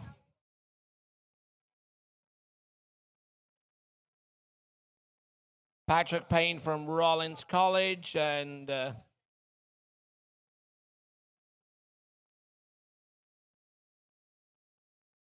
if I'm reading this right, those jump distances are into the 100-foot range, but I need to be absolute certain. Yes, indeed. 108 on jump number 1, 118 on jump number 2. Here we go. Jump number 3 for the Tars. Boing. And there we go. That'll be jump number 3 for Patrick Payne. All right there, so Patrick Payne, 108 on jump number 1, and he's going to come back for his third and last, 118 on jump number 2. He got 118 coming in on jump number 3. And he's going to ski over to his team. He just little bouncing, and whoa! Yep, almost totally colliding in with the tents and their occupants, but we'll double check to see the jump distance there on, 121, 121. So rounding off their effort in these championships in Division 1 in the 2024 Syndicate NCWSA National Collegiate Water Ski Championships. They come to us out of Winter Park in Florida. They are the Tars, and they are Rollins College. Let's give it up for those folks. Rollins College Tars, and they've certainly had a good NCWSA National Championships based upon their individual results.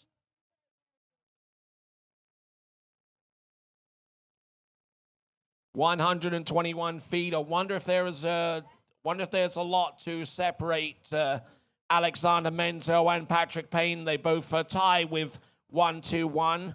Comes down to metric to separate those two.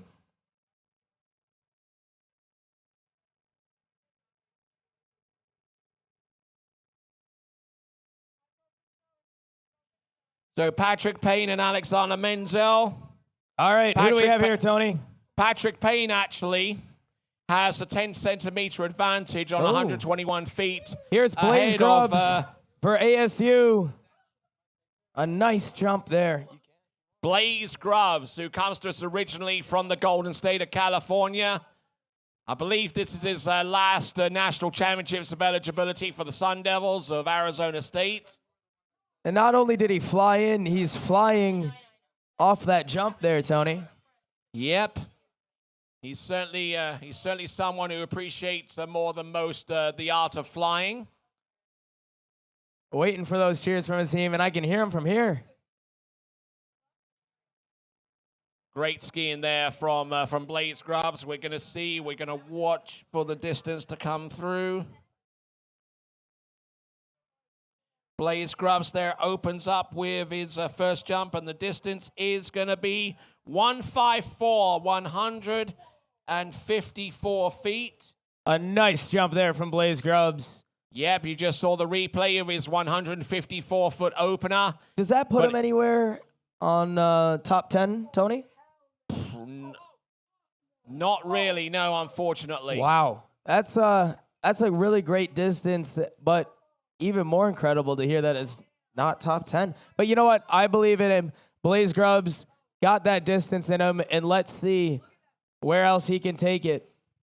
All right, 154 feet on the opener. We'll see what he's got by way of an encore. He's got to come through with a later cut and more height to send him out there to distance. Well, he's got 2 jumps to do it, and here he's coming in for jump number 2. Oh, he's late. He's really going to have to push this one. Boing. Oh, beauty of a jump there. Good steady edge, good steady flight. Nicely done there from Blaze Grubbs. I know that jump distance is going to be more than 154 feet. The question is by how much?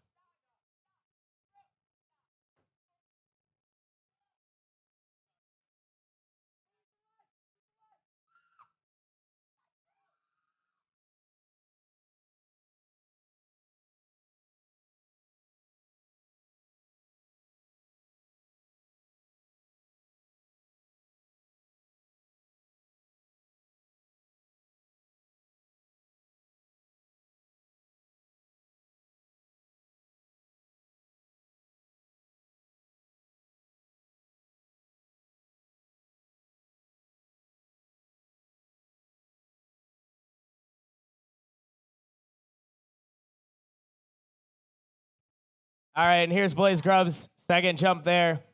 Do we have a distance yet, Tony? We'll give you the distance right about now, and the distance is a 162, 162 feet. Whoa. A nice jump there from Blaze.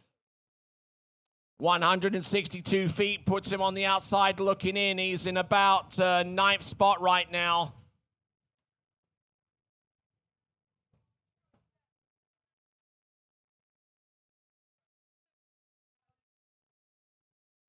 $154, $162 now. If he harbors any ambitions to be in the top 5, he's got to do it now or never. Representing the Sun Devils of Arizona State. Oh, he's late on this one. He's going to carry more speed. Oh. But unfortunately, unable to take it all the way through. But ladies and gentlemen, let's give it up, please. Let's appreciate the effort of the Sun Devils coming to you from Tempe, Arizona, Arizona State University.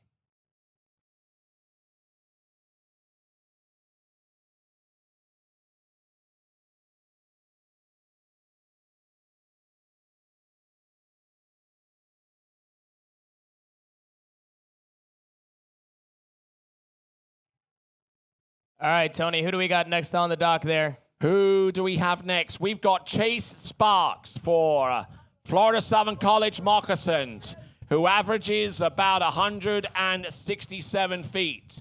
Oh, yeah, and by the way, Blaze Grubbs' jump of 162 is his average. So he's there and thereabouts.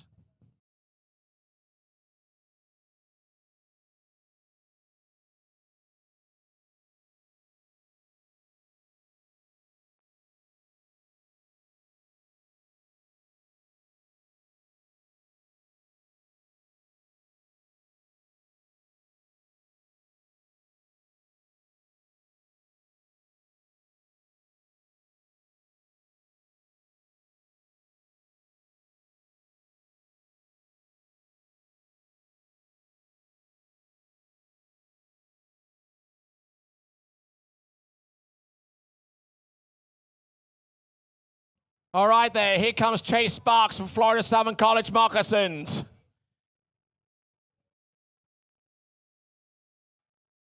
Rounding off the effort here for the Moccasins of Florida Southern College. Here he comes. Oh, good effort there, good speed, good dig. The flight was there. The question is the distance going to match?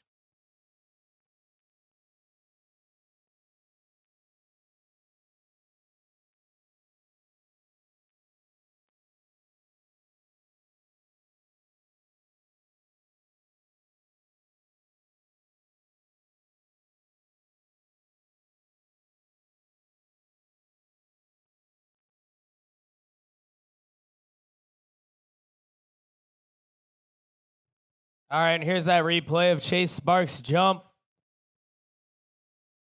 Wow, look at that.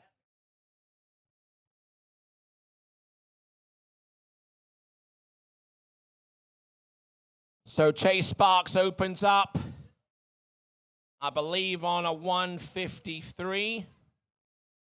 Still has to work a little harder to get into the top 10, much less the top 5.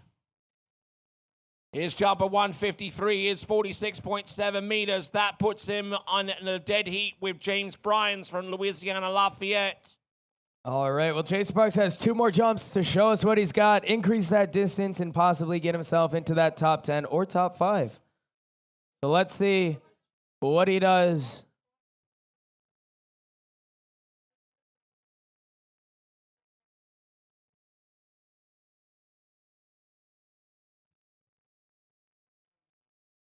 All right, here he goes, up to the ramp. He's still relatively early. Let's see what Chase Sparks can do with this. That's a better looking jump. I don't know if he's happy about that. Yeah, look, yeah, he kind of has that bemused expression there to suggest that that jump could have been a lot further had he have just taken the cut, maybe about a couple or 3 feet further down. But Chase Sparks there, flying the best that he can right now, and we'll see what he can do with the remaining jump that he has at his disposal. 2 jumps. He's had 153 feet on the opener and a 154 on his second attempt. Some nice jumps there, but he wants to get more. So let's see what he does here on jump number 3.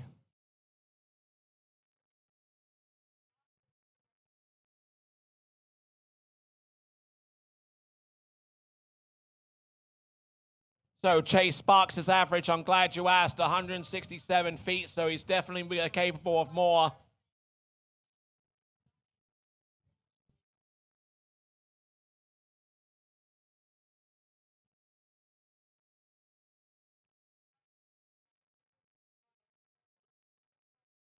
All right, here we go, Chase Sparks. One last jump, one last bolt to unleash upon the jump course right here.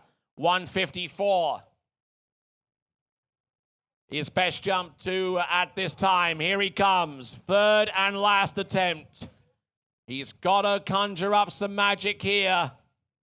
Oh, this is a later approach. Here he comes. More speed. Launches off the top of that jump. That's closer to 160, I believe.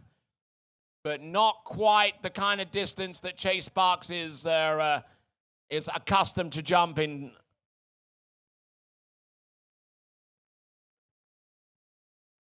We'll check that distance for you guys and see just where Chase Sparks is on that leaderboard. Here we go. Replay of that jump. Well, it was closer to 160, but not quite. A 157, 157 feet. Still a mighty impressive jump. Not something that I think he wanted, but still quite impressive to me. Just 10 feet shy of his average, Chase Sparks. So now we come down to our final 3. We've got jumpers who average 154 feet, 186 feet, and check this one out, 193 feet. So the jumper that comes into this competition with an average of 193 feet is the first out of the 3 to leave the dock. His name is Will Roberts. And ladies and gentlemen, let's give a big cheer, why don't you? They come to you from Lakeland in Florida. They are the Moccasins of Florida Southern College.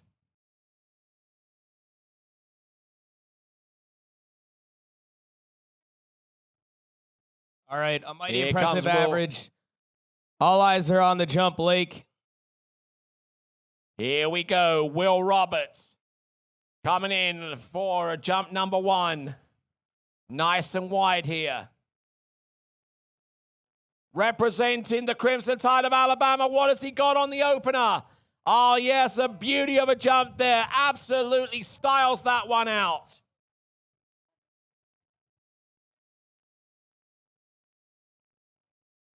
Wow, what an incredible jump there.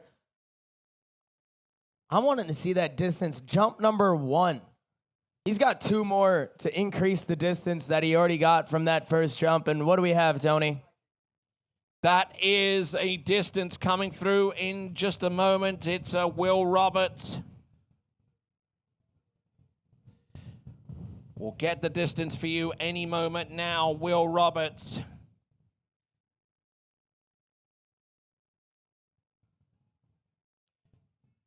Will Roberts, ladies and gentlemen, you want to know what the distance is? I'm sure you do. 183 feet. He has your lead with 2 competitors remaining. Wow. 183. Absolutely incredible. 183 on the first jump here, Tony. Yes, I mean, he's got 2 more to improve that. Yes, indeed. And with 2 competitors remaining after him, he has guaranteed himself a spot on the top 3 of the podium. All right, he's making his way back down the lake here for jump number 2. Let's watch this cutout here. Nice and wide on that first cut. Slowing himself right down so he can cut across. There we are. And here he comes up to the ramp for jump number 2. He's later on this one. Nice slow turn. Gets the edge. Sends it. And is that jump going to be anywhere close to 190 feet? I'm not too sure on that, but I believe it's going to be pretty close to 180, maybe a little bit more. Taking a lot of speed and a lot of lift off the surface of that 5-foot-high ramp.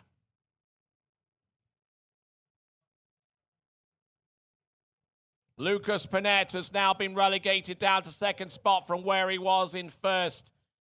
Just before the start of the 5th rotation, he jumped 179 feet. And here we go, a replay of that jump. Is it a bird? Is it a plane? No, it's just Will Roberts from Alabama, jump number 2. And I told you that jump was going to be close to 180 feet. I was bang on the mark. 55 meters or 180. 180 feet on jump number 2. Wow, nice job, Tony. All right, we still got 2 more competitors to go, and so the destiny of the men's Division 1 jump title far from certain. Absolutely, and he's now just been spun, coming back down the lake here. Ready for jump number 3. Let's see what Will Roberts has in him. Alabama, the Crimson Tide. All right, here we go, folks. Coming in, one last attempt. 183. Just waiting for him to just work his way past that point of the jump. Turns in, drives. Here we go. Little early coming into the base of the jump and didn't have the entirety of the ramp surface to work with to try and get the height. But that jump should be around about 180 feet. But I'm probably willing to wager that the first jump was indeed the best out of the 3. It was certainly the hottest on that one.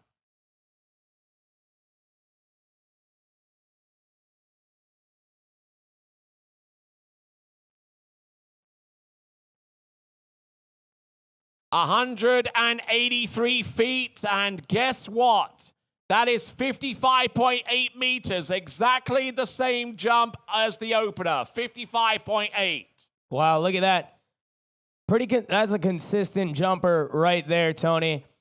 I mean, the exact same jump down to the meters as his opener. Nicely done. He is your leader going into the last 2 jumpers we have for D1 men's jump, round 5. And the last 2 skiers of the entire nationals competition here at San Marcos, Texas. All right, then. So as we go down to our last 2, let's give a big cheer to the team that come to us out of Tuscaloosa in Alabama. They are the Crimson Tide. They are the University of Alabama. Now, next competitor, representing Louisiana Monroe, it's Jacob Chambers, averaging 154 feet coming into this competition. But I suspect that he'll want to unleash something far greater than that.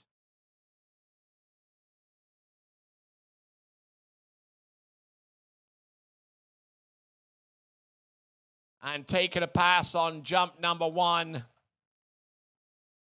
Passing up on jump number 1 there, Jacob Chambers. We're going to take a look at the instant replay. Hopefully we'll try and diagnose this down and see the reason why he He passed up on jump number 1.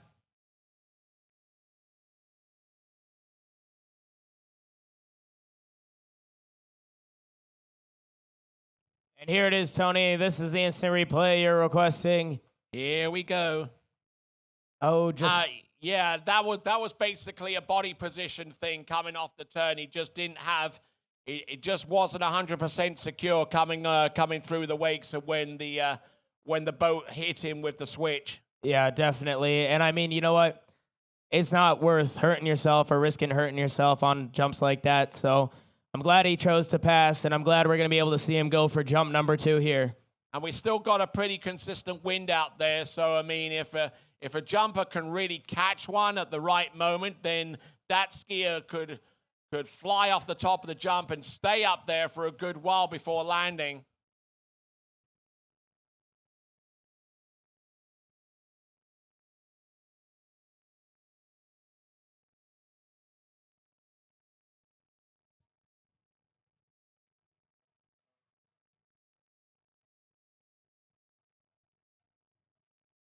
All right, here we go. Starting off this double cut here. Here comes Jacob Chambers representing Louisiana Monroe. Oh, he's late on this one. Now he's going to get a better position coming in. Oh. Hurls himself into the dump there, and a good looking effort there. Certainly a lot better than the first, I can tell you that. Absolutely. And you know what? Now that he's got one in the books, his team's going to be happy. And you know what? No matter what it is, I'm sure it was fantastic. But that's a jump in the books, let alone an amazing jump in the books. So let's see what the distance is on that, and we can determine how we're feeling on jump number 3 for Jacob Chambers.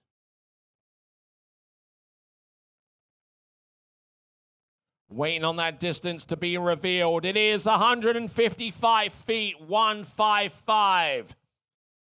That's not going to do much for him or Louisiana or Monroe, I'm afraid. Louisiana Monroe, as a matter of fact, in the first 3 rotations, each competitor from the Warhawks won their respective rotation in the first 3 rotations.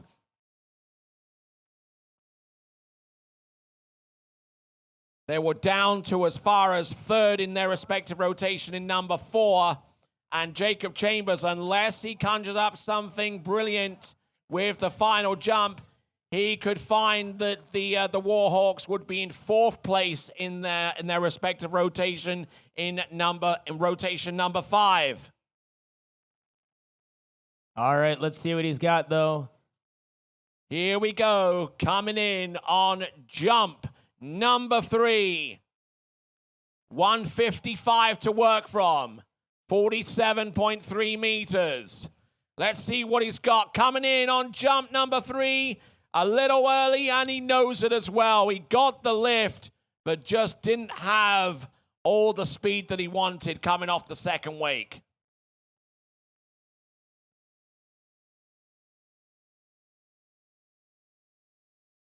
So there we go. That is Jacob Chambers from Louisiana Monroe. And now we're going to come down to our final 3 jumps of this competition, and they all belong to our last competitor. We await to get the distance there for Jacob Chambers for Louisiana Monroe. It is 160 feet, or 48.6 meters. So he skis in much to the delight of his teammates. And once again, ladies and gentlemen, let's give a big cheer to the Warhawks of Monroe, Louisiana. They are the University of Louisiana at Monroe. So now we're down to our final act of these championships. 3 jumps to determine the fate of the Division I men's jump title here in the 2024 Syndicate NCWSA National Collegiate Water Ski Championships. Coming to you live here from San Marcos River Ranch in San Marcos, Texas. Our next skier, our last skier to go to make that determination, coming to us originally from Italia. Ladies and gentlemen, it's Florian Path.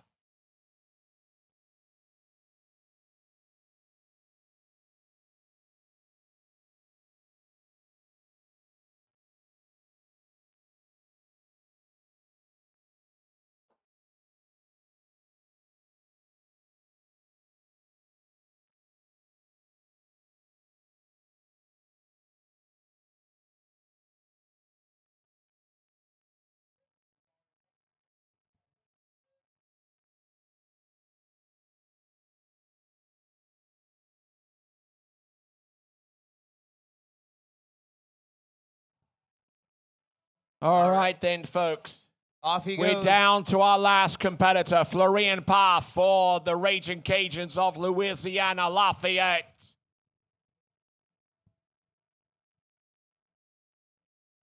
What can he do with the 3 jumps at his disposal?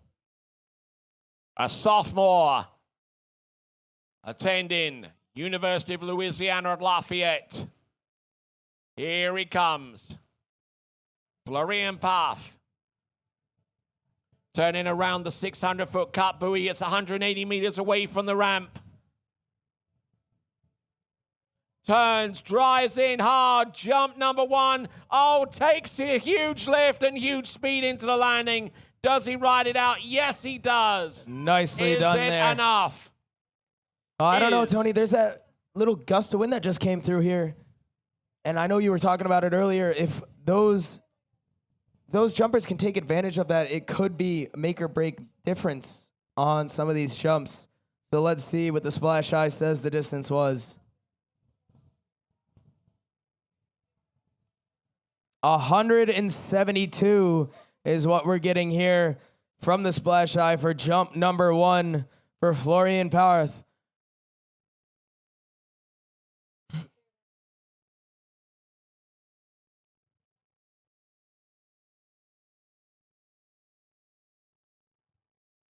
And here's that replay, 172-foot jump there. Fantastic effort there for Florian Paff.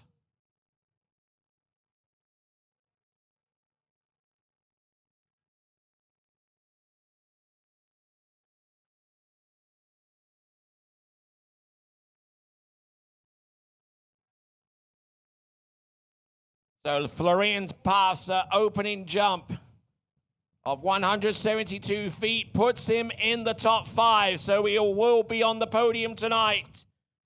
But he wants to ascend further.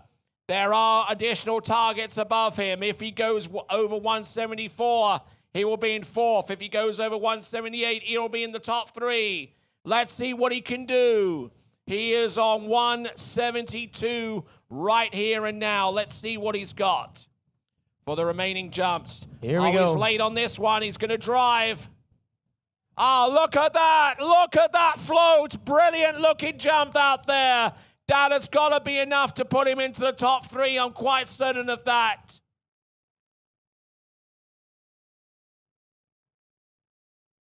The distance coming through any moment now. 172 on the opener. The splash eye will return the distance. 181. 181. Wow.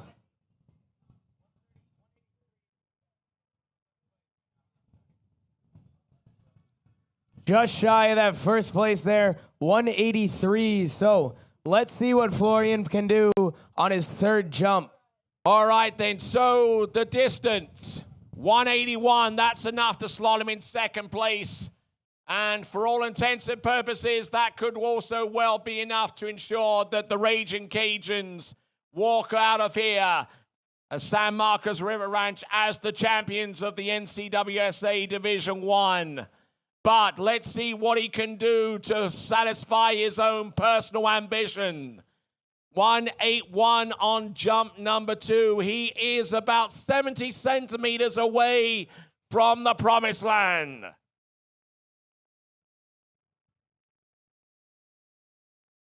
Still in the lead for Alabama, William Roberts on a 183. Florian Paff on a 181. How far does he take it? What risk does he invoke here? Takes that, oh, this is late. He's going to have to push to get on. And he does, but unfortunately does not get the height, I don't think. He's gotten the speed, but the distance may not be enough. So there we go. That is Florian Paff will get the distance any moment now via our splash eye technology. And Florian Paff comes back into the shoreline, and ladies and gentlemen, let's give it up for the team hailing out of Lafayette, Louisiana. They are the Raging Cajuns of the University of Louisiana at Lafayette. And that completes these championships, save for the distance. The distance coming through is a 182, 182 feet. You're going to wonder what that distance is in metric and how close it was. I got you right here. 182 is 55.5 meters. 183 is 55.8. The length of a ruler determines the champion. Wow, absolutely incredible jumping out of these gentlemen here, Tony. And you know what? Absolutely incredible skiing out of everybody that participated here at the San Marcos River Ranch Nationals, hosted by Syndicate Water Skis. And we can't thank you enough for everyone coming out here and skiing their hearts out. All right, let's do mention those sponsors. Why not? Whilst we got a little bit of time. We've got Dolphin.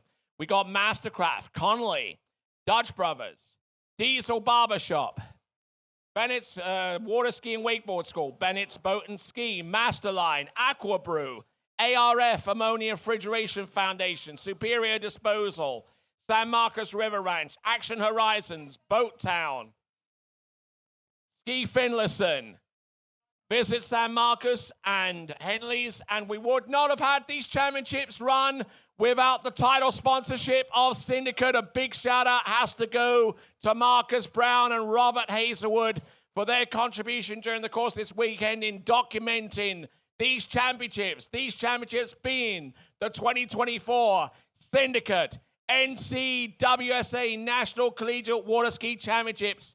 My name is Tony Life, and on behalf of Mitchell Hack, who's done an absolutely splendid job here at these championships, coming to us out of Michigan State.